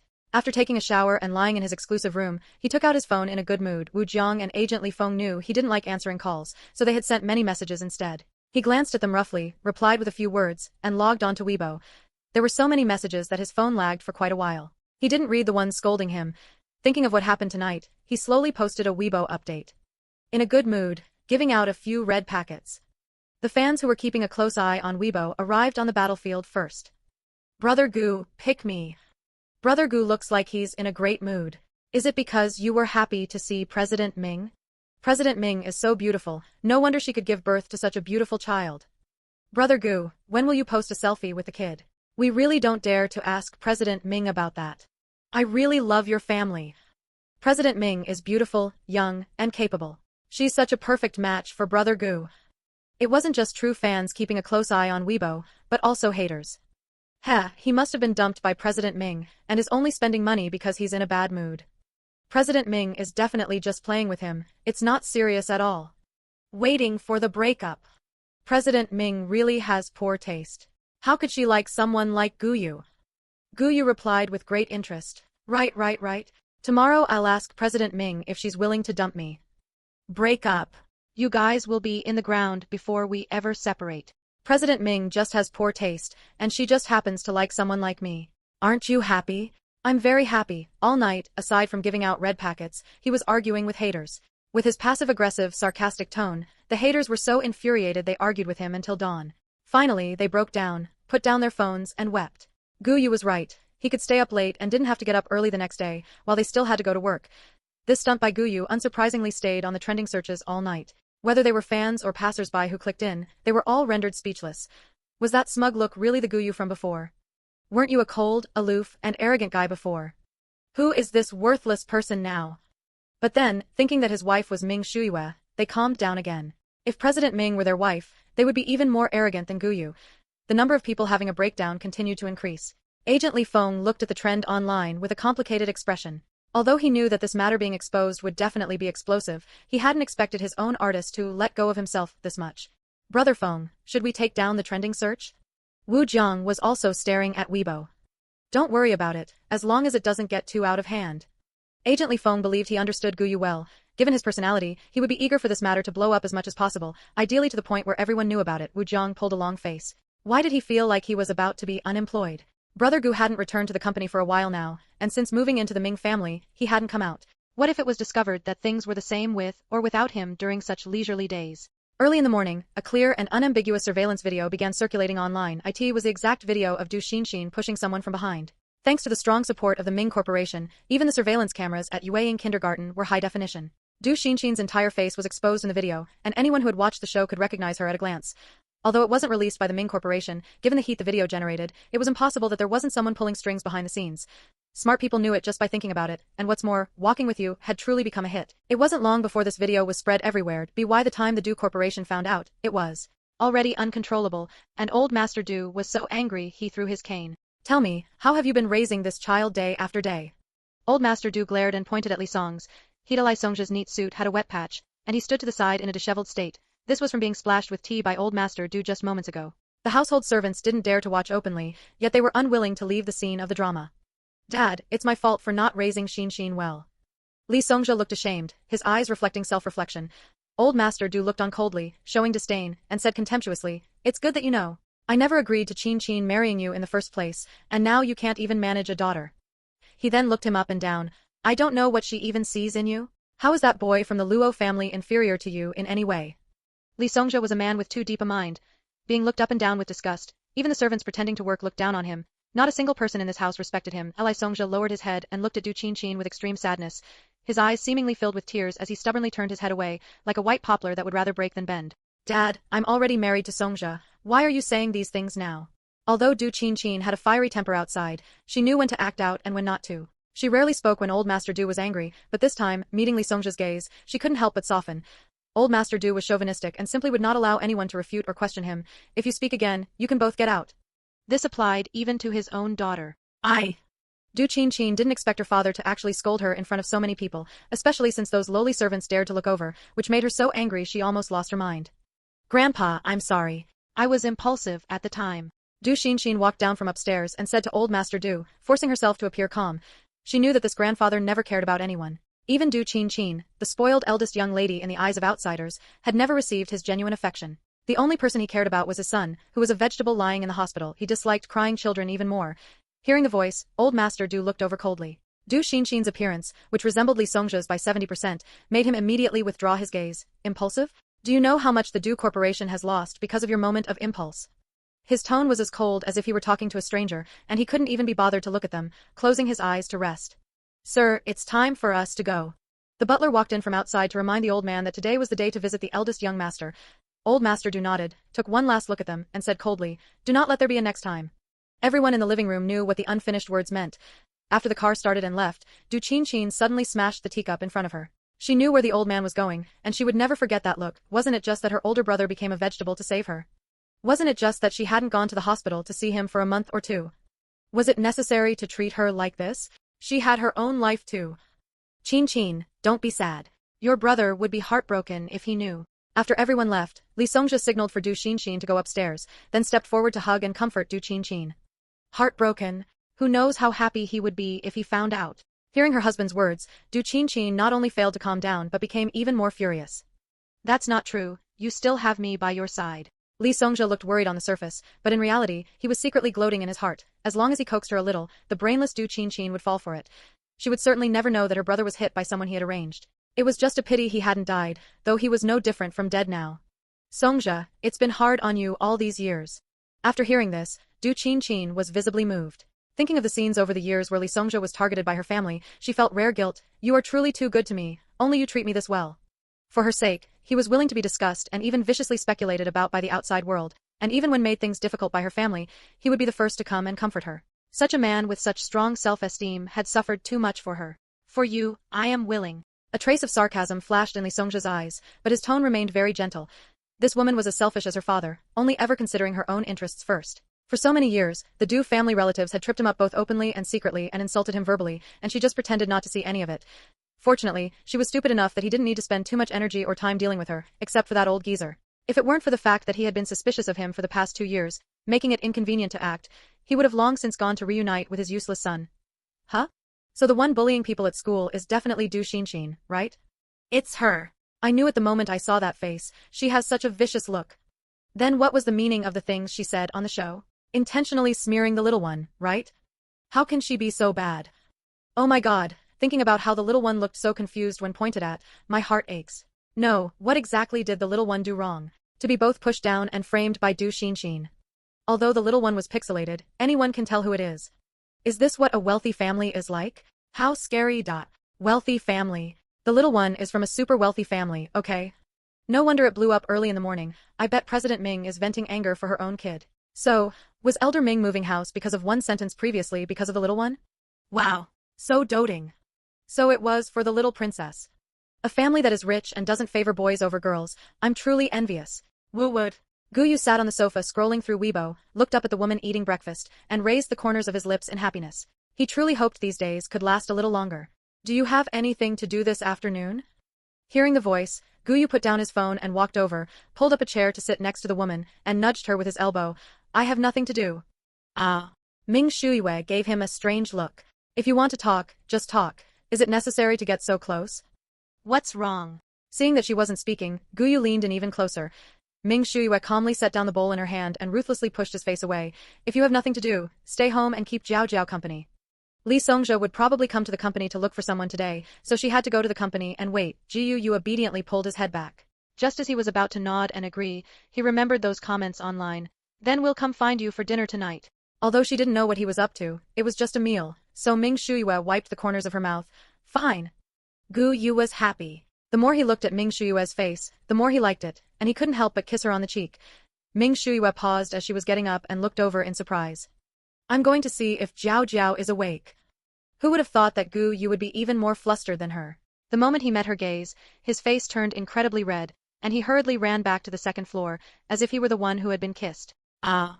Ming Shuyue watched the man somewhat panicked back and laughed dumbfoundedly. For some reason, her face also felt a little hot. Little Dumpling's usual amount of exercise was just moving between upstairs and downstairs. She had been exhausted from participating in the program this time and slept until 10 o'clock before waking up. You didn't wake her either, waiting until she was awake on her own before holding her and feeding her breakfast. The housekeeper stood by, wanting to say something but holding back, feeling extremely worried. At home, Little Miss relied on that little bit of distance for exercise. When the master and mistress were there, they carried her all day, and when Miss came home from work, she carried her too. Now it was even worse, as there was one more person acting as a means of transport. However, watching Little Miss happily squinting her eyes, lying in the man's arms enjoying herself like a boss, the housekeeper withdrew the small step he had taken. Little Miss was still so young, it wasn't wrong to hold her a bit more. Just after feeding Little Dumpling, the phone beside him suddenly rang. Gu Yu slowly wiped Little Dumpling's mouth clean before picking up the phone. And oh, caller ID? He put the phone back down. Just as he was planning to take Little Dumpling to digest her food, it rang again. He had intended to hang up, but Little Dumpling heard the sound and curiously tilted her head to look. Gu Yu changed his mind and pressed the answer button. Hello? Did you block me? A bright female voice came from the other side, sounding somewhat suspicious. Gu Yu knew who it was the moment he heard it. His sister, Gu Li, an unreliable woman who spent all year conducting research in the wilderness. No. Gu Yu pulled her out of the blacklist without changing his expression. Your signal was just bad earlier. Gu Li glanced at her phone, which had just shown the call was in progress, and the corner of her mouth twitched. Then she remembered what she had investigated. When did you have a daughter? Is she biological? Her tone was filled with deep worry. She was truly afraid that her brother, who only did things for his own amusement, had snatched someone else's daughter. Gu Yu's brows twitched with anger when he heard this, but he knew his sister always spoke like that. He took a deep breath and emphasized through gritted teeth, "She is my biological daughter." His finger was held by little Dumpling, who was looking at him nervously, her big eyes full of curiosity. Gu Yu met those eyes, which were so similar to his own, and felt happy. "My daughter looks so much like me. Guli, have you been doing too many experiments and your eyes are having problems?" By the end, there was a hint of aggression. Really? Guli had long since compared photos of the two, but given her brother's personality, she really didn't dare to jump to conclusions. Then bring her back for me to see. That little dumpling looked quite a bit like Gu Yu when he was a child, so cute and lovely. Gu Li's heart stirred. "Not going." Gu Yu rolled his eyes and lazily refused. "When did you get back?" "Right now. If you won't bring her back, that's fine too." "Where are you?" "I'll come find you." Gu Li grabbed her suitcase and was about to turn around and rush toward Gu Yu's various properties. "At my daughter's house, it's not convenient for you to come." Gu Yu picked up little Dumpling and placed her on his lap, his tone tinged with showing off and pride. Gu Li. Did her brother go to live off a woman? She was speechless. "Are you out of money? Have today's movie stars fallen so far? Besides, wasn't the family business enough for him to spend?" Gu Yu seemed to know what she was thinking and sneered. "That house is cold and icy like an empty shell. It's your home. You can go back if you want." After speaking, he was about to hang up when little Dumpling tugged on his hand and asked in a small voice, "Who is it?" Little Dumpling had sharp ears and heard the woman's voice. Having learned many things online these past few days, little Dumpling looked at the phone vigilantly. The internet said that dads get taken away by bad women, and then Jiao Jiao would become a child without a dad. Gu Yu smiled gently at her as if his face had changed. "It's just someone I don't know." He hung up immediately after speaking. Gu Li looked at the hung-up phone, thinking of the soft, sweet little voice she had just heard, and her heart itched, so she called again. When she called again, it showed she had been blocked. She closed her eyes to calm her emotions. "Senior sister, why don't you use my phone to call?" The assistant on the side held out his phone and asked tentatively. He had been sent to work with senior sister, and on the other hand, to protect her. He didn't expect to encounter such a thing on the first day. He felt that senior sister's temper was about to explode. "Let's go back first." Even if she called again, he wouldn't answer. "Okay." At Ming Group, Ming Shuiwe stood in front of the floor-to-ceiling window, her eyes filled with her usual indifference. Li Songjia should be unable to sit still by now. During this time, it wasn't just Du Group probing them. Ming Group had also prepared a big gift for them. Although Li Songjia worked at Du Group, Old Master Du had not yet relinquished power. Furthermore, that old man always held himself in high regard, believing that Ming Shuiwe was not worthy of conversing with someone of his older generation. Therefore, this time, it must be Li Songjia who was pointed out. Competition within Du Group was fierce, and everyone wanted to sit in a higher position. Old Master Du was preoccupied with his son lying in the hospital and didn't have much energy to manage things. Li Songjia had ambition, but unfortunately, he didn't have enough power. He wanted to manage things but couldn't, and in the end, he still had to come over and bow his head, feeling extremely stifled. "President Ming, Mr. Li is here." Ming Shuiwe sat on her office chair and leisurely opened a document. Secretary Wang hadn't received instructions and didn't dare to let anyone in, standing respectfully to the side. She waited until it was almost time to get off work before letting Secretary Wang invite him in. "Look at my memory. I got busy and forgot. Mr. Li won't mind, right?" Ming Shuiwe said, sitting in her chair without getting up, addressing Li Songjia, whose expression was clearly unpleasant. Thinking of the 2 hours he had spent sitting idly outside, Li Songjia suppressed the anger in his heart and forced a smile. "How could I? Everyone knows that President Ming is busy with 1,000 tasks." Ming Shuiwe withdrew her gaze coolly and flipped a page of the document. "Yes, managing such a large company is quite busy. Mr. Li must be very free in his daily life, right?" Veins bulged on Li Songjia's forehead. Even though this wasn't the first time he had heard such words, hearing them come from the mouth of Ming Shuiwe was 100 times more annoying. Naturally, it can't compare to President Ming. Secretary Wang had someone bring tea and place it in front of Li Songjia. Seeing the familiar cup, Li Songjia almost couldn't help but storm out. He had actually been left sitting idle at Ming Corporation for this long. Ming Shuiwe saw the expression on his face, her eyes calm, as she said dismissively, "Mr. Li, what brings you here today?" If she didn't want to see Li Songjia bow his head, she wouldn't have bothered to see him, especially since the time she had arranged to meet Gu Yu was almost up. Li Songjia's expression darkened at these words. He forced a smile and signaled towards Secretary Wang with his eyes.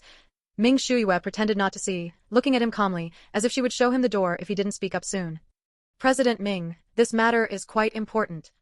Li Songjia looked at Secretary Wang again, his meaning clear. He wanted Secretary Wang to leave. "If Mr. Li has nothing to say, then please see yourself out." Ming Shuiwe couldn't be bothered to address his demands. Besides, she was just here to see Li Songjia make a fool of himself. The atmosphere quieted down again. Li Songjia took a deep breath, his tone turning cold and hard. The videos from the past few days, including today's, were Ming Corporation's doing, right? And so what? The woman's arrogant voice rang out. Li Songjia thought he had misheard until he saw the arrogance in her eyes and confirmed it was real. For the sake of one child, does Ming Corporation really want to fall out with Du Corporation? Li Songjia asked, puzzled. It's just a squabble between children. Du Corporation. You, Li Songjia, can represent Du Corporation now. Ming Shuyue swept a glance at him indifferently, as if mocking him for taking himself too seriously. A squabble between children? Well, now Ming Corporation is also having a squabble with Du Corporation, so there's no need for your Du Corporation to take it seriously. How can that be the same? Li Songjia's face turned livid.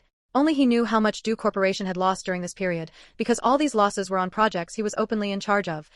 Li Songjia burned with jealousy. How dare a woman like Ming Shuyue look down on him? Wasn't it just because she was born into a good family? If it weren't for Elder Ming protecting her, this huge group, Ming Corporation, might have been squandered by her long ago. What kind of ability could a woman have? What will it take for you to stop?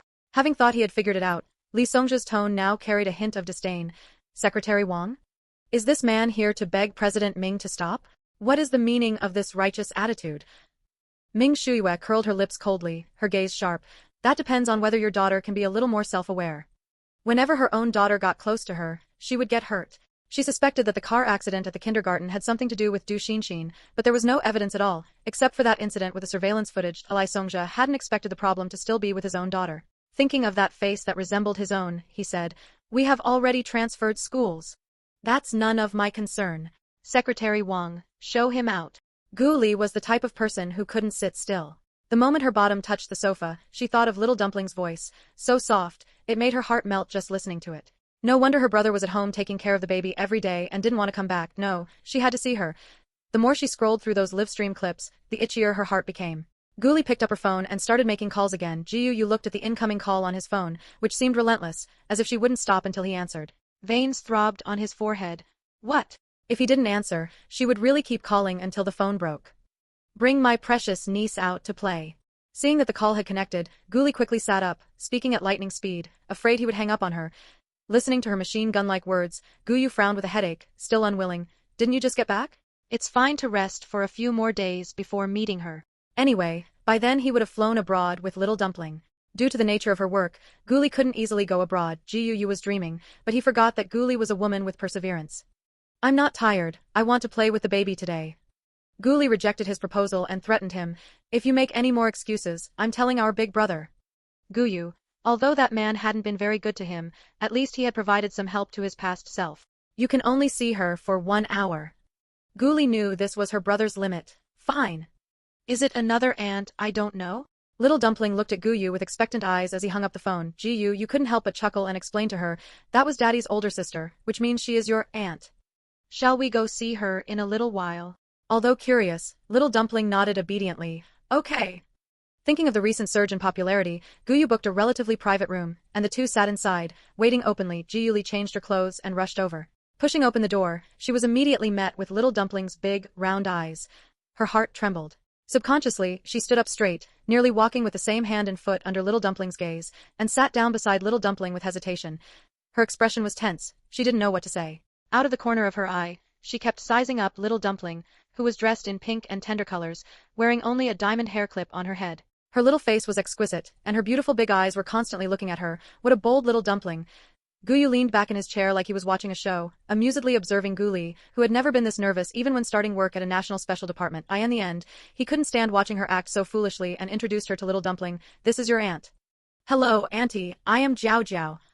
Little Dumpling said, smiling at Gu Li until her eyes curved into crescents. Jiao Li.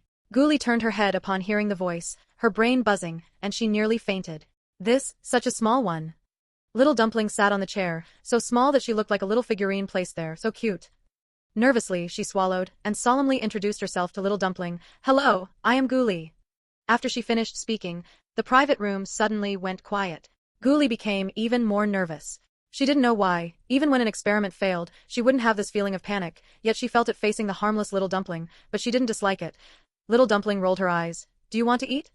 The pastries here are delicious. Yes. Gu Li replied. Gu. So foolish, disdainful as he was, he still called someone in to order food. Can you eat spicy food? Do you want to eat this? This one is also okay. Gu Li took the menu and placed it in front of little dumpling, asking softly and carefully, without looking at her brother even once. She doesn't eat that, just order for yourself. Gu Yu didn't mind and stood up slowly. If you aren't eating, then get out. Jiao Jiao wants to eat. Gu Li kicked him out mercilessly. Having done experiments for so long, her ability to observe was far from ordinary. The longing in little dumpling's eyes was about to overflow. Gu Yu, we are going to eat somewhere else later. Did she really take him for a bad person who abuses his daughter? Gu Li frowned and looked at him disapprovingly. Can't you just go by yourself? Jiao Jiao can eat here with me. You should hurry up and leave. The joy in her eyes could barely be contained. It was blatantly saying, hurry up and go. Gu Yu. Without his daughter, his wife wouldn't treat him well. No, Ming Shuyue is waiting for us. Gu Yu said firmly. This was tricky. She knew who Ming Shuyue was, but she also wanted to spend more time with her little niece. What time did you arrange to meet? Gu Yu checked the time. 6 o'clock. It was just in time for when Ming Shuyue got off work. There would be a lot of people then, which was perfect for letting all those haters who were hoping they would break up see how good their relationship was. Isn't it still early? Let's go a bit later. Just as Gu Yu wanted to refuse, he met little dumpling's pitiful gaze. His heart suddenly softened, and he agreed with some difficulty. All right then. What followed was uncontrollable. Everything Gu Li ordered was something little dumpling had glanced at more than once. Her observational skills were shockingly good. Gu Yu sighed. Before coming, he had been worried that if little dumpling ate too much, she wouldn't be able to eat when dining with Ming Shuyue. He had specifically told her about it, but as expected, she still couldn't manage it. He now truly believed that the Ming family had erased the psychological trauma little dumpling had in the past. She could boldly order the dishes she liked when eating out, but it had left some aftereffects. She wouldn't even look at food she didn't like, and she wouldn't eat if she was in a bad mood, which led people who didn't know her to think she was a picky eater. When the dishes were brought out, Gu Li didn't think for a second that little dumpling was a picky eater. She excitedly helped little dumpling pick up food, so there was no need for little dumpling to lift a finger for what she wanted to. Eat. By the time little dumpling was full and satisfied, Gu Yu had already finished 2 glasses of water, his eyes looking numb. Jiao Jiao is full now, thank you auntie. Little dumpling put down the spoon in her hand and smiled softly at Gu Li. All right, since you're full, we won't eat anymore. Gu Li was so charmed her head was spinning, and she carefully wiped little dumpling's mouth clean. Gu Yu said with an expressionless face, it's time to go. Gu Li carried her and followed behind him, the two of them whispering about something, though it was unclear what. Ming Shuyue had already asked the driver to wait at the entrance, and the three of them saw him as soon as they went out. Jiao Jiao, remember to call auntie. Gu Li reluctantly put little dumpling down. Little dumpling glanced at the pink value above her head, leaned forward, and kissed her on the cheek. Okay. Senior sister, we should head back. Gu Li watched the departing vehicle with reluctance. She had returned with a mission and couldn't see her cute little niece every day anymore. Are the materials ready? Gu Li withdrew her gaze and looked at her assistant calmly. Yes, we are just waiting for your decision. Seeing her return to her work state, the assistant lowered their head and said respectfully. Do the interested companies include Ming Corporation? Yes, Ming Corporation is cooperating with us very actively. It should be said that all the capable companies in City A had come knocking. After all, this was a project with significant connections to the authorities, and everyone wanted a piece of the action. Although Gu Li spent her days buried in the laboratory, she knew this was a hot commodity, and she nodded meaningfully. Gu Li timed things perfectly, arriving at their agreed-upon location right at 6 o'clock. Upon arriving at the private room, Ming Shuyue raised her eyebrows in surprise. So punctual. Seeing the message Gu Yu had sent, she thought they would be a bit slower. After all, Gu Li seemed to quite like her daughter. After saying this, she looked at the guilty-looking little dumpling and stepped forward to pinch her chubby cheeks. Has the little piglet eaten her fill? Little dumpling covered her little face with teary eyes. Even though he knew Ming Shuyue couldn't possibly have used force, Gu Yu still held little dumpling and moved her away from her clutches. Changing the subject, he said, you know what Gu Li is like, she is never late. Ming Shuyue looked amusedly at the father and daughter who dared not look at her. Their personalities were truly inherited, not a bit off. I know. She had known that woman Gu Li for a long time. She was a woman who seemed easygoing on the surface but was rigid and principled on the inside. Back then, terrified that Gu Yu would bully her, Gu Li had watched Gu Yu more strictly than the paparazzi. Thinking of it made her unable to help but laugh, especially Gu Yu's bitter and deep-seated look. It felt like it had happened only yesterday. Hurry up and order, I'm starving. Gu Yu didn't know what she was thinking, but seeing her standing there, he couldn't help but urge her. Why didn't you eat something over there? Ming Shuyue asked him confusedly. Gu Yu lowered his head, his face expressionless, and explained dryly, I want to eat with you. After saying that, the tips of his ears were red. Ming Shuyue also coughed lightly, feeling uncomfortable. Then let's order. Little Dumpling, having eaten her fill, was placed on the floor to walk and digest her food. She didn't know why Mom and Dad had suddenly stopped talking. Mommy, can Jiao Jiao go outside? Little Dumpling hugged Ming Shuyue's hand and looked at the woman softly. No. There were so many people outside, and it wasn't necessarily safe. Ming Shuyue had completely forgotten that this place was owned by her own family and that the security measures were excellent. All right then. Little Dumpling wasn't angry at being rejected, but she looked at the milk in front of her with a bit of disappointment. Daddy will take you out later. Gu Yu couldn't bear to see Little Dumpling unhappy, so he quietly put down his chopsticks to coax her. He could understand Ming Shuyue's approach, and he also wasn't at ease letting Little Dumpling go out by herself. In case something happened. Gu Yu shook his head to shake those thoughts out of his mind. Nothing must happen to Little Dumpling. Until Ming Shuyue finished her meal, Little Dumpling didn't fuss about going out because she couldn't bear to let Mommy eat alone. After the manager saw the family out, he let out a sigh of relief. With the big boss there, his heart had been in his throat, terrified that if there was anything she wasn't satisfied with, he would be replaced. However, President Ming and that celebrity were a really good match. Even just looking at their backs, they looked incredibly good. After getting in the car, Ming Shuyue asked, Are you going back to the Gu family? Gu Yu wasn't having it. The pleased expression on his face hadn't even had time to fade, and he looked over in disbelief. Ming Shuyue, what do you mean by that? He looked as if he were looking at a heartless person. Ming Shuyue asked questioningly, Gu Li is back, aren't you going home? After all, the Gu family should only have Gu Li at home right now. What does her being back have to do with me? I'm not going, he said firmly. Don't you think about driving me back. To meet Gu Li, he had already missed the chance to pick up Ming Shuyue from work. If he went back to the Gu family, he might not even be able to get through the door of the Ming family next time. I didn't say I was driving you back. Ming Shuyue looked at him helplessly. Little Dumpling suddenly put on a stern face and patted Ming Shuyue's hand, the movement very light, like a caress. Daddy, don't be angry. Mommy is bad. Jiao Jiao will teach Mommy a lesson. Ming Shuyue blinked. Ha! This was the first time she had been taught a lesson by her daughter, and it felt a bit novel. She turned her head and comforted Gu Yu. Mommy knows she was wrong, Daddy, don't be angry. Gu Yu's mouth fell open in surprise. Knowing that Little Dumpling was standing up for him, he stopped fussing at Ming Shuyue. He picked up the serious Little Dumpling and kissed her, his eyes full of smiles. It was still his daughter who cared about him the most. Little Dumpling was kissed a few times in a daze, but she was happy to see the atmosphere between her mom and dad return to normal. She didn't like it when Mommy and Daddy fought. Ming Shuyue smiled and shook her head.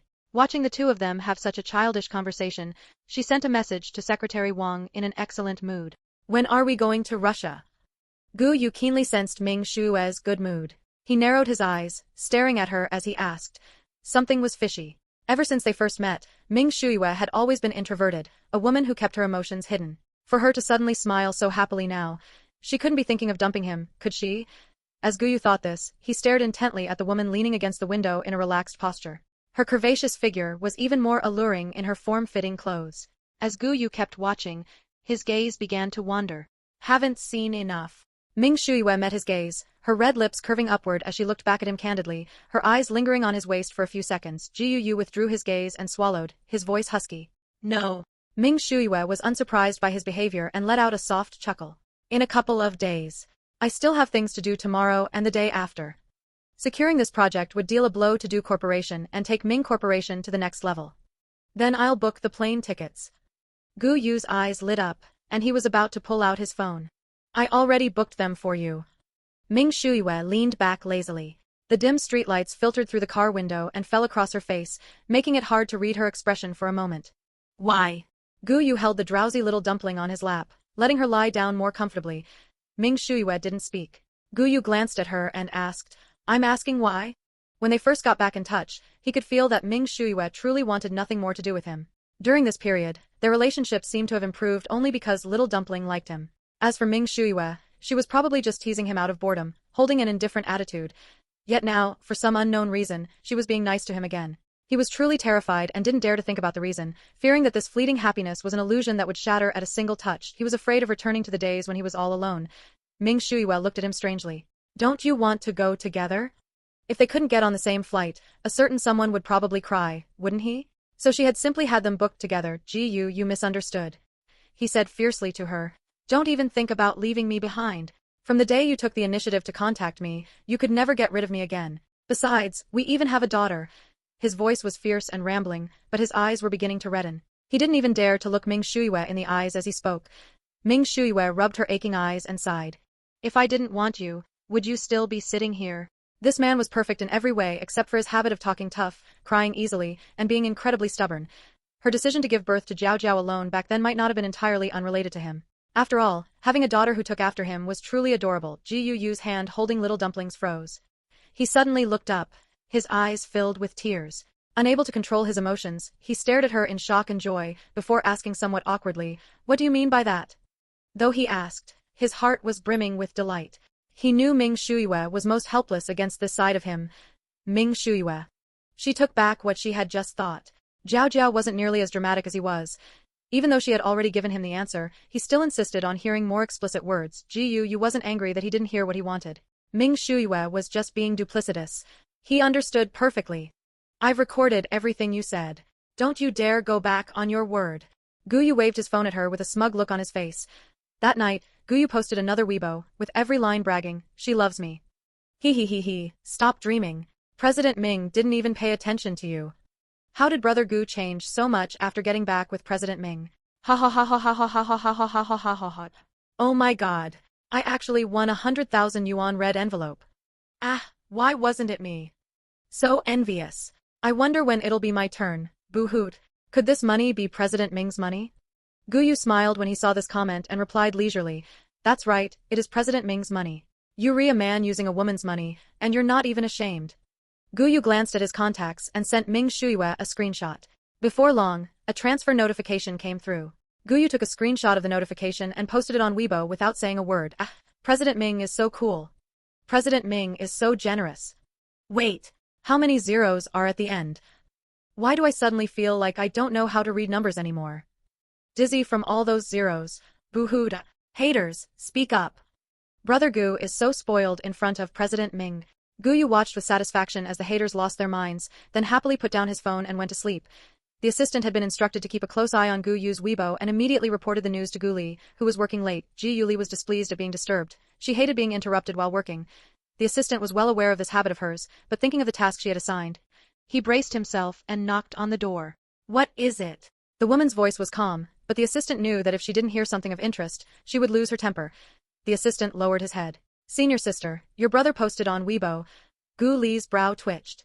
Remembering that she was the one who had requested this, she took a deep breath, picked up her phone, and searched for Gu Yut. First glance, she saw that photo, a 1, followed by a massive string of zeros. Gu Li expressionlessly scrolled through his Weibo, saving a photo of little dumpling while she was at it. As she scrolled, she saw his interactions with the haters. Raising her brows in surprise, it seemed her brother had truly captured Ming Shuiwe's heart, for her to actually tolerate such a rowdy Gu Yu. Back then, Ming Shuiwe was a capable, talented, and beautiful student council president. Just because she glanced at Gu Yu a few extra times, she was targeted. Her younger brother had possessed a bad temper since childhood. Whatever he liked, he had to get, and Ming Shuiwe was no exception. Just when everyone thought Ming Shuiwe was being forced, she saw Gu Yu, with red-rimmed eyes, desperately saying something as he followed behind Ming Shuiwe, while Ming Shuiwe looked completely indifferent, not even sparing him a glance. Back then, she knew that Ming Shuiwe was always the one at the helm of this relationship. As long as she wanted to, she could break up with Gu Yu at any time. That was why she had subtly and overtly warned Gu Yu not to take advantage of her. In reality, she just wanted to make things less painful for her brother when he eventually got dumped. She could tell that Ming Shuiwe was not someone her brother could control. Unfortunately, silly Gu Yu was still dumped in the end, and his personality changed drastically, reverting to his old self. Ming Shuiwe is extremely deep and calculating, and on top of that, as the heir to Ming Corporation, in everyone's eyes, she is just playing around with Gu Yu. Sigh. Gu Li let out a sigh as she looked at Gu Yu's Weibo, her brows knitted with worry. Now that the two have met again, Gu Yu's personality has become even more extreme since the breakup. It's hard to say if that's a good thing or a bad thing. At least she knows that if it happens again, Gu Yu will definitely go crazy. Prepare to sign the contract with Ming Group tomorrow. Gu Li looked at the materials spread across the table, her tone calm. Yes. Gu Li stretched and smiled relaxedly. Then let's go in the afternoon. You should get some good rest too. The only thing her younger brother did that made her happy was having that cute little treasure, Jiao Jiao. Get some sleep early. Tomorrow we're going home with Ming Shuiwe to see people. The next morning, Li Songjia sat in his chair eating breakfast as usual. His movements were elegant, and one could not tell at all that he was someone who had climbed up from the bottom. Old Master Du is here. The housekeeper quickly came in from the main door and whispered to Li Song's hand holding the knife and fork paused, his eyes darkened, and he slowly put them down, his expression indifferent. The housekeeper observed his expression, and seeing that he looked calm, he quickly lowered his eyes. Having been in this family for many years, he already understood what his expression meant. Dad, why are you here? Li Songja changed his expression, and seeing Old Master Du come in, he sat down to the side and asked with concern. Old Master Du glanced at him sideways and said coldly, "You must get that project in Gu Li's hands for me." All these years, he had been busy taking care of Du Yang. He knew about the chaos within Du Corporation, but he hadn't expected it to be this serious. There were actually people who dared to defy his orders while pretending to comply. He had to secure this project and then eliminate everyone with ulterior motives so that when Du Yang woke up, it wouldn't be so difficult for him to take over. As for Li Songja, he could just stay in his current position. He shouldn't even think about a higher position. The Du family's assets would not be handed over to an outsider. Old Master Du swept his gaze over the man with disdain. Li Songja's expression turned ugly for a moment. It wasn't just those in a city who wanted the project in Gu Li's hands. People from other places wanted it too. Moreover, Du Corporation couldn't compete with Ming Corporation in a city, so how could he guarantee he could win it? Dad, this project depends on what they say. Gu Li released news that she would choose a company to cooperate with within these 2 days. Upon hearing this, Old Master Du finally deigned to shift his gaze to his face and said to him with contempt, "Aren't you best at seducing women?" The air froze instantly after these words fell. The servants in the house, including the housekeeper, lowered their heads, wishing they could cover their ears. Old Master Du lived in the old mansion and usually didn't come over. This house belonged to Li Songja. Being told in front of so many servants that he relied on women, Li Songja couldn't control his face from turning green. He hardened his face. "Dad, please watch your words. Du Qingqin and I are in a normal relationship. I know her status is noble, but that is not an excuse for you to insult me." Seeing him dare to refute him, Old Master Du's eyes grew colder. Just as he was about to say something, someone came in and said something in his ear. "Whether it is or isn't, you know yourself. No matter what means you use, you must sign the contract for me." Before leaving, Old Master Du looked at Li Songja with a ruthless gaze and gave the order. After the man left, Li Songja was breathing heavily with anger, his eyes filled with hatred for Old Master Du. Did the old man think he didn't know what he was planning? In the company, he used him like a slave. He couldn't touch any matters involving real power. Having finally worked his way to this position on his own, he wouldn't let him use him as a stepping stone for others. "Where is the madam?" After calming down, Li Songja asked the housekeeper standing behind him. The housekeeper still didn't dare to look up and respectfully replied, "The madam went out with friends, and the young lady went to participate in a competition." "Find a way to let the madam know what was just said." Du Qingqin was a woman with a full sense of possessiveness over her own things. She would be unhappy even if they were coveted by others. Old Master Du only dared to insult him like that while Du Qingqin was not at home. Even though he looked down on a brainless woman like Du Qingqin in his heart, the old man still had some affection for this daughter. Letting Du Qingqin cause a scene was the easiest and simplest way to deal with the old man. When the time came for father and daughter to turn against each other, that would be interesting. The housekeeper looked at the smile on his face, feeling a chill down his back. "Yes." Li Songja slowly sat in the seat Old Master Du had just occupied, his eyes sweeping across darkly. This position allowed for a full view of the room's furnishings and the expressions on the servants' faces. It was truly a good spot at Du Corporation. He wanted it. The project in Gu Li's hands, he wanted that too. "Senior sister, someone from Du Corporation is here." Although Gu Li had told him to get a good rest in the morning, the restless assistant had still gotten up early to work. Ji Yuli had just picked up the coffee on the table and taken a sip. Upon hearing this, she closed her eyes in a headache, somewhat unwilling to see them, and complained, "What are they coming here for so early in the morning? This house isn't safe either. They found it so easily." The assistant didn't dare to respond and stood straight to the side, waiting for her instructions. Ji Yuli waved her hand irritably. "Call him in." Next time, she wouldn't do this thankless job. The assistant invited the person in. It was a young man, as young as a college student who had just entered society, and he was quite handsome. Ji Yuli looked at the assistant, somewhat confused. "Are you sure it's this person?" The assistant nodded firmly. "It's him." "Fine." Gu Li sat back at the dining table and slowly picked up a steamed bun and took a bite. After eating 2 buns, the young man still hadn't made a move. Gu Li frowned. She didn't like people with low efficiency. "What is your business with me?" Gu Li put down the steaming bun in her hand, not looking down on him just because he was a young man. The young man seemed to be frightened. His hand holding the document trembled slightly, and his eyes quickly misted over. His voice choked. "Teacher Gu, I am here to coordinate the contract with you." Gu Li. Did she look that fierce? Or did she scold him? Moreover, "You are from Du Corporation? I didn't agree to cooperate with you." What is wrong with Du Corporation? It wouldn't be good if that suspicious woman Ming Shuiwei got suspicious later on. This concerns her brother's chance to live a stable life for the rest of his days and to see the darling Jiao Jiao often. Thinking of this, she became even more impatient, and her tone carried some emotion. "You should leave. We have no intention of cooperating with Du Corporation." The tears in the young man's eyes fell, hitting his clothes one by one. He pitifully acted coquettishly toward her. Teacher Gu, please just consider our Du Corporation. After speaking, he looked at her shyly. Ji Yu Li was dumbfounded. What does this mean? Even the assistant buried his head, afraid that he would accidentally laugh out loud. The young man had a seductive look in his eyes, his voice syrupy. Teacher Gu, as long as you are willing to cooperate with Du Corporation. His hand even almost touched Gu Li's arm. Ji Yu Li was startled and took a step back, feeling goosebumps all over. She looked at the man vigilantly. We already have a partner. You should go back. The young man, who had been batting his eyelashes, froze. They already had a partner. Then why did they ask him to come? What a waste of his time. He'd rather be chatting with Sister Cece to drum up more business. Then I'll be going. The young man's expression changed instantly, and he grabbed his things and left. There was no trace of the affectionate look he had just moments ago. He walked away decisively. Ji Yu Li's mouth twitched slightly, and she looked gloomily at her assistant, whose face was flushed red. Senior sister. He was definitely sent by Du Corporation to seduce you. The assistant cleared his throat, looked at Gu Li seriously, with a righteous expression. Do you need to tell me that? Gu Li waved her hand in disgust. I can't believe Du Group actually resorts to this kind of. She trailed off, unable to finish the sentence. The assistant nodded in agreement. Exactly. A large corporation actually resorting to such shady tactics. If it weren't for senior sister's good temper, he would have thrown the guy out. Forget it, let's go to Ming Corporation. Better to avoid further complications, who knows what other bizarre things might happen before it's finalized. President Ming, Miss Gu is here. Miss Gu? Which Gu? Ming Shuyue frowned in thought. It couldn't be Gu Li, could it? Come in. Secretary Wang respectfully led the person in and personally went to brew a pot of tea. Ming Shuyue looked up and saw Gu Li, with her capable short hair and fresh, simple attire. Why are you here? If she remembered correctly, she wasn't among those who had an appointment today. Ji Yu Li sat down unceremoniously, crossed her legs, and snorted, Can't I come? Ming Shuyue, you actually managed to lure my younger brother home. She was 1 year ahead of Ming Shuyue, and Ming Shuyue was 1 year ahead of Gu Yu. The two had worked together in the student council, so they could be considered familiar with each other. Ming Shuyue's expression was indescribable. Then I'll have him go back. The assistant who came with her and Secretary Wang revealed identical, gossiping expressions, and upon accidentally making eye contact, they immediately looked away. The relaxed expression on Gu Li's face shattered. If she really dared to let Ming Shuyue send him back, Gu Yu would be the first to disagree. He'd go crazy on her. Ji Yu Li scrutinized the aloof woman.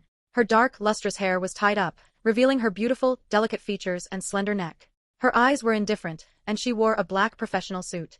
Having sat in a high position for a long time, her eyes were deep and unfathomable. Just sitting there, she exuded a sense of pressure. Ji Yu Li frowned and suddenly clicked her tongue. Fine, let him stay with you if he wants. That silly younger brother of hers was completely wrapped around Ming Shuyue's finger. Ming Shuyue raised her eyes and looked at the brash woman. What did you come to see me for? What for?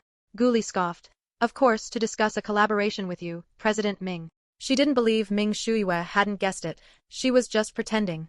What collaboration? It's better to be cautious. This time, Ming Shuyue didn't even lift her eyelids, her calm words dissipating in the air. Ji Yu Li understood what she meant but didn't buy it. I want to cooperate with your Ming group. Her tone shifted. President Ming wouldn't look down on us, would she? Ah. How could she dare to look down on the confidential project in Gu Li's hands? Only then did Ming Shuyue relax and lean back on the sofa, her voice somewhat lazy. Are you sure? This was a project that people all over the country were concerned about. To say she wasn't tempted would be a lie. If Ming Corporation could secure this project and avoid major mistakes, TSK. Although she was confident, she was definitely not arrogant. It wasn't as if there weren't better companies than Ming Corporation. She didn't necessarily have to choose Ming Corporation. Ji Yu Li walked to the antique shelf and toyed with a small jade pendant, saying without turning her head, I'm sure. I'll give it to your company. Just give me this. She held the exquisite small jade pendant in her hand. It looked as small as a piece of candy in Gu Li's grip. Ming Shuyue let her be and entered work mode. Then let's sign it. The contract had already been prepared, and Gu Li and Ming Shuyue each signed their names. Secretary Wang took the documents in a daze, feeling that what she was holding was as hot as a roasted sweet potato. They were just giving them such an important project? Didn't they need to consider a few other companies? Why did it feel so unreal? The assistant also took back the documents and carefully put them into the file bag. Everyone was waiting for this thing to go back and start work. It couldn't be lost. Seeing the assistant's actions, Secretary Wang weirdly felt that this was the correct way to handle things. Otherwise, the fact that those two had finalized it as if they were just chatting about daily life really felt a bit surreal. When are you going home? Gu Li, having finished fiddling with Ming Shuyue's office, sat there blankly. It was almost dinner time, and yet this woman, Ming Shuyue, was still sitting firmly in her chair working. Did she have a handsome husband at home? Not sure, but she definitely had the cute Jiao Jiao. To be able to resist leaving work early even with that, it seemed being a president wasn't easy. She couldn't even skip work. Ming Shuyue's voice was cold. I don't know. Gu Li wasn't having it. She stood up abruptly and pointed at Ming Shuyue. Are you trying to stop me from going to the Ming family home with you? Ming Shuyue's hand, which was turning the pages, paused for a moment, then she continued reading. No. Gu Li sneered. She knew this woman was deep. Fortunately, she had a sharp eye and clearly saw the pause in Ming Shuyue's movement. I'll go myself. You don't know the way. Isn't it just the old Ming family residence? It's not like I haven't been there before. Gu Li hadn't been back for so many years and didn't know about the Ming family's sensational move. Ming Shuyue's eyes shifted, and she looked at her with surprise. Didn't Gu Yu tell you we moved? There was nothing else in her eyes, just a very serious inquiry. Gu Li. She really wanted to step forward and strip away Ming Shuyue's superb acting. In her opinion, if Gu Yu was the movie king on TV, then Ming Shuyue was the movie queen in reality. Both of them were equally good at acting. Gu Li looked away, restrained herself, and said stubbornly, Of course Gu Yu told me. I just forgot for a moment. Ha! Why wasn't she talking? She was still waiting for Ming Shuyue to give the new address. The air suddenly went quiet. Gu Li looked at Ming Shuyue out of the corner of her eye, and as luck would have it, she was caught red-handed. I wasn't peeking at you. Watching senior sisters, the thief shouting stop thief behavior, the assistant couldn't help but laugh out loud again. Senior sister was rigorous and serious at work, but had such a lively personality in life. Senior brother definitely didn't know about such a huge contrast. Ming Shuyue looked at her. I didn't say anything. Then, with a calm face, let's go home. If they didn't go home soon, Gu Li, this restless woman, might turn her office upside down. Most importantly, she also talked too much.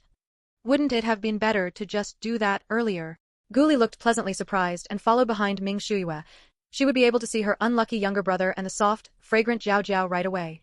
When getting into the car, Gu Li unceremoniously squeezed into Ming Shuyue's vehicle. Her assistant was left behind, driving his own car to follow, looking hesitant to speak. On the surface, he was Gu Li's assistant, but his true mission was to protect her safety. At this moment, watching the woman's back, he was anxious yet dared not stop her. Ming Shuyue cast a light glance at the assistant and got into the car with graceful movements. Gu Li was excitedly memorizing the route. She was too used to being carefree and completely forgot there was such an assistant. Wow, you actually moved to such a far place.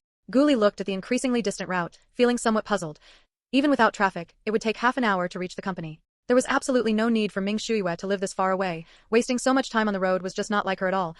Back in the student council, she not only demanded efficiency from herself but also held those under her to extremely high standards. Yet, strangely, no one was dissatisfied with her. On the contrary, they were exceptionally protective of her.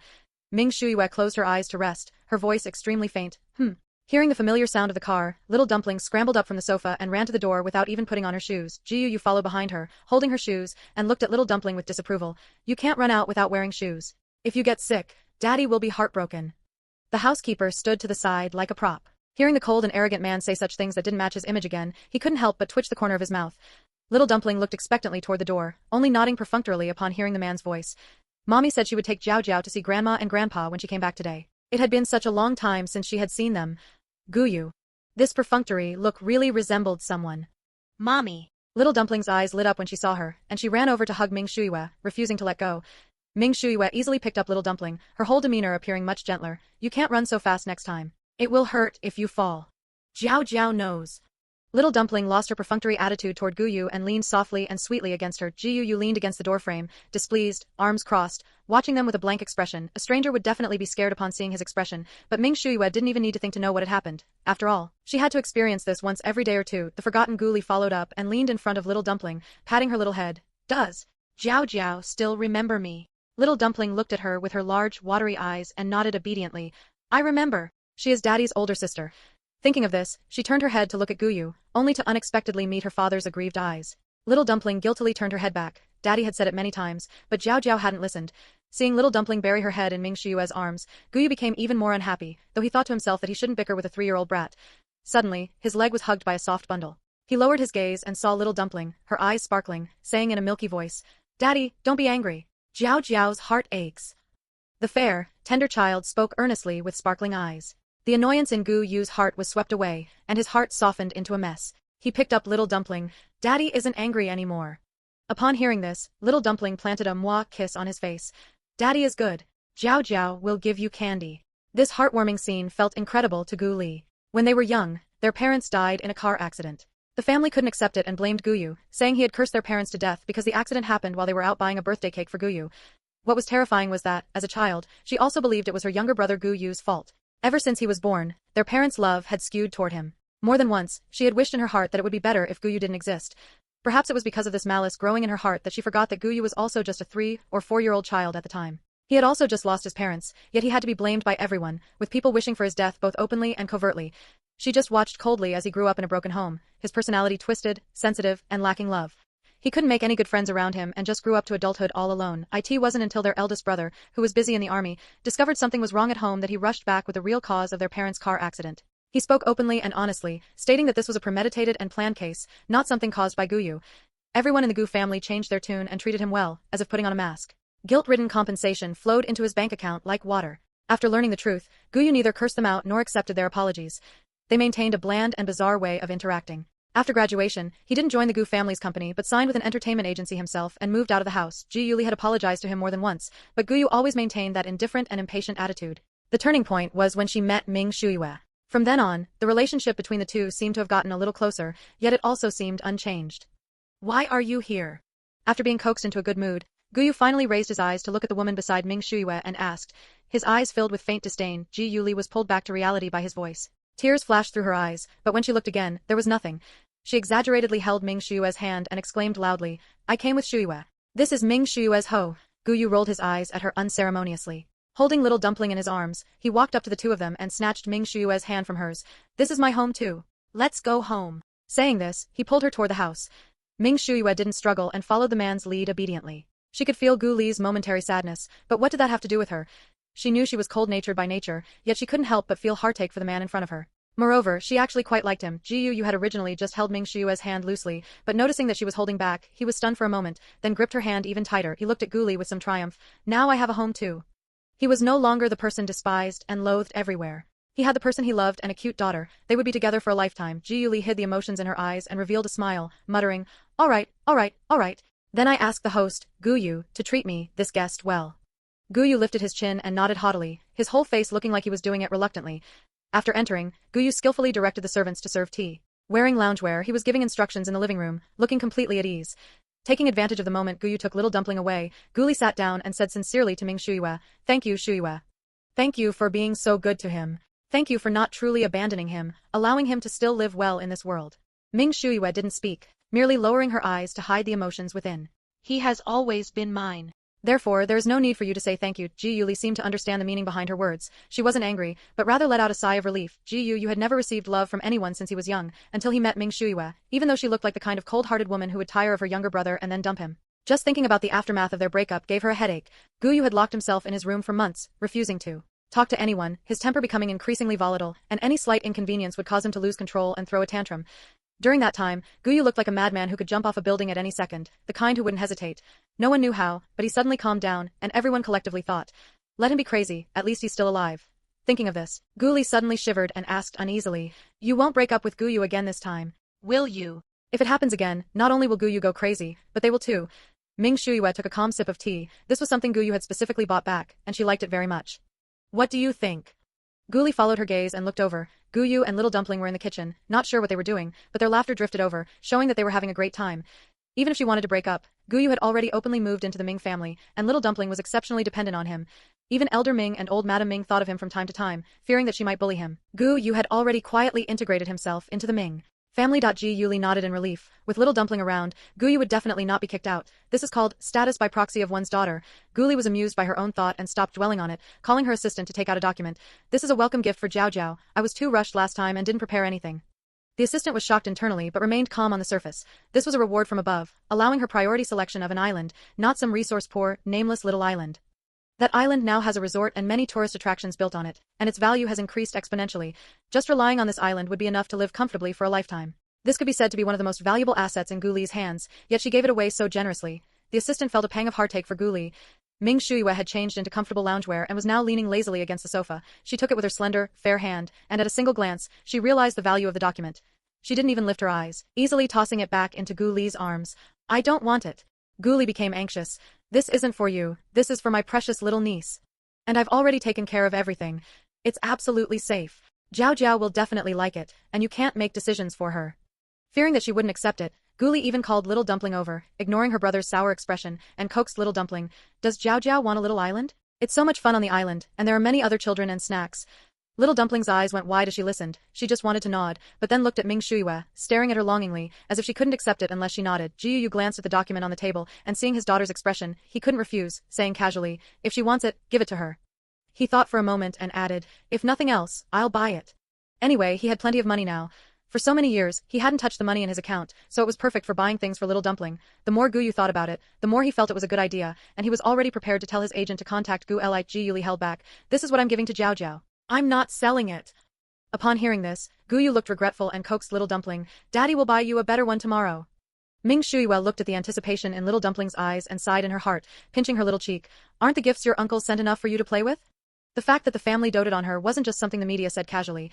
Whenever they were happy, they would send houses, cars, various islands, cruise ships, and planes, and if they really had nothing left to send, they would just wire money. It could be said that although little Dumpling was only 3 years old, the assets in her name were already too numerous to count.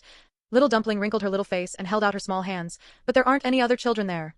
Gu Yu stepped forward to rescue little Dumpling, rubbing her flushed little face, and said to Ming Shuiwe with dissatisfaction, "Just accept it." Ming Shuiwe looked at them speechlessly.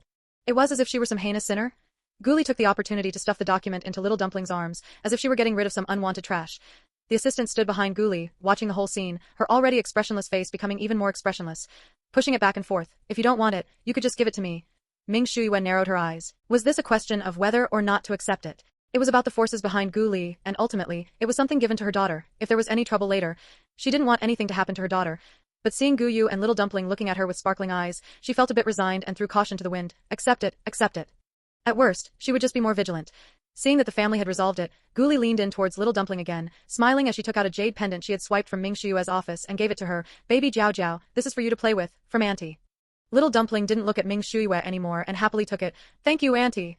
From the time she was little until now, she didn't know how many of these shiny things she had taken to play with.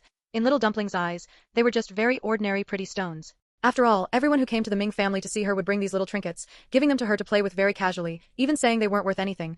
Ming Shuiwe's temple throbbed. She really hadn't expected Gu Li to be this shameless, actually using her own things to give to little Dumpling. She felt a sense of wanting to be angry but not knowing where to begin. "What did you say? Who did Gu Li sign a contract with?" Li Songjia returned to the company and was told the project had fallen through. He could no longer hold back his temper. The man who was usually gentle and polite was now red-faced, his eyes bloodshot as he glared at the man in front of him.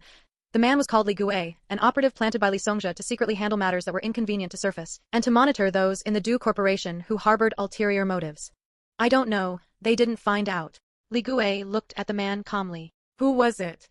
Who went to find Gu Li without authorization?" Li Songjia gritted his teeth and asked viciously. He had said long ago that he would be the one to communicate with Gu Li. Who on earth was disregarding his words? On the surface, he was a peripheral figure in the Du Corporation, but in reality, more than half of the people in the Du Corporation had been bought off by him. Logically, such an error shouldn't have occurred, unless, at this moment, a hint of gravity appeared in Li Gue's eyes. It was Old Master Du's people. Old Master Du had planted quite a few people from the main family in the company, and they considered themselves a cut above everyone else in the company. They were putting pressure on Li Songjia both openly and secretly, and this time was no exception. They acted in advance specifically to prevent Li Songjia's people from successfully signing the contract. After throwing a tantrum, Li Songjia calmed down. He smoothed out his expensive custom-made suit, took off his glasses to wipe them in a leisurely manner, and said in a mocking tone, "What a bunch of short-sighted fools. Let's see how they explain themselves this time." After all, Elder Ming was determined to win this project. It would be interesting to see them tear each other apart when the time came. His eyes were cold and sinister, and Li Gue stood with his head bowed, waiting for his instructions. Ignore them for now. Pause the plan. He didn't want Elder Ming to take his anger out on them. Yes. The Ming family manor was bustling with activity. Gu Li had specifically requested a spicy hot pot, and little Dumpling was so tempted that she couldn't stop drooling. This time, it wasn't just Ming Shuiwe who opposed it. Even Gu Yu disagreed. What if she got a stomach ache from eating something so spicy? Seeing that no one was paying attention to her, little Dumpling pouted, and her beautiful eyes blinked, quickly welling up with tears. Ming Shuiwe looked away calmly, refusing to look at little Dumpling. You couldn't bear it, but he also didn't want little Dumpling to eat anything too spicy, so he chose to glare at Gu Li with a deadly gaze. Li. Didn't you two tell me to be casual and eat whatever I wanted? However, when faced with little Dumpling's pitiful gaze, she couldn't bear it either, and she reluctantly ordered the servants to take the hot pot away. Jiao Jiao baby, Auntie won't eat it either, okay? Little Dumpling suddenly didn't seem tempted anymore and hurriedly said to the maid, "Auntie, Jiao Jiao won't eat it, don't take it away." She turned and looked at Gu Li guiltily. "I'm sorry, Auntie." It's Jiao Jiao who is being too willful. Mommy and Daddy just didn't want Jiao Jiao to have an upset tummy. She was being willful and preventing Auntie from eating her favorite food. Jiao Jiao is bad. Little Dumpling immediately reflected on herself, her eyes firm. Jiao Jiao won't eat it, it's spicy. But it smelled so good. Little Dumpling sniffled and, while saying one thing but meaning another, proceeded to gobble up the non-spicy meatball in her bowl. This little look made Gu Li adore her so much that she no longer cared about the hot pot. Even though she hadn't eaten it in a long time, she still had it taken away. She gritted her teeth in pain and said, Auntie won't eat it either. It doesn't taste good at all. Upon hearing this, Gu Yu unceremoniously ordered the servants to quickly take the hot pot away, paying no mind to Gu Li's eyes which were following the hot pot as it moved. Perhaps because her gaze was too obvious, Little Dumpling felt even more guilty and spent the whole evening picking food for her. Afraid that she would be sad because she couldn't eat her favorite hot pot, Gu Yuli enjoyed Little Dumpling's service of picking food for her, and even after dinner, she was served fruit and lay. Happily on the Ming family's oversized sofa, it was 9 o'clock at night and she showed no signs of leaving. Gu Yu endured and endured, but finally couldn't help but speak up to shoo her away. It's very late now. When are you going back? Gu Li crossed her arms and looked at him askance. I don't know. Jiao Jiao likes me so much, maybe I'll stay. Ah. Gu Yu was speechless. Don't you have work tomorrow? Gu Li rolled her eyes secretly. Sometimes she really doubted whether Gu Yu had bought his Best Actor award.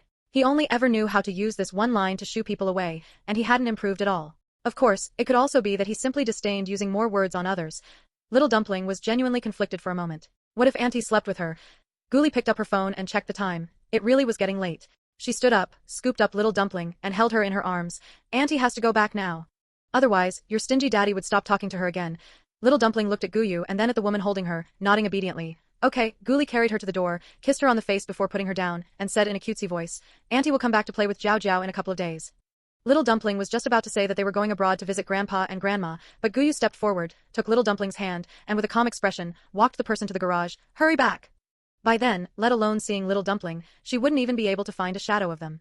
Thinking of that scene, Gu Yu felt an inexplicable secret pleasure, and the corners of his mouth couldn't help but curl upward. Ji Yuli was already surprised that Gu Yu had walked her to the garage, and seeing the smile on his face, she thought he might be possessed. Let's go! She quickly got into the car and urged the assistant beside her. The assistant thought she had received some urgent notice and hurriedly drove away from the Ming family manor. Ji Yu had sent the troublesome person away and strolled back. Little Dumpling wasn't sleepy after her bath and was pestering Ming Shuiwe to watch TV downstairs. She left. Ming Shuiwe looked up at the outside. Ji Yu sat on the other side of Little Dumpling and nodded. Yes. This time, no one was bothering them. Gu Yu relaxed completely, his expression lazy. It was clear that his state was different from when Gu Li was there. Suddenly, he remembered Little Dumpling serving tea and water earlier, and the doting father looked at Little Dumpling with sourness, his eyes full of resentment. Little Dumpling was watching TV intently when she suddenly sensed an unavoidable gaze. She skillfully looked up. What's wrong, Daddy?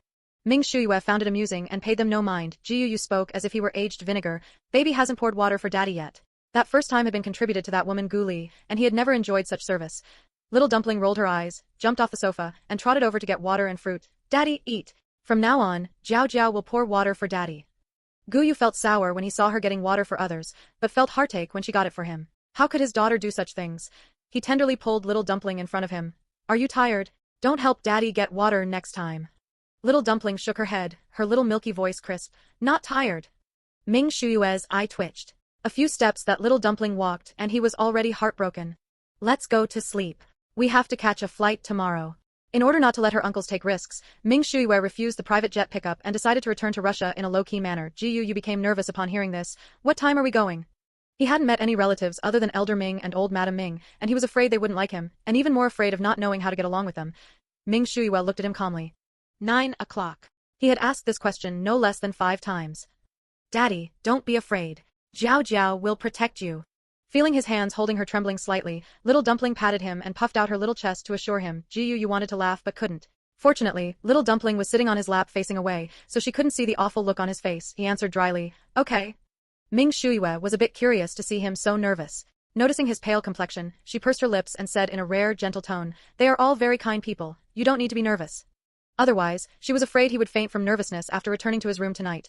Upon hearing her words, Gu Yu nodded reluctantly. Meeting Elder Ming had been an accident, but now that he knew in advance he had to meet others, he was even more nervous. Those eyes clearly spelled out that she knew everything. The butler withdrew his gaze in alarm. He had watched Little Miss grow up since she was a child, yet he hadn't even realized when she had become so formidable. He thought to himself that he would have to be even more cautious and careful with his reporting in the future. After all, Little Miss was so adorable. If she were made to cry, everyone's hearts would ache. Ming Shuiwe picked up Little Dumpling, amused, and gave her little cheek a pinch, still not quite satisfied. Just a moment ago, everyone in this house had been guarding against her as if she were a villain. What a delightful little dumpling she was. Look at how everyone treated her like the apple of their eye. Little dumpling didn't get angry even though her cheek was being pinched. She opened her clear, large eyes and looked at her in confusion. What's wrong? Nothing. Gu Yu pretended to casually move her hand away, speaking before Ming Shuyue could say anything. It's getting late, let's have breakfast first. Look at that little face. It had been pinched red by Ming Shuyue. Little dumpling's skin was so delicate that it would turn red with the slightest pressure. Ming Shuyue had discovered this when she was a baby, and after checks, they found it just looked red but didn't hurt. Even after the explanation, Gu Yu still looked at her as if she were a villain, his eyes full of distrust. Little dumpling was carried away by Gu Yu, who headed upstairs. Daddy will take Jiao Jiao to wash up. Okay, Ming Shuyue looked at her empty hands and was once again amused to the point of anger. Was she really such a villain?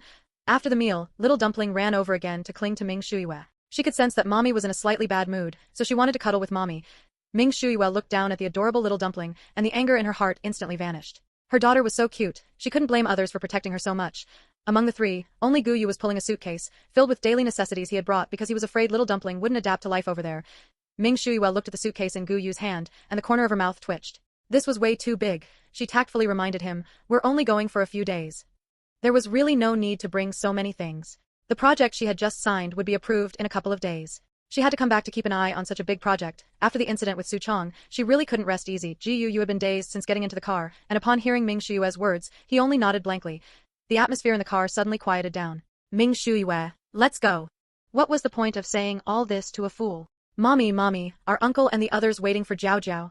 Where are Grandma and Grandpa? Little dumpling chattered non-stop in the car, her address of relatives all mixed up, but no one thought to correct her. The main point was for her to address them however she felt happy.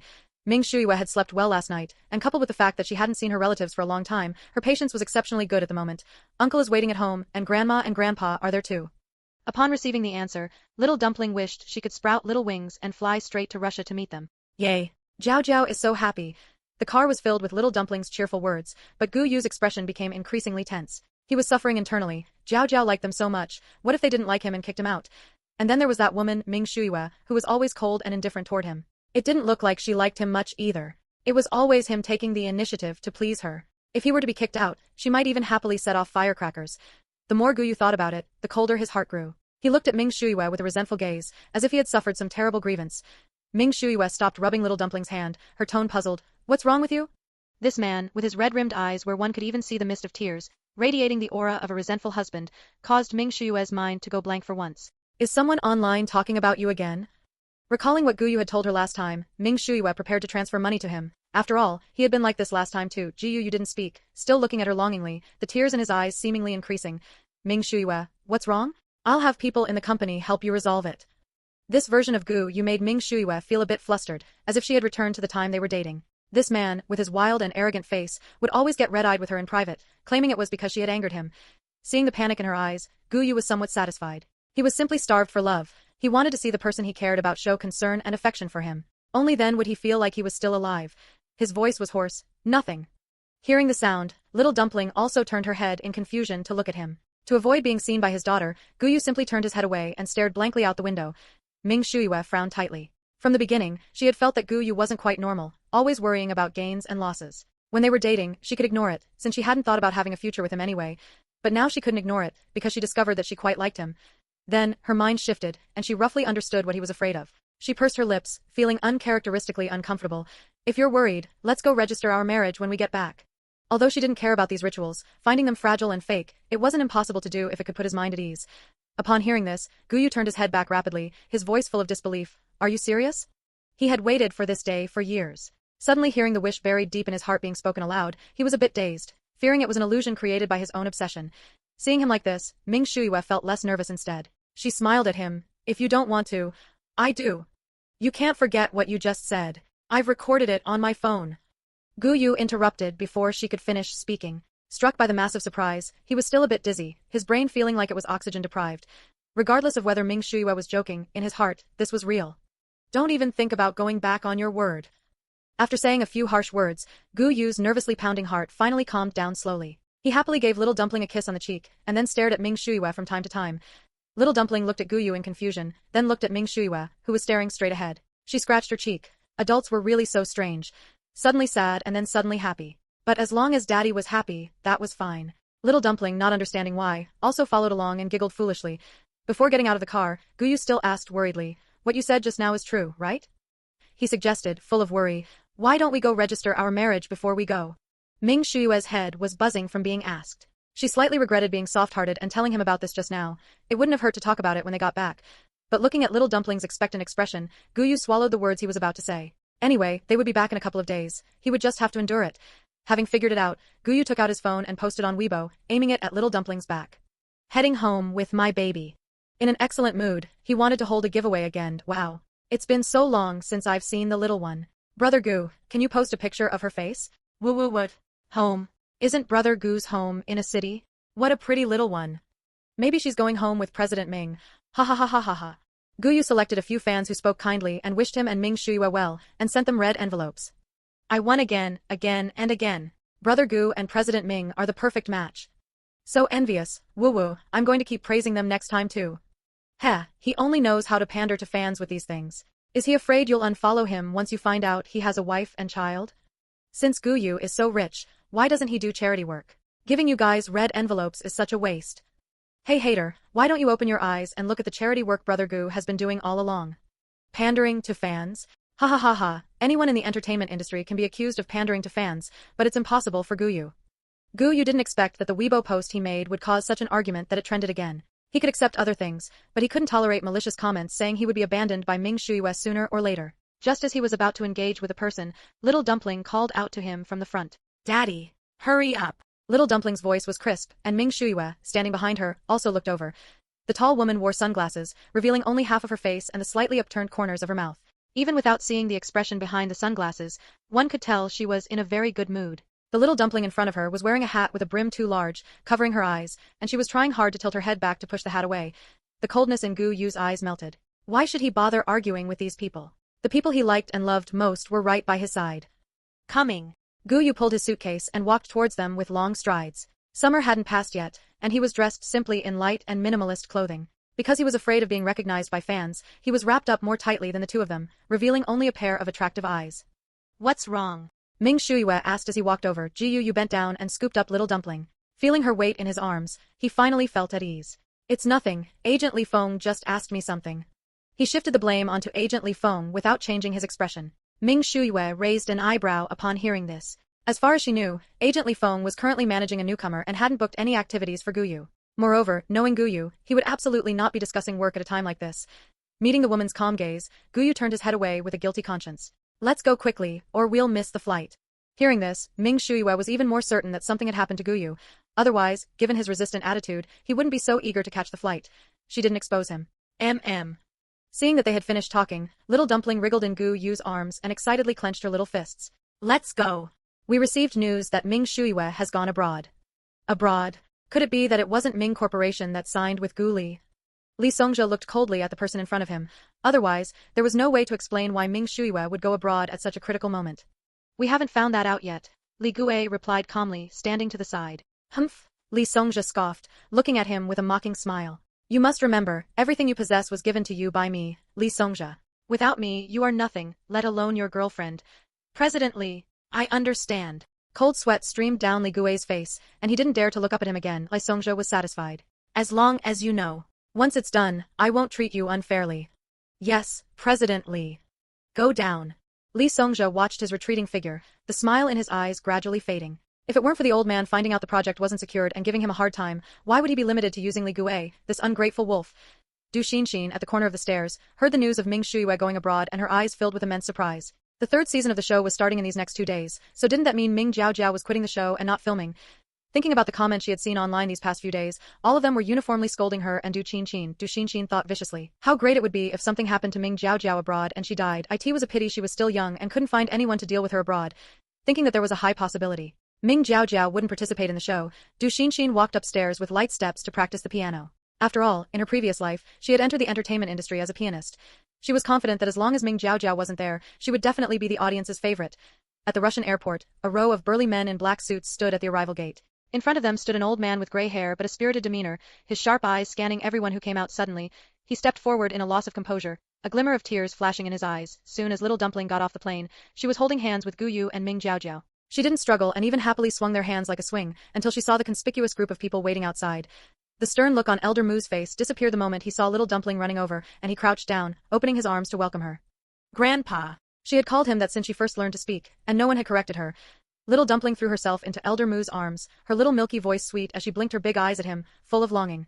Hey! Elder Mu happily picked up Little Dumpling, not even bothering with his cane. He weighed her in his arms, his tone dissatisfied. She's lost weight. How has Shuyue been raising her? Did you not feed Jiao Jiao? Facing Elder Mu's glaring eyes, Ming Shuyue greeted him as usual. Grandpa. Then she pulled over Gu Yu, who had turned as stiff as a statue upon seeing Elder Mu, and introduced him directly. This is Gu Yu, Jiao Jiao's father. She paused. And also my husband. Elder Mu finally tore his gaze away from Little Dumpling, his tone ambiguous. Gu Yu? Hello. Gu Yu came to his senses and somehow suddenly bowed, his voice loud and clear. Hello, Grandpa. Ming Shuyue. Elder Mu's eyelid twitched. He scrutinized Gu Yu carefully. He was quite tall, but looked a bit thin, and that face looked too insecure. How would he protect Jiao Jiao and Shuyue in the future? Little Dumpling looked curiously at her old father standing straight as a ramrod. She could feel that Gu Yu was so nervous right now that he was about to forget to breathe. Daddy, don't be afraid. Grandpa doesn't hit people. Thinking that Gu Yu was afraid of seeing so many people, Little Dumpling comforted him in her milky voice. Hearing Little Dumpling's voice, the expression on Elder Mu's face softened a bit more. Afraid of being misunderstood by Little Dumpling, he said dryly, Gu Yu, is it? No need to be afraid. Jiao Jiao baby. Not far away, a tall man with a handsome appearance, sharp features, and deep-set eyes walked over quickly, carrying things in his hands. Upon closer inspection, it was discovered that his eyes were actually green. He circled around Little Dumpling exaggeratedly. Jiao Jiao, you've become even prettier. Uncle almost forgot about the beautiful little princess Jiao Jiao. Elder Mu pushed Mu Yongyu away with disdain.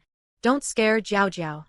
Mu Yongyu feigned sadness, clutching his chest, his beautiful green eyes fixed on Little Dumpling. Little Dumpling couldn't bear to be looked at like that by a beauty, so she put on a straight face and told Elder Mu, Grandpa, you cannot hit second uncle like that.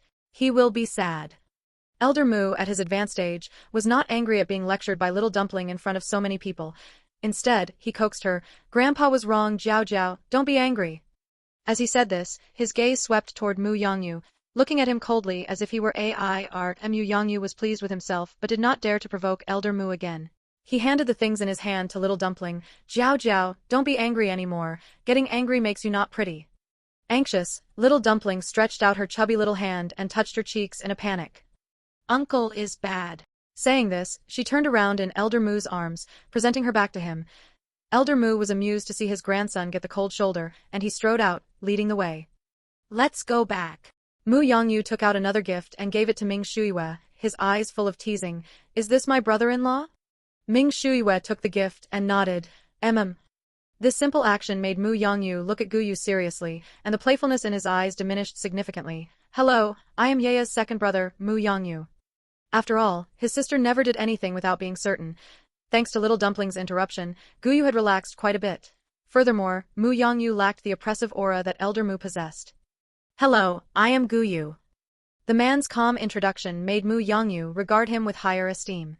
Not to mention anything else, just the sight of their family setup would make an ordinary person pale with fear, their hands and feet turning weak. In Russia, guns are not banned, and he didn't believe Gu Yu hadn't noticed the handguns worn by every one of their bodyguards. Mu Yongyu revealed a smile again, this time much more sincere. Let's go, otherwise there won't be any cars later. Elder Mu would never wait for them. For him, only Jiao Jiao was worth him coming to pick up in person. Oh no, there was also Ming Shuyue. As for anyone else, that was uncertain. Ming Shuyue chatted with Mu Yongyu as they walked. Gu Yu was secretly shocked upon hearing the content of their conversation.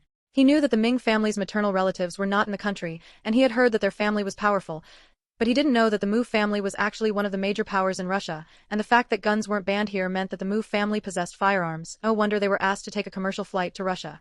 If they had taken a private jet, it would have been too obvious, easily inviting retaliation from the Mu family's enemies. Mu Yongyu was also surprised. His sister wouldn't mention these things without reason. She was likely saying it for the man beside her to hear. Was she really so attentive to him? Walking out of the airport, they saw Elder Mu sitting in the car with his cane, angry.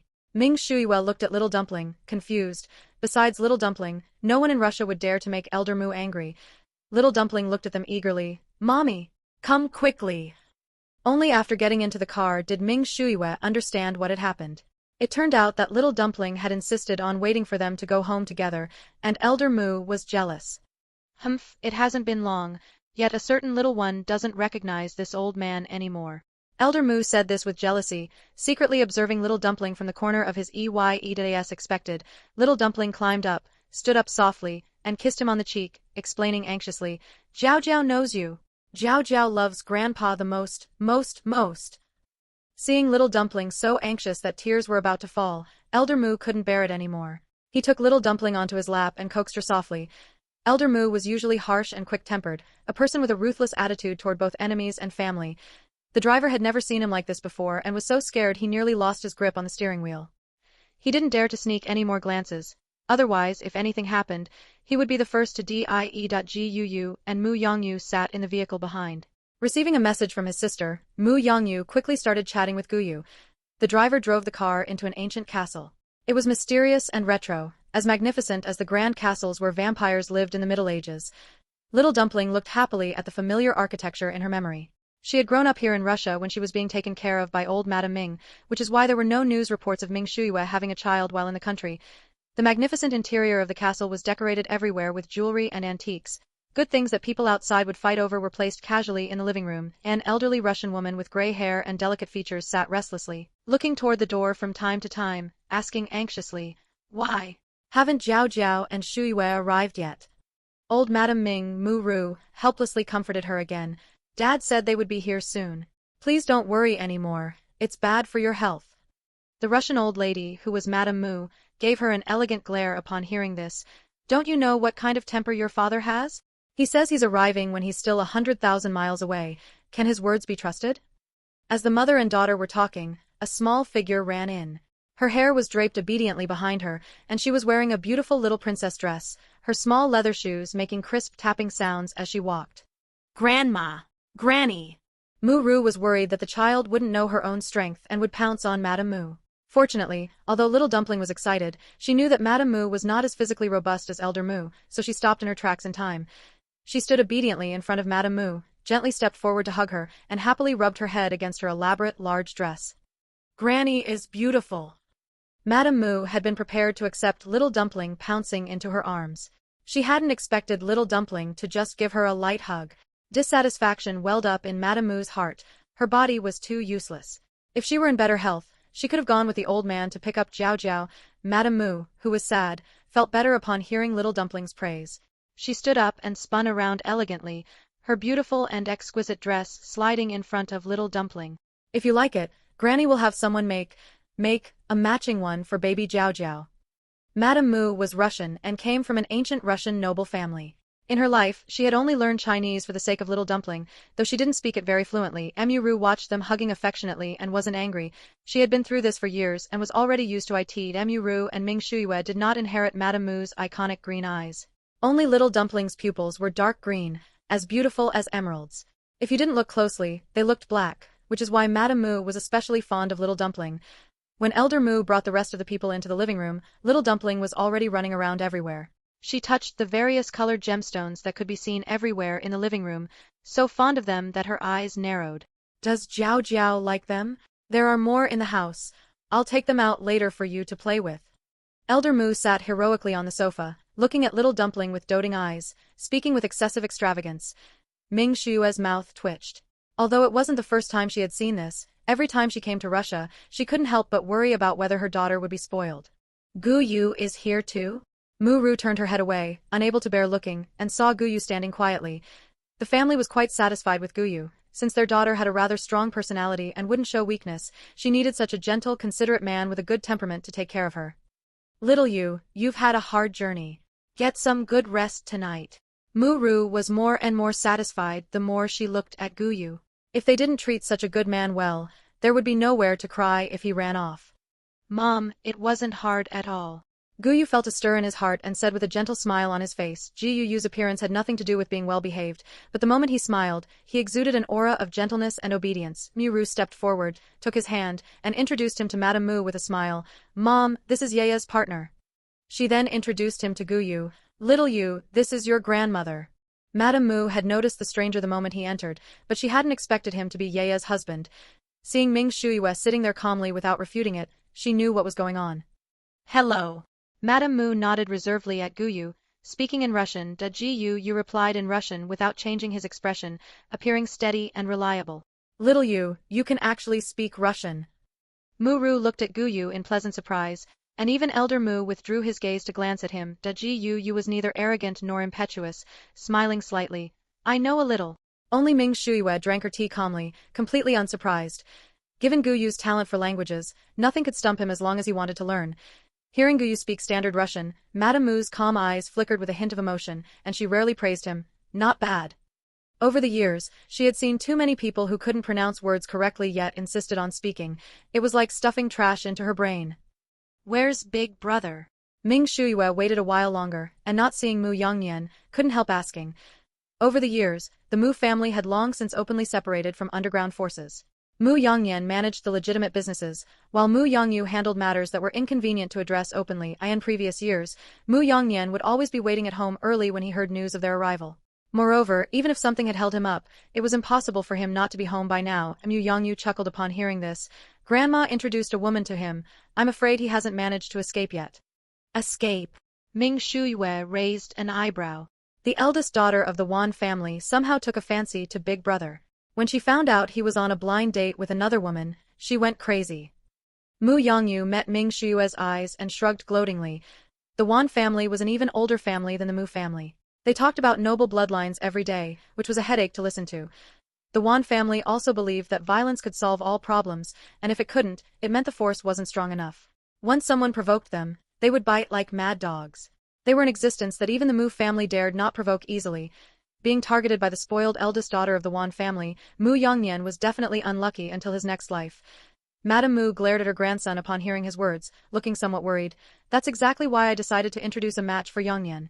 Who knew? She didn't finish the sentence, but everyone knew the outcome. Who knew that the eldest daughter of the Wan family would actually barge into Mu Yongnian's office with people and drive away the innocent young lady he was on a date with? Mu Yongnian had to spend time explaining things to her, which was why he hadn't arrived home in time to meet them. Ming Shuyue nodded in understanding after listening.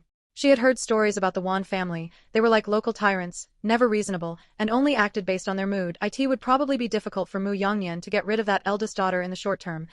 Elder Mu also thought of this. He glared, and his cane struck the floor heavily. The Wan family? Our Mu family isn't afraid. Although the Mu family didn't have as long a history as the Wan family, their territory and status were earned through real combat. While the Wan family was crazy, the Mu family wasn't much better. Mu got some fruit for Gu Yu and comforted him. Don't be afraid, we are decent people. She shouldn't scare away the son-in-law she liked. Gu Yu blinked and smiled obediently at her. I know, Mom. He had known from the moment he got off the plane and saw Elder Mu. The old man's sharp gaze definitely couldn't have been cultivated in a stable environment. With this smile, his eyes and brows were surprisingly similar to little dumplings, making Mu speak to him even more gently. All right, darling Jiao Jiao has finally come for a visit. Let's not talk about these things. Seeing the atmosphere become a bit silent, Mu Yongyu grabbed Little Dumpling and took her hand, making a funny gesture to greet them. Little Dumpling was having a great time playing. When she was grabbed, she hadn't yet had time to put down the gemstone in her hand, and she looked at them blankly. Her eyes were full of confusion. What happened? Madame Mu smiled kindly and beckoned to her. Jiao Jiao, come here. Little Dumpling immediately left Mu Yongyu's arms and pitter-pattered over, pouncing into Madame Mu's arms, her eyes curving into crescents as she smiled. Grandma smells good. Madame Mu used a handkerchief to gently wipe off the dust that had accidentally gotten on her face and asked her tenderly, Darling, can you stay a few more days this time? She had lived for so long, and her health was getting worse and worse. This might be the last time they met, and in her heart, she wanted to spend more time with her or just talk. It's fine if Yeye and Little you go back first. She knew Ming Shuyue couldn't let go of the company at home. Ming Shuyue understood what the old lady meant. A flash of sadness crossed her usually calm, waveless eyes. When the old lady was young, she had gone through too much with Elder Mu, leading to both of their bodies being in a dilapidated state now. She was silent for a moment. I understand. Little Dumpling didn't know why. After Mom and the others finished talking, the living room was filled with an aura that made her uncomfortable. Looking up at the wrinkles on Madame Mu's face, she thought, a beauty is a beauty. Even with wrinkles, one could still see the beauty from her youth. Grandma, be happy. Be happy. Little Dumpling held Madame Mu's hand and looked at her anxiously, in a place invisible to the human eye. The gray-white mist on Madame Mu lessened significantly under Little Dumpling's touch. Madame Mu, who felt the physical changes most intuitively, frowned. She raised her hand in confusion, and then, with some difficulty but still managing, she picked up the fruit plate on the table, without even feeling the pain that usually came from overexertion. Not only Madame Mu, but everyone in the living room was silent, as if they had seen something incredible. Mu was the first to react. Her expression changed drastically as she stepped forward and snatched the fruit plate from Madame Mu's hand. "Mom, what are you doing?" Knowing full well that her hand had been injured and had after effects, she still tried to pick things up. It wasn't as if they didn't have hands. As soon as Mu stood up, everyone in the living room reacted. Their expressions were a bit ugly, and they looked at the old lady with disapproving gazes. Madame Mu ignored them and instead lowered her head to carefully observe her own hand. She knew her own body best. Before this, she had struggled even to lift her hand. It was impossible for her to have been able to carry such a large fruit platter. "I am fine." Seeing them looking at her with nervous expressions, Madame Mu still smiled at them comfortingly. Elder Mu walked over, huffing and puffing with his beard bristling. "I'll have the doctor come and check on you." Mu Yongyu also stood up, no longer acting lanky or careless, but instead looking serious. "Grandma, are you really okay?"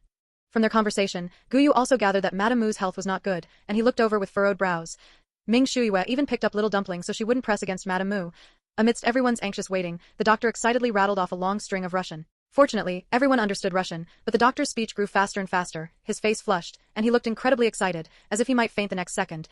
The group, having extracted the small amount of useful information from the doctor's mostly nonsensical chatter, was also thrilled. Madame Mu's health, which had been deteriorating for years, had actually shown signs of improvement. Although the change was small, compared to her previously withered body, everyone was already very satisfied. For them, having more time meant a greater chance of finding a solution. How was this done? Which doctor's treatment method was it? Can you introduce me to them? The doctor clearly didn't want to let this opportunity pass, grabbing Mu Yongyu to press for answers. Mu Yongyu blocked the spray of saliva from his mouth and couldn't help but take a big step back. He didn't know either. However, because the doctor had served the Mu family for many years and the two had a decent friendship, he decided to tell the doctor, "There is no other doctor." As for how this happened, we don't know either. Oh my god, then this is simply a miracle. No one understood Madame Mu's body better than he did. He had saved her multiple times when she was hanging by a thread in her youth, so the changes in Madame Mu's body were the most shocking to him. Because her body had deteriorated to the point where a minor cold, if not paid close attention to, could cause her to pass away on the spot. Although the doctor remained skeptical of Mu Yongyu's words, he knew Mu Yongyu wouldn't lie about something like this, so he had to leave the Mu family with regret. What is going on exactly? Mu Ru was the type who couldn't hold back her thoughts, so she asked directly once the doctor left. She had been living at home during this time and hadn't seen anyone come over to treat Madame Mu at all. Elder Mu gripped his cane tightly with both hands. The old man, who was usually stern and had a resolute face, actually had a hint of moisture in his eyes. He lowered his voice and said, "No matter what, this is a good thing. None of you are allowed to tell anyone." This was his beloved wife who had fought side by side with him in their youth. He had been startled awake countless times in the night, and each time, he had to reach out and feel Madame Mu's steady breathing before he dared to fall back asleep. The atmosphere grew heavy again. Ming Shuiwe, holding little dumpling, spoke up with a rare tease. "Perhaps Jiao Jiao is the medicine that is treating Grandma." As soon as the little one arrived, Grandma's health improved. What was originally just a casual remark was taken to heart by Elder Mu. He looked at the quiet little dumpling with soft eyes. "Then Jiao Jiao, will you keep Grandma company more often, okay?" Perhaps it really was as Shuiwe said. Seeing the little dumpling she liked by her side gave her the motivation to live, and slowly, she would nurse her body back to health. After listening, little dumpling's eyes became serious. She nodded heavily, and as if she were burdened with a great responsibility, she responded loudly, "Okay." Her movement was so vigorous that everyone's eyelids twitched, fearing she might twist her neck. "Be careful." Gu Yu felt as if he had heard her neck make a sound, so he stepped forward to check carefully. Little dumpling chuckled and reached out to hug Gu Yu's neck. "Jiao Jiao is fine. Jiao Jiao is strong." She tilted her little head up to look at him with a naive, blockhead expression. No matter how one looked at her, she was just a not-so-bright little girl. Gu Yu reached out and took her from Ming Shuiwe's arms. Seeing the sleepiness in her eyes, he knew she was probably tired. "Grandpa, Mom, I'm going to take Jiao Jiao to rest first." Gu Yu decisively bid them farewell. Nothing was more important than his daughter getting some rest. Good, good, good. Don't let Jiao Jiao get too tired." The satisfaction in Mu Ru's eyes was almost overflowing, and she quickly called for someone to take them to the prepared room. Elder Mu didn't speak, his eyes narrowing slightly. Was this kid truly fearless, or was he intentionally putting on an act in front of them? He had heard that he was an actor, so wouldn't acting be as easy as pie for him? However, looking at how skillfully and carefully he held little dumpling, he could barely pass. After the conversation, Elder Mu returned to the room to look after Madame Mu, and Mu Yongyu, having nothing to do, prepared to go watch Mu Yongyan make a fool of himself. For a moment, only Mu Ru and Ming Shuiwe remained in the castle. Ming Shuiwe voiced the doubt in her heart. Where is Dad? It was one thing for Mu Yongyan to be unable to return due to matters, but Elder Ming hadn't been seen yet either, which didn't fit his style. When Elder Ming was mentioned, Mu Ru's expression turned icy. Why mention him? He doesn't even cherish his own life. Ming Shuiwe's pupils contracted upon hearing this. What happened to Dad? What happened? No wonder she couldn't get in touch with him when she set off. It turned out something had happened. Seeing her usually calm and composed daughter turn pale, Mu Ru's expression softened slightly, though she was still somewhat annoyed. It's because he doesn't consider himself or us when he does things. He actually got into a fight with someone in the square. Listening to Mu Ru's description, Ming Shuyue felt a chill run through her body. This place was not China. It was a country where guns could be used, and the government couldn't control it at all. It's fine. Your dad is fine. He just injured his leg, so it's inconvenient for him to come see you. Seeing her daughter's expression grow increasingly grim, Mu Ru stopped talking. Ming Shuyue forced herself to calm down. Her mother being here with Grandpa meant that Dad was indeed not in any major danger, but since it kept him in the hospital instead of coming to see Jiao Jiao immediately, it was enough to show that his injury was not light. Who did it? Ming Shuyue made herself calm down. Mu Ru's eyelids twitched. She didn't seem very willing to tell her, but under her daughter's pressing gaze, she spoke up reluctantly. It's the Xian family. To get a gift for his granddaughter, Elder Ming had been looking around from the very first day he arrived in Russia from China. He had finally found a beautiful little castle with a good location and environment. When he was signing the contract, people from the Xian family burst in and snatched it away, brazenly claiming that the Xian family wanted this castle. How could Elder Ming tolerate that? But he still suppressed his anger, preparing to reason with them properly. Who would have known that they would pull out guns without saying a word, declaring that going against the Xian family meant death? Elder Ming naturally had guns in his possession as he developed his business here. When the other party saw that they also had guns in their hands, they restrained themselves quite a bit and even backed off. But just at the moment Elder Ming finished signing the contract and walked out, he was ambushed by people from the Xian family. The Xian family? They certainly have some nerve. Ming Shuyue sneered after hearing this. The Xian family didn't even make the rankings in Russia. They only dared to bully Elder Ming because he looked like an ordinary businessman. Mu Ru's eyelid twitched, and she hurriedly said, Yang Yu and his men have already gone to teach them a lesson. Ming Shuyue's expression softened after hearing this. She should have realized sooner that the Mu family wouldn't let Elder Ming be bullied in vain. Mu Ru stepped forward and linked her arm with Ming Shuyue's. Your father is fine, so stop worrying. You should go get some rest. You must be tired after such a long flight. Ming Shuyue nodded subconsciously, but suddenly, her expression stiffened, and she stopped in her tracks. What's wrong? Mu Ru turned her head to look at her, puzzled. It's nothing. Ming Shuyue looked at Mu Ru blankly, not knowing how to react, feeling a bit awkward. I'm going back to rest. With that, she walked away quickly. Mu Ru was even more confused. She didn't think she'd said anything wrong. Ming Shuyue walked skillfully to her own room in the castle and only calmed down once she had closed the door. Worry? Was she actually that worried about that old man? When did her attitude change? Ming Shuyue walked calmly to a chair and sat down, realizing for the first time how her feelings toward her family had changed. She knew that ever since little Dumpling was born, they had been coming back often. At the time, she hadn't felt much, even thinking that their return was an inconvenience to her. It turned out that, unknowingly, little Dumpling had subtly changed their family dynamics. She just hadn't been willing to acknowledge it. Since she was young, she had been used to being alone in an empty house, even spending her birthdays by herself. She didn't know how many times she had hoped, but unfortunately, every year she only got the same reply. They were busy. Eventually, she stopped asking. After they returned, she had even thought about taking little Dumpling out of the Ming family and raising her herself. It was just too uncomfortable to see her parents, who were like strangers, at home every day. Before she could even bring it up, the old man suddenly dumped the company on her. The Ming family was now down to just the old man himself. She knew the company would eventually be handed over to her, but she hadn't expected it to happen so soon. Fortunately, they only returned occasionally, a bit more frequently than before, but it wasn't unbearable. Who would have known that while she was managing the company, her daughter would be abused? This was something she never wanted to remember. Feelings of guilt and regret rushed into her heart. After discovering her daughter had become dangerously thin, she had actually believed that bitch's words, thinking it was because her daughter was a picky eater. Little Dumpling, who couldn't even speak clearly yet, was so anxious she couldn't get a word out. Anorexia had caused the baby fat on her face to disappear, and she could only shake her head pitifully. Ming Shuyue's face showed pain. The more she thought about it, the more miserable she felt. It was all her fault for being too arrogant, thinking no one would dare abuse the Ming family's little princess within the Ming family. Yeah, are you in there? There was a knock at the door. It was Gu Yu's voice. Ming Shuyue closed her eyes, suppressed her emotions, and smoothed out her clothes before going to open the door. Is something the matter? Although she tried her best to hide the surging emotions in her eyes, the observant Gu Yu noticed her slightly red-rimmed eyes and her trembling hands. When Gu Yu saw clearly, a flash of panic crossed his face. He was flustered, not knowing whether he should wipe away her tears. Ming Shuyue had a strong personality and certainly wouldn't want others to see this side of her. In his panic, he pushed her into the room, and only after the lock clicked shut did he realize they were standing too close. Ming Shuyue's gentle breath brushed against his shoulder. Gu Yu felt frozen and didn't dare move, yet a single step forward would allow him to hold the woman he longed for in his arms.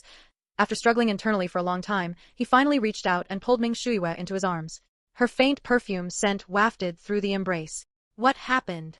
The man's deep voice resonated in her ear. Ming Shuyue looked up at him as if just coming to her senses.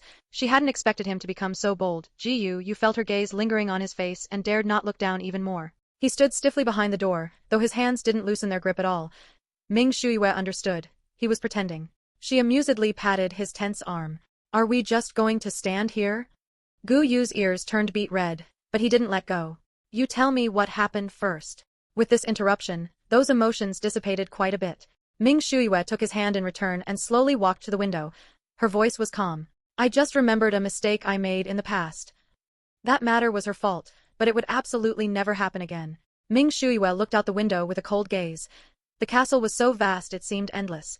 Looking out, one could see a sea of green trees in the distance, with all kinds of flowers planted below, stretching out in an endless sea of blossoms. Yes, if she could see the shadow of little dumpling running happily below, the corners of Ming Shuyue's mouth curled up. She wasn't the type to get stuck in a rut. Learning a lesson and then letting go wasn't difficult for her. Gu looked at her in even greater astonishment, unable to imagine what could cause such a huge emotional fluctuation in her. He was also a bit jealous. When they broke up, Ming Shuyue had been very cold.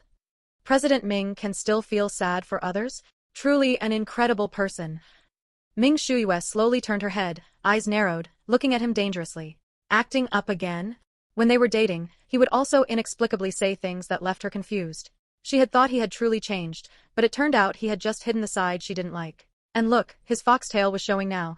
Upon hearing this, Gu Yu's eyes widened, looking at her in disbelief. Tears quickly slid down his beautiful eyes, and he cried in a way that was both beautiful and pitiful. Ming Shuyue, I was with you when I was 18.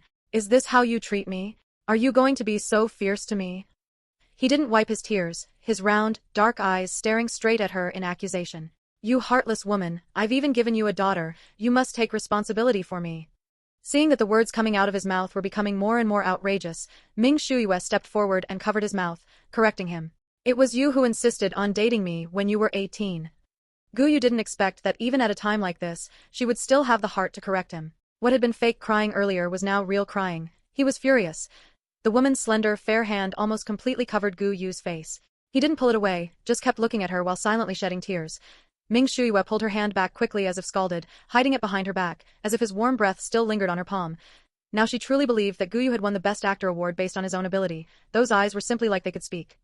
You must take responsibility for me. Gu Yu didn't intend to let her off the hook. Ming Shuyue blinked uncomfortably and took a step back. I know. Gu Yu, you know? You know what? You aren't trying to brush me off again, are you? Just like before they broke up, how many empty promises had she made him? Ming Shuyue's credibility with him was already gone. Ming Shuyue, bombarded by his rapid-fire questions, actually calmed down. Seeing him bristling, her heart stirred. Then how do you want me to take responsibility? The room was so quiet that Gu Yu wondered if she could hear his heart pounding violently. The vast space was so silent it felt as if he were the only one left. He was somewhat irritated, annoyed that she was asking when she already knew the answer. Don't you already know? How would I know if you don't say it? Seeing that he was about to get annoyed, Ming Shuyue chuckled softly and gave his lips a light peck. Are you satisfied now? Gu Yu had frozen the moment she moved. Feeling the soft sensation on his lips, his face instantly turned bright red, but he still stubbornly insisted. Barely acceptable, I guess. After saying this, he darted his eyes away, not daring to look at her. Seeing the familiar person and his familiar reaction, Ming Shuyue felt that he was still the same as before, easy to coax. Recalling the memory that had just made her heart flutter, Ming Shuyue prepared to go check if little dumpling had woken up and whether she had kicked off the blanket. She was always worried that she wouldn't sleep well. Gu Yu's lips curled up as he followed behind her. When they were almost at little dumpling's room, he whispered, So, is the matter of us getting our marriage certificate as soon as we go back still valid? The environment he grew up in had caused him to develop a sensitive and anxious personality. He wanted a definitive answer at every moment, and even though Ming Shuyue might not like him being this way, he still couldn't help but feel insecure. Of course it's valid. Ming Shuyue responded to him affirmatively. From the moment she said it, she had already made up her mind. She wasn't someone who acted on impulse or behaved recklessly. She knew all of Gu Yu's anxieties, fears, and obsessions.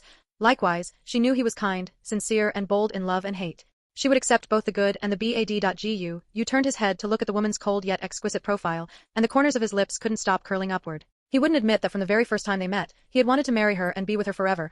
The maid standing at little dumpling's door saw them and proficiently reported the situation in Chinese. This was someone the Mu family had specifically found for little dumpling. Considering she was still young, they had hired a maid who could speak Chinese. Ming Shuyue's expression was indifferent toward outsiders. Knowing that little dumpling hadn't woken up yet, she opened the door with light movements. Because little dumpling was still young, for safety reasons, other unused rooms had been connected, leaving only the bathroom and walk-in closet. Opening the door revealed a vast sea of flowers, as if the entire room was inside a flower ocean. Sunlight slanted down onto the windows, and with the curtains half drawn, the large bed was cast in dim light. At a rough glance, one could only see a small lump rising and falling with breath on the large bed. Ming Shuyue stepped as lightly as possible and walked to the bedside to take a closer look. Little Dumpling was sleeping very soundly. The little one taking her afternoon nap looked exceptionally beautiful, with her fair, tender face appearing as if it had been rouged. A strand of hair had fallen down mischievously, perhaps it was tickling her face, for she frowned and reached out a small hand, seemingly wanting to remove it. Ming Shuyue stepped in first to tuck that strand of hair away, so as not to wake her up, without the itchy thing on her face. Little Dumpling's brows relaxed, and she drifted back to sleep with a look of satisfaction. Ming Shuyue watched her for a few minutes like this before leaving. The massive castle seemed to have been lively for a moment before returning to its usual quiet and mysterious state. The little bird outside the window seemed unwilling to leave the liveliness, chirping outside as if it wanted to wake everyone up. Whether others were awake or not was unknown, but Little Dumpling opened her eyes groggily, looking around in confusion, not yet realizing where she was. There was no one around, only the sound of the little bird outside the window. Little Dumpling followed the sound to find the culprit. With her hands on her hips, she lectured the bird with dissatisfaction. "You bad little bird! You woke Jiao Jiao up, you aren't a good kid." The little bird stood in the shade of the tree, tilted its head, and looked at her with its beady eyes. After a while, it actually flew straight over and collided headfirst with the transparent window. It seemed to have knocked itself unconscious and slid straight down along the glass. The incident happened too suddenly. Little Dumpling hadn't even reacted before the bird hit the window. Afraid that the little bird was dead, Little Dumpling left the room in a panic. "Mommy!" she shouted at the empty hallway. Ming Shuyue was just showing Gu Yu around. As soon as they got up the stairs, they heard Little Dumpling's anxious voice. The two exchanged a grave look and quickly walked to Little Dumpling's room. Seeing Ming Shuyue, Little Dumpling ran over, grabbed her hand, and pulled her forward. Seeing her energetic appearance, Ming Shuyue and Gu Yu let out a sigh of relief in unison. As long as nothing had happened to her, it was fine. "Mommy, look, a little bird."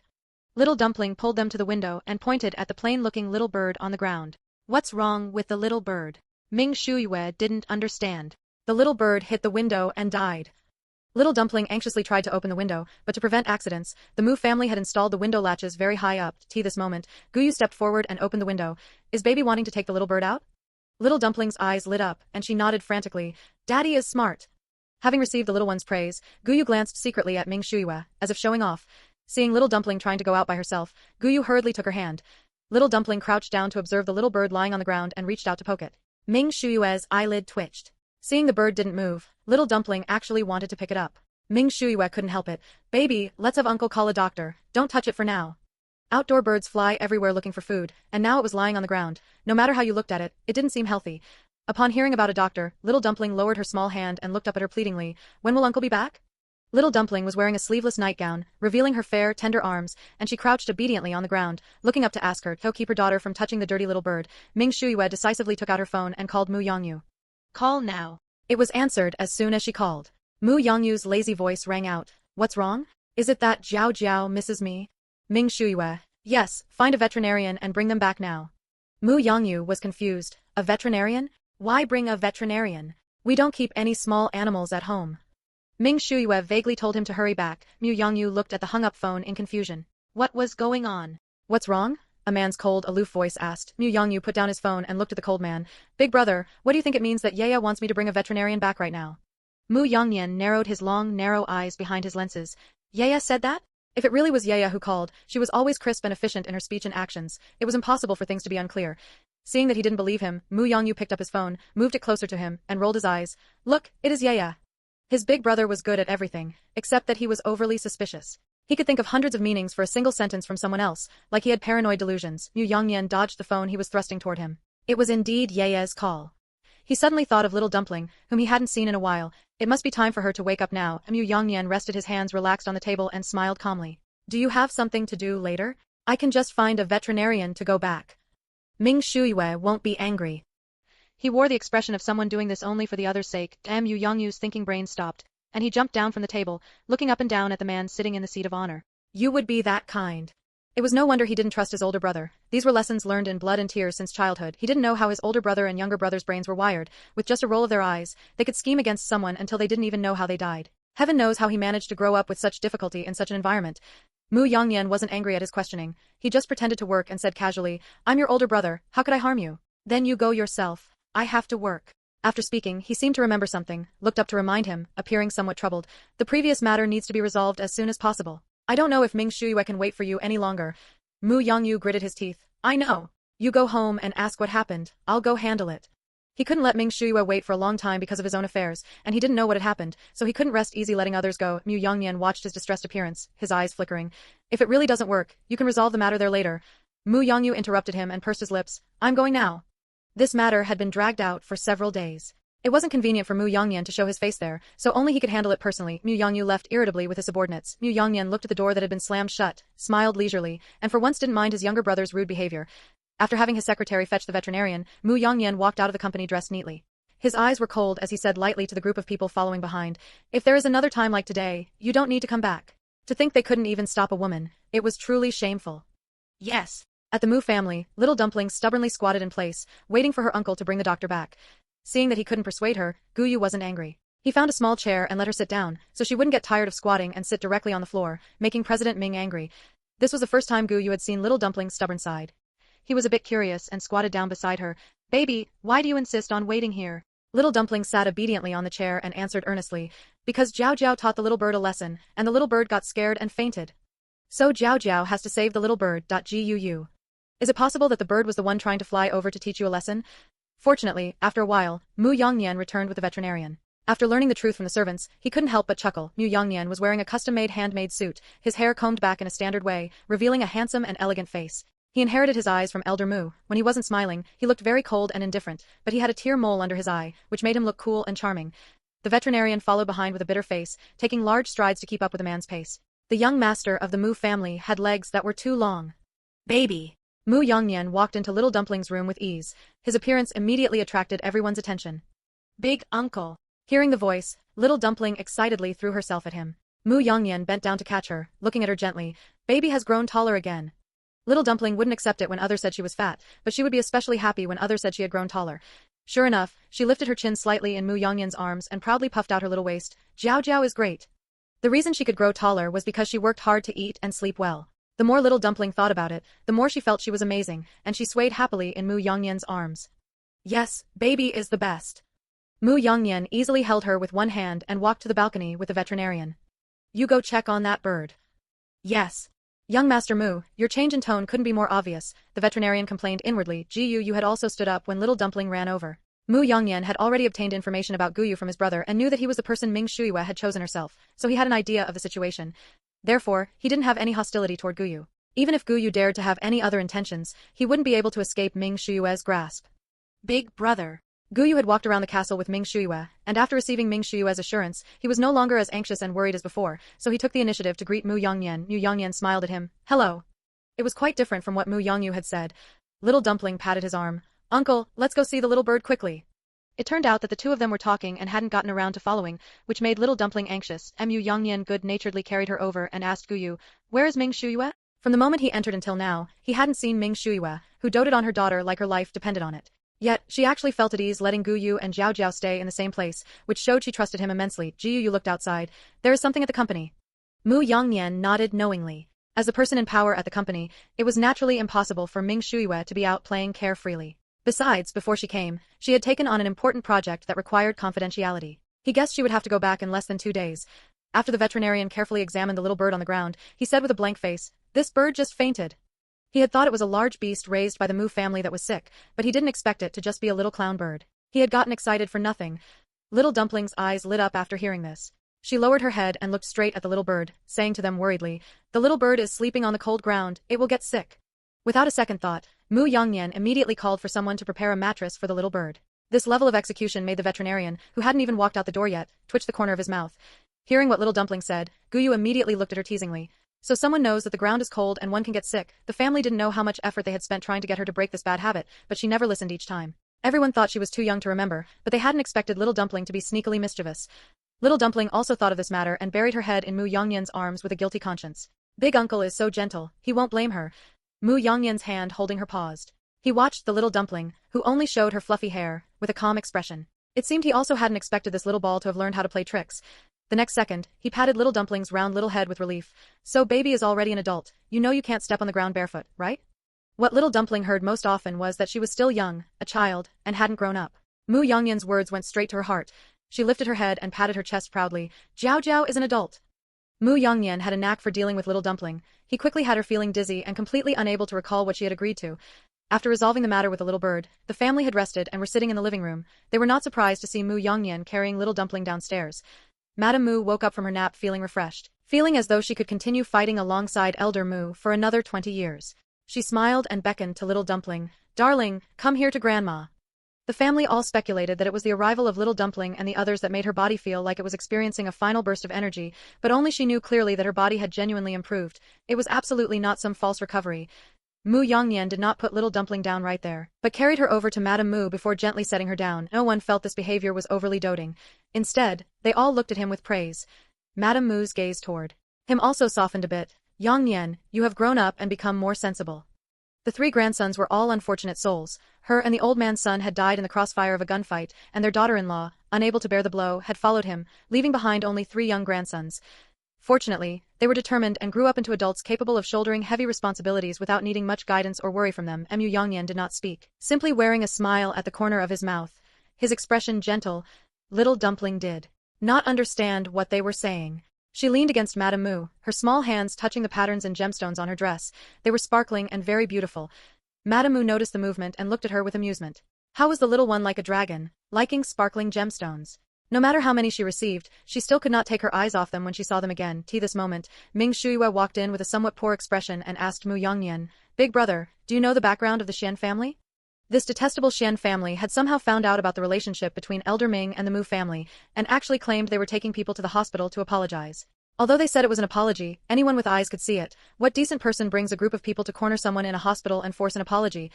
Old Madame Ming had already received the news and rushed over with people. Mu Yongnian's cold eyes narrowed slightly. The Xian family? They are just things that cannot be brought to the table. They are just rats that only know how to follow behind others to pick up scraps and launch sneak attacks. It seems last time did not teach them a lesson.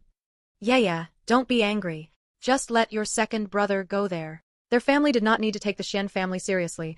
Ming Shuiwen nodded, calmed down, and her eyes turned cold. "I will go too." No one opposed her words. Elder Mu even nodded with a smile, looking at her with gratification. Go ask the housekeeper for some men." Madame Mu also looked at her with reassurance. "Just have fun." Only Gu Yu frowned slightly, his eyes full of worry, and he pursed his lips. "Be careful." From the conversation between the few, he also understood what Ming Shuiwe was going to do. Although he was very worried, he did not rashly speak to stop her, just looked at her earnestly and said, "Be careful." Ming Shuiwe saw his serious handsome face and gave him a reassuring smile, her eyes filled with confidence. "I will be back soon." Little dumpling, accustomed to it, let Ming Shuiwe kiss her on the face and said goodbye to her softly. "Goodbye, mommy." Having grown up in the Mu family, Ming Shuiwe was naturally no stranger to firearms. Her proficiency surprised many of the people following her, as this Eastern woman looked very slender, and even though her eyes were dark and chilling, they still subconsciously looked down on her. Ming Shuiwe ignored their gazes, closed her eyes to rest after getting in the car, her expression calm, not knowing what she was thinking. The people provided by the Mu family were naturally elites, and they soon drove to the entrance of the hospital. Ming Shuiwe was expressionless, her cold gaze sweeping over the men in black guarding the outside, and she led her people toward Elder Ming's location. This kind of formation often appeared in Russia. The people from the Xian family glanced at Ming Shuiwe, did not recognize her, and turned their heads back. It was not until someone pointed out that the emblem on the black-clad men's clothes was that of the Mu family that the people keeping watch outside scrambled to call their leader. This time, Elder Ming was sitting in a wheelchair, and Mu Ru stood behind him, sneering. The Xian family truly lives up to their reputation, doing nothing but shameless deeds. To think they dared to brazenly run in and make threats while the hospital was empty. The leader of the Xian family had an ugly expression, his eyes venomous. "You? What is the Mu family? They have been forgotten for years. The Xian family is the newly rising power. Is the Mu family out of people? To think they sent you here." He knew Mu Ru, but this eldest young lady never concerned herself with underworld matters. Looking at it now, she was just here to back up her husband who had no power. Elder Ming calmly held Mu Ru's hand and looked at the Xian family members, his eyes sharp and cold. "I think the head of the Xian family should be calling you about now." The leader laughed disdainfully, incredibly arrogant. "Just based on you? Ha ha ha ha ha ha ha ha ha ha ha ha ha ha ha ha." Who did not know that this old man appeared out of nowhere? Doing legitimate business without underworld protection made him a hot commodity. Even knowing now that Elder Mu was behind him, they still wanted to take a gamble. Elder Ming, that is, Ming Chiwei, watched him quietly, as if looking at a clown. The light, airy gaze made the leader angry. Why did this person have the right to look at him with such eyes? Just as he wanted to pull out his handgun to teach him a lesson, the phone suddenly rang. It sounded urgent and chaotic in the quiet hospital room. The leader's movements paused. He inexplicably thought of what Ming Chiwei had just said and nervously swallowed his saliva. Could it really be that he had guessed right? Seeing that the phone was about to hang up, the leader answered with suspicion. Boss. Not knowing what was said on the other end, his face turned dark all of a sudden, and he glared at Ming Chiwei with an unkind expression. But, alright boss. The leader responded unwillingly. This old man actually had some ability. Forget it. He was about to leave with his men, but bumped into Ming Shuiwei and Mu Yongyu. Mu Yongyu's eyes darkened, and he looked them up and down with ill intent, sneering. You want to leave just after arriving? Let's settle the goods the Xian family owes us tonight, otherwise we will not have weapons to fight the enemy. His words implied, want to leave? Impossible. The Xian family thought the Mu family had exited the stage and dared to be so bold as to act against the Mu family, but they did not know they had provoked a sleeping lion, which had directly stripped a layer of skin off the Xian family, forcing them to seek out Ming Chiwei. The leader felt his scalp tingle upon seeing Mu Yongyu. This man was an out-and-out madman, and few who were targeted by him ended up well. Then what is young Master Mu's intention? The leader lowered his head in humiliation. My intention? Are your dog eyes blind? Do you not know who to ask? Mu Yongyu did not give him another chance, raising his hand to have his men drag him out to teach him a lesson. Ming Shuiwei said indifferently, wait, he has not apologized yet. The leader's face turned ugly in an instant. He could bow his head to Mu Yongyu, but how did this wild girl from who knows where dare to order him around? But out of respect for the Mu family, he still said, this lady, we have already apologized. It was a bit perfunctory, but it still counted as an apology. The leader, not caring at all, was about to walk past Ming Shuiwei to leave. A dark glint flashed across Ming Shuiwei's eyes, and she let out a soft laugh. Before the leader could even think about what she meant, he heard a bang, and he was shot in the leg. Her strike was fast, accurate, and ruthless. The men in black following behind couldn't even see her movements clearly before the man's unbearable screams of pain reached their ears. The people from the Xian family raised the guns in their hands at Ming Shuiwei, their eyes filled with terror. She looked at the gun in her hand expressionlessly and said in a flat tone, I really haven't held a gun in a long time. I actually missed. Mu Yongyu was also startled, but he reacted immediately, his eyes lighting up. This was the real Yaya, he comforted her. You haven't touched one in years, this is already quite good. As he spoke, he glanced at the leader kneeling on the ground, sweating profusely, and joked, look, when people are disobedient, one has no choice but to take action. Only then did the leader realize he had misjudged the person. This woman was a ruthless character. This lady, I don't know what grudge you have against me. Mu Yongyu couldn't help but burst into laughter from the side. After laughing enough, he reminded him, you don't know? The person inside is her family. It was too funny. How did this idiot from the Xian family survive until now? It was truly surprising. The leader clutched the wound on his leg, looked up in disbelief at her, and then at Mu Yongyu. How the hell did they look anything alike? Now, he didn't dare to have any extra temper. He dragged his blood-stained leg, turned around, and apologized to Elder Ming. Sorry, sir. It was our Xian family that offended you. Elder Ming hadn't yet recovered from his daughter's fluid movements. Although he knew what the Mu family did, Mu Ru had been well protected by her family, so he thought the Mu family might not be what he imagined. Elder Ming, a native-born citizen of Hua country, was stunned. Seeing that he didn't react, Ming Shuiwei waved her hand and said to the leader, for the matter of compensation, go find Mu Yongyan. The leader's mouth twitched. Mu Yongyan? Did they have too many family assets and couldn't find a place to spend them? No one wanted to talk to that old fox. Ming Shuiwei picked up Elder Ming. There wasn't much of a problem with his leg. He had only stayed in the hospital because he was afraid that seeing little dumpling would make her sad. Now that he was being forcibly taken back by his daughter, he wasn't angry. Instead, he looked at the scenery on the roadside with eyes full of anticipation. Little dumpling heard the sound of the car with her sensitive ears. She stopped playing with the toys in her hands and ran to the door, poking her head out to look. Madame Mu also put down the doll in her hand and looked at little dumpling's actions curiously. Jiao Jiao, what is this? Gu Yu explained to her. Jiao Jiao has sensitive ears. She must have heard the sound of Yaya and the others returning. Madame Mu was full of surprise. Jiao Jiao is actually this amazing. At least, just now, they couldn't hear any car sounds with their own ears. Mu Yongyan was also waiting for them to return in the living room. Hearing what Gu Yu said, his heart stirred.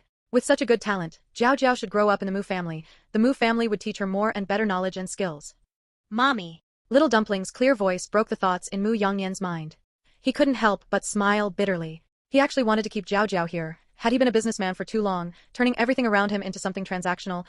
Jiao Jiao was the treasure of the Ming family and also the treasure of the Mu family. She should grow up freely and happily, not be trapped in a cage called love and protection. Grandpa. Grandpa, what happened to you? Little Dumpling saw her grandfather sitting in the wheelchair at a glance and ran anxiously in front of him. Seeing the white cloth wrapped around his leg, tears fell down immediately. She wanted to step forward but didn't dare. Grandpa, why is your leg gone? Woo woo woo woo. Little Dumpling cried sadly. The people in the castle heard her soft crying and became anxious too. Gu Yu even strode out with his long legs. What's wrong, baby? Madame Mu also went out with the support of Mu Yongyan. The usually elegant and dignified old lady even forgot to take her cane. Why is baby Jiao Jiao crying? Mu Yongyan frowned and looked at the large group of people with displeasure. Elder Ming heard his granddaughter's words and was just about to explain, but he was interrupted one by the people who came out of the castle. Even the usually stern-faced Elder Ming couldn't help but feel aggrieved. I was just about to explain clearly when you all came out. Why are you all looking at him with such eyes? Mu Ru laughed when she saw this scene. She first wiped the tears off Little Dumpling's face, then explained to her that Grandpa had fallen while walking and would be fine after a while. Little Dumpling had been crying sadly. With red-rimmed eyes, she circled around Elder Ming's leg. Fortunately, she finally realized that his foot was still there. Little Dumpling was relieved. Just as she was about to smile at Elder Ming, she put on a straight face again. Grandpa is disobedient. You fell and got hurt. Elder Ming didn't feel embarrassed at all. Instead, he followed her words and admitted his mistake. Yes, Grandpa was too disobedient.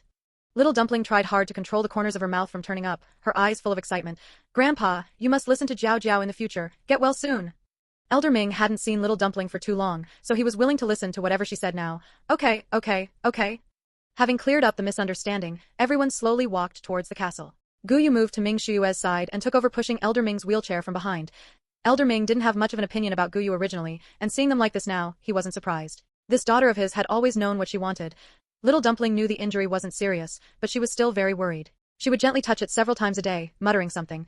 During this time, because the Xian family refused the conditions offered by Mu Yongyan and tried to drag the Mu family into the water, they were strongly suppressed by Mu Yongyu. Russia no longer had anyone from the Xian family, and in contrast, the Ming family was a rising star.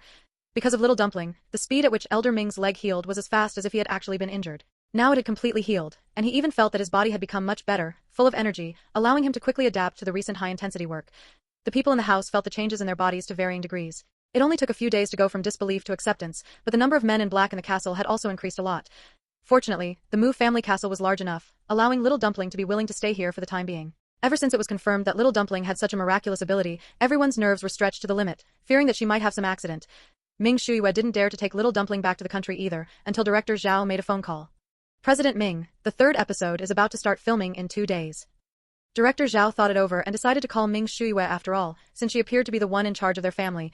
Ming Shuyue refused without a second thought, her voice cold and clear. We are not participating anymore. For issues regarding the penalty fee, contact Secretary Wang. Director Zhao looked at the disconnected call and blinked in a daze. Huh. No, they didn't say anything about terminating the contract when they left last time, so why the sudden change of heart? Could it be that there was something wrong with their show? Director Zhao smoked a cigarette with a dejected look on his face. He knew full well who was responsible for the show's success. Try negotiating with their appearance fees? Ming Shuyue and Gu Yu were not short on money, so it seemed the show really couldn't go on.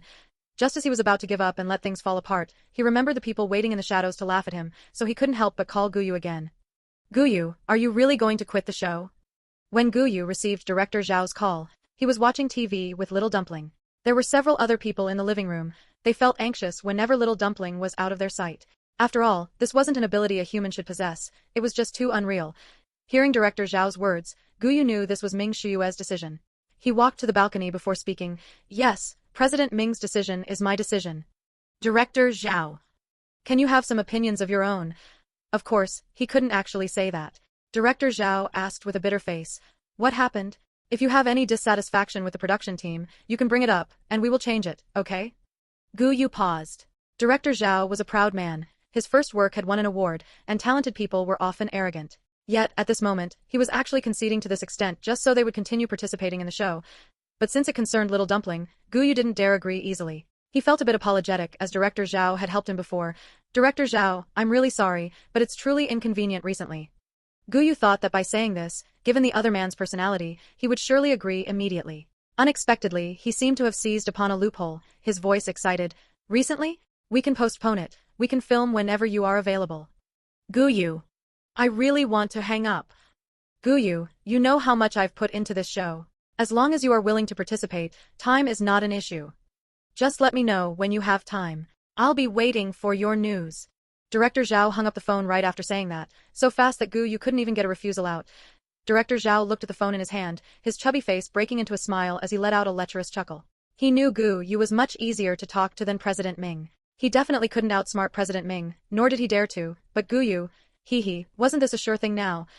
Gu Yu stood in silence, his handsome brows furrowed as he looked outside with suspicion. The glaring sunlight shone in, making him realize that this had indeed just happened. Why does it feel like I've been tricked? After Little Dumpling fell asleep, the Mu family and Ming family gathered in the second-floor study. Elder Mu was the first to speak, saying heavily, the secret regarding Jiao Jiao must not be exposed. His gaze swept over the others like a torch. We've been together for so long, has none of you noticed? The members of the Ming family lowered their heads upon hearing this, feeling incredibly guilty. It was their fault for not noticing the changes in Jiao Jiao. Fortunately, nothing bad had happened, but they couldn't be blamed entirely, because Little Dumpling's ability was only discovered when they encountered injuries visible to the naked eye, like those of Madame Mu and Elder Ming. In their daily lives, they just felt that their bodies were very healthy. Madame Mu grew up in Russia. She knew that once certain laboratories set their sights on Little Dumpling, it would be a fight to the death. The Mu family would likely struggle to resist those lunatics. She gently set down her cane and said calmly, I have observed carefully over the past few days. The ability Jiao Jiao possesses only has an effect on those of us who are close to her. She had specifically arranged for an injured maid to take care of Little Dumpling, but the wound hadn't changed for several days. Muru gritted her teeth. Then what should we do? Little Dumpling was raised by her personally, and she couldn't bear to see her suffer any harm. Such a tiny little dumpling had been cared for by her bit by bit until she could walk and talk. Even her own daughter hadn't received this kind of treatment. Mu Yongyu irritably tugged at his hair. Wouldn't it be fine to just let Jiao Jiao grow up in the castle? The Mu family isn't made of paper. They just needed to keep Jiao Jiao's secret. Ming Shuyue and Mu Yongnian looked up and exchanged glances, both understanding the other's thoughts. Ming Shuyue's tone was as calm as ever. Jiao Jiao is coming back to the country with us. China has comprehensive laws, better public security than Russia, and bans firearms. Most importantly, Little Dumpling can grow up happy and healthy there, instead of being locked up in this massive castle. Elder Mu glared, his voice gruff. I don't agree. Their family's influence was mainly in Russia. Although China was very safe, what if something happened? They wouldn't be able to rush over in time. Mu Yongnian's gold-rimmed glasses flashed with a white light in the glare. He smiled and said, Jiao Jiao returning to the country is indeed the best solution. Not many people know about this matter. As long as she goes back and grows up properly, no one will be able to discover it. Instead of protecting Little Dumpling like a piece of porcelain, it would be better to place her under the sun. That way, all darkness will be exposed, and at that time, everything will be left to the Mu family. Thinking of the look of trust in Little Dumpling's eyes, the smile in Mu Yongnian's eyes became a bit more genuine. Besides, you all forgot to ask for Jiao Jiao's opinion. Only after his reminder did everyone realize what they were doing. They were actually trying to use such a method to trap Little Dumpling without even consulting her. That was completely inappropriate. After obtaining unanimous agreement, Ming Shuyue prepared to return to the country early to set everything up before coming back to pick up her daughter, and also to let Little Dumpling have more contact with them. Gu Yuyu was torn between the two choices. Returning to the country made him worry about Little Dumpling, but staying with Little Dumpling made him miss Ming Shuyue, even though she said she would be back in just 2 days. In the end, he was bombarded by everyone, telling him to go back with Ming Shuyue.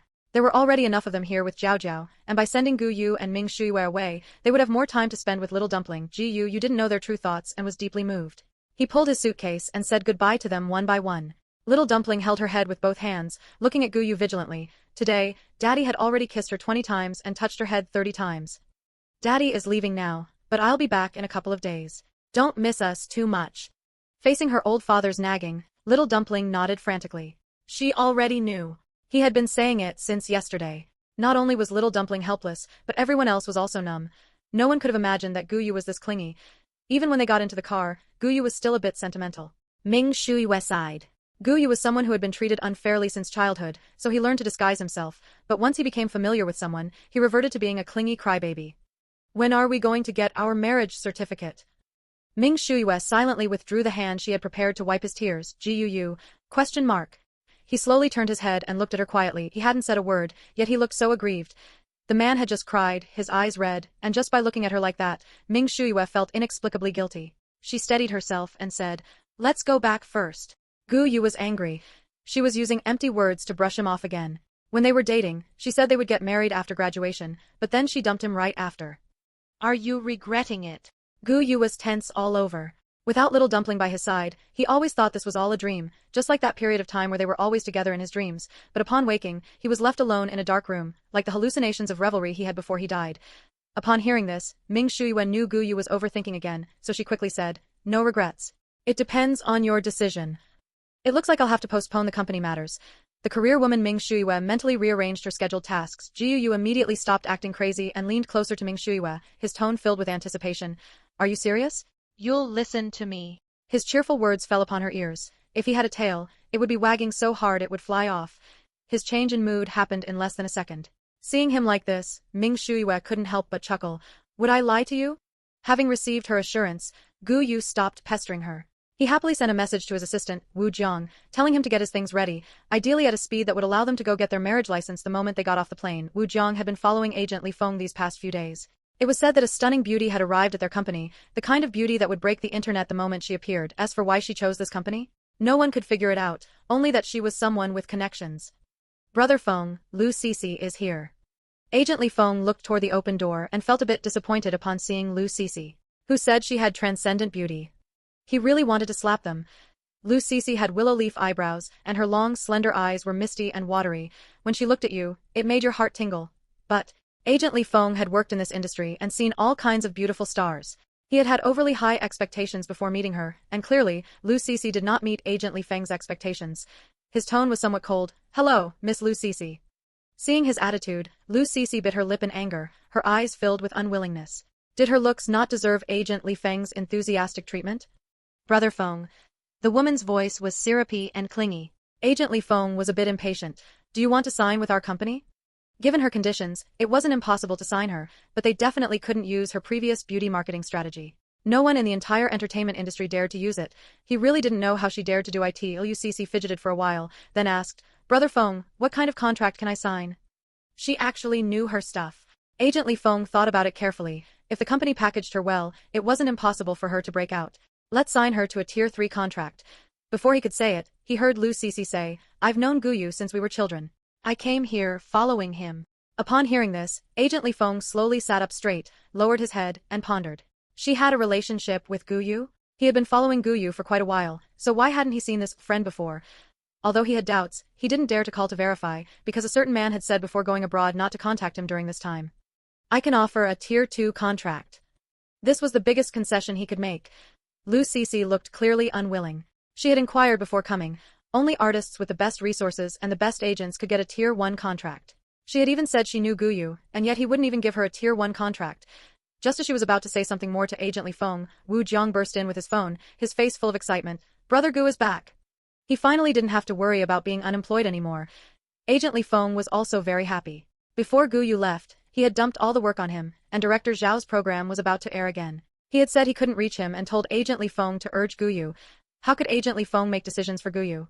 Moreover, he didn't dare believe a word Director Zhao said. They were both ancient foxes. The two were so focused on their happiness that they forgot Lu Cece was still sitting in the office, and they didn't notice Lu Cece's face turn pale upon hearing that Gu Yu was coming back. When she was very young, the Lu family could be considered wealthy in a city. Unfortunately, her father was swindled, and the company and house were lost. After that, she lived the life of an ordinary person. She wasn't lying when she said she knew Gu Yu. It was just that Gu Yu was being bullied at the time, and she didn't have time to step forward to help him. They had even spoken to each other, so how did that not count as knowing each other? Furthermore, Gu Yu was wearing ill-fitting clothes at the time, and the whole person seemed lifeless and not at all like a child. It was already good enough that she was willing to talk to him. The more she thought about it, the straighter her back became. She said confidently, "That's great, Gu Yu is finally coming back." Wu Jiang and Agent Li Feng only then remembered there was another person inside, and they used their eyes to signal Wu Jiang to leave first. Wu Jiang was looking around and didn't see the eye signal, so he foolishly asked, "Has the stunning beauty celebrity who wants to sign with our company not arrived yet?" "She's a bit unpunctual." It was already 10 o'clock, and they had clearly agreed on 9 o'clock. Agent Li Feng. He didn't dare to look at Lu Cece's face anymore. Lu Cece was just about to confidently introduce herself when she heard Wu Jiang's words. She froze in place, then looked at Agent Li Feng with dissatisfaction. "Agent Li Feng." He cleared his throat and introduced her to Wu Jiang. "She is Lu Cece." He hoped he would understand. Wu Jiang turned his head in a strange posture, his eyes filled with confusion. This was the stunning beauty? Lu Cece's looks wouldn't even rank in the top tier of beauty in the entertainment industry. Wu Jiang felt it was hard to comment. The atmosphere froze for a moment. Lu Cece was so angry her face turned green. Was she not beautiful enough? What did they mean by this? When she saw Gu Yu, she would make him fire them. After landing smoothly, Gu Yu grabbed Ming Shuiyue and wanted to rush to the Civil Affairs Bureau, but Ming Shuiyue held him back. "Let's go back and change clothes first." Gu Yu didn't really want to. He felt it was a waste of time, and besides, Ming Shuiyue had said she would listen to him. "Don't you want to look good for the photo? This is a once-in-a-lifetime event. Do you want to take it again?" Ming Shuiyue saw he wasn't moving but wasn't anxious, looking at him calmly as she spoke. "Take it again?" Gu Yu's brows furrowed tightly. The only thing that came to his mind was divorce. He immediately reached out to cover Ming Shuiyue's mouth, his eyes filled with obvious gloom. "Don't talk about that. Let's go back, change, and then go, okay?" By the end, only pleading remained in his eyes. Ming Shuiyue affectionately touched the corner of his eye and comforted him. "How could I lie to you? We'll go as soon as we change." Finally able to pull the man who was over 1.8 meters tall, Ming Shuiyue secretly breathed a sigh of relief. She hadn't expected Gu Yu to be so impatient. Even as calm as she was, she also wanted to dress up nicely to get the marriage license.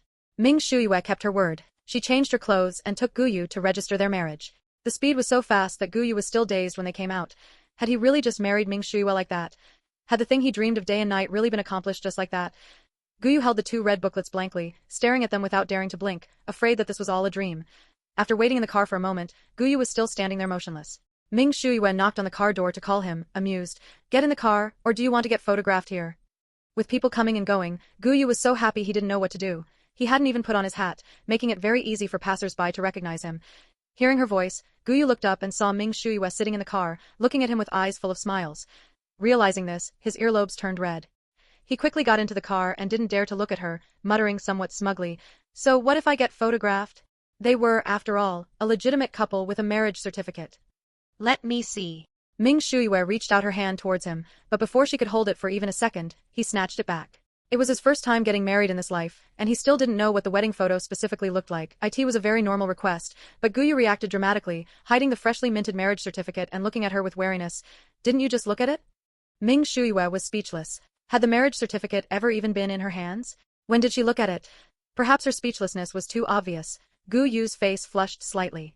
He carefully took the marriage certificate out, held it far away, and added somewhat reluctantly, "I'll just open it and show you." He added another sentence, "I'm afraid you'll damage it." Ming Shuyue narrowed her eyes. Just as she was about to take it, he immediately pulled it back, so fast that a blur flashed before her eyes. "What are you trying to do?" Gu Yu leaned tightly against the car door, as if afraid she would snatch it away. Ming Shuyue laughed in exasperation. "There's one for each of us, if I recall correctly?" Gu Yu paused, then looked at her pitifully. "Sister, just let me keep them here, okay? I will protect them well." As soon as those words were out, the driver silently raised the partition. Hearing this long-missed form of address, Ming Shuyue's breathing faltered for a moment. "Okay." Having received her assurance, Gu Yu no longer avoided her and openly took out his phone to take several pictures. "Wu Jiang, brother Gu, are you coming back to the company today?" "Gu Yu, how did you know I registered my marriage?" "I am very happy, thank you for your blessings." "Wu Jiang?" Wu Jiang looked at the 2 red booklets on his phone, completely confused. Could brother Gu's phone have been stolen? This message didn't sound like him at all. "Who did you marry?" Gu Yu rarely sent him a friendly emoji and replied, "My wife." Wu Jiang, huh? "No, is brother Gu possessed?" "Wait, no, this is a marriage certificate." Realizing what it was, Wu Jiang screamed and ran to find Agent Li Feng. "Brother Feng! Brother Feng! It's bad. What's wrong? Brother Gu got married." Agent Li Feng took off his glasses. "Isn't that normal?" Agent Li Feng's calm demeanor made Wu Jiang calm down as well. He looked at the door nervously. "What do we do, brother Feng? Should we find public relations first? How can a top celebrity get married?" Wu Jiang's mind was racing. Agent Li Feng. He never hid his relationship from the beginning. It was just that those paparazzi didn't dare to offend the Ming family. Furthermore, Gu Yu was not an idol.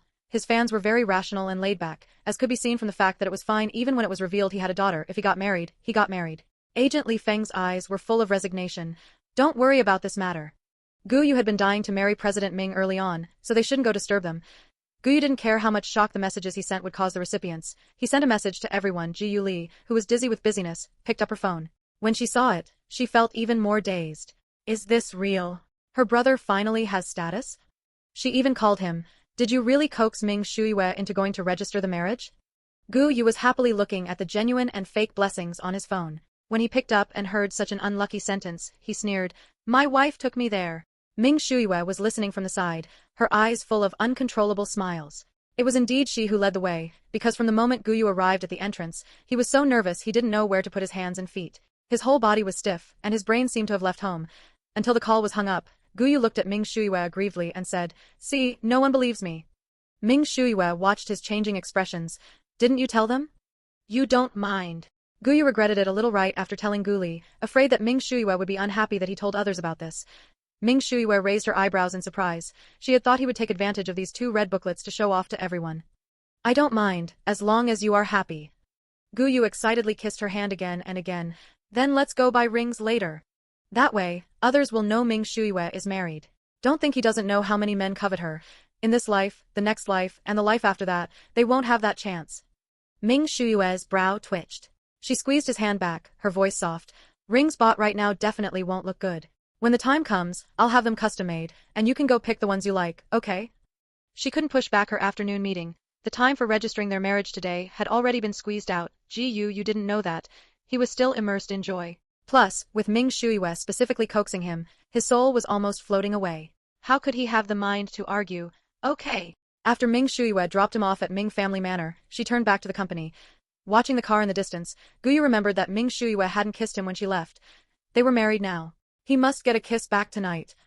The butler had long since received notice and was waiting at the door. Seeing Gu Yu, who was clearly not in his right state of mind, he looked behind him, but not seeing little dumpling made him a little disappointed. Mr. Gu, would you like to eat something first? Gu Yu thought of Ming Shuiwe and the marriage certificate in his arms, and shook his head. I'm not hungry. Although the butler didn't understand, he still nodded. Very well. Gu Yu floated up the stairs, then turned back, looking at the butler. How did you know I married Yaya? The butler, ? Congratulations.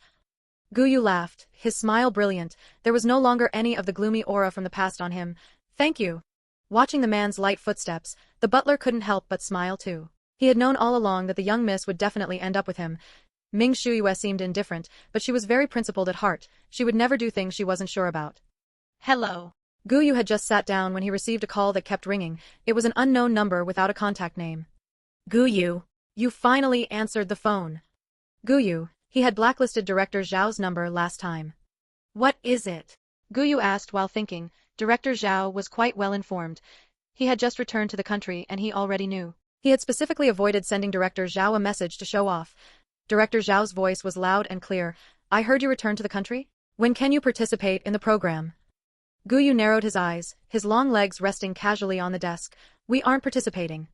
Participating in the show was just to spend more time with little dumpling. Now that he had his wife, who would want to go participate in some show? He felt he didn't have enough time even just staying at home. Director Zhao was shocked. Won't you reconsider? No reconsideration. What about Jiao Jiao? Jiao Jiao must want to participate. Gu Yu paused and slowly sat up. Thinking of how happy little dumpling was when she participated in the show, he hesitated. Director Zhao let out a sigh of relief when he didn't hear a firm refusal from the other side. Hesitation meant there was a chance. Jiao Jiao must be reluctant to give it up, right? Our show isn't even tiring, just think of it as experiencing life. Listening to Director Zhao rambling on, Gu Yu interrupted him. We will consider it. Director Zhao was right. He still needed to ask for little dumpling's opinion. Gu Yu looked at his darkened phone screen. Thinking of his daughter's sweet smile, he immediately forgot what Director Zhao said. His daughter must be thinking of him too, right? At this moment, Agent Li Feng at the company sneezed and looked at his phone with a guilty conscience. There was no other way. Director Zhao was pestering him every day, but he didn't have the ability to agree on Gu Yu's behalf, so he had to slightly leak the information about Gu Yu returning to the country. Director Zhao shouldn't betray him, right? Pleasure doing business with you. After finishing the meeting and confirming some follow-up matters, Ming Shuiwe called Secretary Wang over. Has there been no movement from the Du Corporation since they found out the news a few days ago? That shouldn't be right. Given old Master Du's personality, how could he be so quiet? Secretary Wang had been keeping a close eye on the Du Corporation based on the information received over the past few days and knew everything about these details. A few days ago, our people captured footage of old Master Du rushing to the hospital, and an hour later, Du Qin also took Du Xin there. The outside world is speculating that Du Yang has woken up. Ming Shuiwe leaned back and asked thoughtfully, Li Songjia didn't go? If Du Yang had woken up, why didn't Li Songjia go? Was there some problem there? Secretary Wang, he didn't go, only the people from the Du family went. That was strange. Find someone to investigate what happened between Li Songjia and Du Yang a few years ago. If Du Yang really woke up, that would be interesting. No one could say for sure if the Du Corporation would be able to wait for its true master. Ming Shuiwe looked at the high-rise buildings in the distance, her eyes full of amusement. She hoped Du Yang wouldn't disappoint her. At the Mu family, the scene with little dumpling was nothing like what Gu Yu imagined. At this moment, she was snuggled in Madame Mu's arms, watching Mu Yongyu clowning around. In front of little dumpling was the little bird that had fainted from a fall earlier. After waking up, it liked to follow her around and couldn't be driven away no matter what. Since little dumpling liked it too, everyone just let her be. Let's go out and play this afternoon. Mu Yongyu was the type who couldn't stay at home. Having been holed up at home for a few days for the sake of little dumpling, he felt like mushrooms were about to grow on his head. Before the people of the Mu family could react, little dumpling raised her hands and jumped up, happily hugging her handsome uncle. Jiao Jiao wants to go. Mu Yongyu was also very happy, provided that these death glares weren't staring at him. Madame Mu looked displeased. Jiao Jiao is still young. What if she encounters danger when going out? Mu Ru was more laid back. It's fine to go play. It's boring to stay at home for too long. And most importantly, no one dared to cause trouble on the Mu family's turf, so she was very at ease. Madame Mu glared at her. this daughter of hers was just too naive because of how they had raised her. Meeting little dumpling's sparkling eyes, Mu Yongyu couldn't bear to refuse, so he thought of a compromise. I'll take Jiao Jiao to see Big Brother. Mu Yongnian went to work on time every day. He only took one day off to stay at home with little dumpling before continuing to go to work religiously. Little dumpling woke up late. Every day when she woke up, Mu Yongnian had already gone to work, so when she heard this, she wanted to go even more. Jiao Jiao wants to go. Afraid that her family wouldn't let her out, she cleverly said, Jiao Jiao is going to deliver food to Big Uncle, so he won't starve. Mu Yongyu laughed and chimed in, yes, yes, yes, Big Brother is about to starve at the company, just waiting for our baby to deliver food. Madame Mu couldn't help but laugh. You too, all right then, go ahead. At worst, they could just bring more people. All right. Little dumpling shook her head and swayed while carrying a pink and tender lunchbox. After climbing into the car, she carefully placed the lunchbox on her chubby little legs and solemnly secured it with her small hands, not even caring if her favorite dress got wrinkled. Mu Yongyu had originally been smiling, wanting to see Big Brother make a fool of himself, but seeing little dumpling supervising in the kitchen and her serious little expression now, he suddenly felt a bit bitter inside. He thought indignantly that he hadn't even enjoyed this kind of treatment yet. Afterwards, he indignantly took a photo and sent it to Gu Yu. The two of them had become quite familiar over these past few days.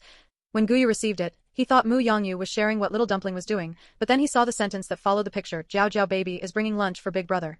Have you ever eaten any? Gu Yu's brow gradually furrowed. He recognized the words individually, but why couldn't he understand them when put together?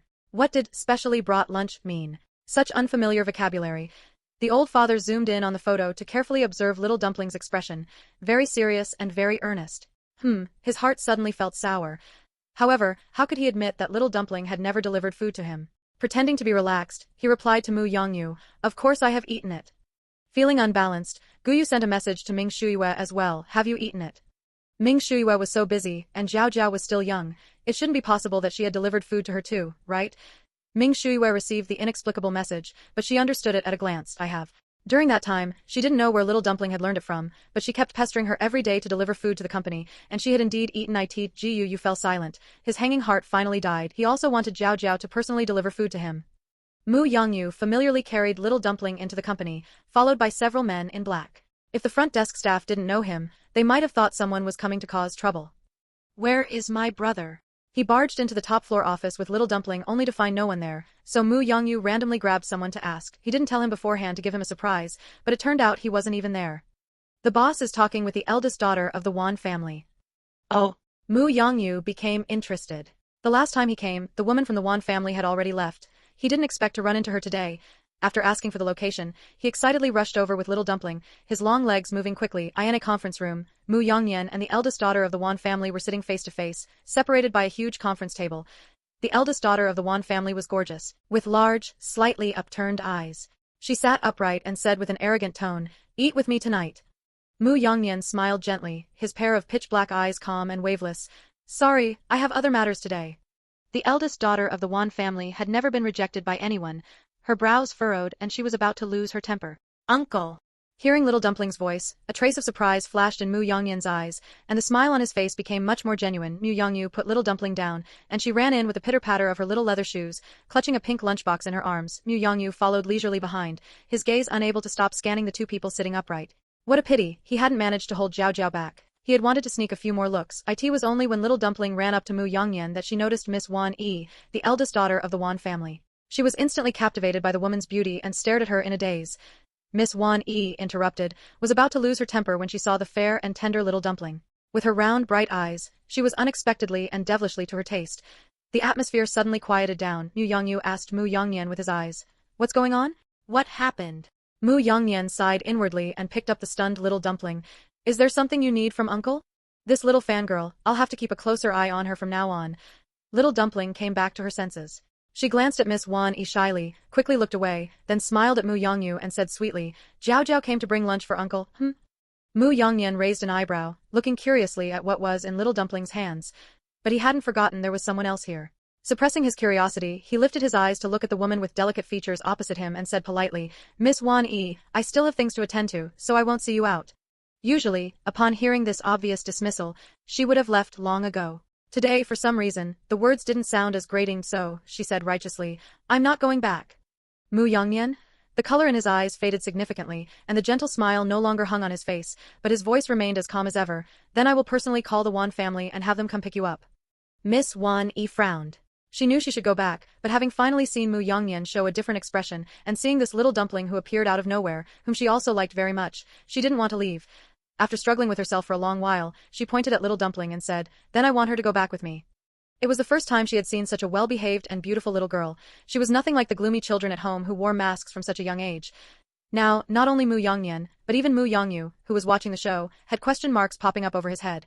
Is this eldest Miss okay? She was actually trying to kidnap their family's child right in front of him? Mu Yongyu said sarcastically, "Aren't there enough children in the Wan family for you to play with?" Who didn't know that the Wan family had countless illegitimate children? It was practically a public scandal. Miss Wan Yi also thought of those people at home and waved her hand in disgust. "Those aren't my family, why should I like them?" She looked at Mu Yongyu with dissatisfaction and accused him. "You actually compared her to them? You have no taste." Seeing her pointing at her, little dumpling blinked her big eyes and looked at them in confusion. Mu Yongyu got anxious. He stood up angrily and retorted loudly at Miss Wan Yi. "Who compared them? Our Jiao Jiao is 10,000 times better than those children in your family. Jiao Jiao is both cute and smart. This woman is the one with no taste." Seeing that they were about to start arguing, Mu Yongnian rubbed his temples and without a word, carried little dumpling away from the battlefield. Although Mu Yongyu was arguing with Miss Wan Yi, his peripheral vision was constantly on little dumpling. Seeing her being carried away, he followed her out. Miss Wan Yi stomped her feet in anger on the spot, but she didn't dare to follow. Mu Yongnian looked gentle but was actually very fierce. If she followed him, she would really be picked up by her father in person. "Brother, wait for me." Mu Yongyu chased after him from behind. The people in the company kept their heads down and worked, unbothered. The second young master had a lively personality, and this scene happened several times a month, but they hadn't seen the little dumpling in their boss's arms before. The employees working with their heads down speculated one after another that it might be their boss's daughter. Closing the office door, Mu Yongnian placed little dumpling on the sofa and poured her a glass of water. "Are you tired?" Although little dumpling wasn't tired, she took the water glass and drank a small sip. Mu Yongnian watched her lowered eyelashes and saw her small hand barely holding the large water glass, only then realizing that the cup was a bit too big for her. "Why did you suddenly walk so fast?" Mu Yongyu followed him in and complained, adding that he had even walked faster and faster. Mu Yongnian waited for little dumpling to finish drinking the water, took the cup, and put it away before looking up at him and coldly spitting out 2 words, "Noisy." Mu Yongyu immediately didn't dare to speak, made a gesture of zipping his lips, and nimbly sat down beside little dumpling. Only then did little dumpling notice that the lunchbox was still in her arms. She carefully placed it on the table, afraid that she hadn't protected it well and it might tip over. "Uncle, Jiao Jiao brought this for you." Mu Yongnian felt soft inside. He raised his hand to touch her round little head, his voice gentle. "Thank you, baby, Uncle likes it very much." The atmosphere between the two was warm. Mu Yongyu inexplicably shivered. It was truly terrifying for his brother to speak like that. "Open it and take a look quickly." Mu Yongyu didn't have this treatment himself, so he couldn't help but urge Mu Yongnian. He didn't know what little dumpling had packed. Mu Yongnian looked at him indifferently. Under their expectant gazes, he opened the pink lunchbox, and then Mu Yongnian fell silent, while Mu Yongyu laughed. It wasn't that it was bad, it was just that everything inside was dishes that little dumpling liked to eat, along with fruit, and there was even a little pudding inside. Mu Yongyu finally remembered the head chef's hesitant expression. No wonder, his brother was truly blessed. He even had a little pudding to eat after the meal. Facing his brother's teasing gaze, Mu Yongnian took everything out with a natural expression. Fortunately, there was a dish he could eat hidden at the bottom, and his anxious heart finally settled back down. "Thank you, baby, Uncle likes it very much." Mu Yongyu held back his laughter and pointed at the little pudding, asking, "Is this also brought for Uncle?" Little Dumpling's expression panicked for a moment. Feeling guilty, she didn't dare to look at them, her voice barely audible. This is what Jiao Jiao brought for herself. Mommy said that it's hard work for Jiao Jiao to deliver things, so she can reward herself." Thinking of this, little Dumpling confidently straightened her back, her small voice crisp. "This is Jiao Jiao's hard-earned fee." Ha ha ha ha ha ha ha ha. Mu Yongyu finally couldn't help but laugh out loud. Who on earth taught her this? She's such a tiny little thing and she even knows about hard-earned fees. Mu Yongnian also laughed, though not as exaggeratedly as Mu Yongyu. He praised little Dumpling, who was confidently lifting her chin. Jiao Jiao did the right thing. We don't do things without compensation. Little Dumpling nodded in agreement. Mu Yongyu laughed until tears came out. He leaned over to little Dumpling's side, looking at the things in the lunchbox. "Then what about me? Where is Uncle's hard-earned fee?" Little Dumpling leaned over and kissed him on the cheek, her smiling eyes curved. "This is Jiao Jiao's hard-earned fee for Uncle." She knew the second uncle had come with her, and she generously smeared saliva on his face. Little dumpling, soft and fragrant, gave him a kiss, making Mu Yongyu's head spin so much that he couldn't even remember what he was supposed to be doing. Mu Yongyan looked at the food in his hands and suddenly felt it didn't taste as delicious anymore.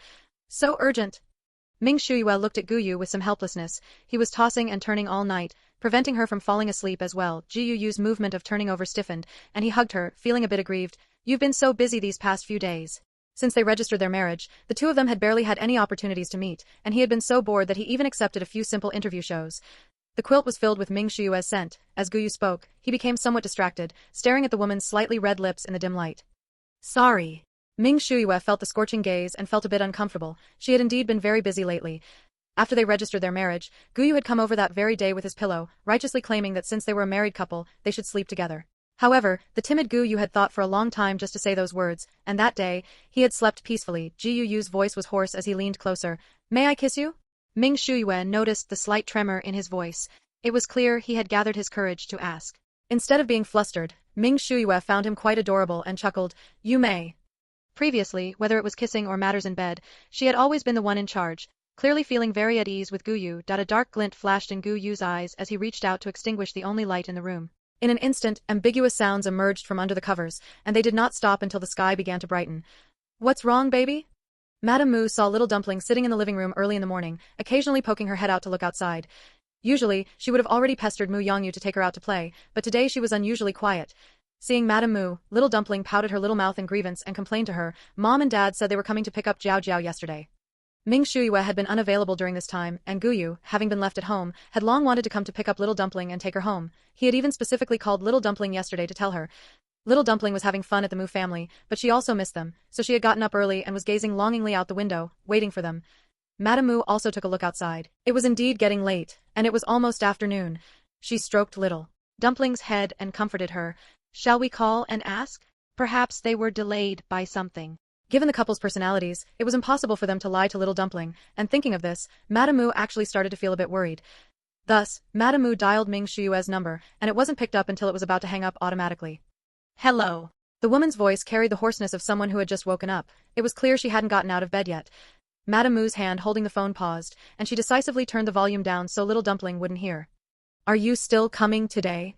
Ming Shuyue had woken up when she answered the phone. She calmly glanced at the marks on her body and felt the soreness in her waist before clearing her throat. We'll be there in a while. Madame Mu looked at the sun hanging high in the sky again and said earnestly, It's fine if you can't make it in time. We'll look after Jiao Jiao. Ming Shuyue's usually calm face suddenly flushed red. It's fine, we'll be over in a while. She had been by Gu Yu's side when he called yesterday, so she naturally knew how much little dumpling was looking forward to their arrival. Even if she had to crawl, she would get there today. After Ming Shuyue was dressed and went downstairs, Gu Yu immediately stood up, his eyes full of panic, not knowing where to look, and said in a low voice, Do you want to eat first?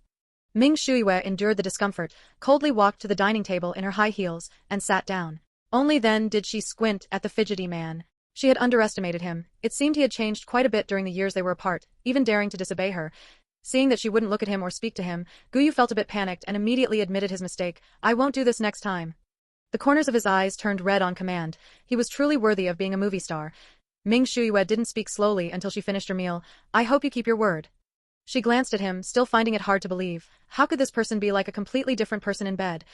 Gu Yu immediately stepped forward and solemnly promised her, I will. He had really only wanted to kiss her at first, but who knew that as they kissed, he would. Thinking of this, his face began to burn again. His skin was fair, so it was especially obvious when he blushed. Ming Shuyue couldn't help but snicker as she watched. If she really believed him, Ming Corporation could change leadership tomorrow. After the meal, Gu Yu looked at Ming Shuyue nervously, wanting to say something but unable to get it out. This state continued until they boarded the plane. Ming Shuyue felt a bit uncomfortable being stared at by him and asked, Is something the matter? Gu Yu suddenly became coy and asked in a low voice in her ear, Are you feeling any discomfort?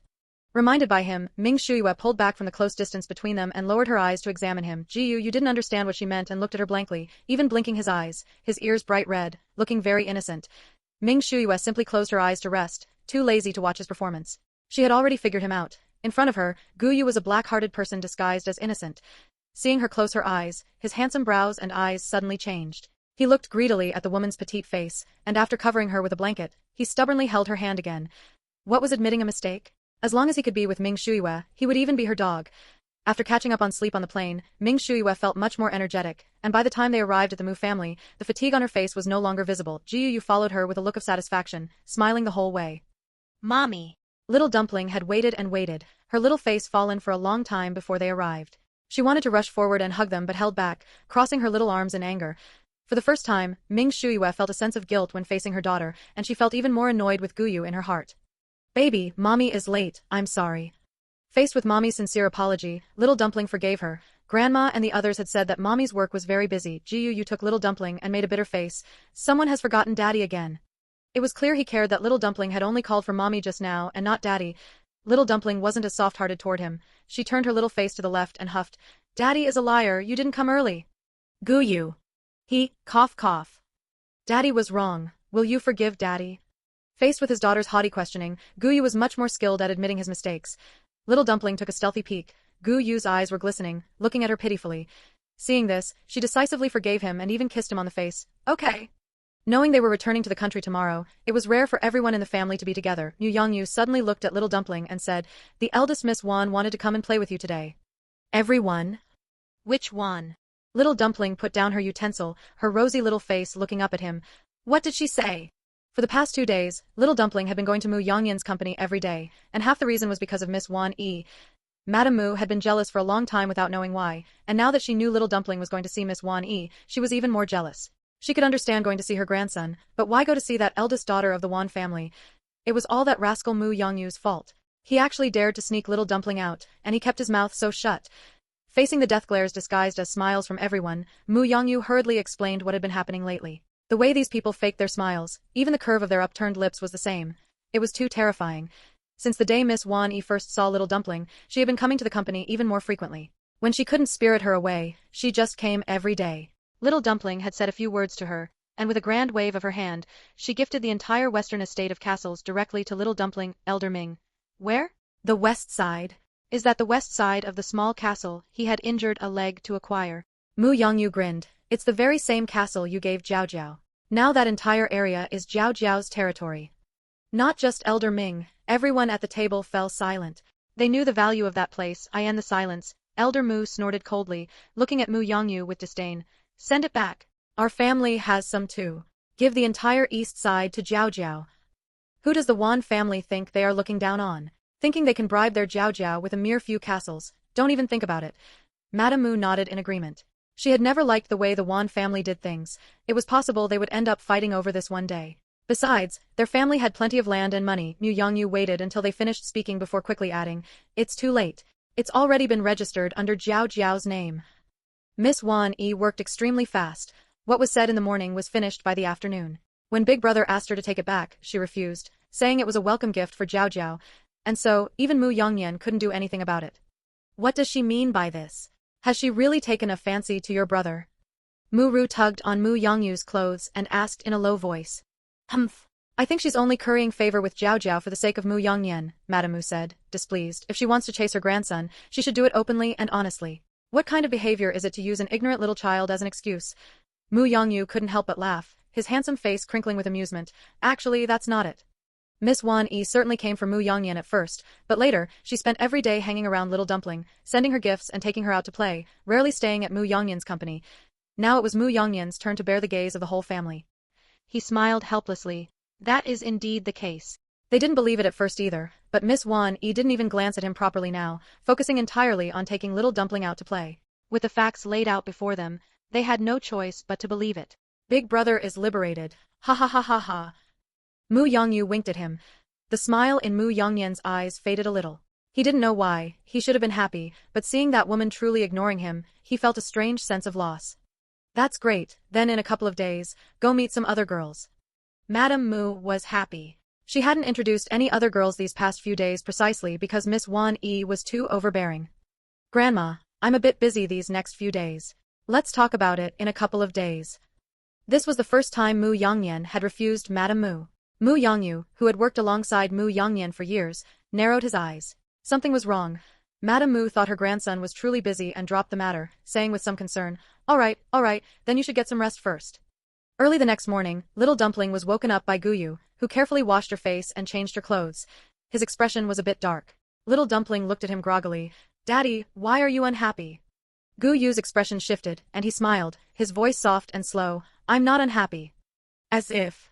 After being refused by his wife to sleep together last night, he hadn't slept well all night, his mind filled with thoughts of wanting to go home quickly. He hadn't felt like there was anything wrong before, but ever since he'd slept while holding his wife, sleeping alone made the bed feel not soft enough, the quilt not fragrant enough, everything just felt wrong. Little Dumpling looked at the dark cloud over his head and fell silent.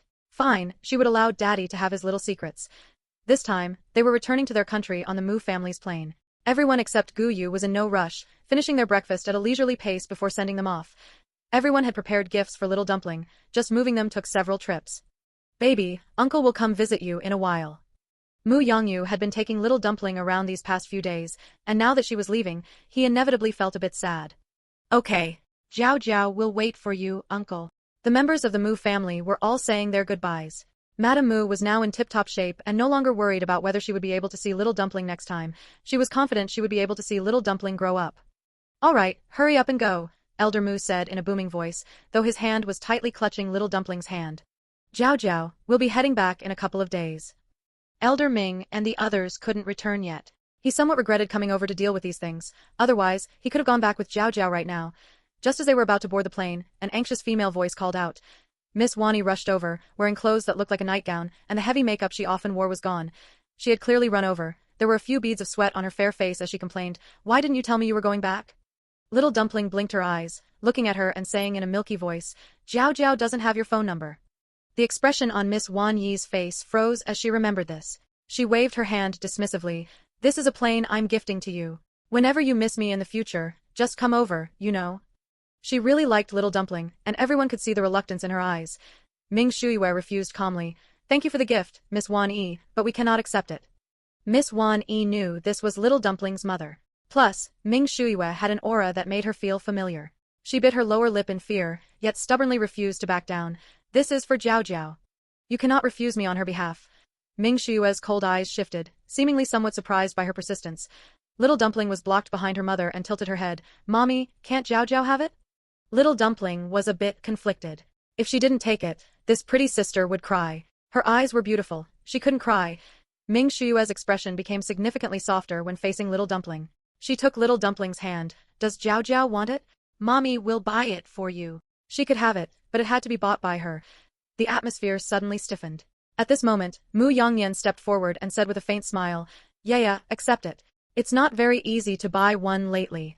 Ming Shuiwei looked up, her cool eyes narrowing slightly. She met Mu Yongyan's gaze calmly and understood. "Baby, thank you, Miss Wan Yi." Miss Wan Yi's eyes sparkled with pleasant surprise. There was no trace of her recent disappointment. She happily stepped forward and hugged Little Dumpling. "Your mom agreed. Remember to come see me in the future." She loved children very much, but her father wouldn't let her interact with the ones in their family.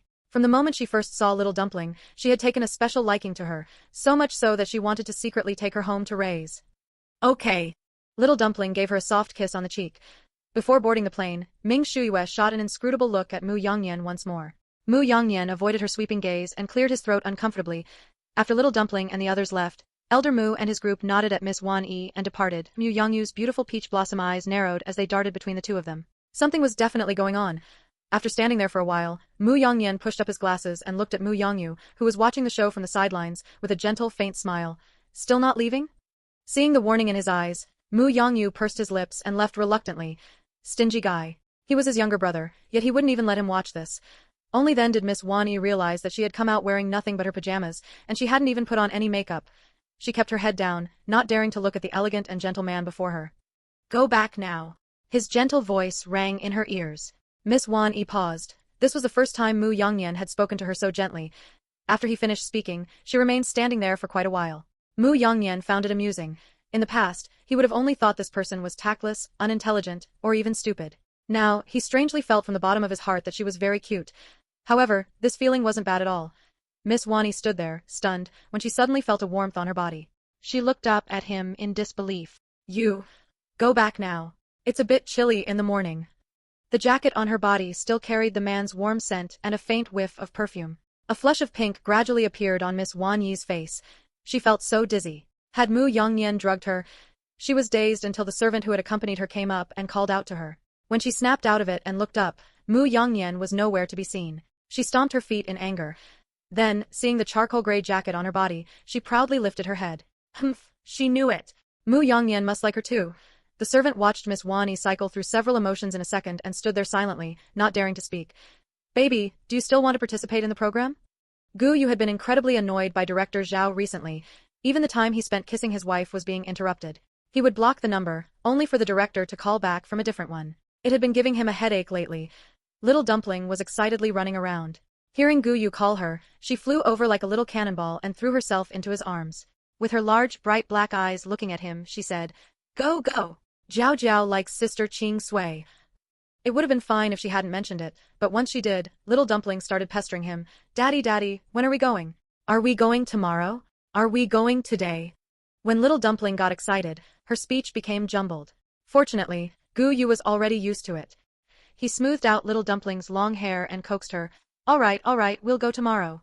If he didn't agree, his head would be shaken off. Ming Shuyue put down the document in her hand and shook her head as she watched them. So noisy. Little Dumpling leaned against Gu Yu's chest, gesturing with her little hands and whispering secrets into his ear. Gu Yu steadied her little body, listening to her boring and childish words with a lazy yet attentive expression, dotingly agreeing with everything Little Dumpling said. Why did he feel like he was being neglected? Ming Shuyue twisted the plain ring on her ring finger. For convenience, she had chosen an inconspicuous style, but when Gu Yu received it, he had been so happy that his face turned red, and he insisted on putting it on her that very day. Although Gu Yu was talking to Little Dumpling, half of his attention was on Ming Shuyue. Seeing her stop her movements, he hugged Little Dumpling and leaned in closer to her. Finished reading? Little Dumpling also stopped talking, and the two of them stared at her with their similar eyes. Ming Shuyue's twisting motion paused, and she nodded faintly. Whenever Gu Yu saw her habitual sweeping gaze, he knew he was being perverted, but he couldn't control himself. Whenever something unfamiliar appeared on Ming Shuyue, he would go crazy. He had thought things would improve after they got their marriage certificate, but to his surprise, it had only gotten worse. This moment, seeing the plain, unremarkable ring on her hand, he suddenly became excited. What to do? He really wanted to kiss her. Little Dumpling was staring at Ming Shuyue and giggling, when suddenly everything went black. Had it gotten dark? It took a while before Gu Yu lowered the hand covering Little Dumpling's eyes, his breathing somewhat ragged. Daddy, it was dark just now. Little Dumpling didn't know what they had done, and she foolishly complained to him. Gu Yu coughed, his face bright red, clearly not in the right state of mind. Yeah, bad. Ming Shuyue was speechless. He was the one who had suddenly kissed her, so who was he putting on this innocent act for, acting as if he couldn't hear their daughter? She took Little Dumpling into her arms, too lazy to bother with a man who wasn't in a good state of mind. Little miss, you've finally returned.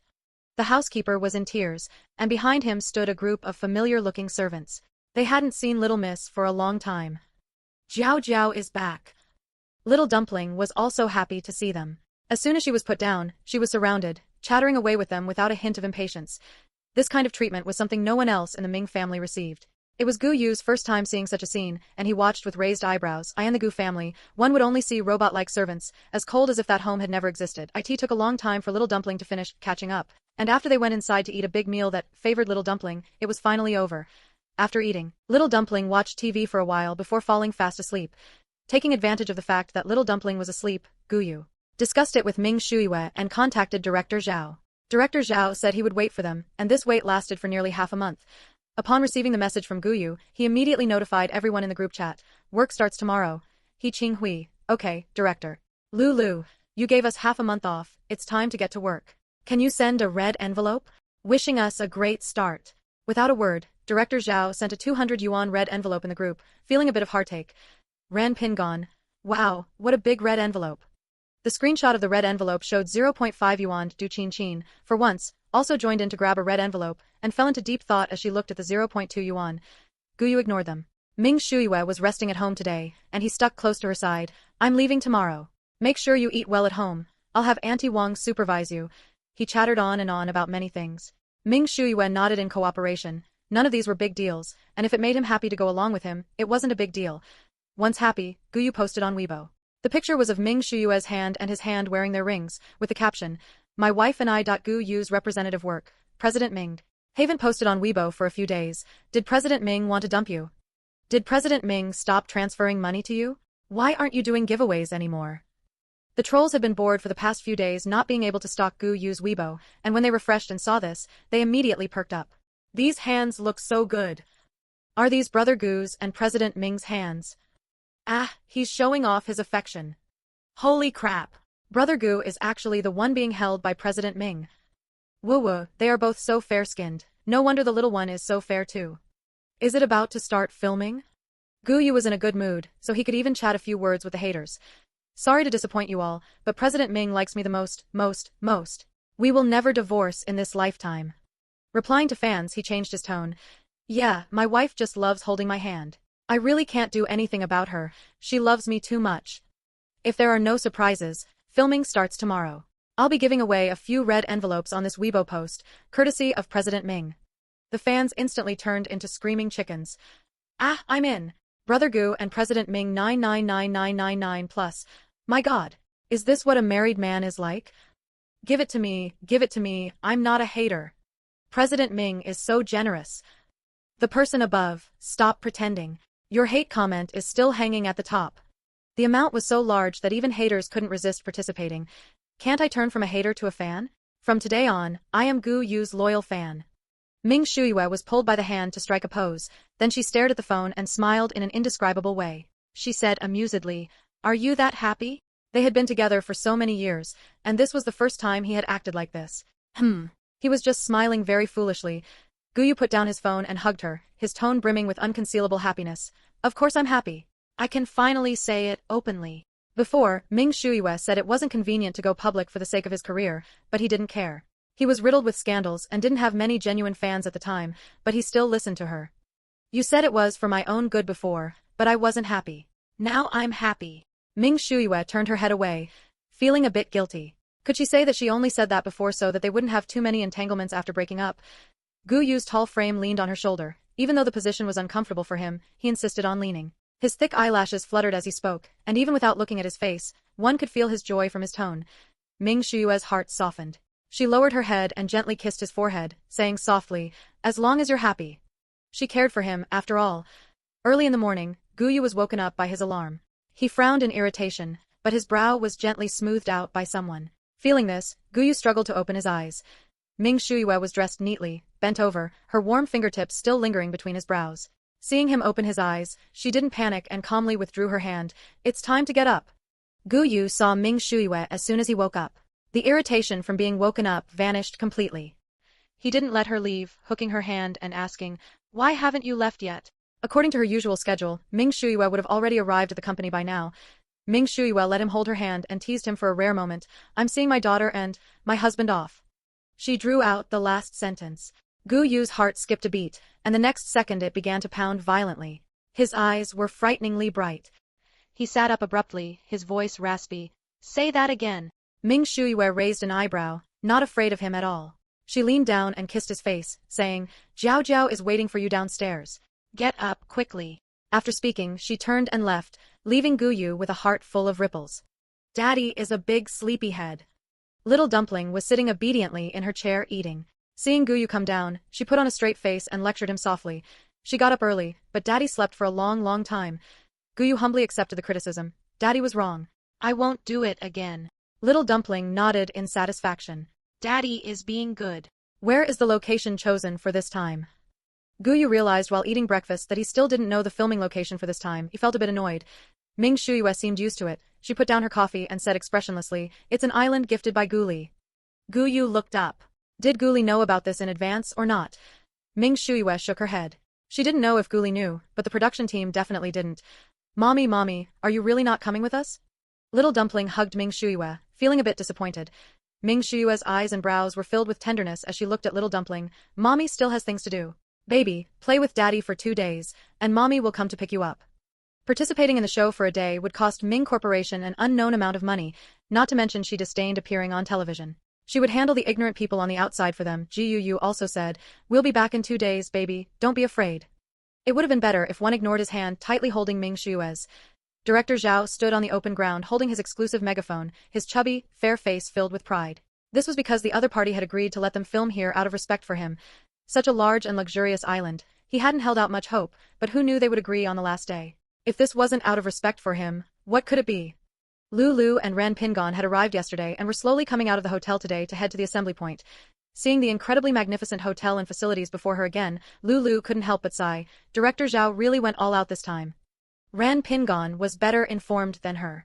No one had ever been able to borrow this island before. They were probably only able to get in this time because they were riding on the coattails of the production team. Soon as they appeared, the familiar cameraman followed behind to film, and the screen was densely packed with bullet comments. Holy crap, what place is this? It's so beautiful. Lulu has tanned again, ah. Why has Rentu lost so much weight, ha ha ha ha ha. Where on earth is this? I want to go play there too. I looked it up, we can't go to this place. I can only say I'll take this opportunity to look at it more, woo woo woo. He Ching Hui brought He Ching Sui over early in the morning, her face looking a bit weary. Upon reaching the director, she discovered that the groups of Du Qin and Gu Yu were still missing. After participating in the program, He Ching Sui returned home and discovered that her parents were actually so good to her that they even had the things she liked to eat for breakfast. Her personality had become much more cheerful. She went up to ask the director, have Jiao Jiao and the others not arrived yet? Everything was fine after returning home, except she really missed Jiao Jiao. The director smiled and patted her head. They will be here soon. As soon as he finished speaking, a rumbling sound came from above. Following the sound, they looked up to see Du Qin walking down from a plane, holding Du Xin's hand. She was wearing her signature sunglasses and high heels, her chin slightly lifted. Wow, a plane! Sister Qin is so cool. Oh my god, is this the transportation of the rich? Wooer, at this moment I am a lemon. This is what you call a star, ah. The director straightened his hair, which had been blown into a mess, and pressed it down firmly. This was a wig he had spent a lot of money on. It couldn't be blown away. Just as he finished straightening it and wanted to take his hand down, the familiar rumbling sound came again. Director Zhao, feeling hopeless, continued to raise his hand to hold it down. I hate you rich people. Under her sunglasses, Du Qin's expression changed instantly. She gritted her teeth. Ming Shuiwa was going against her again. She had gone to great lengths to get the old master to agree to let them fly here, but then Gu Yu and the others also took a flight, stealing all the limelight. Go on, I'll wait for you at home. Ming Shuiwa lowered her head and kissed little dumpling on the cheek, saying gently, Jiu Yu coughed twice on purpose to grab her attention. Ming Shuiwa looked at him with her cool, clear eyes and nodded knowingly. Is it time? Then hurry up and go. Gu Yu, oh. He said this expressionlessly and was about to head down when a soft chuckle reached his ears, and then his cheek was touched by something soft. His Adam's apple bobbed. Proudly, he restrained himself from looking at her. I'm heading out now. He was a man of principle. A cheek kiss wouldn't buy him off. Unless she kissed his left cheek too. Ming Shuiwa pulled down the little hands with which little dumpling was covering her eyes. It's time to go out. Gu Yu. Huh? Little dumpling, with a smile on her face, leaned on Gu Yu's shoulder and waved at Ming Shuiwa, saying reluctantly, Goodbye, mommy. Gu Yu's expression turned even sourer. When he appeared on the livestream camera, he looked sullen, as if he had just lost his temper. The baby is still so cute, and Gu Yu is also a person. Ha ha ha ha, that makes so much sense. Wow, Gu Yu really is scary every time he appears. Brother Gu is very handsome, okay? Even if you like the baby, you're not allowed to bash him. Yes, yes, yes, he's very generous when giving out red envelopes. I really suspect Gu Yu is a violent maniac. TSK TSK TSK. Director Zhao, wearing a messy wig, picked up his signature megaphone and spoke. After half a month, our loving guests have finally met again. I'm sure everyone has missed each other. Ren Pingon couldn't hold back his chubby son and could only watch helplessly as he and He Ching Sui quickly ran up to little dumpling. Last time he went home, he decided in his heart that he couldn't afford to offend either of the two big shots, and he would try his best to be invisible on the show from now on. But his chubby son just wouldn't let him have any peace. The director was speaking passionately above, while the guests below each had their own thoughts. Jiao Jiao, why did you guys come so late? He Ching Sui remained Little Dumpling's #1 protector and picked Little Dumpling up all by herself. Little Dumpling's dangling little feet moved. Jiao Jiao's feet were flying. He Ching Sui, Jiao Jiao won't be comfortable if you hold her like that. Lu Yuanjin looked at He Ching Sui disapprovingly. Yeah. Ren Tu nodded vigorously with his now thinner head. Upon hearing this, He Ching Sui hurriedly put Little Dumpling down and looked at her embarrassedly. Sorry Jiao Jiao, I was too excited. Little Dumpling scratched her head, chuckled, and said foolishly, Jiao Jiao doesn't hurt. Seeing her friends after such a long time, Little Dumpling chatted away with them endlessly. Du Xinxin stood not far away, looking as if she had been isolated. Coupled with the fact that she kept her head down, looking as if she had suffered a great grievance, netizens flocked to speak up for her. I'm not saying this lightly, but Ming Jiao Jiao is actually leading the isolation of Xinxin. She's too vicious for such a young age. Yeah, why not let Du Xinxin play too? Gu Yu's daughter is obviously just as rude as he is. What kind of good child could he possibly raise? I say, don't be so crazy. Ming Jiao Jiao is only 3 years old, and it was the other kids who went to find her. Why don't you talk about Du Xinxin's problem? Liar! Last time on the live stream, Du Xinxin even said the baby bullied her. I won't say who is vicious. Heh. Xinxin is still young. What's wrong with making a few mistakes? Have you never made a mistake? This episode is for relaxation. Everyone doesn't need to be nervous. Just do a few small tasks and it'll be over. Director Zhao revealed his signature smile, looking at them beamingly. Anyway, he had already earned quite a lot, of course. Whether the small tasks turn into big tasks was also up to him to decide. Liu Lu looked at him suspiciously. Director Zhao, you said the same thing last time. The sun was so strong that day that they were almost dehydrated. She remembered it. The point was, she got a few shades darker again and again and again. In the entertainment industry, not being thin and fair is already a cardinal sin. She got even darker, and the first time she saw her manager when she got home, she was scolded terribly. Ren Pingon also glanced over with a hint of distrust. Director Zhao didn't understand the rules of recording a show at all. Who knew what it would turn out like? Director Zhao wasn't angry, but instead assured them that this time they were really here to play. This island was expensive. He also wanted to take this opportunity to have a proper vacation, otherwise, it would be a huge loss. After speaking, everyone took their suitcases and walked towards the hotel. Little Dumpling only carried a small bag on her back, containing the candy she had saved up for several days, and was secretly taking them out to share with Yiqing Sui and the others. When Ren Tu received the candy, he excitedly covered his mouth, his eyes sparkling with excitement. He had finally received something from Jiao Jiao. He had eaten this kind of candy before, but this was the first time he was so happy, which meant Jiao Jiao must regard him as a friend. Jiao Jiao, thank you. Could you take a look and see if I've lost weight? Ren Tu carefully put away the candy, then looked up at Little Dumpling expectantly and asked. After returning home, he watched the show with his grandparents and realized he was so fat. No wonder Jiao Jiao didn't want to play with him, woo-woo. Afterwards, he made up his mind to lose weight, even resisting eating his favorite big chicken legs. His grandparents were so heartbroken they cried. He gritted his teeth, determined to lose weight. Fortunately, his persistence paid off. Although he was still fat, he was much thinner than when he started. Little Dumpling looked at the last piece of candy in her bag and decided not to give it to Du Xinxin. She was bad. Hearing Ren Tu's words, she looked up. At a glance, she noticed that the formerly chubby little boy's face was a circle smaller, and his features were clearly delicate. She said in surprise, "You've become prettier." In her heart, good-looking people were just becoming prettier. Yiqing Sui and Lu Yuanjin also looked at him and were surprised to find that Ren Tu really had lost weight. His face was no longer piled up with fat, but had instead become a cute, chubby little boy. Yiqing Sui gave him a vigilant glance and stood firmly by Little Dumpling's side. She had to be Jiao Jiao's best friend. Lu Yuanjin was genuinely happy for him. You're very good as you are now. Being too fat is bad for your health. This was knowledge he had just learned recently, and he didn't expect to use it today. Ren Tu didn't have much patience for anyone other than Little Dumpling, so he nodded perfunctorily. I know. He had heard these words until he was sick of them at home. Du Xinxin was cursing internally. Didn't Ming Jiao Jiao say she wasn't participating anymore? Why was she here again? She didn't die even when it was so chaotic abroad. She sure has good luck. After cursing viciously in her heart, she finally looked up, walked up to them on her own initiative, and asked cautiously, "Can I play with you guys?" Du Xinxin's face was pale, and her eyes darted towards Little Dumpling from time to time, as if she had been bullied by her. Little Dumpling sensed her malice and lowered her head, not wanting to pay attention to her. She is bad.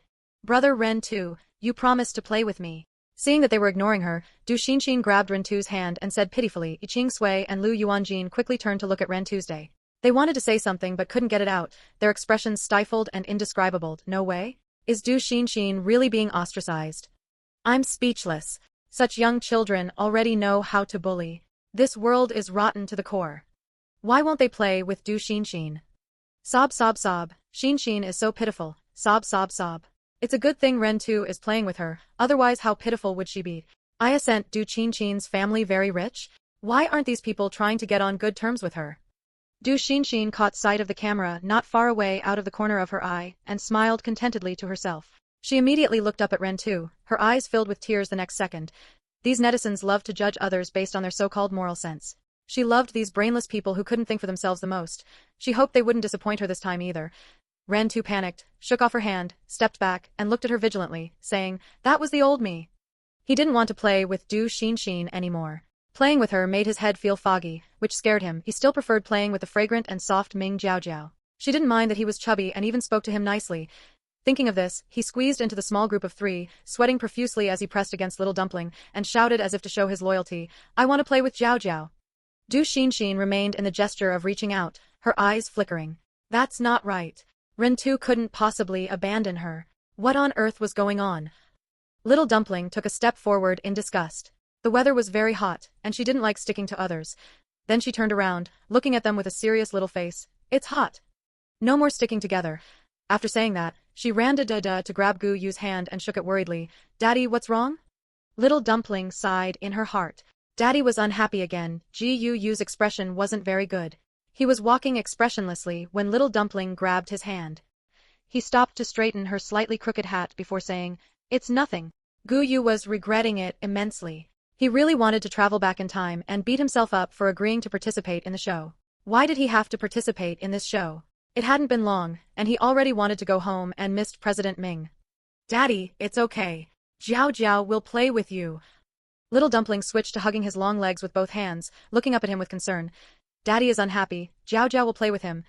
Little dumpling simply thought he was unhappy because she had ignored him while playing with her friends, so she hurriedly promised to play with him. Gu Yu looked down at the few little ones following behind her and couldn't help but twitch the corner of his mouth.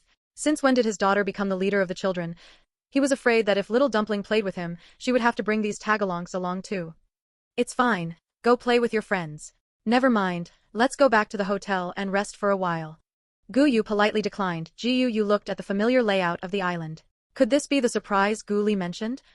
Letting them come to their own territory to play. He sneered. As expected of a woman whose brain had gone haywire from doing too much research, little dumpling was obediently holding his hand, with several children following behind.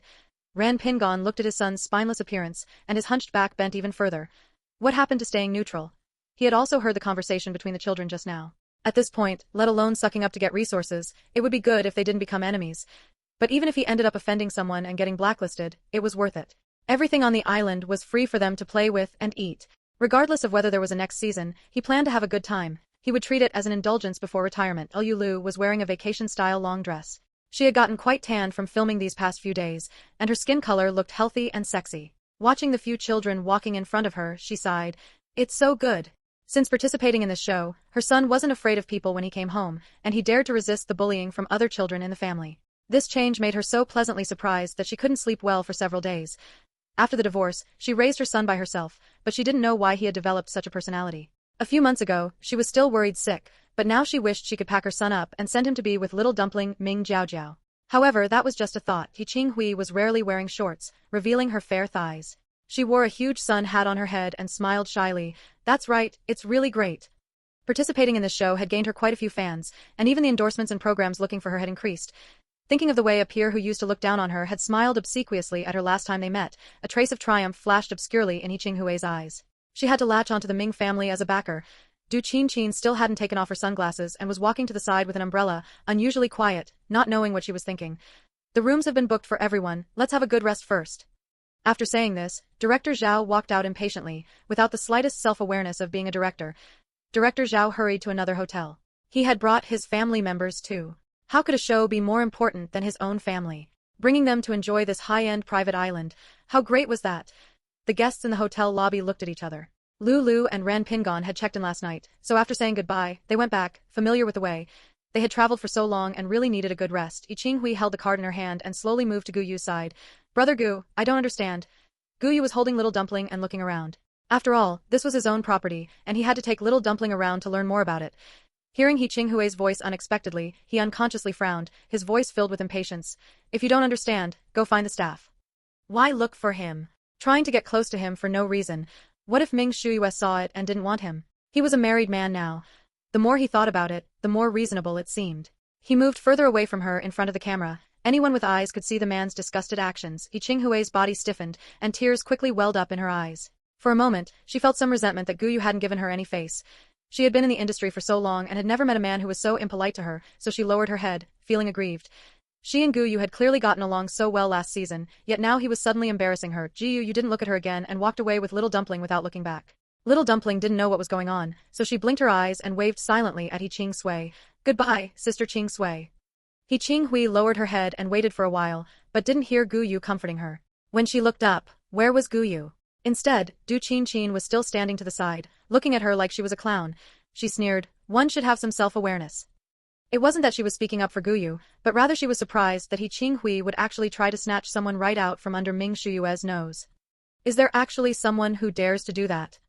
Du Qingqing's gaze was filled with disgust, her eyes sweeping over He Qinghui with a malicious, contemptuous look.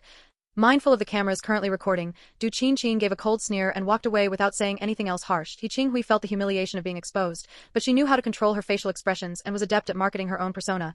Regaining her composure, she nervously twisted the hem of her shirt, tears welling in her eyes as she called out to the retreating Du Qingqing. I didn't. Once Du Qingqing's figure had vanished, she murmured, I've just never stayed in such a high-end hotel before, and I didn't know any better. He Qingsui didn't know what had happened. She stood rooted to the spot, too afraid to speak, unable to understand why her sister had suddenly started crying. Huh? I'm so confused. What happened? Isn't Gu Yu on pretty good terms with He Qinghui and the others? Why is he speaking so sharply? Exactly, He Qinghui has never stayed here before. What's wrong with asking someone she's close to? Gu Yu is so rude. Is today the first day you've realized Brother Gu is rude? Everyone in the industry knows Brother Gu has a bad temper, and besides, you should just ask the hotel staff about things like this. Exactly, I really don't know what his problem is. Brother Gu has President Ming, what's wrong with keeping a respectful distance? 666. Gu Yu's fans just assume any woman is trying to latch onto him, as if Gu Yu is some kind of hot commodity. Qinghui is young and doesn't know the ways of the industry. She thought she was close to Gu Yu, so what's wrong with asking? Who's close to her? Crazy. Wait a second, don't you think what Du Qingqing said was also way too much? Why bring our sister Qin into this? He Qinghui just gained a few followers and already dares to try and latch onto Sister Qin for clout? Hee hee. When the video came out, the internet was, unsurprisingly, in an uproar. Just as Gu Yu was about to open the door with his keycard, a staff member in uniform trotted over, smiling as they said, Sir, your room is on the floor above. This was their hotel's boss, whom the higher-ups had specifically ordered them to treat well. Gu Yu lowered his eyes to look at the card in his hand. The room number was correct.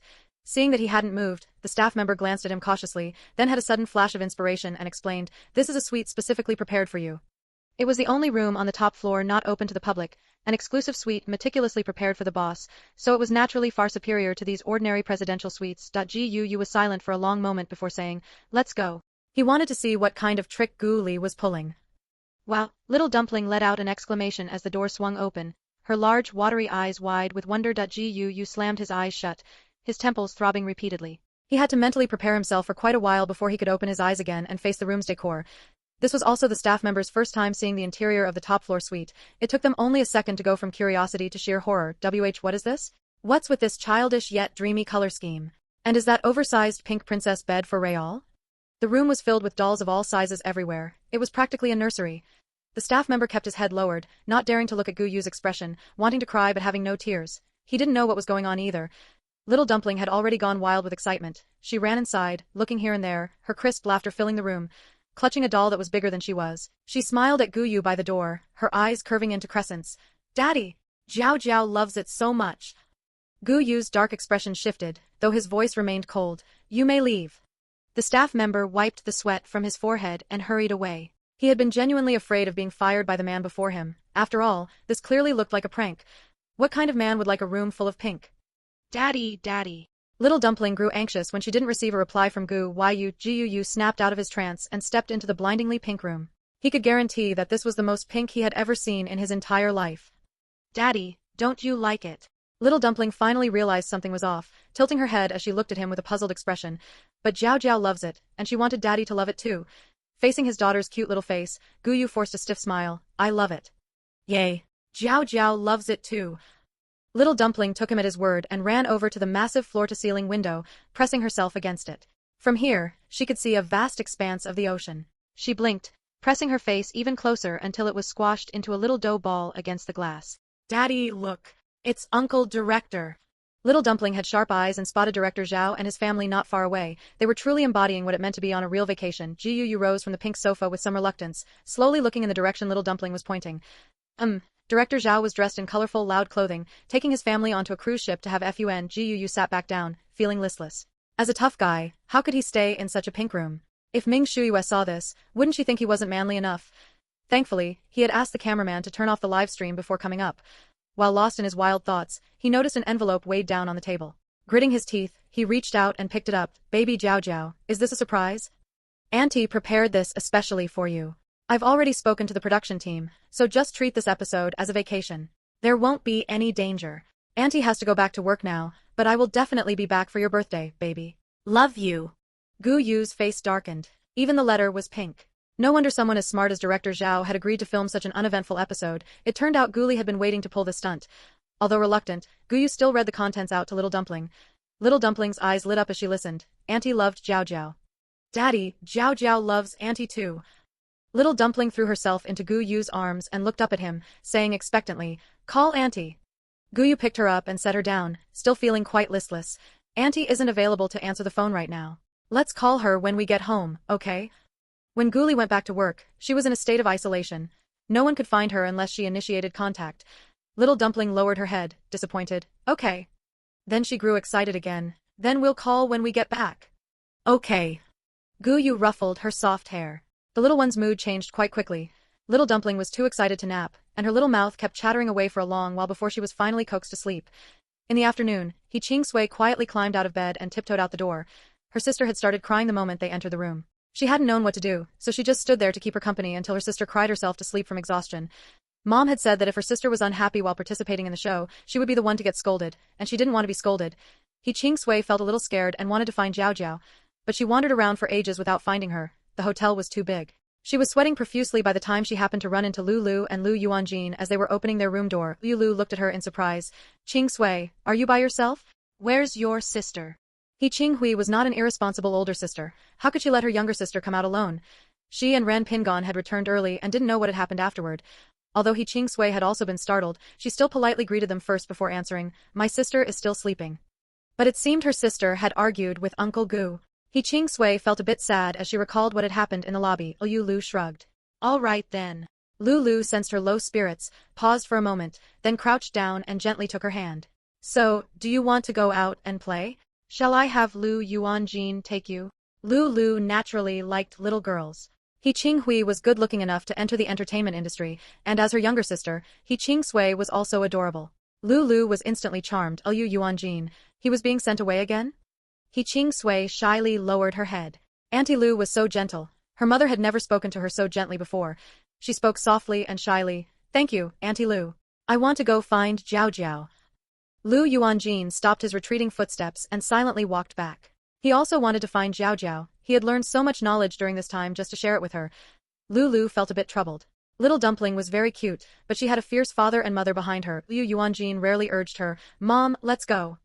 If he didn't go while everyone was taking a nap, there wouldn't be a spot for him next to Jiao Jiao later.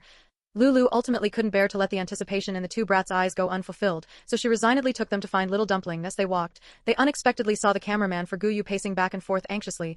She stopped and asked in confusion, "What's wrong?" The cameraman, a grown man, turned around, looking like he was about to cry. "Teacher Lu, it's almost time for Teacher Gu and his group to start the broadcast." But they hadn't appeared yet. He was panicking. He would get his pay docked. Lu glanced at the room number. It was Gu Yu's room. They had arrived early yesterday, so she had remembered it at a glance. She asked, puzzled, "Why don't you just knock on the door?" For this season, the production team didn't mandate all-day broadcasting. Gu Yu had turned off the live stream early and wouldn't let him follow. The cameraman made a bitter face. "I knocked, but no one is there." Lu. Impossible. She couldn't have remembered it wrong. Refusing to believe it, she stepped forward to ring the doorbell and knock, the sound growing louder and louder. 5 minutes later, Lu believed it. She wanted to find hotel staff to ask, but in such a large hotel, she hadn't seen a single person pass by. The cameraman had no choice but to contact the director to explain the situation. Where did Brother Gu and the others go? They haven't started the broadcast for so long. Is Gu Yu playing missing? Couldn't they say something before going out? Always causing trouble for others. I really hate people like that. Maybe they have some mission. I'd like to see what Gu Yu can explain this time. Hey, does Brother Gu need to explain to you guys? You're killing me with laughter. Director Zhao received the call and arrived wearing loud, colorful board shorts and flip-flops, looking incredibly relaxed. What's wrong? What's wrong? Director Zhao ran over in a rush. How long had he been relaxing before something went wrong? After hearing the staff's account, Director Zhao fell silent. Could a grown man like Gu Yu really get lost? Speechless, Director Zhao was about to find hotel staff to open the door when Du Qin walked over with Du Xinxin. Seeing them standing together with grim expressions, she was a bit curious. Is there another mission? No one spoke. As the atmosphere grew awkward, Ren Pingon arrived with Ren 2, carrying the same question. Ren Pingon looked around in confusion. Is there something going on that everyone is standing here? This door wasn't anything special. The director was so anxious that sweat broke out on his nose. He asked them with a glimmer of hope, have you seen Gu Yu? Gu Yu. Ren Pingon shook his head. He had returned to his room earlier and hadn't seen them. Du Qinqin rolled her eyes and sneered, we aren't Gu Yu's nannies, why ask us?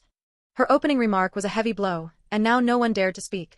Director Zhao's expression was also quite ugly. He only breathed a sigh of relief after contacting the staff. Where are the people in this room? Can you open the door for us to take a look? If something had really happened to Gu Yu and his group, let alone the show, they might not even be able to continue working in the industry. The staff nodded. The people in this suite have changed rooms. They had been specifically trained before the production team arrived, just to ensure their boss had the best experience. Changed? Before Director Zhao could speak, Du Qinqin spoke up again. I told you Gu Yu isn't a good person. We are here to record a show. Does he really think he's here for a vacation? A movie star is a movie star. He can even change the room the director arranged. As soon as these words were out, Director Zhao's face turned even darker. He wasn't angry at Gu Yu, but at Du Qinqin for being so indiscreet while on a live stream. Besides, he really did want them to relax and vacation. Lulu and Ren Pingon looked calm. They even had time to exchange a glance. They knew the difference between Gu Yu's status and their own. After waking up, He Qinghui was reminded and rushed over, just in time to hear Du Qinqin's last sentence. Without thinking, she said, Brother Gu is not that kind of person. Teacher Du, you must have misunderstood. The Ming family was much more powerful than the Du family. Since she had chosen to cling to the Ming family, she had to show on the show that she was on Gu Yu's side. Seeing her, Du Qinqin remembered what had happened earlier. She was both angry that He Qingsui had dared to contradict her and curious about what was wrong with He Qinghui that she would want to hit on Gu Yu.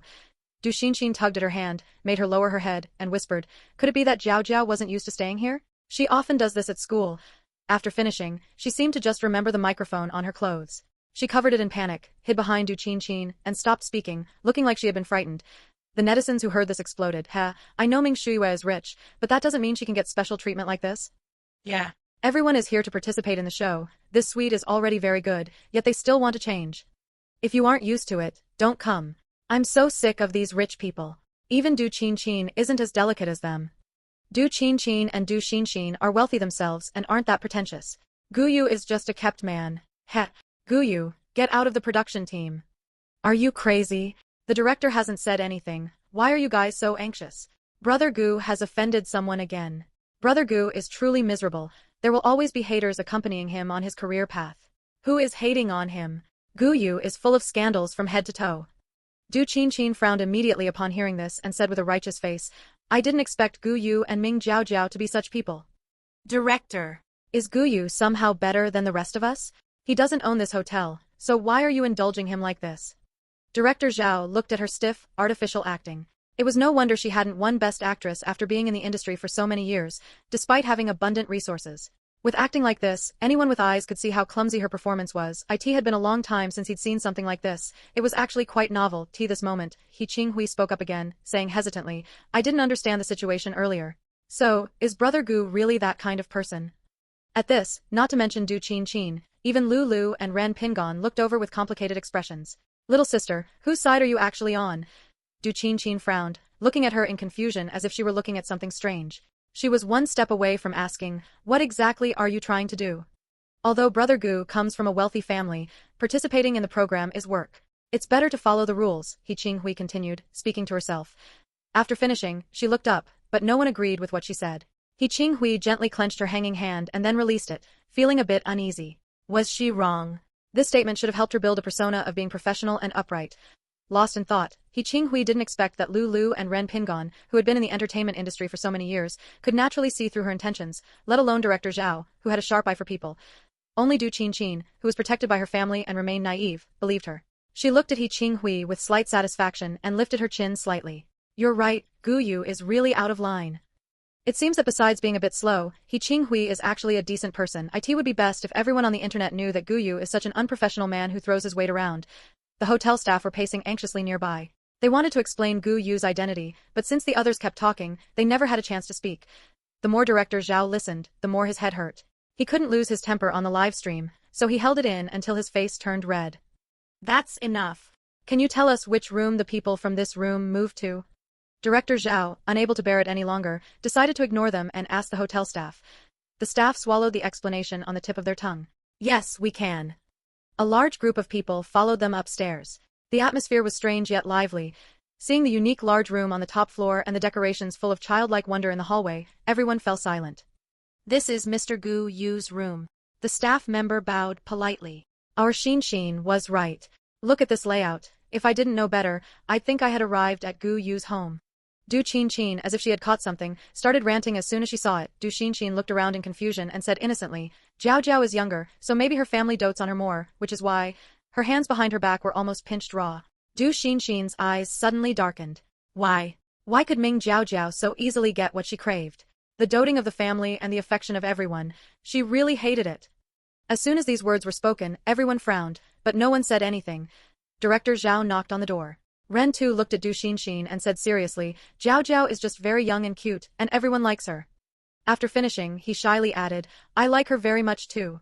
Ren Pingon looked at his son's squirming behavior, his temple twitching uncontrollably. It was an eyesore. He Qing Sui shook off Qing Hui, who was gripping her hand tightly, and said, Jiao Jiao is still young, so it's normal for her to like these things.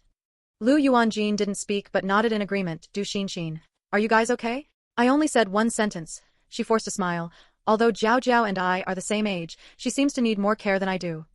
The few children nodded one after another. Ah. Du Xinxin took a deep breath to calm the anger in her heart. She had to endure it. With a click, the door opened. Gu Yu's black hair was slightly messy, his thick eyebrows were tightly furrowed, and he looked at the people outside with a gloomy expression. For a moment, no one dared to speak, until the man impatiently reached out to close the door. Director Zhao quickly braced the door. We were just looking for you. They had almost started fighting. Looking for me? Do you need something from me? Gu Yu let go of the door and leaned against it with weary eyes. As the door opened, the interior decoration was clearly visible. The people outside were stunned, and the netizens were also stunned. What was the meaning of this room? Even Lu, who was also a girl, couldn't quite accept it. She hesitated, wanting to speak but holding back, and sent a sympathetic look toward Gu Yu. It must have been little Dumpling who requested this room change. She understood. What does this mean? Tough guy pink.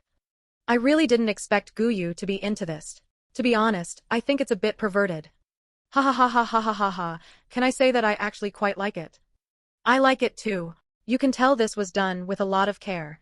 Look at the design, it's basically a Barbie house. Gu Yu, so handsome. Wiping away drool, President Ming really has good taste. I can't imagine what a good life President Ming is living. Seeing them standing there without saying a word, Gu Yu clicked his tongue impatiently. If there's nothing else, go away. They were disturbing little Dumpling's sleep. What if she woke up later? Gu Yu, why did you change rooms on a whim? Director Zhao was going crazy looking for you. Du Qinqin wouldn't let him close the door and stepped forward to accuse him in a stern tone. Director Zhao, I didn't. I wasn't. Seeing that it was her, Gu Yu didn't even bother to pretend anymore. He lifted his cold, sharp eyes and sneered, so what if I changed it? With blatant provocation in his eyes, Du Qinqin was so provoked that she forgot what old Master Du and Li Songjia had said. She pointed at him and said loudly, you just change it because you want to? Who will cover the program's expenses when you act like a diva? Before coming, she had inquired about it. There were two versions of why this island wasn't usually rented out. One was that the owner didn't want to rent it out, and the other was because of the exorbitant consumption on the island. She also heard that Director Zhao was soliciting investment, so he surely didn't have much money for Gu Yu to squander. While others might not be able to tell, she had grown up surrounded by various luxury brands, so she naturally recognized the value of the sweet Gu Yu and the others were staying in at a glance. Needless to say, she could imagine how expensive it was. The impatience in Gu Yu's eyes was almost overflowing. He had said he didn't want to participate in the program and see these stupid people. Daddy. Little Dumpling walked out of the room rubbing her eyes, her hair sticking up from sleep. She called out to Gu Yu in a soft, sleepy voice. Hearing the voice, Gu Yu put down his arms, took little Dumpling's hands away, picked her up, and said softly, don't rub your eyes. This speed of changing his expression left everyone amazed. He was too double standard. Du Qinqin felt she hadn't performed well, so she said again, hurry back to your original room and be more considerate of the director. She added gloatingly, this isn't a hotel owned by your family. Little Dumpling tilted her head, still a bit dazed. This is mine. Little Dumpling, whose hand was being held by Gu Yu, pouted and said these words lightly. Qing Hui turned her head sharply to stare at her, her heart burning with fervor. She fixed her gaze on Little Dumpling. Even Du Qinqin didn't dare to easily ask to change rooms in this hotel, which was enough to show its powerful background. Who would have thought that this hotel belonged to a 3-year-old child? She must build a good relationship with them. In just a few seconds, Qinghui had already figured things out and made her plans. Liu Lu turned her head stiffly. She hadn't misheard, right? Whose hotel? Ren Pingon was so shocked that he became expressionless, not even having time to push up his sliding glasses. The hotel they couldn't even book a room in. The owner was actually a child? Is there something wrong with this world? Du Qinchin's eyes widened, still unable to believe it. Impossible. Ming Corporation has no properties here at all. She had investigated everything in advance, just to avoid encountering the situation from the last episode. Du Qinchin frowned, feeling anxious and uneasy. In her past life, perhaps Ming Jiao Jiao, this variable, hadn't appeared. Their third episode was filmed in the Jiangnan water towns. How did it change to being filmed at Ming Jiao Jiao's hotel now? Du Qinchin gritted her teeth so hard they might shatter. She had never even heard of this place in her past life. Director Zhao swallowed hard. This hotel was Little Dumpling's? That explained how he managed to rent it at such a low price that even his friends wouldn't believe it. He didn't expect to have such good fortune in his old age. Everyone's gaze was fixed on Little Dumpling, their eyes burning with intensity, wishing they could push Gu Yu aside and step forward to hug this golden nugget themselves. Huh? Ha. I'm asking. Am I some kind of lowly person? Ha. You're saying this private hotel that you can't even search for belongs to a kindergarten kid. You'll be happy when I'm dead. Begging for a reincarnation tutorial, begging for an amniotic fluid tutorial. First choice for reincarnation. President Ming's second child, no transfers accepted. No, do rich people spoil their kids this much? Gifting a hotel at an age when they don't know anything. Gu Yu raised his eyebrows slightly and said slowly, who said this belongs to Ming Corporation? This is something that belongs exclusively to Ming Jiao Jiao.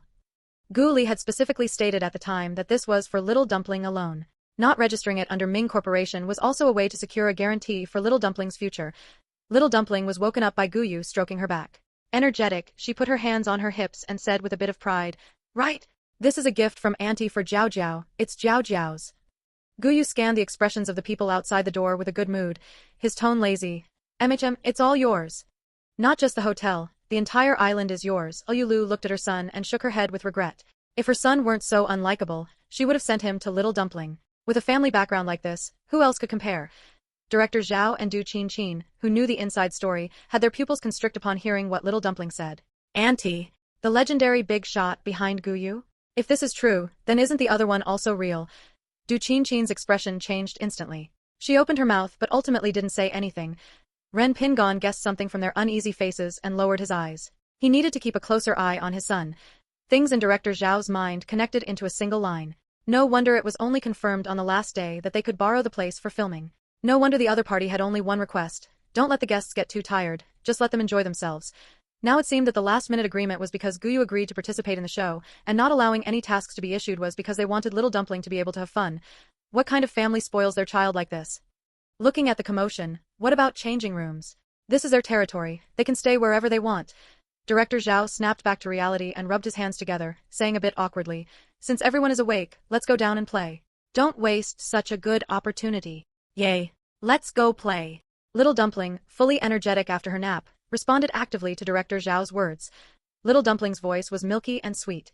Director Zhao's stiff face softened a bit, his eyes gentle. Whatever the background, he just needed to film his show well. Little Dumpling, about to rush out, was grabbed by the scruff of her neck by Gu Yu. She looked up, puzzled. Ji Yu revealed a standard smile. We'll change our clothes first before we go down. After saying this, with a bang, the door was closed. Director Zhao didn't mind and happily greeted the guests to go down and play first. Qinghui walked at the very back, her footsteps slowly coming to a halt. Qinghui apologized to the director in a low voice. Director Zhao, I didn't understand the situation clearly just now and wrongly blamed Brother Gu. Director Zhao smiled kindly. You should be apologizing to Gu Yu instead. Qinghui bit her lower lip, her voice almost trembling. I know. But explaining clearly and apologizing on camera was also important. It had to be seen by everyone. She had been too impatient. Director Zhao watched her from the corner of his eye, the smile on his face deepening. Qinghui, focusing on your career is what you young people should be doing most. Having some schemes and little tricks while working in the entertainment industry isn't a bad thing, but you have to look at who you can use them on and who you can't. Obviously, Gu Yu is not someone they can scheme against. Just Ming Corporation alone would be enough to make them suffer, let alone anything else. Qinghui's expression was puzzled for a moment, then she said softly, I know, Director. Immediately, the gaze in her lowered eyes flickered. She sneered in her heart. For people like them without a background, whatever career they pursue won't have results. Their fruits have long been claimed by others. Only someone with talent like Director Zhao could say such naive words. He Qinghui's footsteps slowly lagged behind Director Zhao, and she turned to walk in front of He Qingsui. Why did you stop walking? He Qingsui shook her head and took a step back. I want to wait for Jiao Jiao. She felt that her sister had changed, and she felt very uneasy inside. He Qinghui's expression froze for a moment. The first thought that crossed her mind was that if her younger sister was on good terms with Ming Jiao Jiao, then she would have a few more opportunities. Then sister will wait with you. He Qingsui looked up, her eyes firm. Sister, you go down first. When Jiao Jiao and Uncle Gu come out, they probably won't want to see sister. He Qinghui lowered her head, sizing up her younger sister. She used to really like her and had felt guilty towards her, but she didn't know when it started, but her eyes now held the determination she hated the most. It was a kind of courage that didn't lack the will to start over even when at rock bottom, and she really didn't like it. What's the use of courage? It's just the most useless and cheapest thing. Even if you bang your head until it bleeds, you won't get any results. Putting away the emotions in her eyes, He Qinghui nodded coldly. Then I'll go first. He Qingsui didn't speak. After a while, she suddenly looked up, but the familiar figure from before was no longer in front of her. A sudden soreness in her eyes, she wiped them hard. It must be that dust got into her eyes. Sister Qingsui? Why are you here? Little Dumpling had changed into a short-sleeved shirt and shorts, convenient for playing in the water later. Opening the door, she saw He Qingsui crouching on the ground. He Qingsui had her head buried, but upon hearing Little Dumpling's voice, she stood up abruptly and hugged her tightly. She knew her sister had changed, and she knew her mom and dad had changed, but Jiao Jiao would never change. Little Dumpling didn't struggle when she was suddenly hugged. Feeling the thick sorrow emanating from her, she tilted her head and tried with difficulty to raise her hand to pat her back and comfort her, but her arms were too short to reach, and Little Dumpling stomped her feet in frustration. Gu Yu was leaning lazily against the wall, and seeing Little Dumpling in this awkward situation, he laughed out loud. Little Dumpling's chubby, fair little hands and legs were so tender that they made one want to take a bite. Gu Yu thought so and did just that. He pulled her little hand and gently took a bite, then patted He Qingsui's head before Little Dumpling could bristle up. Weren't you going to play in the water? Let's go. He Qingsui felt a bit embarrassed hearing Gu Yu's laughter, and feeling her head being patted gently twice, her face instantly turned red. Uncle Gu is really a good person, just as good as Jiao Jiao. Little Dumpling was immediately attracted by this sentence, and she grabbed He Qingsui's hand and ran out. Sister Qingsui, let's go play in the sand. He Qingsui squeezed her hand. Okay. The children's happy figures ran ahead. Gu Yu looked up at the sun, which wasn't as glaring anymore, and the corners of his lips curled up slightly. It didn't seem so bad after all. Half an hour later, Gu Yu was carrying a soaking wet Little Dumpling, his expression grim. He took back what he said earlier. This was the first time he had put on a stern face towards Little Dumpling. He was both angry and terrified. No one knew how scared he had been when he saw Little Dumpling get knocked down by the waves. He had rushed forward in a panic to pick her up, afraid she would choke or get hurt. Fortunately, Little Dumpling had only swallowed a few mouthfuls of water before he picked her up. Didn't I tell you not to go over there? Gu Yu's tone deepened a few notches. First, Little Dumpling had been playing obediently on the beach with He Qingsui and the others, but in the blink of an eye, she had reached the edge of the water. The other sea areas on the island were full of unknown dangers. Little Dumpling was also a bit scared, her eyes red as she hugged him. Daddy. Gu Yu had originally wanted to let her know that this was a dangerous place she couldn't go to, wanting her to learn her lesson. But when Little Dumpling called out to him with a crying tone and hugged him, all his anger dissipated. Are you going to go again next time? His voice held some helplessness as he wiped the water droplets from Little Dumpling's face. Little Dumpling hugged his neck tightly and shook her head. I won't go again. He Qingsui followed anxiously by his side. Uncle Gu. Gu Yu stopped and looked down at He Qingsui, whose clothes were also a bit wet. He Qingsui had also run over when she saw Little Dumpling at the beach, but she hadn't been as fast as Gu Yu. Qingsui, you go change your clothes too, don't get sick. Du Xinshin watched their backs with a gloomy gaze, not knowing why she had been feeling more and more annoyed lately. It looks like so much fun. Woo-woo, I haven't been to the beach to pick up shells yet, I want to go. I want to go too. Only children aren't afraid of the sun. It's so hot, even Lulu doesn't dare to go out. Gu Yu is so serious. Children all like playing in the water. I bet everyone will be tanned by the end of this season. Daddy, these are the shells Jiao Jiao found for you. After taking a bath, Little Dumpling was once again a fragrant and soft little ball. She lay on the sofa, holding two bright white things in her little hands to show him. Little Dumpling had never seen the sea before. Now that she had long forgotten about being choked by the water just moments ago. Her large, watery eyes were full of excitement, still immersed in the joy of picking things up. Gu Yu put down the towel in his hand, seeing through her little plan at a glance, and snorted coldly. You cannot go play there again. Little Dumpling was too small. She could disappear in the blink of an eye. Little Dumpling's dark, bright eyes rolled around. She turned over, lay on the sofa, paddled with her hands and feet, buried her face in a pillow, and said in a muffled voice, Daddy is not obedient. Jiao Jiao has turned into a little turtle. Gu Yu was so angry he sat down on the other end of the sofa, a laugh escaping his throat. Then what do I have to do to make Jiao Jiao turn back? Little Dumpling felt the sofa sink, grabbed the pillow to steady herself, and quietly perked up her ears. If you let Jiao Jiao go play in the water, then she can turn back. Gu Yu snorted and didn't speak again. It was quiet all around. Little Dumpling carefully raised her head to look. No one was there, so she tentatively called out, "Daddy!" Seeing her still lying there, dazed and not knowing to look back, Gu Yu went up and patted her, reminding her, "Your dad is right here." Little Dumpling immediately turned her head, climbed up, hugged his arm and shook it. "Daddy, Daddy, let's go find shells." Gu Yu relaxed his body, leaned back on the sofa and said lazily, "Why did you go into the water just now?" Little Dumpling took out the 2 shells again. "This, for Daddy and Mommy." At first, I was looking on the beach with Sister Ching Sui, but later Jiao Jiao saw prettier ones in the water, so I went there. Jiu Yu met her clear eyes, frowned, and pretended to be fierce as he pinched her cheeks. "You are not allowed to go there again next time, do you hear me? You almost scared your dad to death." Little Dumpling pouted, mimicked his snort, and said unconvinced, "But, these are gifts for you. These are the prettiest shells Jiao Jiao specially found." The annoyance in Gu Yu's heart suddenly vanished completely. "You, oh you. You always know how to make him soften up." He put away the 2 shells, which he couldn't see the beauty in, before taking Little Dumpling downstairs. Only this time he didn't let go of her hand to let her play by herself. Soon as Ren Tu saw them, he ran over, covered in sand from playing. "Jiao Jiao, are you okay? Let's go play in the sand over there." He would build a very nice castle for Jiao Jiao to live in. Gu Yu disdainfully moved away a step, afraid that the sand on Ren Tu's hands would get on him. Little Dumpling didn't mind at all, her eyes shining. "I'm fine." "Okay." Even the simplest act of playing in the sand could excite her. Fortunately, Little Dumpling still had some sense. Remembering the promise she made to Gu Yu, she turned her head and asked him obediently, "Daddy, can Jiao Jiao go play over there?" Gu Yu looked at the figures not far away and nodded indifferently. "Go ahead." It was quite far from the water, and several children were there, along with Lulu and the others. Gu Yu walked over and sat down unceremoniously on the chair closest to Little Dumpling. Lulu had also seen the scene where Little Dumpling was carried back to change clothes. Only now, seeing that Gu Yu's expression wasn't as ugly, did she dare to ask, "Teacher Gu, is Jiao Jiao okay?" In her view, Gu Yu was always very tense with Little Dumpling, afraid that she would get hurt if he wasn't careful. But how could children grow up without getting hurt? Gu Yu was wearing sunglasses this time, and because she couldn't see the look in his eyes, he actually felt easier to get along with. "She's fine." As concise an answer as always, did Lu. "That's good." Maybe that's how rich families raise their children.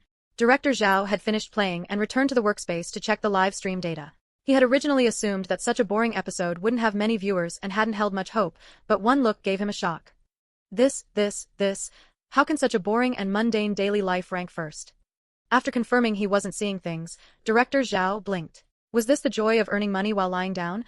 After Little Dumpling sat down, Lu Yuanjin, who had originally found playing in the sand childish, also sat over. His tone was flat, but one could sense his excitement. "Jiao Jiao, I recently learned a piece of knowledge." Ren Tu ran over carrying his tools and shoved him aside with his bottom. Move, we're going to build a castle." Lu Yuanjin was physically frail and was indeed shoved aside by Ren Tuesday. He trembled with anger. Ren Tu was too rude. He was the one who spoke to Jiao Jiao first. Lu noticed her son's trembling hands and laughed heartlessly. It was the first time her son had such a huge emotional fluctuation. To be this angry was truly rare. Ching Sui firmly occupied the other side of Little Dumpling, fearing that he might come over to steal the spot. Du Xinshin's footsteps faltered as she walked over, and with a turn of her toes, she sat down beside Lu Yuanjin. "Brother Yuanjin, let's play together." Du Xinshin smiled sweetly after sitting down. Liu Yuanjin was still immersed in the frustration of being the odd one out in the friendship among the little companions and didn't hear what Du Xinshin said. As evening approached, the orange-red sun hung in the sky. Looking up, the sea surface was like a mirror, reflecting the magnificent sunset glow. Du Xinshin stared blankly at Liu Yuanjin's profile. After snapping out of it, she shook her head violently. No, in her past life, Liu Yuanjin only became a professor after graduation. He wasn't good enough for her. Liu Yuanjin silently shifted his bottom away and raised his hand to rub his cheek, which had been brushed by Du Xinshin's hair. It hurt a little. "Jiao Jiao, is this a castle?" Ren Tu leaned over to look at the castle Little Dumpling had built, speaking with some hesitation. He had never seen anyone build a castle like this before. It was strange yet logical. The castle Little Dumpling built was very large. The spacious courtyard and gorgeous patterns were carved out in detail. It was modeled after the Mu family castle. Hearing Ren Tu's words, she raised her head, some sand on her face, and nodded proudly. "That's right, this is Jiao Jiao's home." Ren Tu hurriedly pointed to his own simplified version of a castle and said to her, "This is my home too." He laughed foolishly again. "Can I come to your house to play with you? Your castle is so big." The three of them sat in a circle, and the majority of it had been unceremoniously occupied by Little Dumpling, while Ren Tu and He Ching Sui divided the remaining small portion. Little Dumpling scratched her head, looking troubled. Wait until Jiao Jiao asks uncle, then I will invite you to come. The castle home was a bit far away. Little Dumpling meant her uncle who was far away in Russia, but Du Xinxin misunderstood. She stood up and said loudly, Jiao Jiao, you are too selfish. You're using such a large space all by yourself and not letting brother Ren Tu play. Gu Yu was feeling lazy from the evening sun and had almost fallen asleep. When Du Xinxin's sharp voice came to his ears, he frowned, stood up, and strode over to Little Dumpling's side with his long legs. What are you shouting about? Hearing the man's deep voice, Du Xinxin shrank her shoulders in fear. Only after catching a glimpse of the camera not far away did she calm down, constantly comforting herself in her heart that the Gu Yu of this life was not the madman from her past life. I said, what were you just shouting about?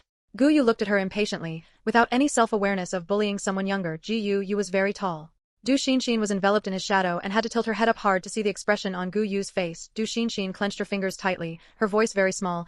Jiao Jiao didn't share with us. This habit is very bad. So scary, oh. This angle really makes brother Gu look so scary. Gu Yu has always been scary. I really admire your fan filters. Come on, the issue is that Gu Yu is bullying Du Xinxin, right? Where do you see bullying? Isn't it just asking a few questions? A few questions? Why isn't this the tone Gu Yu uses when talking to his daughter? This is clearly bullying. Are you okay? Does brother Gu have to be as gentle with others as he is with Jiao Jiao? Gu Yu seemed to have heard something funny and asked with great interest, so what if she doesn't share with you? Du Xinxin was stunned. Shouldn't they be teaching Ming Jiao Jiao to learn how to share? Why would Gu Yu say something like this in front of the camera? Wouldn't everyone think Ming Jiao Jiao was very selfish and ignorant? He Qing Sui noticed their conversation, then looked at Little Dumpling playing happily. After thinking for a moment, she raised her voice and said, I don't want Jiao Jiao's things, I'll give all of mine to her. After speaking, she expanded the perimeter of the wall. Little Dumpling had dug into her own allotted small territory, proving to them with her actions that she meant what she said. Ren Tu was afraid that if he was one step too slow, he wouldn't be able to play with Little Dumpling anymore. He also designated the castle he had spent a long time building to Little Dumpling's area, clamoring, I don't want it either, my castle is also for Jiao Jiao. Du Xinxin, are you guys crazy? Dinner was a seafood feast carefully prepared by Director Zhao. The table was laid with lobsters, king crabs, and various delicious sea fish. Our Director Zhao is really something else. He's actually willing to treat us to so many things. Lulu's voice was loud and crisp as she spoke to Director Zhao in an exaggerated manner. Director Zhao smiled politely. Is he usually this stingy? Ren Pingon struggled to hold back his chubby son, whose eyes were shining with golden light, gritting his teeth. Aren't you on a diet? This son was as hard to hold down as the pig from the second episode. Ren Tu wiped the transparent liquid from the corner of his mouth, his eyes only able to see the delicious food on the table. Even while being pulled by Ren Pingon and treading water in place, he didn't give up, struggling to reach out to grab it. I want to eat big lobster. Seeing him trying hard to charge forward, with so much strength that his face had turned red, Ren Pingon sighed and let go. Go ahead, go ahead. Just don't regret it tomorrow. Mom.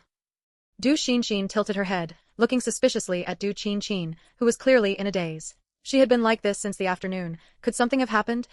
Du Xinxin came back to her senses, her face showing lingering fear. She patted Du Xinxin's head and whispered, in the future, don't go against Ming Jiao Jiao. If you can avoid provoking her, then don't. Du Xinxin stared at her with wide eyes in disbelief. Why should she yield to Ming Jiao Jiao? Du Xinxin was clearly still immersed in her own thoughts. Not knowing what she had thought of, she gave Du Xinxin a stern warning again. Don't you dare do anything behind my back that harms the Du Corporation. Although this daughter was still young, sometimes the calculation in her eyes made her, as a mother, feel chilled. Did you hear me? Du Xinxin bit her lower lip tightly, her eyes full of unwillingness and resentment. Why? Why does everyone want her to make way for Ming Jiao Jiao? Du Xinxin, as her mother, actually wanted to speak up for Ming Jiao Jiao, and even wanted her to avoid Ming Jiao Jiao. She absolutely wouldn't. Little Dumpling went to play with her little friend after being fed by her old father.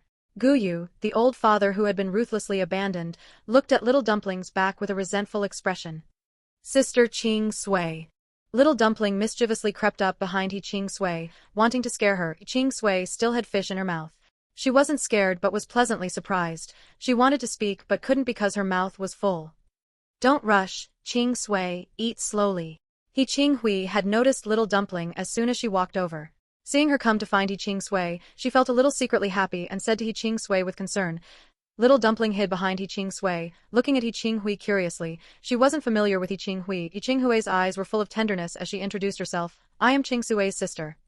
Little Dumpling tilted her head and said in a milky voice, Jiao Jiao knows you.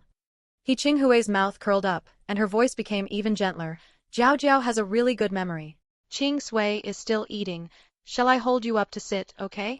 The prepared chairs were suitable for children like Yi Qingsui to sit on by themselves, but for someone of Little Dumpling's height, she needed an adult's help to be lifted up. Little Dumpling looked at Yi Qingsui and then at Yi Qinghui.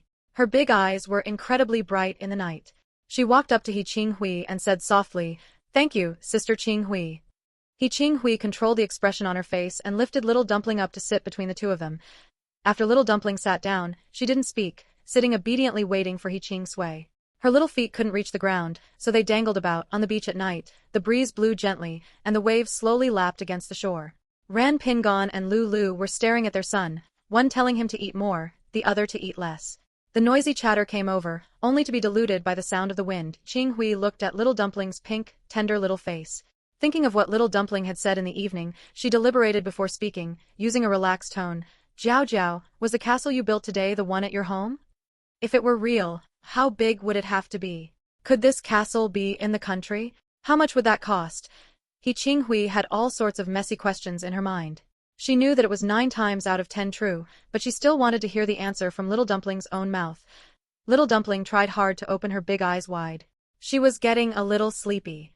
Her little brain whirred for a moment before she finally remembered He Qinghui's question and nodded slowly. "Yes, it's Jiao Jiao's." He Qinghui's breathing quickened, and a strange emotion flashed in her eyes. "Is it in the country?" She had been in the entertainment industry for so long and had never seen anyone who really had a castle at home. If it were abroad, she wouldn't even dare to imagine it. Does He Qinghui actually believe a child's words? Is a castle something just anyone can have? Stop spouting nonsense. Children just easily confuse reality and imagination. Everyone shouldn't take it too seriously. Why is Ming Jiao Jiao lying again?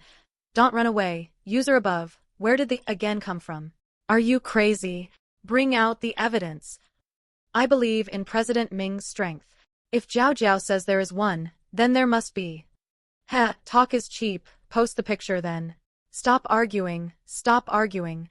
We watch a show and see you guys arguing every day. It's abroad. A man's low voice suddenly rang out behind them. He Qinghui was so startled that she stiffened, not daring to turn around and look. Sleepy. Gu Yu appeared faintly behind Little Dumpling and lifted her from the chair. Little Dumpling's eyes were barely open, and her little body slumped softly into Gu Yu's arms. Jiao Jiao is sleepy. The wind was strong at night. Gu Yu held her, turned in a direction, nodded at He Qingsui, and left. From the moment she heard Gu Yu's voice, He Qinghui dared not move. She had been too impatient. She hadn't expected Gu Yu to hear her. He even answered her question. He wouldn't think she had some ulterior motive, would he? Although she indeed did, she didn't want to be exposed so soon. He Qinghui spent the whole night in trepidation. Even when others came to talk to her, she was absent-minded. Director Zhao saw that everyone had almost finished eating. He clapped his hands to attract their attention and said, "Although this episode is a vacation version, we still need to have a sense of ritual, right? So, for the last day, we have prepared a beach stage. Please, parents and children, get ready to perform on stage." Lulu elegantly wiped her hands and secretly rolled her eyes. She knew there was no such thing as a free lunch in the world. Wait, isn't the last day the day after tomorrow? Director Zhao, we only have 1 day to practice. Director Zhao looked at them with a smile and nodded. I believe everyone has some special talents, right? 1 day is enough. Lulu looked at Director Zhao with an indescribable expression. She didn't have any. Before entering the entertainment industry, she had been working and studying at the same time. Where would she have extra money to learn special talents? She only knew how to act. He Qinghui and Du Xinxin were the most excited people in the room. Hearing Director Zhao's words, He Qinghui's eyes lit up. She was known for her singing. Wasn't this stage tailor-made for her? Du Xinxin was so excited that she even forgot her disguise. There was a look of determination in her eyes. In her previous life, she had relied on playing the piano on the show to win the love of many viewers. From then on, her life had started to go smoothly, so smoothly that she couldn't even believe it. This time, she must perform well. Looking forward to Qinghui's performance. I assent. He Qinghui the only professional singer here? Doesn't that mean she'll rank first? He Qinghui's professional skills are good. She can be sweet or cool. Everyone is welcome to watch the show. I say, are you guys underestimating the wealthy? Don't they learn talents from a young age? It's hard to say who will be first. That's right, Sister Qin mentioned on the show that she has been practicing various musical instruments since she was a child. Woo woo, then our sister Lu is done for. She really has no special talents. Woo woo would. Don't cry yet, user above. Ren Pingon isn't much better. The shows he hosts are all tone deaf. Ha ha ha ha. Why aren't Gu Yu's fans talking? What talent does Gu Yu have? Can we say that we don't know either? I haven't seen Brother Gu's talents either. Can't find anything even if I dig through his history. Regardless, I'm looking forward to it. Almost everyone focused their attention on the parents, and the children were ignored. Gu Yu skillfully tidied up little dumpling and tucked her into the quilt. He went to take a quick shower himself, then got into bed on tiptoe before checking his phone. Aside from some messages about work, there was absolutely no movement from the person he wanted to see. Angry and aggrieved, he made a phone call. Ming Shuiwei answered quickly. Her voice came through the phone, with her usual indifference. What's the matter? Gu Yu ground his back molars, his tone a bit aggressive. Can't I call you if nothing is the matter?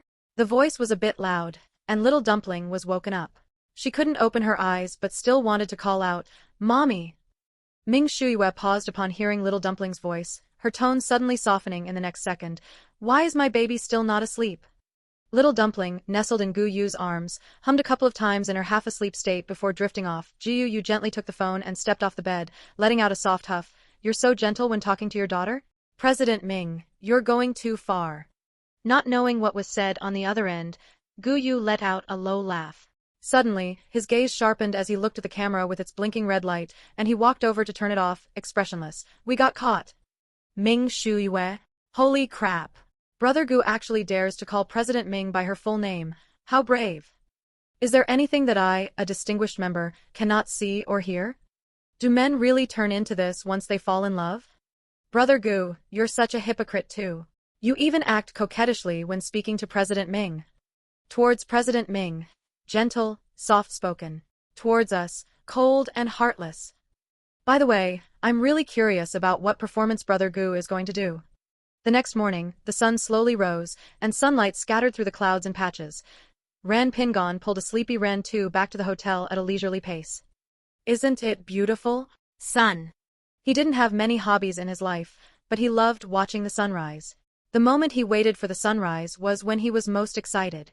The sun slowly rising above the sea level, the sky gradually being dyed red, it was a pleasing picture to look at.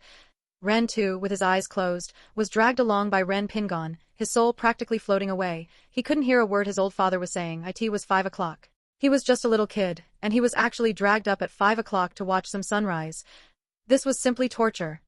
Ran Tu felt indignant in his heart, preparing to complain bitterly to his old father when they got home. Lu had also woken up early, though she was up early to exercise.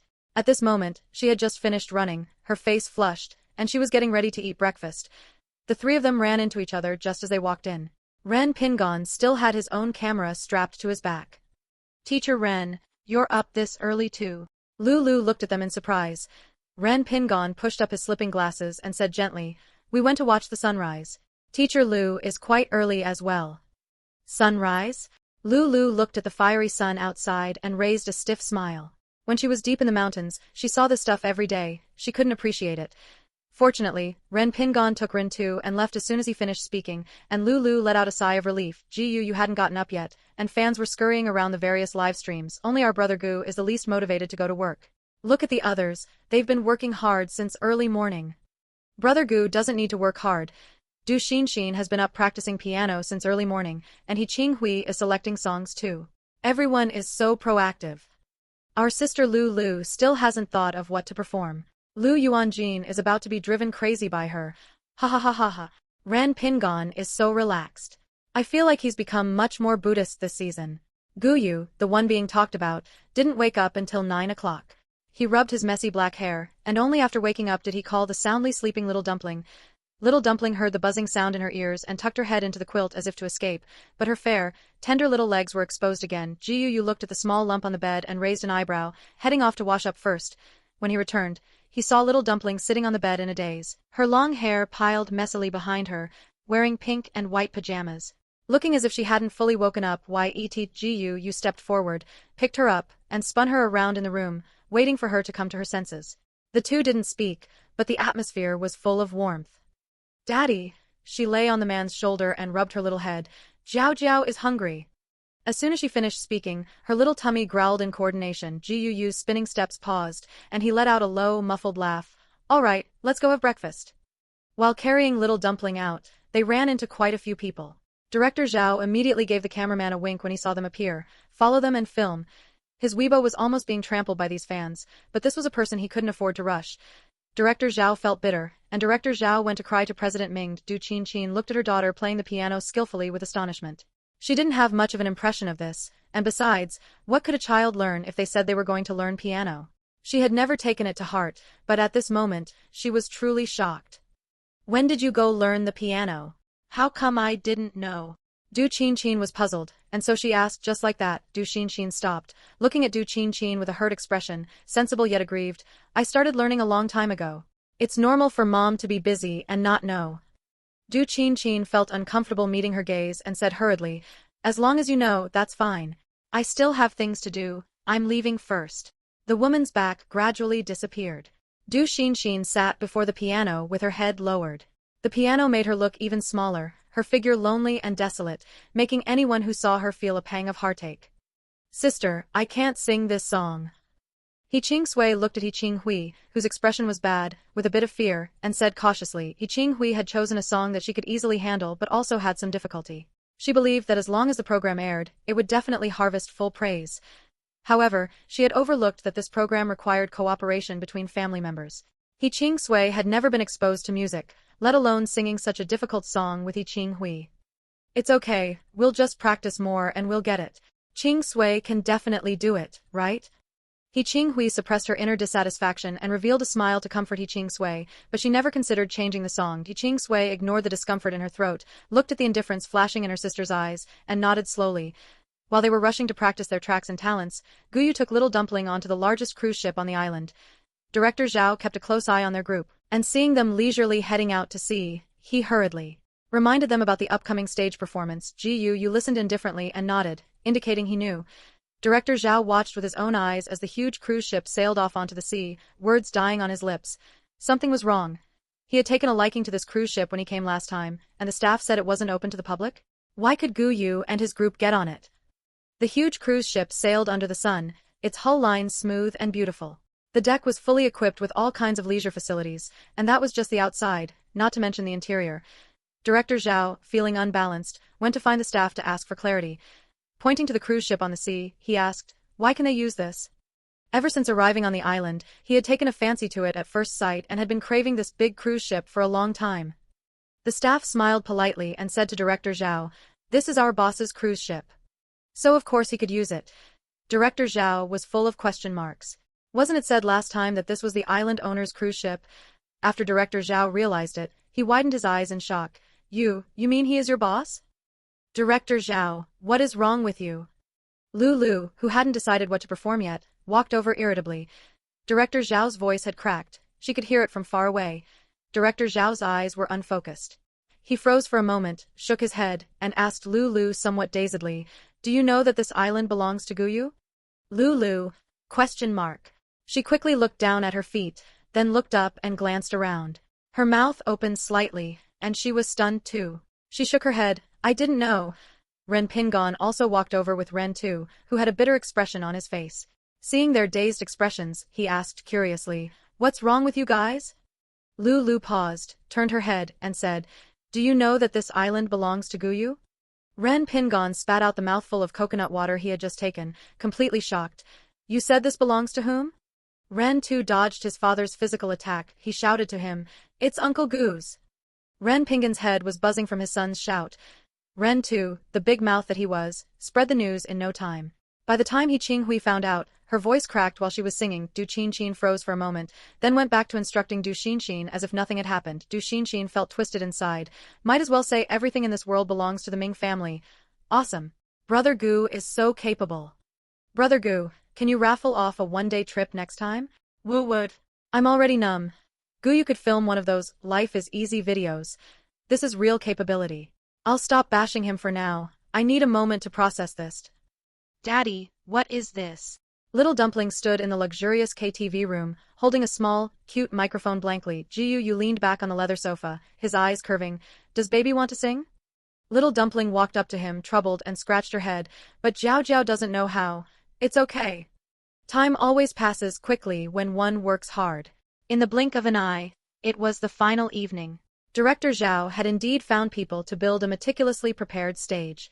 He hadn't been perfunctory just because they weren't professionals. It was clear he had put a lot of effort into it. On stage, Director Zhao went up wearing big beach shorts. He was so plain that he looked completely out of place with the stage. Liu Lu had originally been extremely nervous, but seeing Director Zhao so relaxed made her less nervous. She teased, "Director Zhao, did you not hire a host to save money?" Ren Pingon, wearing clothes with operatic elements, sat under the stage and laughed upon hearing this. "I think so too." After spending these days together, the two of them had relaxed quite a bit, and their state was visibly more laid back. The first to draw lots and go on stage to perform were the sisters He Qinghui and He Qingsui. After Director Zhao introduced them, he went back down. Qinghui wore a white satin gown. The off-shoulder design made her collarbones look exceptionally beautiful under the stage lights. She had applied exquisite makeup and was shining on stage. In contrast, He Qingsui was dressed much more simply. She was wearing the same clothes she had worn a couple of days ago. Her hair was let down, but it didn't look much different from usual. He Qinghui took the microphone and began to sing with deep emotion. Her voice was soft, suitable for songs that tell a story slowly. This time, to showcase herself, she had deliberately chosen a more difficult song that included high notes. He Qingsui stood on stage, too nervous to look at the people below. She only had a few lines in the latter half of the song, and her palms holding the microphone were slightly sweaty. "Sister Qingsui, come on." A hushed, milky voice drifted over. As soon as He Qingsui looked up, she saw Little Dumpling trying hard to stand on tiptoes, leaning on the edge of the stage to cheer her on. Her long hair, usually worn down, had been styled beautifully, and her big eyes were blinking as she looked at her. He Qingsui's eyes felt sore, and she nodded vigorously at Little Dumpling. "Oh my goodness, she sings really well on the live stream. Is He Qinghui this talented? I never noticed He Qinghui before. Turns out she's so pretty. I'm a fan. Our Qinghui was a champion before. You won't regret standing her. He Qinghui is good, but what's up with He Qingsui? Her voice is so hoarse. Did all the talent go to the older sister? Honestly, this song would clearly be better if He Qinghui sang it solo. But this song is clearly not suitable for a child to sing. Why didn't He Qinghui consider her younger sister?" Next were Ran Pingon and Ran Tuesday. They went up to perform a classic opera segment. What was rare was that Ran Tu actually completed the performance perfectly. Not only were the audience stunned by this usually willful, unruly child, but even the guests looked at him in surprise. Ren Pingon was asked about it curiously after they came down. Liu Lu looked at Ren Tu, who was holding milk and drinking it. "Teacher Ren, has Ren Tu learned this before?" Ren Pingon's eyes held pride as he shook his head. No, his grandparents like it, so they took him to watch it a few times. He had also discovered his son's talent by accident. That day, just as he arrived home, he heard a childish operatic voice coming from the courtyard. He thought his parents were watching TV, but when he got closer, he realized it was his chubby son. It shocked him so much he couldn't close his mouth. After that, he had wanted to find a teacher for his son, but to his surprise, he was scolded by the old lady at home. She was just protecting her chubby grandson, fearing he would suffer if he learned something. Thinking about it again, Ren Pingon couldn't help but shake his head. His parents spoiled their grandson too much. It really worried him. Liu Lu took Lu Yuanjin up to perform a short play. Although Lu Yuanjin was a bit awkward, he still cooperated and completed it. Next were Gu Yu and Little Dumpling. They also chose to sing, but it was a nursery rhyme chosen by Little Dumpling. Little Dumpling pinched her beautiful princess dress and shyly bowed to the audience below the stage. Gu Yu was dressed in his usual casual style, which made Little Dumpling look even more like a little princess. The lights suddenly dimmed, leaving only a single beam of light shining on Little Dumpling. The milky, childish voice and the man's low, lazy voice combined to create a wonderful feeling. It wasn't until they stepped down and the lights came up fully that people reacted. Director Zhao watched the viewer count skyrocket and smiled so wide he couldn't close his mouth. Finally, it was Du Qinchin's group. The two were wearing similar clothes. Du Qinchin had specially ordered someone to deliver huge gowns. They were going to perform a duet. Du Qinchin watched their performance with a hint of disdain in her eyes. With their level of skill, how could they compete with her? She had thought Ming Jiao Jiao had some big trump card, causing her to not dare to relax all night. Du Qinchin sat down at the piano elegantly. What she could achieve in her past life, she could achieve in this one too. Du Qinchin felt Du Qinchin's increasingly fast finger movements and was secretly alarmed. They had already coordinated very well during practice. What was going on now? The piano music went from soothing and pleasant to a rapid tempo in an instant. Suddenly, Du Qinchin frowned. Du Qinchin had just played a wrong note. She immediately felt some dissatisfaction with her. As a wealthy young lady, how could she make such a low-level mistake?